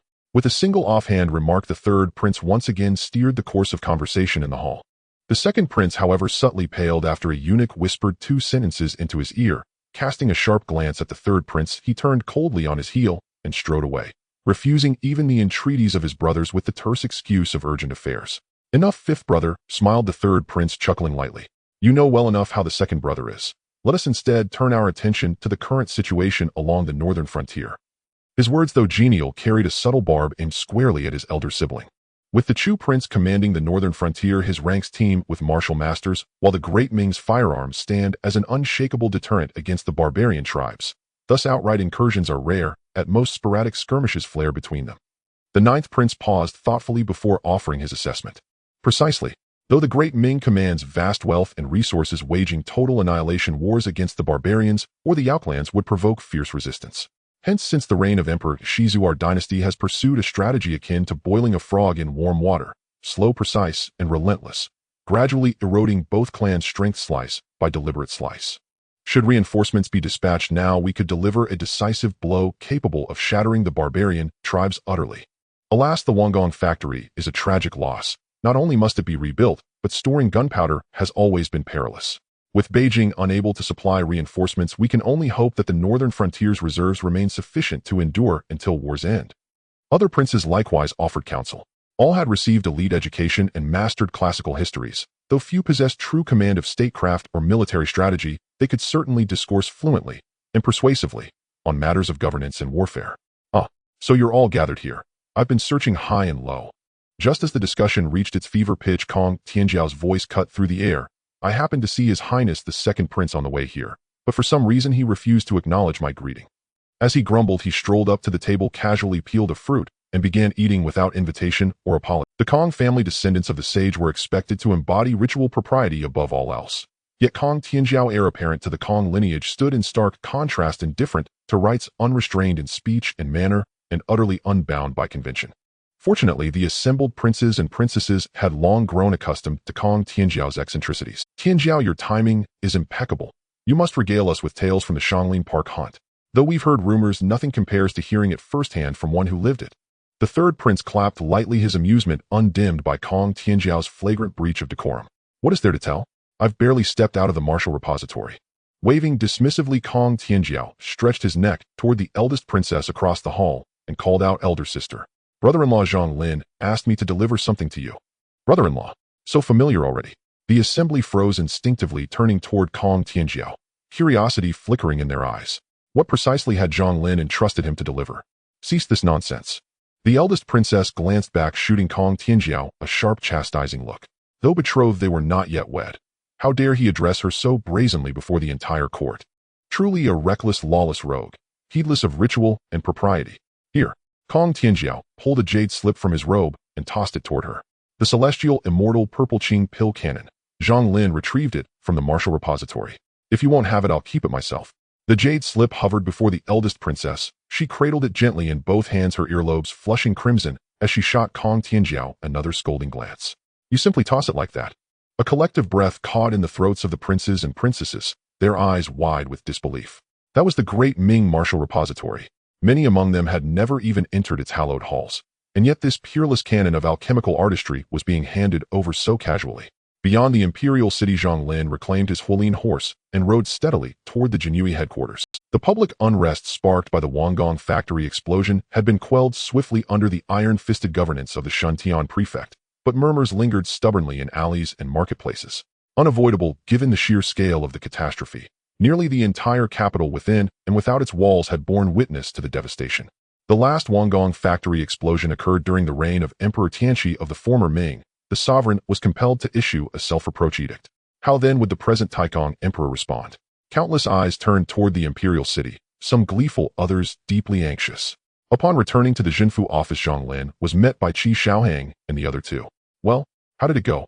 They had learned of the Wangong factory explosion the moment they arrived home. And upon learning Zhang Lin had been appointed chief investigator, they knew he would need their aid urgently. After a hasty wash, they hastened straight to the Jinyiwei compound. How do you think? Zhang Lin tossed an object toward them.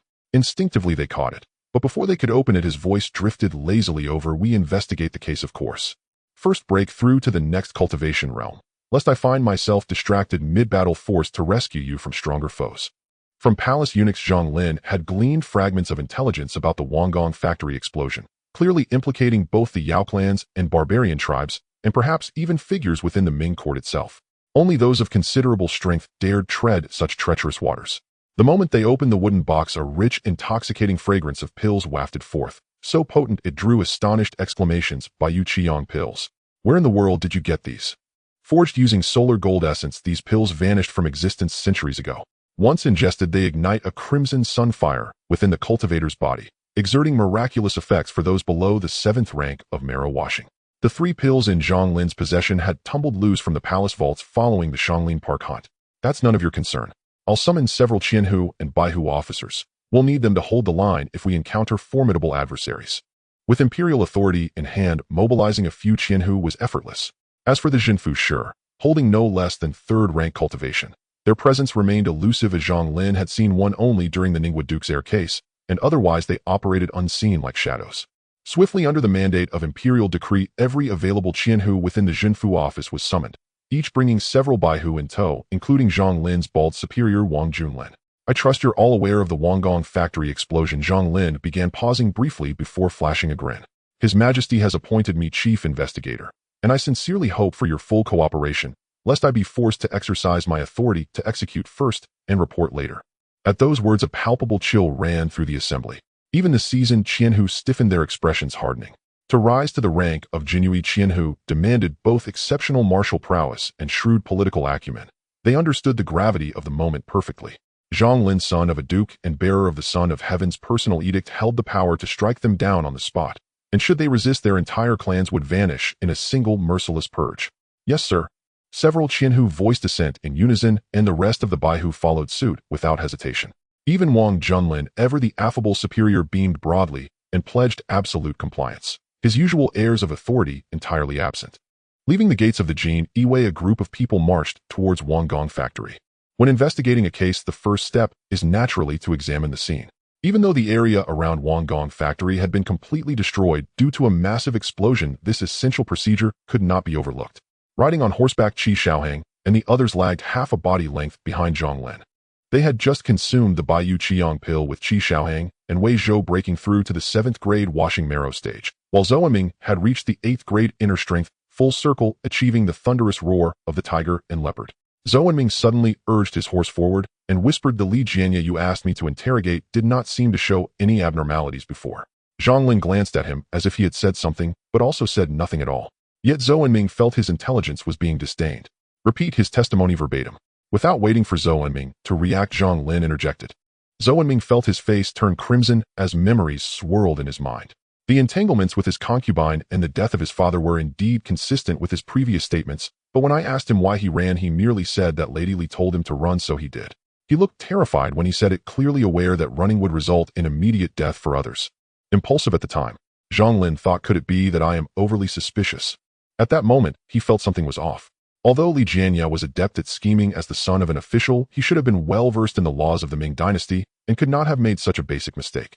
Thus the blade that was supposed to slash Li Jianya's neck suddenly veered and struck his arm instead. Li Jianya. Qi Shaohang perked up immediately, asking, "Hasn't this case been resolved? Is there anything else to interrogate? Just sign off and banish him 3,000 miles. This guy has taste." Wei Zhou remarked, looking at Qi Shaohang. "You are kindred spirits. Go away. Don't slander me. While I enjoy visiting the brothel, it's purely physical. Why would I compete with my own father for women?" Wei Zhou smiled meaningfully. Frequent physical pursuits can lead to inadequacy, just like Li Jianya, who had to mix hallucinogens in his sachets for stimulation. Qi Shaohang patted his waist. "I've now entered the washing marrow realm, am full of kidney essence, and could pierce through the entire brothel without issue." In the southwestern corner of the inner city, the town guard office is in the north, so getting to Wanggong factory requires crossing most of the inner city. The group finally arrived at the explosion site after much haste. The Emperor Taikong had long since ordered the site to be sealed off, and the Ministry of Justice had also dispatched personnel to gather evidence. The remnants of walls were everywhere, and one could occasionally see vague blood and flesh hidden beneath the ruins, the strong smell of gunpowder wafting through the air. In such circumstances, any clues would have been blown to bits. Zhang Lin's spiritual sense was detached, and the overwhelming masculine energy and blood rising from the scene made him feel a sharp pain. From the perspective of his spiritual sense, there was a haze of ghosts everywhere, and broken souls wailed in agony, as if recounting their painful past. So painful, it exploded. Having captured several wandering souls, they were all repeating meaningless phrases. After piecing together the information, Zhang Lin finally concluded. This explosion was not due to improper storage of gunpowder. It happened very suddenly, and the explosion originated from the gunpowder storage warehouse. Even the old artisans in Wanggong factory couldn't react in time. It was evident that the perpetrator had laid an ambush in advance. The staff at Wanggong factory were all heirs, and there couldn't possibly be any spies or traitors among them. This meant that the perpetrator had the qualifications to freely enter and exit Wanggong factory, had a deep understanding of its internal layout, knew the location of the gunpowder storage, and had been frequently coming and going recently. "Where are the people from the Ministry of Justice?" Zhang Lin asked loudly as his spiritual sense returned. Soon ahead emerged from the rubble. A middle-aged man wearing the official robes of a beast approached, quickly adjusting his tilted black cap, and said, "I am Zhang Xingwen, the left assistant minister of the Ministry of Justice. May I ask what instructions young Master Zhang has?" Zhang Lin glanced at him, thinking it was rather sincere of the Ministry of Justice to send a left assistant minister for assistance. After a moment of contemplation, he said, "Do you have a record of personnel entering and exiting Wanggong factory in recent days?" Zhang Xingwen, with a bitter smile, clasped his hands. Not long ago, the son of the right assistant minister of the Ministry of Works was killed in the outer city. After the head of the Six Doors reported it, the Imperial City Department tightened the siege of Wanggong factory, yet this incident still occurred. Wait. Zhang Lin interrupted him, asking, why did the murder of the right assistant minister's son lead to a siege of Wanggong factory? I did not explain clearly. The right assistant minister's son was also one of the two main officials of Wanggong factory. The Six Doors discovered the unidentified corpse immediately, and the high-ranking spiritual expert from the Imperial City Department verified its identity, thus suspecting that someone might be targeting Wanggong factory. This logic finally made sense. Zhang Lin suddenly recalled that the head of the Wang from a while ago had discovered an unidentified corpse and went to the Imperial City Department to request assistance from a spiritual expert. At that time, the other party had muttered something about the corpse having the scent of gunpowder. Unexpectedly, one of the main officials of Wanggong factory. So the Ministry of Justice has already checked the personnel entry and exit records of Wanggong factory in recent times and found nothing. Zhang Lin connected the dots and understood the implication in Zhang Xingwen's words. Zhang Xingwen nodded. What about before the siege? None. Zhang Xingwen shook his head. What do you mean? Before the siege, the records of personnel entry and exit were in the hands of the right assistant minister Li. However, since his death, that record book has mysteriously disappeared. Mysteriously disappeared. Zhang Lin couldn't help but frown.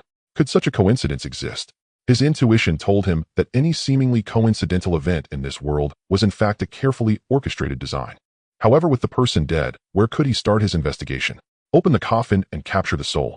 Don't joke around. The corpse is already cold, and its soul has long dispersed into the universe.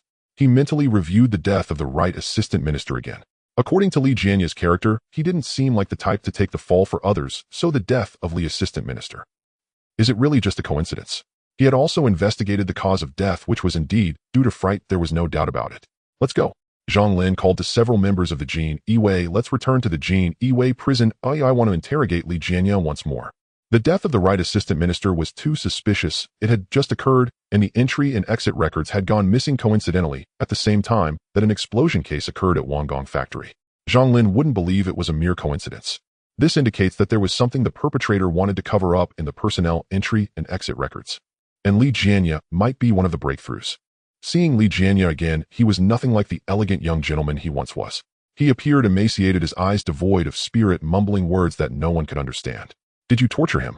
Zhang Lin looked at the prison guard surrounded by the elite guards, the Ministry of Justice, the Supreme Court, and even the censorate officials gathered together.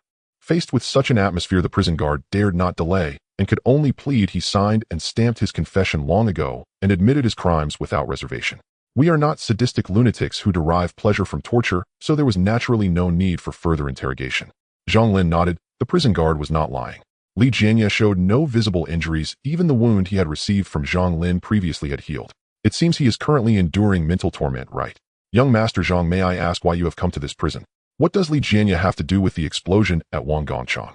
The officials exchanged glances, and finally the left deputy minister of the Ministry of Justice, Zhang Xingwen, stepped forward to voice their confusion. Officially, Zhang Lin is the lead investigator of the Wanggongchang explosion case, and they are his subordinates. However, they also play a supervisory role to prevent any reckless accusations or hasty resolutions. After all, they had yet to witness Zhang Lin's investigative skills. A young master from a noble family being an adept at criminal investigations truly strains belief, and it was likely that in the end they would need the Ministry of Justice's help to solve the case. Wanggongchang has two main officials, correct? Yes. Zhang Xingwen nodded instinctively. One died before the explosion occurred, and the other perished in the explosion. That's right. In this light, the position of main official seems to be a high-risk job. Moreover, the craftsmen at Wanggongchang are strictly controlled, passed down through generations, living and working within the factory buildings. Normally, only the two main officials are intimately familiar with the storage of gunpowder and frequently come and go.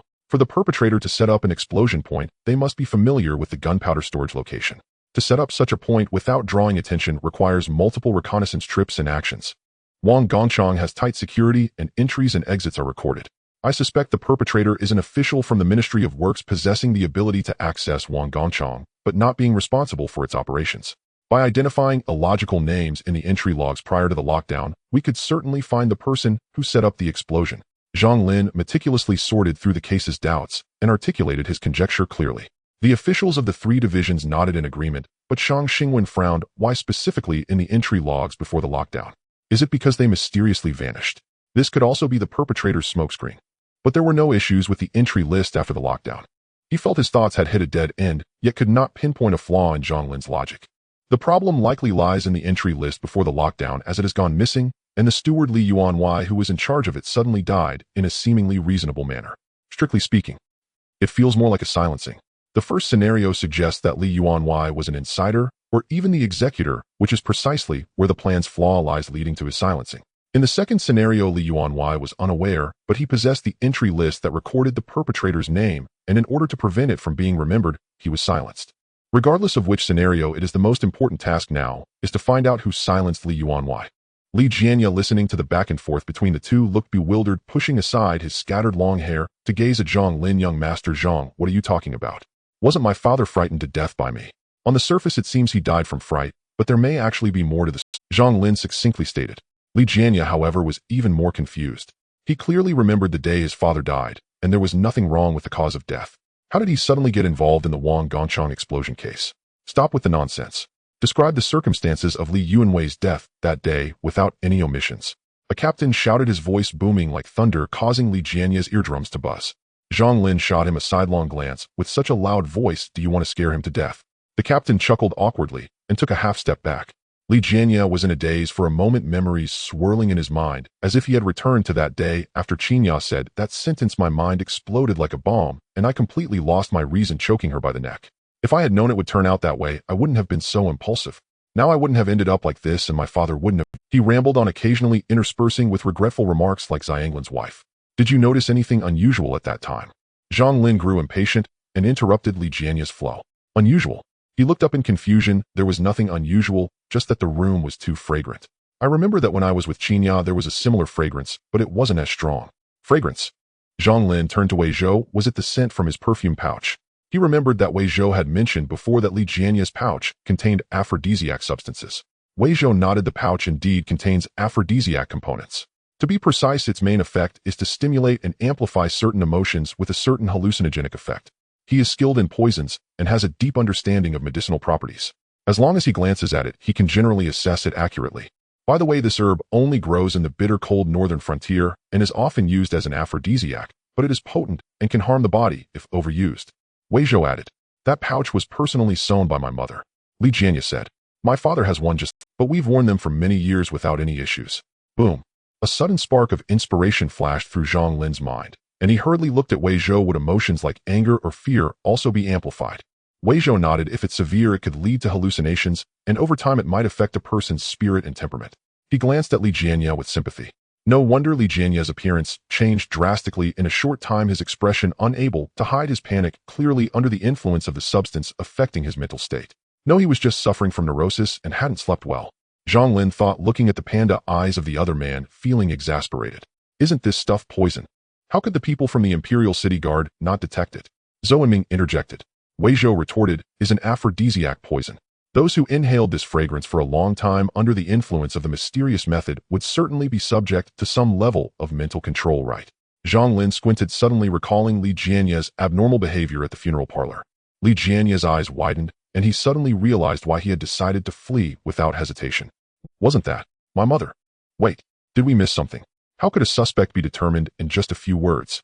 The officials present from the three divisions gaped, their minds repeatedly sorting through the conversation between Zhang Lin and the others.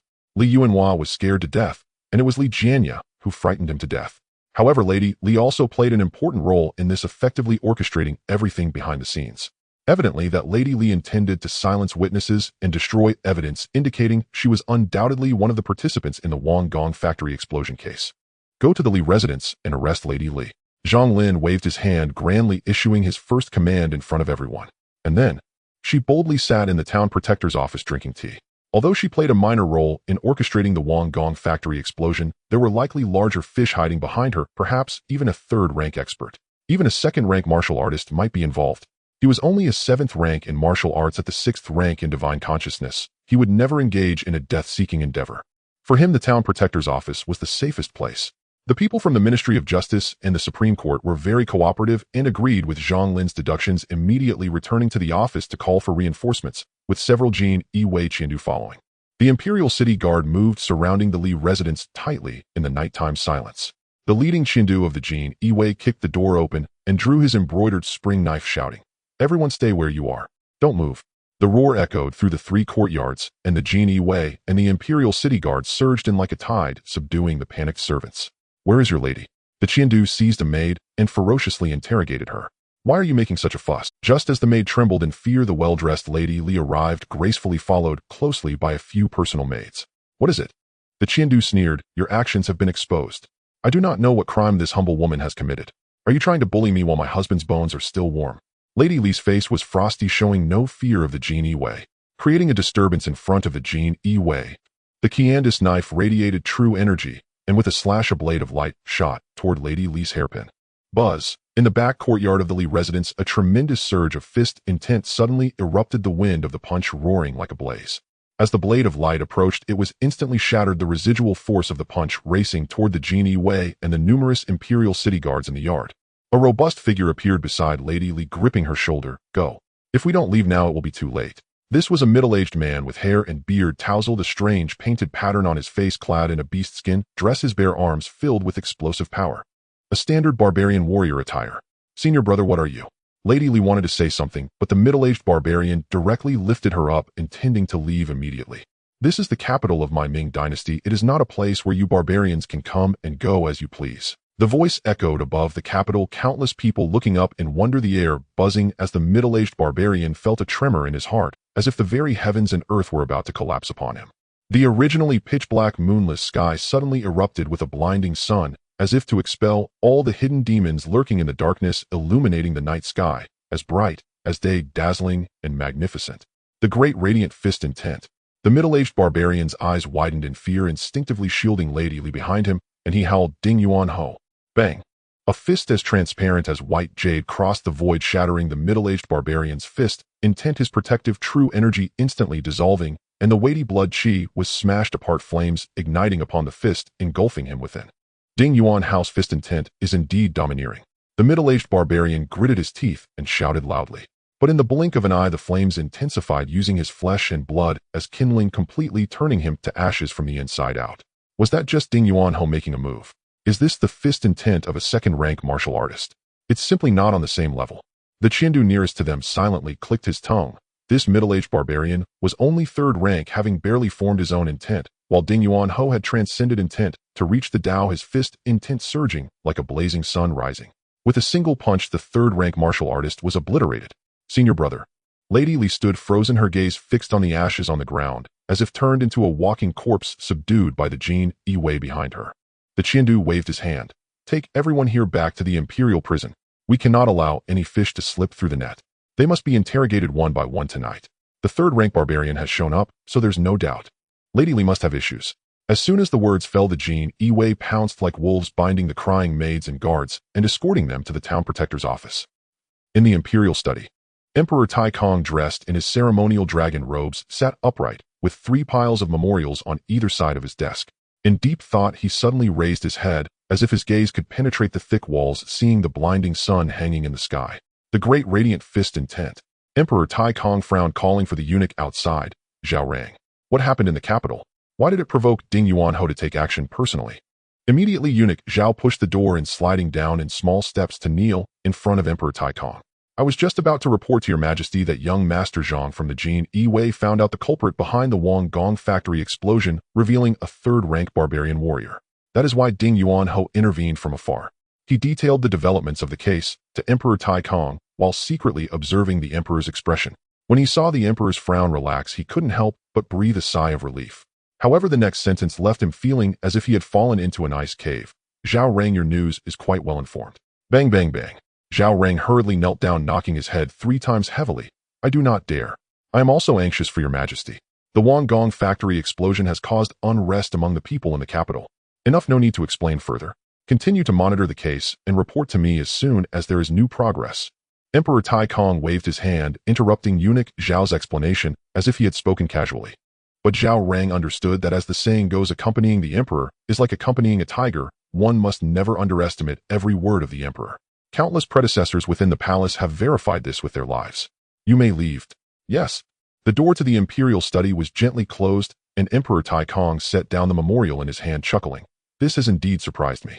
It seems Zhang Jingtai has raised a good son-in-law for me. In the imperial prison, the interrogation was underway in full swing. Facing the rumored fierce and ruthless Jinyiwei, the servants of the Li residence were almost ransacking their memories, divulging all the gossip and tales from within the estate. Even the small act of spitting in the food after receiving punishment could not be concealed. After an entire night of questioning, there were no solid leads, but they did overhear plenty of gossip. Reaching the position of an official in the Ministry of Works, one could be considered part of the middle class in Ming Dynasty, and naturally the dirty affairs within the residence would not be few. Are you saying that Li Jianya is not born of Lady Li? Exactly. At another location, Qi Shaoheng widened his eyes, hands gripping the edge of the table, his bottom leaving the chair. Only after confirming the information did he sit back down leisurely, exclaiming, no wonder. It's no wonder they are so ruthless in framing him. After all, he isn't their biological son. How do you know about this matter? Don't the others in the residence know? Even Li Jianya himself is unaware. The old steward of the Li residence, pinned on the opposite side, looked weary. How an ordinary person of age could hardly withstand such an ordeal. Hearing Qi Shaoheng's question, he could only rasp out. When the young master was just born, the lady died in childbirth, and half a month later the current lady entered the household. All the servants in the household were replaced except for me, the old servant who has been by the master's side since childhood. Thus, I was spared from the calamity. How did your master and the lady meet? And why conceal Li Jianya's origins? Qi Shaoheng sat up straight, his gaze sharp, his expression serious. From the situation at the scene, it was evident that Lady Li and that barbarian third-rank warrior were siblings, meaning they had infiltrated the Li residence over 20 years ago. How would a servant like me know such confidential matters of the master? The old steward hesitated for a moment before saying, however, I did hear the master mention bits and pieces. It seems they met at a classmate's residence and swiftly fell in love, becoming bonded in matrimony. Which classmate? Qi Shaoheng's eyes brightened, feeling he had grasped a key point. The old servant truly does not know. Great. More filtering work to do. The results of the interrogation were reported, and the Jinyiwei, in collaboration with the Ministry of Justice, began their intense evidence-gathering efforts. Li Yuanwei, the official in the Ministry of Works, had been a scholar for over 20 years, and many events from that time had faded in the river of time. Finding students who had close ties with him back then was akin to searching for a needle in a haystack, an enormous workload. As a scholar from the first year of Tai Kong, those who fared well became high-ranking officials, while the less fortunate were sent off to become local officials. The relationships were intricate, and the time spent gathering evidence was also exceedingly high. But what could be done? A word from above, and the legs below would run until they broke. Undercover investigations, reviewing documents, inquiring with fellow scholars. The captains and soldiers of the Jinyiwei were nearly exhausted, while the Ministry of Justice's documents were nearly smoking from being overturned. As dawn broke, a faint blue light rose over the distant horizon, thin mist shrouding the capital, bringing with it a biting chill. Within the imperial city, in the Golden Hall, the emperor's carriage halted on the jade steps, and as the pearl curtain lifted, Emperor Tai Kong sat majestically on the dragon throne, surveying the civil and military officials within the hall. Due to the Wang Gongchang explosion incident, the number of officials attending court had noticeably increased. The censorates censors officials from the 6 ministries. Most of the officials qualified to attend court, and noblemen assembled together. Such a grand occasion had not been seen in over 20 years since Emperor Tai Kong ascended to the throne. With a crack, crack, crack, the customary 3 strikes of the silence whip silenced the discussions among the ministers, and the official beside the throne immediately called out, "If there is a matter, report it early. If there is none, withdraw the curtain and dismiss the court." Without a moment's thought before the words fell, several civil officials in the hall, including censors and court officials, stepped forward. At the SI hour yesterday, an explosion occurred in the direction of Wang Gongchang in the southwestern inner city, causing panic and chaos in the capital. Governor Zhou Lu of Shuntian Prefecture failed to pacify the people and suppress rumors, instead mobilizing the government officials to arrest scholars, leading to public outrage. I beseech your majesty to punish this villain, to set the record straight. As a censor, the job involved reporting on rumors, and if someone displeased them, they would be criticized without hesitation, knowing they bore no responsibility for their statements. The higher the rank of the person criticizing, the greater the fame they might gain in the scholarly circles, and the higher the chances of being noticed and promoted by the emperor. This was also a peculiar form of opportunism. At this moment, the governor of Shuntian Prefecture was also present in the assembly, his face ashen. No matter how you looked at it, his series of responses were impeccable, yet the censors, these great critics, could pick bones from an egg. This matter will be discussed further. Emperor Tai Kong directly set aside the debate. He was not blind and recognized that the series of actions taken by the governor of Shuntian Prefecture were quite commendable. Discussing it further in court would be a waste of time. Seeing this, the censor calmly returned to his place in the assembly, feeling no disappointment. He had never expected to take down the governor of Shuntian Prefecture. Showing his face before Emperor Tai Kong was sufficient. Just as he stepped down, another court official stepped forward. I wish to impeach the Minister of Works. Wang Gongchang fell under the jurisdiction of the Ministry of Works, now that such an incident occurred, causing a severe negative impact. As the head of the Ministry of Works, he naturally could not escape punishment. Emperor Tai Kong was well aware those who needed to be punished would be punished, and those who needed demotions would be demoted. Suddenly, several positions became vacant, and various factions in the court were like sharks catching the scent of blood, sharpening their knives, eager to carve up the spoils. I have a decree to present. This time it was the Deputy Minister of Works who spoke up, and everyone turned to look at him. Holding a tablet, he appeared furious. Yesterday, the Jinyiwei investigated the former official of the Ministry of Works, and Marquis Jinyiwei struck down the barbarian third-rank expert who offended the dignity of our Ming. I beseech your majesty to send troops northward to punish the barbarians and to intimidate the wicked and uphold the majesty of our Ming. Everyone knew that the Deputy Minister of Works had lost his beloved son, so his deep hatred for the barbarians behind this incident was not surprising. Moreover, in the current Ming, having fought against the northern barbarians for hundreds of years, immense grievances had been built up, and the trend of revenge theories popular during the Han era was also on the rise. Other ministers in court also stood up requesting to send troops. I beseech your majesty to send troops northward to uphold the majesty of our Ming. They sought to wage a war of extermination. At the very least, they wanted to drive the barbarians thousands of miles away, so they would no longer dare to covet the Ming with military force. At such a moment, Marquis Jinyiwei could hardly oppose anything. After all, Zhang Lin had been exceptionally effective exposing the whereabouts of the murderer within a day. It was estimated that by the time the army was halfway there, the truth would be entirely revealed. Emperor Tai Kong, with a composed gaze and hands resting on the dragon throne, declared in a solemn voice that echoed throughout the Golden Hall, the Ministry of War shall present a specific plan to discuss the selection of commanders for this northern expedition. Days passed as the court prepared armor, weapons, horses, and supplies for the upcoming campaign northward. As the saying goes, before the troops march, provisions must be in place. With the abundant martial virtue of the Ming dynasty, they were well versed in warfare, ensuring that preliminary preparations were carried out smoothly. However, a fierce argument erupted over the selection of the commanding general. Some proposed the Duke of Dingyuan, while others suggested the Duke of Xinghua and the Duke of Liang. On the other side, the members of the Jinyiwei and the Ministry of Justice, amidst the complicated process of gathering evidence, finally caught a faint clue from a down-and-out old scholar, rapidly identifying a name, which was then reported to the supervising officer Zhang Lin. Di Jingqi, the left vice minister of the Ministry of Works, the second-in-command of the Ministry of Works. Zhang Lin rose abruptly and called to those around him. It's time to interrogate this Lady Li. Since being taken into custody, he had kept the key figure Lady Li under close watch, providing her with the best care without interrogating her, mainly due to a lack of crucial information in his hands. Lady Li, what a coincidence we meet again. In the number 1 Imperial prison, as the cell door swung open, 2 burly jailers dragged Lady Li out and shackled her to the chair opposite Zhang Lin, while 2 Jinyiwei captains watched her closely. Should she dare to make any sudden moves, she would face a thunderous strike. Lady Li was a 5th-tier nascent soul cultivator capable of manipulating objects at will. Although Zhang Lin was not afraid, he was wary of any hidden trump cards she might possess. If she suddenly fought back in desperation, it could cost him his life. Young Master Zhang, what a narrow path for enemies to cross. Lady Li's voice was low, but her gaze was fiercely hostile. Had I known it would come to this, I should have slain you back in the morning hall. Zhang Lin chuckled. In the sight of so many, exposing your identity to kill a member of the Jinyiwei would ruin your plans of blowing up the Wanggong factory. Lady Li remained noncommittal. Confess honestly and stop the futile resistance. Zhang Lin leaned slightly forward, resting his elbows on the table, fingers intertwined, his narrowed eyes exuding confidence, which made Lady Li's heart skip a beat. Would you believe me if I said it? Lady Li sneered. I see you are not a barbarian woman, yet how did you become a spy for the barbarians? Zhang Lin could not be bothered to bicker with her on that topic, trying to take control of the conversation. So what if I am? The Ming has placed me in dire straits. Am I not allowed to seek refuge with the barbarians? A story to tell. Zhang Lin adjusted to a more comfortable position, leaning back in his chair, thinking this chair is a bit hard. Next time, I'll have someone bring a softer one. Yet he said, I do enjoy stories. Please share one with me. Whether Zhang Lin's words stirred her memories or not, her expression grew resentful.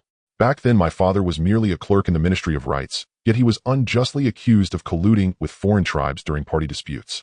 The women in my family were sent to the teaching office, suffering immense torment and humiliation. What kind of court deserves my support?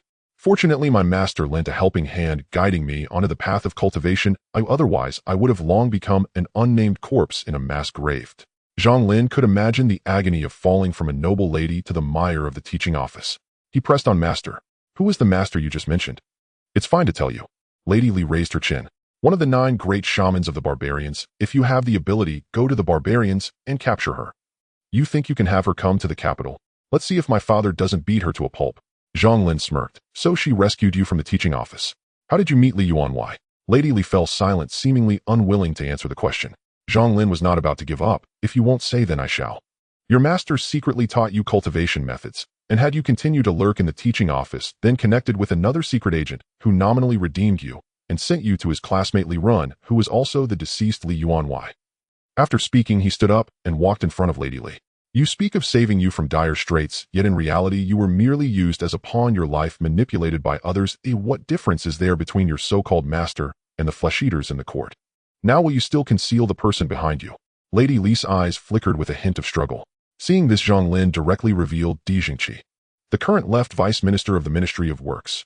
Lady Li looked up in shock, quickly averting her gaze after glancing at Zhang Lin. After a moment she spoke. Since you already know, why ask me further? Indeed, this incident of the explosion at the Wangong factory was indeed orchestrated by left Vice Minister Di Jingqi. Li Ren was also half a participant under my influence for nearly 20 years, coupled with the spirit-devouring grass and unique nascent soul secret techniques. He was obedient to me. Yet he hesitated and struggled only regarding this matter, even intending to turn himself into the court afterward. With no other choice, I had to silence him. Then why did you kill the son of the right Vice Minister of the Ministry of Works? That fellow was too perceptive. He discovered our arrangements in the gunpowder depot, so he had to be silenced. Where is the personnel entry and exit log? Naturally, it was burned. Do you expect us to keep it as evidence? Lady Li scoffed. After asking several more questions and confirming the completeness of the evidence chain regarding the case, a nearby Jinyiwei handed her a prepared confession to sign. After ordering Lady Li to be reincarcerated, Zhang Lin shook off his robe, exhaling a long breath, and left the Jinyiwei prison with a relaxed expression. Next, arresting left Vice Minister Di Jingqi would nearly conclude this case. The Jinyiwei captain trailing behind also felt dazed, the glaring sun causing his pupils to contract. The case. Is it really solved just like that? Up till now, he still felt as if he were dreaming, having cracked such a tricky case in just a few short days. Zhang Lin. They looked at Zhang Lin's upright figure, feeling a sense of admiration. Like father, like son. We're about to go to war again soon. According to my father, the court is in an uproar debating whether to appoint the Duke of Dingyuan or the Duke of Xinghua and the Duke of Liang. Duke of Dingyuan. There shouldn't be a shortage of newly promoted second-tier warriors in the northern frontier, right? I say we should directly send the Duke of Liang into action, with all second-tier warriors mobilized. I don't believe the barbarians can withstand it. As soon as he returned to his office, Zhang Lin heard Qi Xiaohang and others discussing the current situation in great detail. Who supports the Duke of Dingyuan as commander? He pushed open the door and casually asked. He had been busy with the case lately and hadn't kept up with this matter in the court. A whole bunch of people, but according to my father, the most steadfast supporter is the right Vice Minister of the Ministry of Works, which is no surprise. That day when we surrounded the Li residence, it was also the Duke of Dingyuan who took action. Apparently, these literary officials don't realize the vast difference between first and second tier. Qi Xiaohang replied. Zhang Lin sat in silence, lost in thought, not saying a word. What's wrong? Has the case not been solved yet? Zhou Ming could not help but ask when he saw Zhang Lin remain silent for a long time. No. Zhang Lin lifted his head, his eyes seemingly brightening. I was thinking, since they killed the son of the right Vice Minister of the Ministry of Works, who was also one of the key figures behind the Wangong factory, why not disperse his 3 souls and 7 spirits? The barbarian shamans should not lack such means, right? Or simply burn the body to end it all. What does it feel like? It was an intentional act to draw the court's attention. Bring me the entry and exit register compiled after the lockdown. Zhang Lin instructed several officers. Ever since he assumed charge of the case, he had meticulously secured all evidence and arranged it neatly upon his desk, making retrieval effortless. Wei Zhou casually flipped through the documents and handed the register over without delay. Also retrieved the autopsy report of the murdered chief administrator. The others were puzzled, but immediately Zhang Lin scrutinized the entry and exit register with care, and there, precisely as he had anticipated, appeared the name Lu Quan, right Vice Minister of the Ministry of Works, the very father of the slain chief administrator, with his own son brutally murdered. And as the third highest official within the Ministry of Works, it was entirely justifiable both morally and legally for him to inspect the Wangong factory.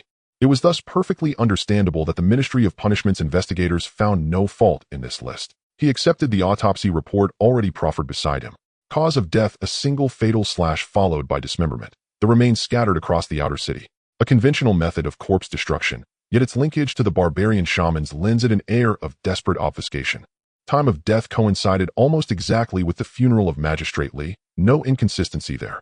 Perhaps having uncovered something damning, the chief administrator intended to report it directly to the left vice minister of the Ministry of Works, only to draw the lethal ire of a hidden wolf among men. No, wait.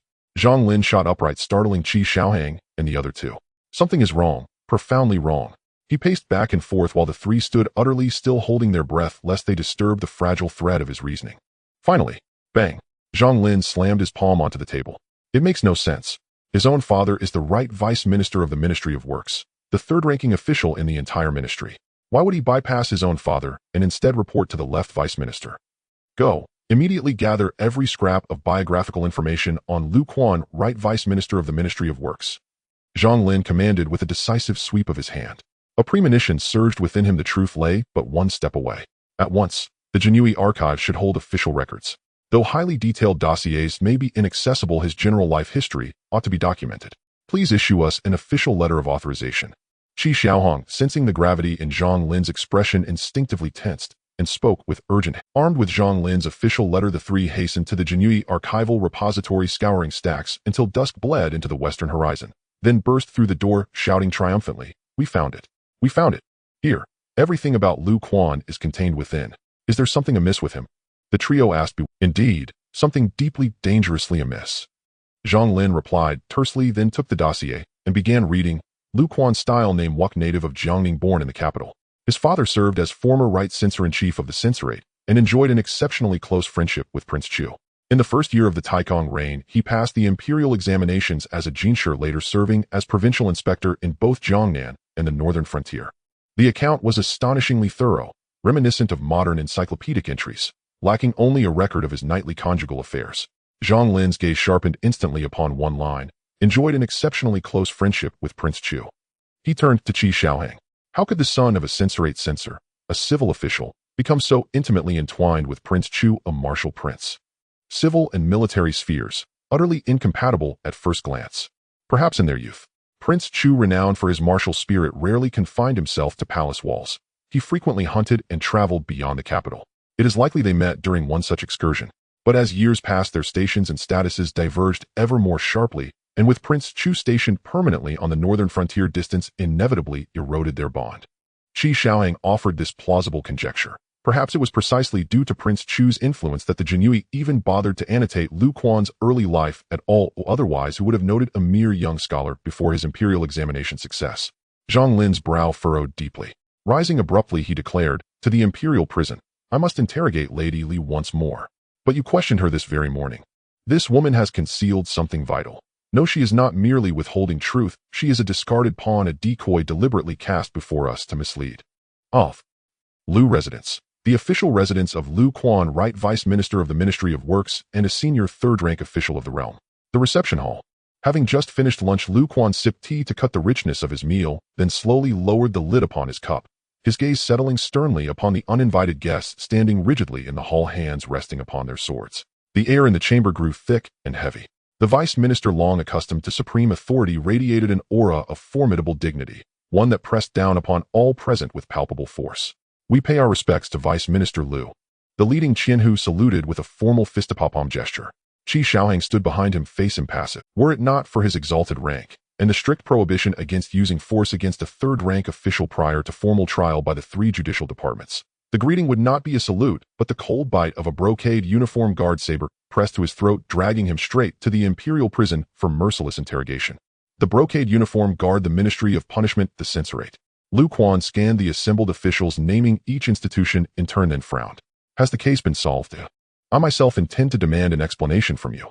My beloved son was savagely slain, and now as His Majesty prepares to dispatch troops to the northern frontier, you have yet to unmask the mastermind behind this atrocity. Are you all mere figureheads feasting upon empty titles? Vice Minister Lu, Magistrate Zhang requests your presence at the Court of Judicial Review." The Qianhu's tone was blunt and unyielding. A chill of foreboding gripped Lu Quan at the man's expression, but decades navigating treacherous court politics had forged in him an iron composure. Calmly he countered, "So, the murderer has been identified. We are not privy to specific developments. Magistrate Zhang merely instructed us to escort you. The Jinyiwei adopted a strictly procedural stance, revealing nothing. That will not be necessary. Lu Quan waved dismissively, then lifted his teacup. I have official duties to attend.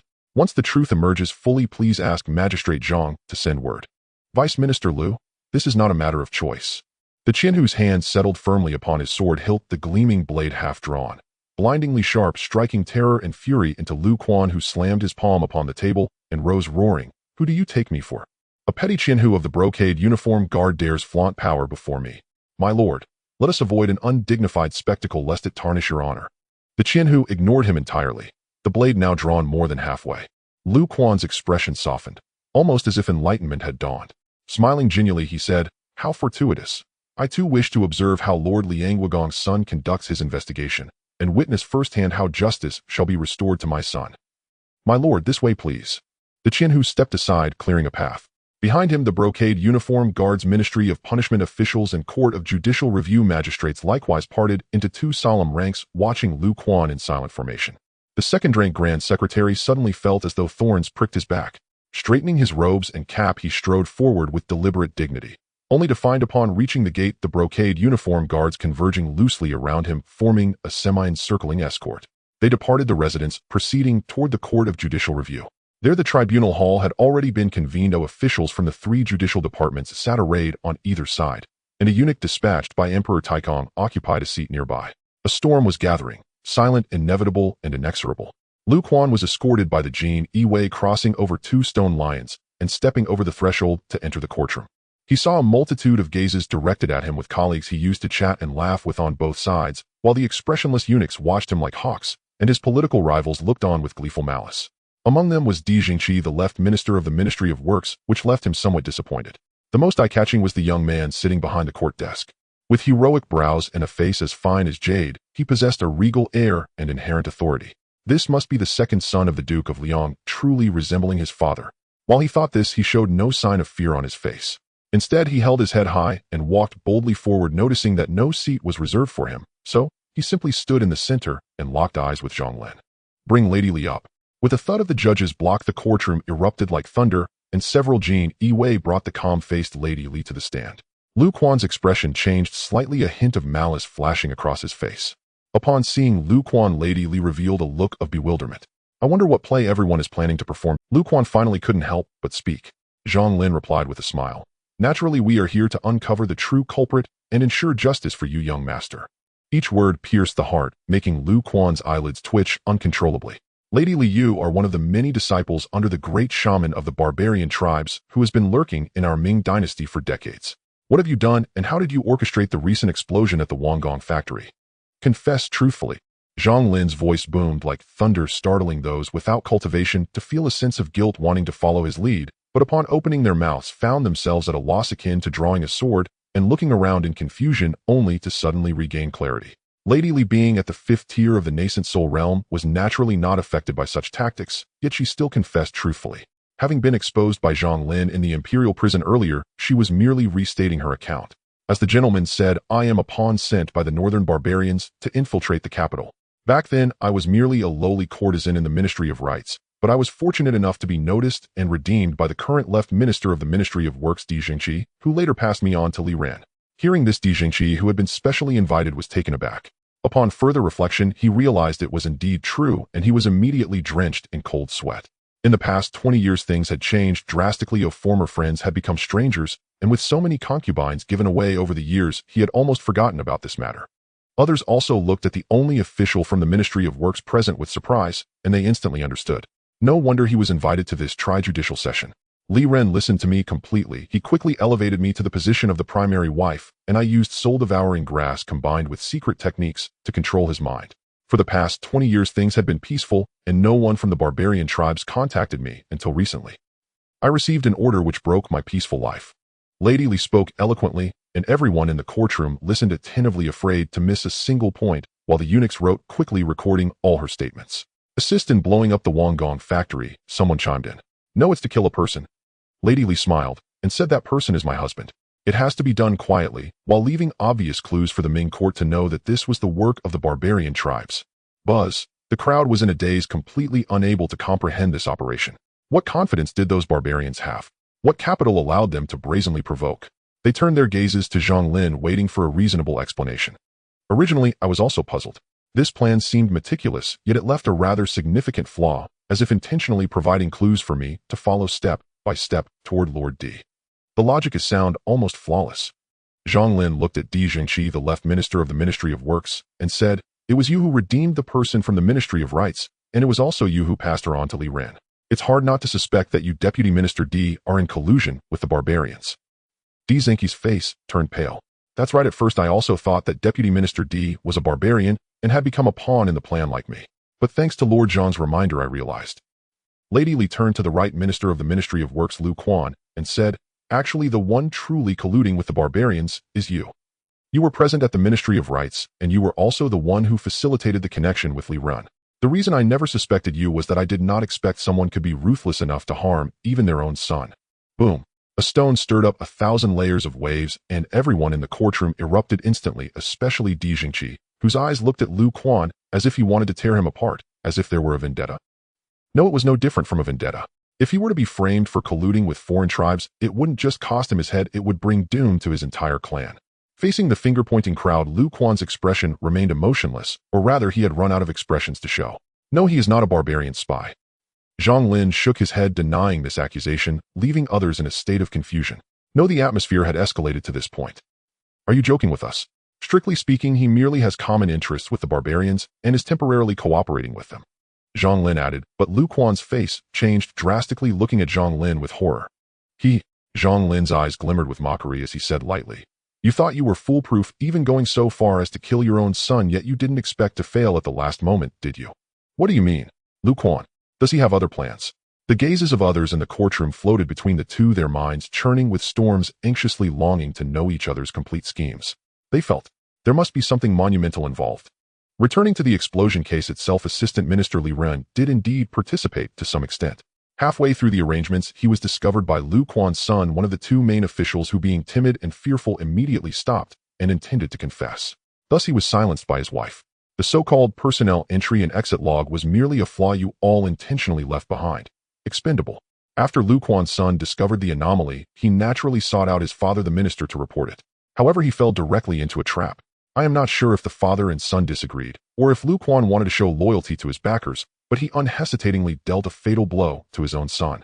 However, the arrangements within the Wanggong factory were not yet complete. Now that one of the main officials is dead and the assistant minister responsible for the Gunpowder Bureau is also dead, Lu Quan, as the direct superior, naturally has reason to enter the Wanggong factory and complete the unfinished arrangements under everyone's watch. Are there any other flaws in what I've said, Deputy Minister Lu? Zhang Lin took a sip of tea to moisten his throat. Lu Quan's face turned deathly pale, isolated, and helpless. Then, who exactly is behind Lu Quan? What is their purpose? The eunuch's hand trembled as he recorded. A drop of ink the size of a bean fell onto the rice paper, blurring several characters. "Do you want me to say it out loud?" Lu Quan remained silent. Zhang Lin calmly said, "After you left the mansion, I had people dig 3 feet into the ground at your residence. I have a fair amount of confidence in the capabilities of the Jinyiwei. Your interactions with that person will surely leave traces behind." "You." Lu Quan's eyes widened in fury, glaring at Zhang Lin, wishing he could devour him whole. "Initially, I was still uncertain about your intentions. But then you openly supported the Duke of Dingyuan in leading troops to the northern frontier during court discussions, and many noble military officials came forth to support him, actively volunteering. Suddenly it all clicked for me." As Zhang Lin's voice echoed, Lu Quan felt a chilling sensation rise from his tailbone to the top of his head, instinctively wanting to prevent the other from uttering that name. "Your backer is the King of Chu, isn't it?" Zhang Lin's gaze was sharp, as if it could pierce directly into the hearts of men. Lu Quan trembled like a leaf, his expression filled with terror. The nearby officials of the 3 departments felt as though they had been struck by lightning, speechless, and the room fell into a sudden silence, with even the sound of a pin dropping audible. The King of Chu, after all, was the brother of the current emperor, a figure of princely dignity. Being conferred as the King of Chu clearly indicated the late emperor's favor towards him. Princely titles are revered, and among the many single-character princely titles, the 4 of Qin, Jin, Shi, and Chu are the most esteemed. And now for Zhang Lin to say that the King of Chu intends to rebel, it was akin to causing an 8.0 earthquake within the Ming court, enough to overturn everything. If I am not mistaken, the King of Chu has either broken through to the first rank, secretly controlling most of the northern frontier army, or the Duke of Dingyuan and a large group have covertly colluded with the King of Chu. Once the court dispatches troops north, the king of Chu will seize the opportunity to take over all the armies. Currently, the court's entire stockpile of gunpowder has been depleted, but the northern frontier must have plenty. In this back and forth, he could then unite with the barbarian tribes to march south and attack the capital. Even if it fails, he could still carve up territories. Regardless of whether the plan succeeds or fails, it could split the Ming dynasty and deplete its vital forces. The barbarian tribes would naturally welcome this and would not hesitate to offer assistance. Zhang Lin paid no mind to the expressions of those present, continuing his monologue.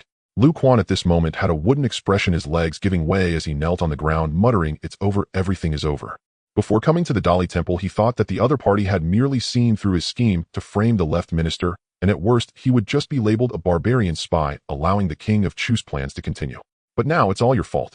He suddenly looked up, his face twisted with malice, as if he wanted to swallow the young man before him whole. Once the king of Chu unites with the barbarians to attack the capital, there will be no place for you to die.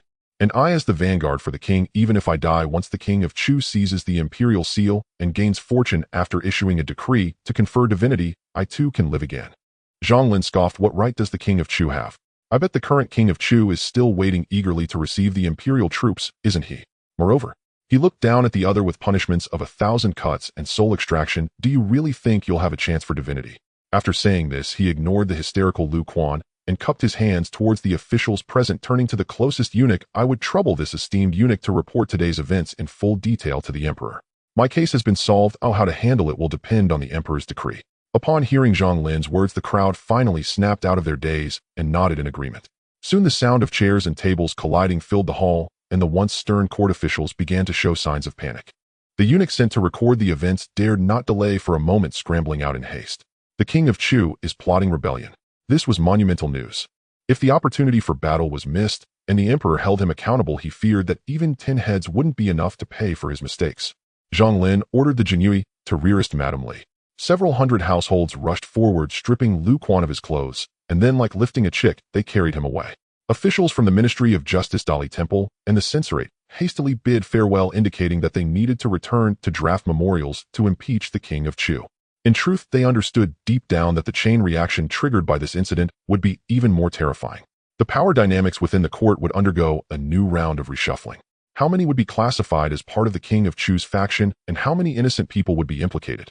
Regardless of whether they sought to protect themselves or to gain promotions, they must start establishing connections early and find a solid backing.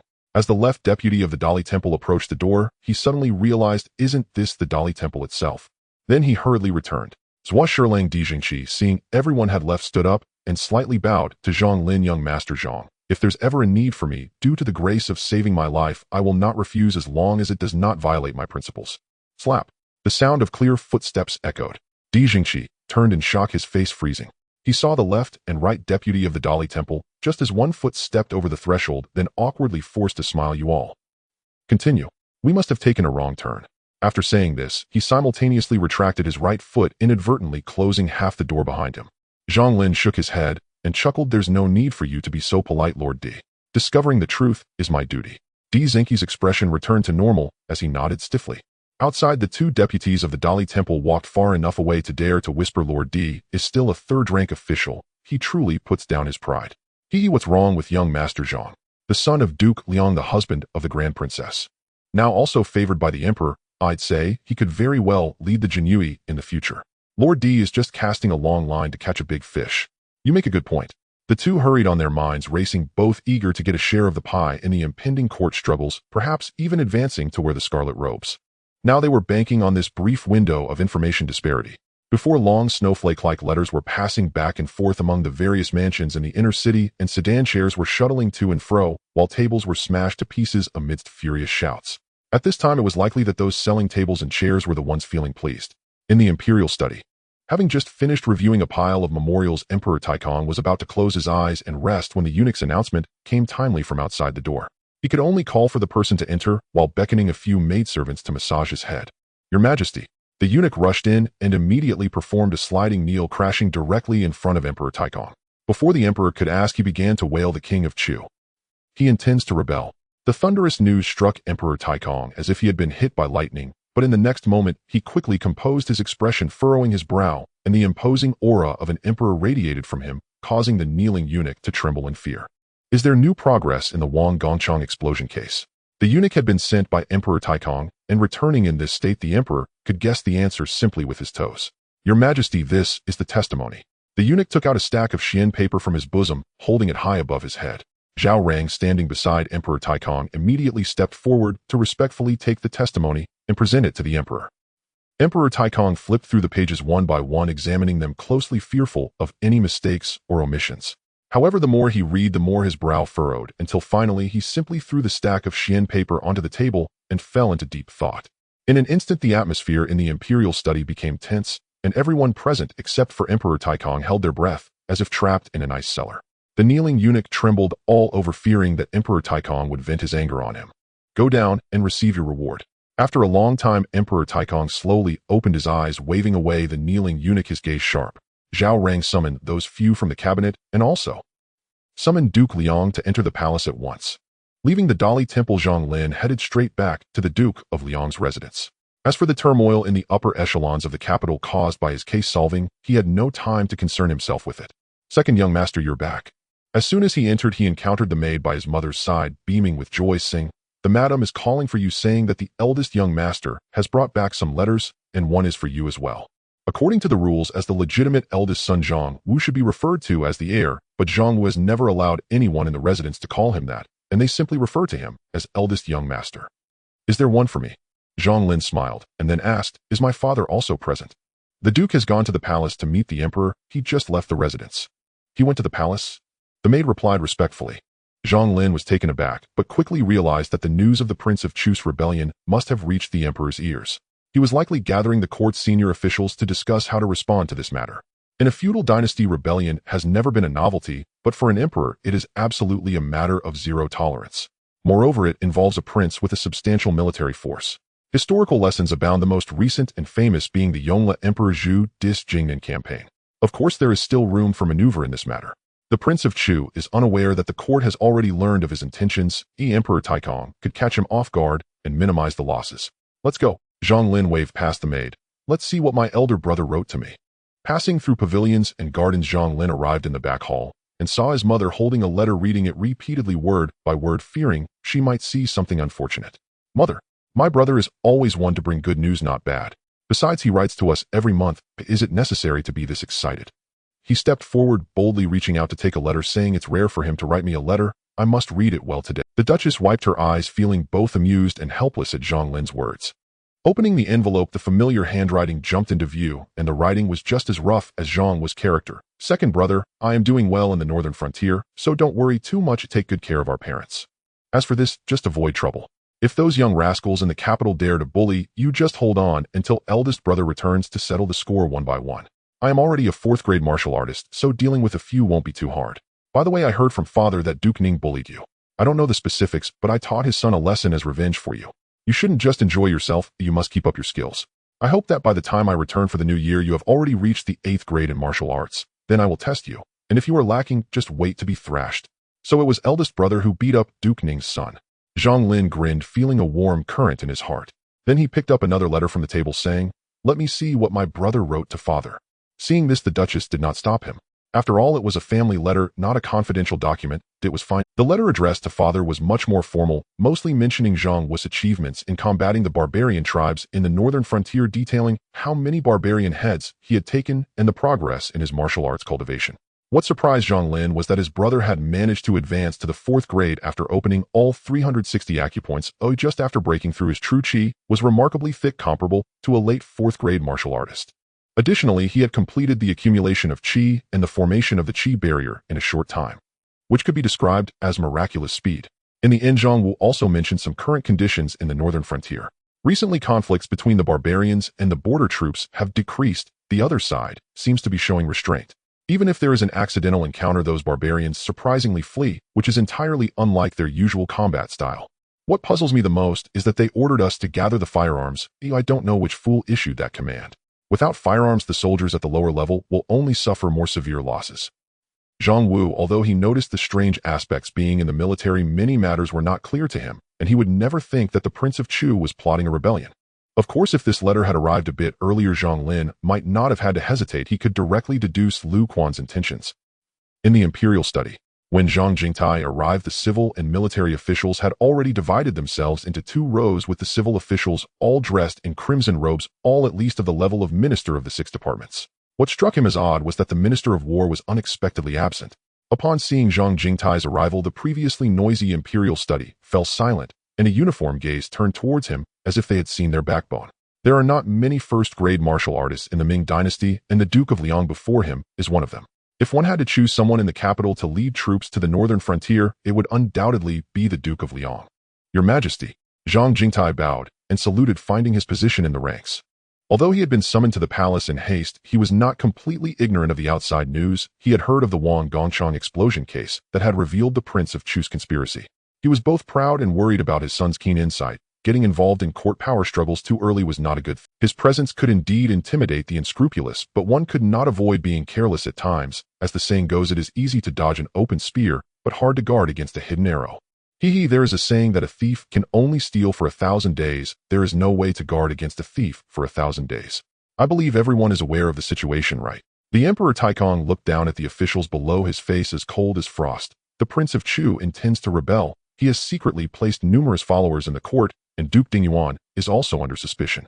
I have ordered the Jinyiwei to investigate, and the Yulin army has taken control of the Duke Dingyuan's residence, but I believe Duke Dingyuan is absolutely loyal to the court. Once the truth is clarified, it will certainly restore Duke Dingyuan's innocence. He aimed to eliminate the Prince of Chu's followers while also maintaining stability in the court, as causing panic among the people would inevitably impede the functioning of the state.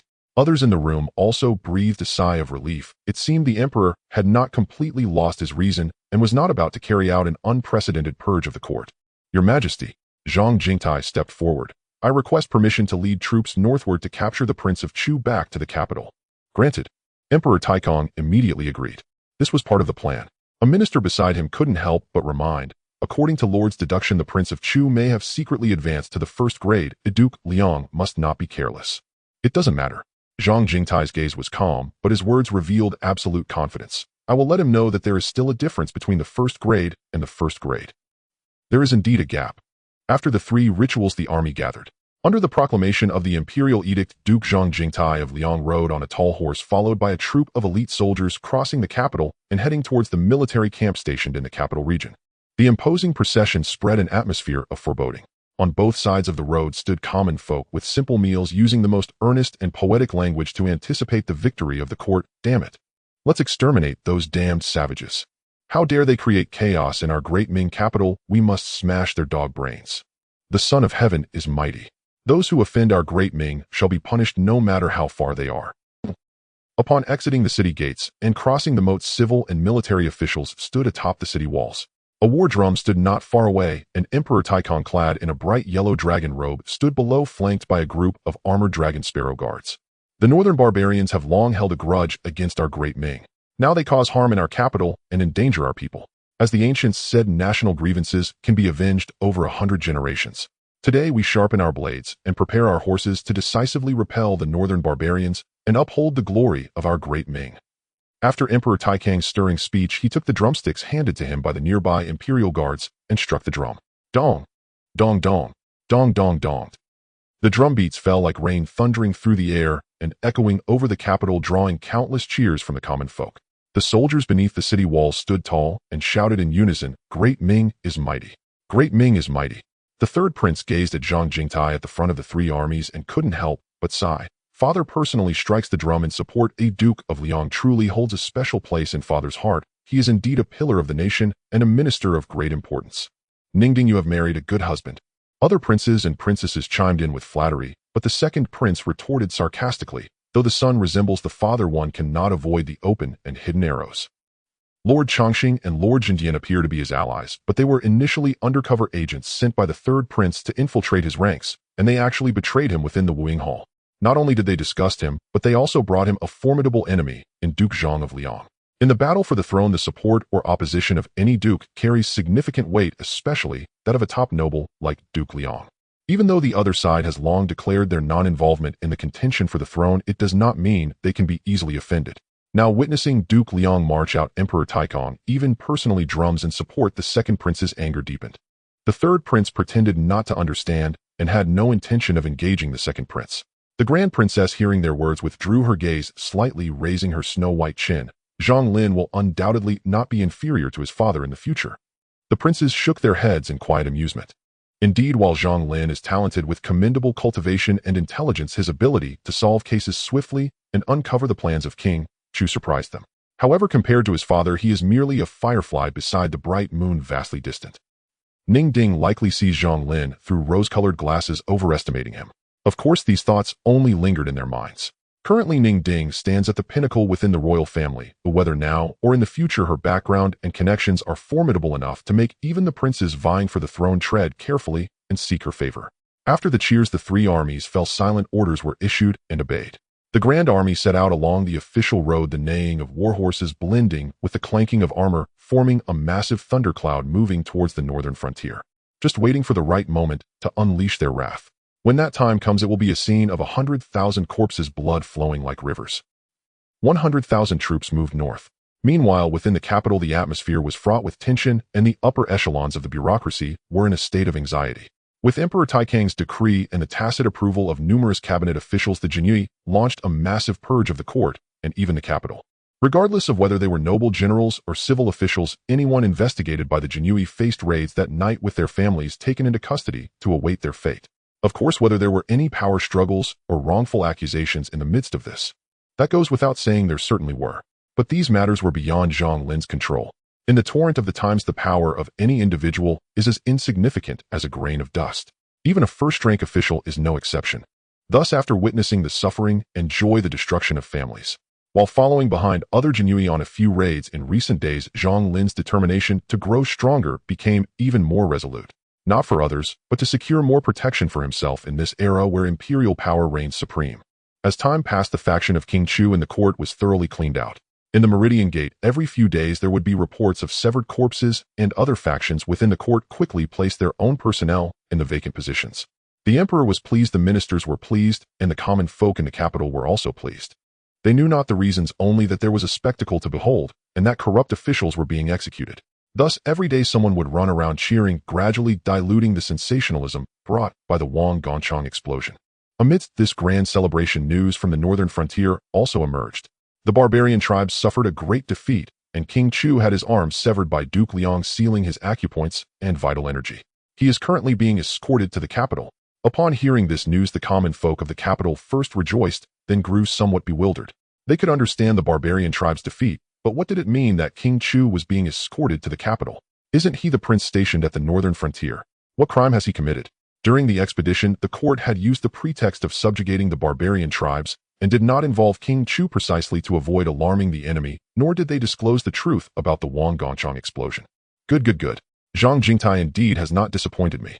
Upon receiving the news, Emperor Taikang slammed the table, unable to contain his delight. He immediately waved his sleeve and commanded, "Have the cabinet draft a decree. I want to announce to the world the details of the Wang Gongchang explosion to prevent those restless scholars from clamoring for me to issue a self-criticism edict." Since the explosion at Wang Gongchang, some corrupt scholars have compared it to the explosions of the Tianqi era, running around trying to force me to issue a self-criticism edict. Even some censors from the Duke Yuan submitted petitions to try and make a name for themselves. I was nearly driven to anger. "As you command." Zhao Rang, upon hearing this, immediately sprang into act. With the emperor's will behind it, the Ming cabinet quickly drafted the announcement and distributed it through various levels of administrative departments, instantly reversing the public opinion across the 9 provinces. Some praised the emperor's wisdom and martial prowess, some condemned King Chu for colluding with the enemy and betraying the country, and a portion of people noticed Zhang Lin, the official in charge. How could such talent be merely the chief of the Jinyiwei? This is called being grounded. A true person does not show off. One who shows off is not a true person. This is truly exciting. Duke Liang is indeed our Great Ming's god of war, but how come this official in charge shares the same surname as Duke Liang? Within the resplendent hall, adorned with gilded beams and painted rafters, elegantly dressed maidens pressed against the walls, holding lanterns that gathered flicker. On this night, the sky was cloudless and the moonlight shone like frost. Zhang Lin sat cross-legged in the center of the courtyard, his mind filled with visions of the palace columns glowing crimson like glass, followed by a sudden tremor as violet and white light interwove and shimmered above the palace. A plume of transparent flames suddenly surged, crackling within the Niwen Palace. Under the refinement of the flames, the purple radiance grew increasingly pure and profound, and the mist began to permeate, causing Zhang Lin's primordial spirit to tremble. In the blink of an eye, two objects appeared in Zhang Lin's hands. In his right hand was a flying sword 3 feet and 7 inches long, its blade resembling a phoenix soaring through the heavens, with golden lights swirling around the tips of its feathers. It was forged from Western true gold in the essence of southernly fire, embodying the exquisite balance of the interplay between the primordial and the postnatal akin to the Zixi Bao. The Southern Ming Li fire is particularly effective against evil spirits and exotic treasures. The sword is named Southern Ming Li Fire Sword. Its materials and power surpass even the most legendary divine weapons, but unfortunately, the sword spirit within has long since perished, causing its rank to decline. This is a divine weapon. Zhang Lin quickly refined it, absorbing it back into his primordial spirit for nurturing. His current realm of primordial spirit had not yet reached the 5th rank of object manipulation, making it impossible for him to wield the flying sword. Ignoring the realm for usage is a privilege unique to divine weapons. This is because a true divine weapon harbors a genuine spirit that aids its master in controlling it, just like the Zixi Bao. However, the true spirit within the Zixi Bao is still tender and young, akin to a newborn baby, unable to communicate with the outside world, relying solely on instinct to assist Zhang Lin in unleashing a fraction of its power. Upon absorbing the Southern Ming Li Fire Sword into his primordial spirit, Zhang Lin was delighted to discover that it could actually help him refine his spirit, cleansing impurities and thoughts to attain a state of clarity. This is indeed a pleasant surprise. Even with a diminished rank, a divine weapon is still incomparable to an. He opened the wooden box in his left hand, and a waft of fragrant medicinal aroma wafted into his nose, flooding his primordial spirit. The spirit within the Niwen Palace stirred slightly, expanding a little. 9 Heavens Spirit Pacifying Pill. Taking it can rapidly strengthen the primordial spirit within a short time. It is said to be crafted from the Lingxiao dark fruit, but since ancient times no one has been able to find the main material, leading it to vanish from the 9 provinces. When sleepiness arrives, a pillow is provided. Indeed, my own golden finger understands my situation. In the 6th rank of sun travel, one must accumulate energy to achieve qualitative change, reaching a marvelous state where the spirit can interfere with matter. Even with the most advanced visualization techniques, one cannot skip this step and must instead slowly grow through painstaking effort. Now, the appearance of the 9 Heavens Spirit Pacifying Pill has helped shorten this process. After consuming it, I will be able to wield the Southern Ming Li Fire Sword without any hindrance. Zhang Lin pinched the pill and unhesitatingly placed it into his mouth. A cool sensation immediately spread throughout his body, not the sensation of his physical nerves, but rather the most genuine and intuitive perception emanating from the depths of his soul. As the 9 Heavens Spirit Pacifying Pill settled within his primordial spirit, it felt like a seed taking root and sprouting rapidly into a towering giant tree, its presence within the primordial spirit resembling purple veins expanding it immensely. Boom! Zhang Lin visualized the Zhenwu demon-subduing celestial, and a bolt of lightning struck down, instantly diminishing the veins on his primordial spirit. The previously massive primordial spirit quickly shrank by half. Bang! The Southern Ming Li Fire Sword suddenly leaped out from the Niwen Palace, slashing through a mass of pure white flames, enveloping the primordial spirit within. Pain uncontrollably surfaced on Zhang Lin's face.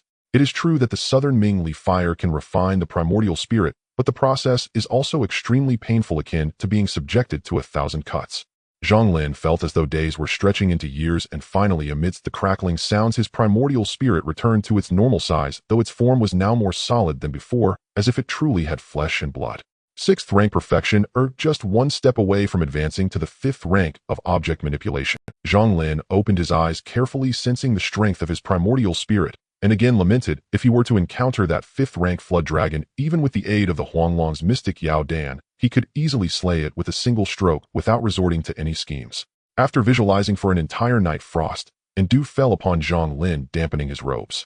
He adjusted his qi and blood slightly, and the scorching aura burst forth, quickly evaporating the dew on his robes. He summoned the maidservants to fetch water, and in a trice had completed his washing. Today he needed to report to the Jinyiwei, so he had to leave home a bit earlier. Upon entering the town's supervisory office, his colleagues greeted him one after another, and he nodded in acknowledgement. Since he solved the Wang Gongchang explosion case last time, his reputation in the Jinyiwei has risen slightly, and surprisingly, the Emperor Tai Kong did not retract his imperial decree allowing him to wield the Shangfang treasure sword, which greatly boosted his prestige within the Jinyiwei, nearly rivaling that of the chief commander. Especially after the news of Duke Liang severing the arm of Prince Chu and pacifying the northern border's internal strife, decisively defeating the barbarians, forcing them to retreat 1,000 miles, he has indeed benefited from it. Unfortunately, his father still had to guard the northern border, as a significant portion of the barbarian forces remained, leaving him constantly worried about counterattacks.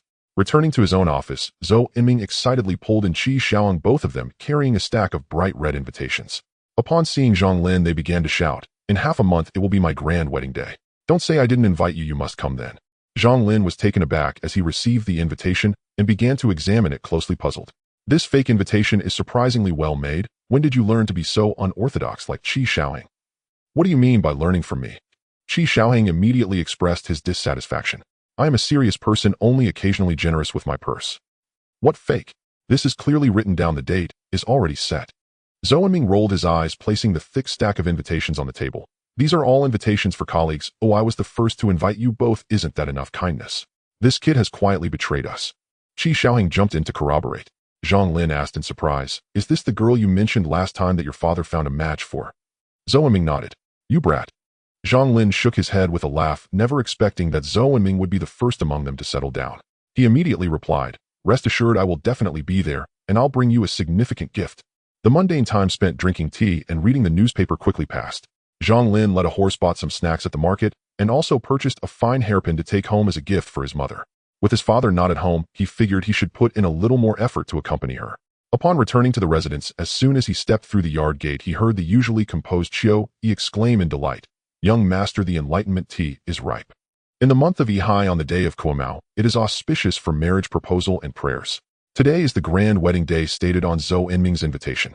At the Liang Guogong mansion, Zhang Lin lay in a rattan chair with Qing He and Xiu Yi on either side, one feeding him grapes, the other holding an umbrella to shield him from the sun. On a table made of white jade, there was a pot of hot water and an amber glass cup containing a tea leaf. The three showed no signs of movement. It was as if an invisible hand grasped the kettle on the table, pouring scalding hot water into the cup with precision, causing the tea leaves resembling fine bientian jade to curl instantly, revealing mysterious patterns as a refreshing fragrance filled the entire courtyard. Zhang Mufa and Gu Xiuzhen, who had been summoned, just pushed open the door and happened to witness this scene, their eyes nearly popping out. "What is this? A fifth grade object manipulation?" Zhang Mufa, the headmaster of the Taiping sect, struggled to utter a few words. As seasoned veterans of the Taiping sect, they were naturally familiar with such mental interference techniques, given their own status as 4th grade golden core and 5th grade object manipulators. However, they remembered that when they first met Zhang Lin, he was merely a 6th grade day traveler. In recent days, they had heard numerous rumors at the Liang Guogong mansion, knowing that this hotshot second son was once a notorious playboy, meaning he had not been cultivating his spiritual essence for long. Is this the world of geniuses? A lifetime dedicated to revitalizing the Taiping sect, Zhang Mufa suddenly felt a wave of intense frustration. The world of geniuses truly lacked reason. "Come here, drink this cup of tea." While the two were in a daze, Zhang Lin pointed at Gu Xiuzhen, prompting them to notice the fragrant tea on the table, which resonated with a vague sense of stirring within their spiritual essence. "This is..." The two hurried forward, bending down to examine the seemingly unremarkable tea carefully. Zhang Mufa's golden core within his Niwen palace spun rapidly. "Enlightenment tea, it aids in the cultivation of spiritual essence and enhances the probability of forming a golden core," Zhang Lin said nonchalantly. One enlightenment tea tree produced a good amount of tea leaves. He sent some to the Grand Princess and kept some for himself, leaving plenty in hand. He had been brewing a couple of cups from time to time, naturally advancing to the 5th grade object manipulation level, enhancing the probability of forming a golden core. The two were stunned. The path of cultivation is like rowing upstream. The higher one goes, the harder it becomes, and any pills or treasures that are beneficial to cultivation are exceedingly precious. As for treasures that can enhance the probability of forming a golden core, they had not only never seen them, but had hardly even heard of them. Yet now such things were casually laid before them. "Young master, do you need me to massage your shoulders? I have specifically studied the Taoist acupressure technique and guarantee it will make you feel transcendent." Zhang Mufa moved closer, flattering. "What nonsense frustration. The opportunity to revitalize the Taiping sect is right before us." Clinging tightly to Zhang Lin's thick leg, various celestial materials and treasures, "If I could just get a bit of them, how could I worry about the Taiping sect not thriving? This is simply the heavens aiding our Taiping sect." After settling in the capital, he had already written back to the Taiping sect, sending the sect leader's seal and instructing the junior disciples to come and undertake a matter concerning the future of the Taiping sect. Of course, he did not specify what this major matter was. After all, being captured by someone was not something to boast about. It seems it's time to find an opportunity for the disciples of the Taiping sect to come quickly and seek refuge. This is the moment for the prosperity of our Taiping sect. Zhang Mufa calculated in his heart. However, Zhang Lin waved his hand in disdain, dismissing him. "Why would I need you, this old man, for a massage? Can't I just find my maid to do it? Why would I need you, you old man?" Gu Xiuzhen picked up the teacup and decisively drank it in one go. The mysterious aura lingered over his spiritual essence, and past doubts suddenly cleared up, as if the mysteries of the golden core path were being unveiled. The 5 elemental forces of heaven and earth seemed to have become more amiable as well. After a while, Gu Xiuzhen slowly opened his eyes, and Zhang Mufa's large face came into view clear enough to see every pore. Startled, he suddenly recoiled, crossing his hands protectively over his chest. "What are you doing, senior brother? I'm not doing anything to you. Why are you so nervous?" Seeing Gu Xiuzhen react so dramatically, Zhang Mufa couldn't help but roll his eyes, then asked anxiously, "How is it?" "I have already touched the threshold of forming a golden core. I believe it won't be long before I can gather the dragon and tiger and achieve the golden core, condensing my first strand of spiritual power." Zhang Lin smiled knowingly. Now there was one more worker added to the team. To inscribe talismans, the first requirement is to have a 4th grade golden core and to condense spiritual power. "How's the production of the golden aura talisman going?" Zhang Lin looked at Zhang Mufa. "And what about the inner refinement talisman I asked you to make last time?" Zhang Mufa immediately pulled out 2 stacks of talismans, one thick and one thin. "The golden aura talisman is quite difficult with a low success rate, so I've only made this many. Once activated, they can unleash golden aura comparable to a 4th grade warrior." He handed over the golden aura talisman, and Zhang Lin silently calculated about 3 portions of materials could succeed in making one, and the probability was already not low. "I'll keep a few of these golden aura talismans for myself. The rest can be sold at the Baibao Pavilion." Talisman comparable to a 4th grade warrior would certainly be well received in the market, and those high-level cultivators would not hesitate to spend money on them. "Find a time to hold an auction and sell the junk I've collected along with some good items."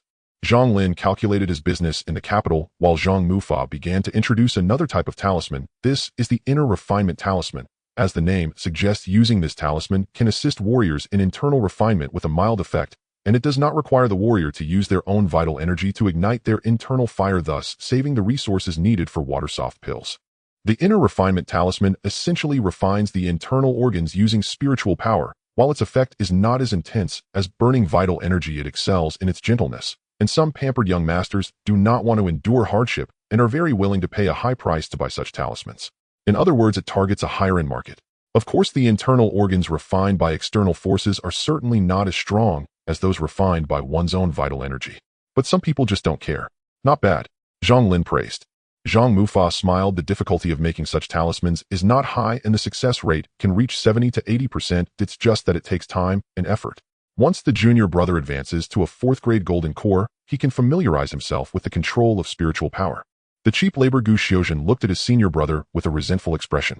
The words inspired the two, and after painting a beautiful blueprint for them, they returned with invigorated spirits to continue crafting their talismans. Only through diligent work can one achieve greatness and learn more about the ways of talisman crafting. Upon returning to the courtyard, Zhang Mufa immediately exclaimed, "Junior brother, prepare the brush, ink, paper, and inkstone." "Senior brother, what are you planning to?" Gu Xiuzhen pressed down a corner of the paper with a weight, curiously inquiring while the ink was being ground. "Writing a letter to junior brother Jingqing." Zhang Mufa's brush danced across the paper, seemingly moving of its own accord.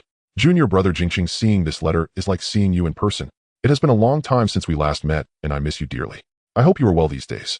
Senior brother has endured hardships and sought a new opportunity for the revival of the Taiping sect in the capital. If you find it difficult to maintain the sect, feel free to come to the capital to seek us out. Pinching the 2 corners of the letter, Zhang Mufa examined the content, blew a gentle breeze to dry the ink, and then nodded in satisfaction. With more experience in talisman crafting, his calligraphy skills had also improved significantly. "Let junior brother Jingqing bring the disciples of the Taiping sect to the capital to seek refuge. I have a premonition that young Master Zhang will be the key to our sect's rise."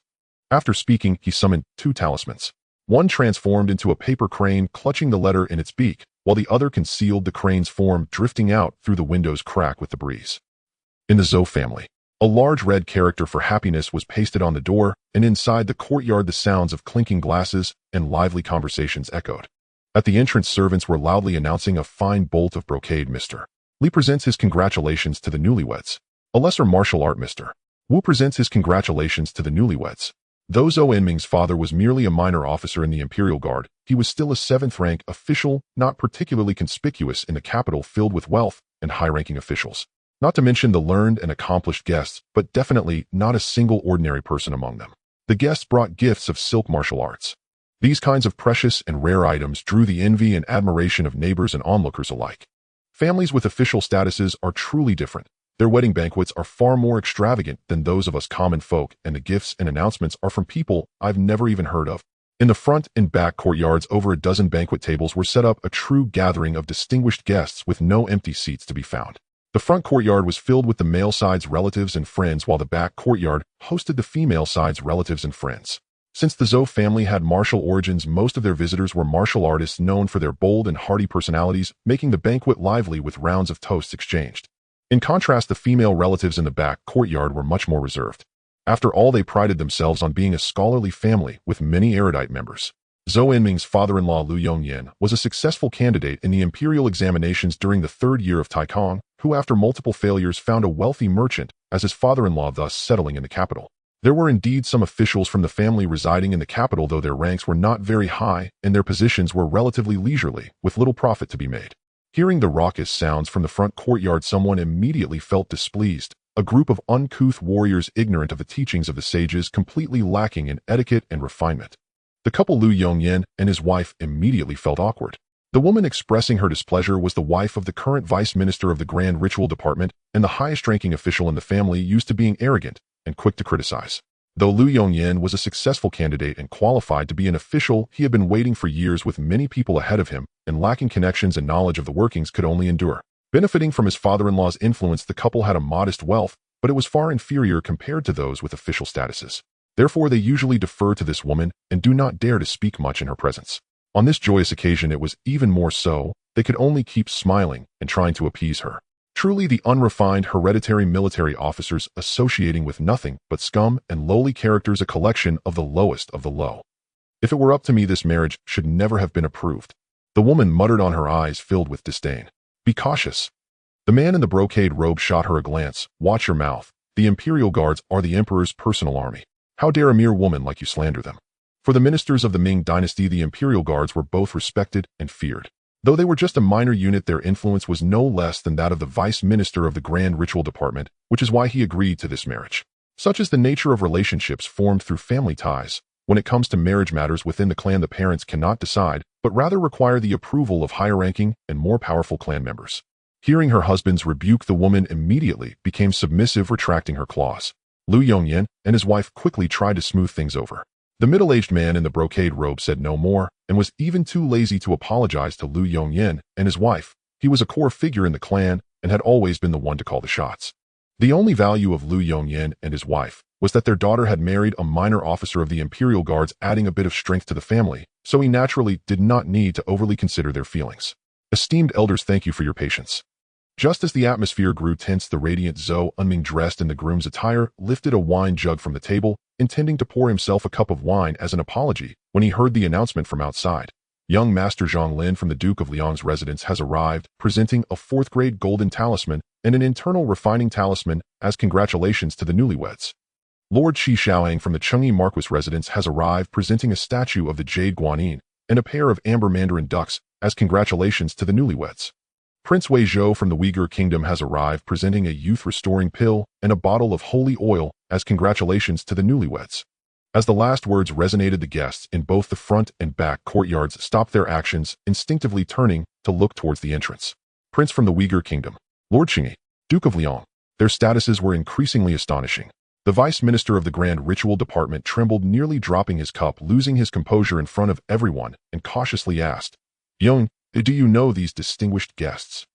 He had not heard of the other two, though they were not insignificant, but none compared to Zhang Lin, whose name resonated like resolving the Wang Gongchang explosion case. He had made significant contributions to the court, and even the recent political turmoil was incited by him. His father, Duke of Liang, was a favorite of the emperor, a first-grade martial figure. He was practically the hottest new noble in the entire Ming dynasty. Any family associated with him would surely have their ancestors smiling in their graves. Lu Yongyan had never seen someone so amiable, and he was somewhat flattered, replying, "I don't know." The vice minister of the Grand Ritual Department glanced at Zhou Enming, who understood. "They are all my good brothers in the Imperial Guards. Let's go. Come with me to meet young Master Zhang." The vice minister of the Grand Ritual Department affectionately took Zhou Enming and Lu Yongyan by the hands and headed straight for the front courtyard, leaving his wife behind, bewildered in the wind. "Young Master Zhang, I have long admired you. Your father felled Lord Chu with his blade, and alone holds the northern frontier. Countless barbarians dare not show their faces. Such peerless bearing sets my heart aflame. That youngster Zhou and Ming being acquainted with young Master Zhang is truly a boon for the Zhou family. The rough soldiery were coarse, but not foolish. Seeing Zhang Lin and his companions arrive, each hurried forward to ingratiate himself, scraping together every flattering phrase he could muster. Those who had been unaware were hurriedly filled in by onlookers. Zhang Lin was the brocade-clad guard who had uncovered the Wang Gong factory explosion. The crowd's reverent admiration flowed from their mouths like a tide. "Make way! Everyone make way!" Just as the front courtyard gate had been packed to suffocation by Zhang Lin and his two companions, the deputy director of the Taichung Temple Lu Yongxing pushed and sweating, followed by a throng of clan members who had been jostled to the periphery by the rough soldiers, frantic and scrambling. From the fragments they had heard earlier, it was plain the visitor's status was awe-inspiring. To tie oneself to such a person might save years of toil. At a moment like this, few cared for the heirs of a scholarly household. Such petty pride was the concern of stingy pedants. "I am Lu Yongxing, deputy director of the Taichung Temple. I had no idea young Master Zhang was such a close friend of Ming. I failed in my greeting. Please forgive me." With the help of his attendants, Lu Yongxing squeezed up to Zhang Lin, disheveled and sweating. After straightening himself, he offered an awkward bow in the cramped throng. Zhou Ming and his father-in-law Lu Yongyan both curled their mouths in disdain. He had not behaved so obsequiously before, but in the presence of a nobleman, he had learned to flatter. Their eyes met, and the atmosphere between father-in-law and son-in-law thawed instantly into concord. Zhang Lin regarded the harried, middle-aged man, offered 2 polite words for Zhou Ming's sake, and then followed the Zhou family into the inner hall for the private banquet. After watching the three enter the inner hall, the crowd lingered, reluctant to disperse, and burst into animated discussion. "This unbelievable fortune is about to fall to the Zhou family. Henceforth we must cultivate ties and show not the slightest neglect. I don't believe I ever offended the Zhou family. I've watched Zhou Ming grow up. He's not one to hold grudges. Come on, Yongyan. Let's go back and drink well today. I have enjoyed your good fortune." Those who were close friends began to scheme how to deepen their ties. Those with past grievances hoped the Zhou family would forget old offenses. Lu Yongxing, his face alight with warmth, grew particularly familiar with Lu Yongyan and beckoned Zhou Ming to join the drinking. "Ming, you should come too. Our Yuner has married into your house. Be sure to treat her well." Zhou Ming waved his hands repeatedly. "Sorry, Great Uncle, I must entertain a few friends now, though I may come over." At Zhou Ming's refusal, Lu Yongxing's face showed a flash of surprise, but when he heard that Zhou would be entertaining Zhang Lin and his party, he immediately broke into a broad smile. "Naturally. Of course. Give young Master Zhang and his companions a fine reception. Among our own people, we can be more casual. No. Later I will come to toast you and my father-in-law." Hearing Zhou Ming's civility, Lu Yongxing's smile grew even warmer. Urged along, Zhou Ming ended the pleasantries and strode into the inner room. On entering, he heard Qi Xiaoang's jeer. "Today is a day of great joy. We won't trouble you. Down these 3 cups, and it won't delay your entry into the bridal chamber." Wei Zhou added with a grin, "The Vajra sacred oil I gave enhances the effect after wine. Upright as a temple's Vajra, resisting fatigue in prolonged struggle." Zhou Ming's face darkened despite the 3 cups. In a muffled voice he retorted, "Do I, a proud 8th grade NEI Zhuang in full, need such things?" Qi Xiaohang slanted a look at him and curled his lip with disdain. "Oh, you striplings still dare to sweat." Zhang Lin sat quietly to the side, watching their exchange of barbs. Before long, Qi Xiaohang felt he had the upper hand and grew buoyant. "There is great skill in this. Rhythm and movement I have studied and practiced for years, and I often feel my own smallness. What right have you to speak so boldly?" His eyes glittered as he added, "Why don't I teach you a few moves and make you a man tonight?" Zhou Ming showed a faint flicker of interest. The two beside him nearly laughed at his conflicted look. Zhang Lin snapped his fingers and produced a Nelian talisman, inner refinement talisman, sending it into Zhou Ming. "It will help you break through from the 8th rank. A body at the 7th grade Shisui marrow washing realm will suffice. Remember, before absolute power all techniques are but clouds." As the talisman entered Zhou Ming, it ignited of its own accord, warm as a spring rain across his viscera. The last flaw in his NEI Zhuang level was repaired, his qi and blood erupted, strength sinking into his marrow, and he formally advanced into the Shisui realm. As the talisman entered Zhou Ming, it ignited of its own accord, warm as a spring rain across his viscera. The last flaw in his... The other two grew envious. "What talisman is that?" "A Nelian talisman. Only useful for 8th grade NEI." Zhang Lin replied nonchalantly, and their talk immediately dwindled. They had already reached the 7th grade Shisui realm, so the talisman was of no use to them. After a little more chatter, Zhou Ming excused himself and returned to the courtyard to attend to other guests. In the front courtyard, a soldier keenly detected a strong surge of qi and blood, set down his chopsticks, and looked toward the inner hall. Zhou Ming happened to emerge, and the man could not help asking him, "Is that a breakthrough to the 7th grade Shisui?" Zhou Ming nodded. "Congratulations. Double happiness today. Marriage has even helped someone advance. I must have someone find me a concubine." The soldier joked. The man laughed and teased, others cupped their hands in congratulations. Many among them were stalled at the 8th grade martial level and might never witness the glory of the 7th grade in their lifetimes. After all, Zhou's father was in 8th grade, and his acquaintances naturally shared that tier. Uncle Li, you misunderstand. A friend gave me a Nilian talisman, and I was fortunate to break through, Zhou Ming explained. At this, the crowd's breathing quickened.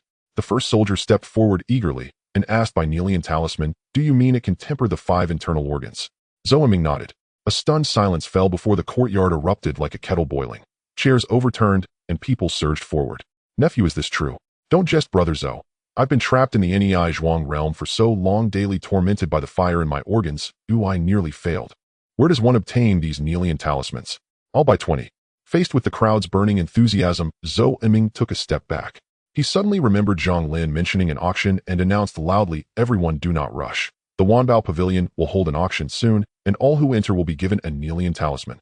Zhang Lin had not expected his passing remark about an auction, still unimplemented, to be publicized, so that did not trouble him. The auction had been intended to clear some inventory, raise the standing of his Wanbao Pavilion, and make the Nilian talisman better known.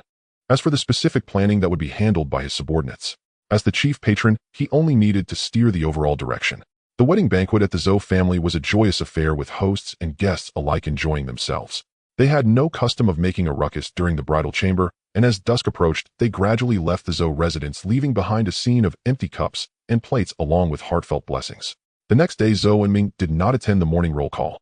As a newlywed, he had specially requested a few extra days off. For several consecutive days, the Jinyiwei had not encountered any significant incidents, at least none that required Zhang Lin's intervention. His jurisdiction was home to many powerful nobles, and even if there were issues, they would typically resolve them privately, avoiding stirring the Jinyiwei unless absolutely necessary. Thus, Zhang Lin found his daily work quite leisurely, spending his time on nurturing his primordial spirit and practicing his telekinetic abilities. Telekinesis had its levels. Those with lesser abilities could only lift cups and pour water, while those further along could wield stones and control swords. As his primordial spirit strengthened, the number of flying swords he could command increased, even allowing him to employ sword techniques. In the martial arts aspect, he had made some progress in marrow cleansing. With the introspection of his primordial spirit and the occasional delivery of medicinal pills from the Grand Princess, his progress in marrow cleansing was remarkably impressive. He was not far from reaching the realm of great accomplishment. Whoosh!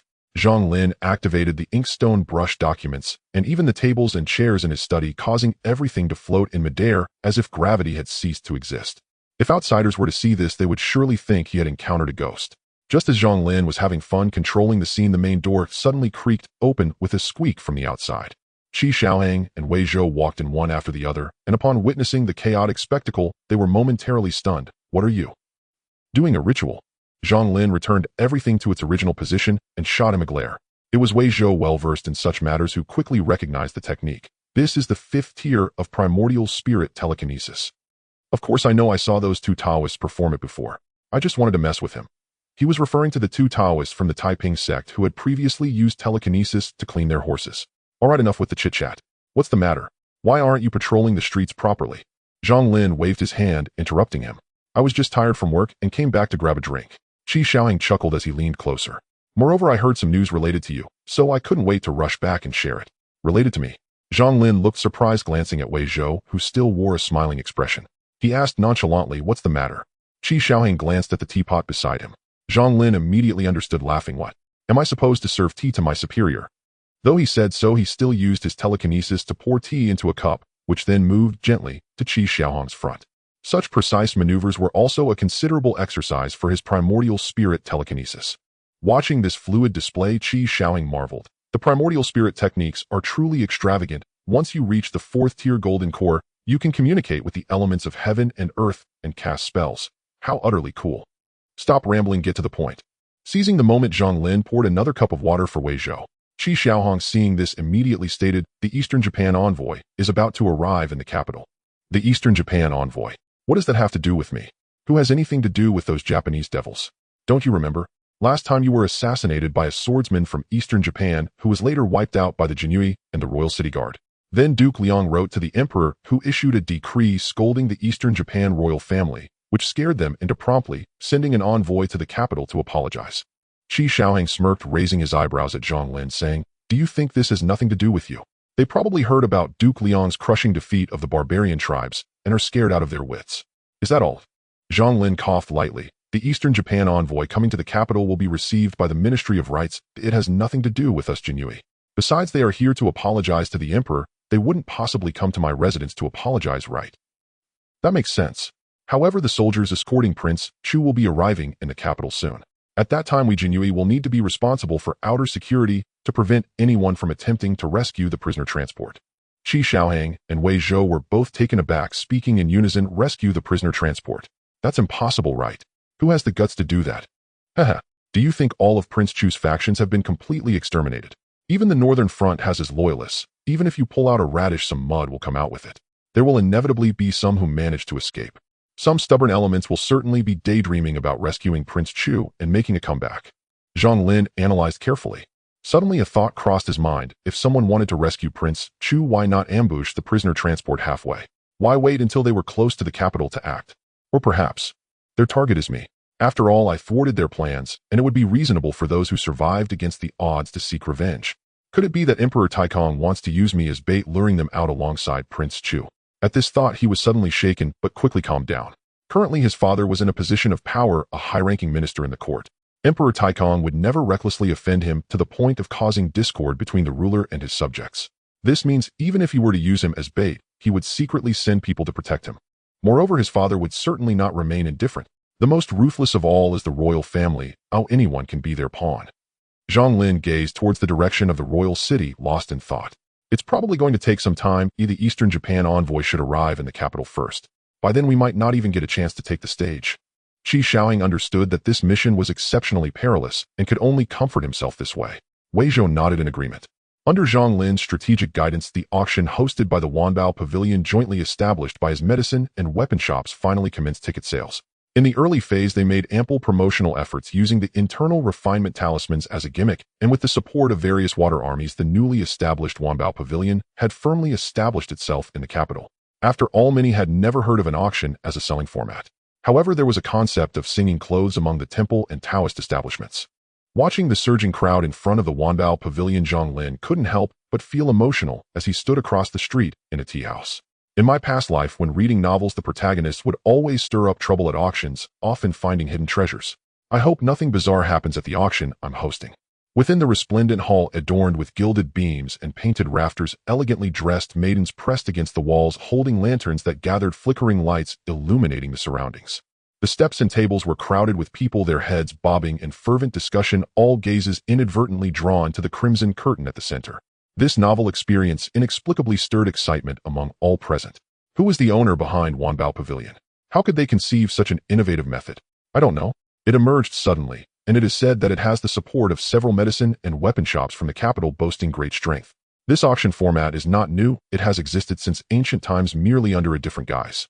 The front 3 rows offer a better view, representing premium seats, attracting many high-ranking officials and wealthy families vying for them, including Su Chongkong, the illegitimate son of the current Earl of Ronglu. His mother was a courtesan, and after marrying into the Su family, she faced constant hostility from the first wife, ultimately succumbing to depression. Her daily expenses were often curtailed, and after years of struggle, he had barely reached the 8th rank of the inner strength, just one step away from completion. Fortunately, it seemed that luck had improved recently. A shop he had taken out of goodwill was acquired, yielding him a win. However, compared to the ring he possessed, the above opportunities were mere trifles. He instinctively touched the ring on his hand, its ancient appearance making it exceptionally precious to him, as it was the only relic left to him by his deceased mother. Elder Zong, I have obtained the inner refinement talisman. What do you think? Su Chongkong communicated with the soul residing in the ring through his thoughts. He felt a twinge of pain in his heart, having spent most of his savings to compete for this front row seat. Although he received an inner refinement talisman as a gift, the cost-effectiveness was still lacking. Indeed, this is the long-lost inner refinement talisman of our Taiping Dao. Although I do not know how the owner of Wanbao Pavilion obtained it, such a large-scale sale suggests they have mastered the specific refining method. The ring on Su Chongkong's hand glimmered faintly, indicating the excitement of the soul contained within. A frail voice directly impressed upon Su Chongkong's mind. Perhaps they have acquired part of the long-lost inheritance of our Taiping Dao. So what? Su Chongkong smiled bitterly. To establish Wanbao Pavilion in the bustling capital, the power behind it must be astonishing. As a mere illegitimate son, I cannot help you seize the inheritance, Elder.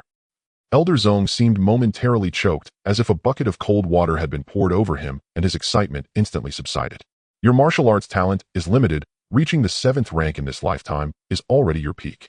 However, you possess significant talent in the realm of the primordial spirit. Securing a position in Wanbao Pavilion would not be difficult. Firstly, it provides a chance to gain the inheritance, and secondly, it offers protection from your family's first wife's persecution. Calming down, Elder Zhong began to strategize for Su Changkong's future. Although his martial arts were stalled at the 8th rank of inner strength under Zhong's careful guidance, Su Changkong had already condensed his primordial spirit, able to extend 3 feet beyond his body. If he were willing to abandon martial arts and focus solely on his primordial spirit, achieving Golden Core in the future would be well within reach. Let's wait and see. Su Changkong casually replied. What could an 8th rank primordial spirit do at Wanbao Pavilion? It would only involve menial tasks, and the cost-effectiveness of investing in the early stages of the primordial spirit was simply too low.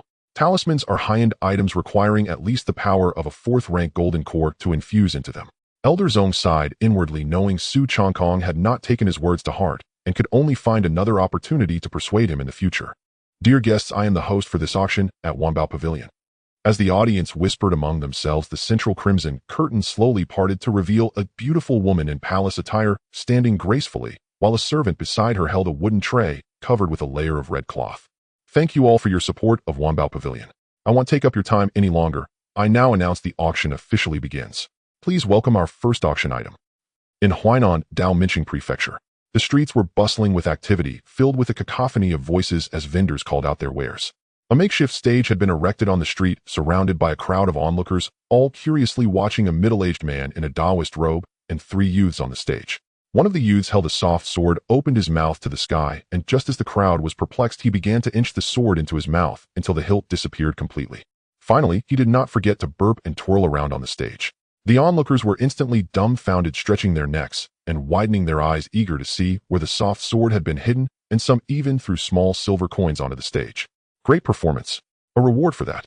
Another youth, under the gesture of the middle-aged Taoist, hurriedly ran to the edge of the stage with a tattered iron basin, saying politely, "Ladies and gentlemen, those who have money can support with cash, and those without money can support with their presence.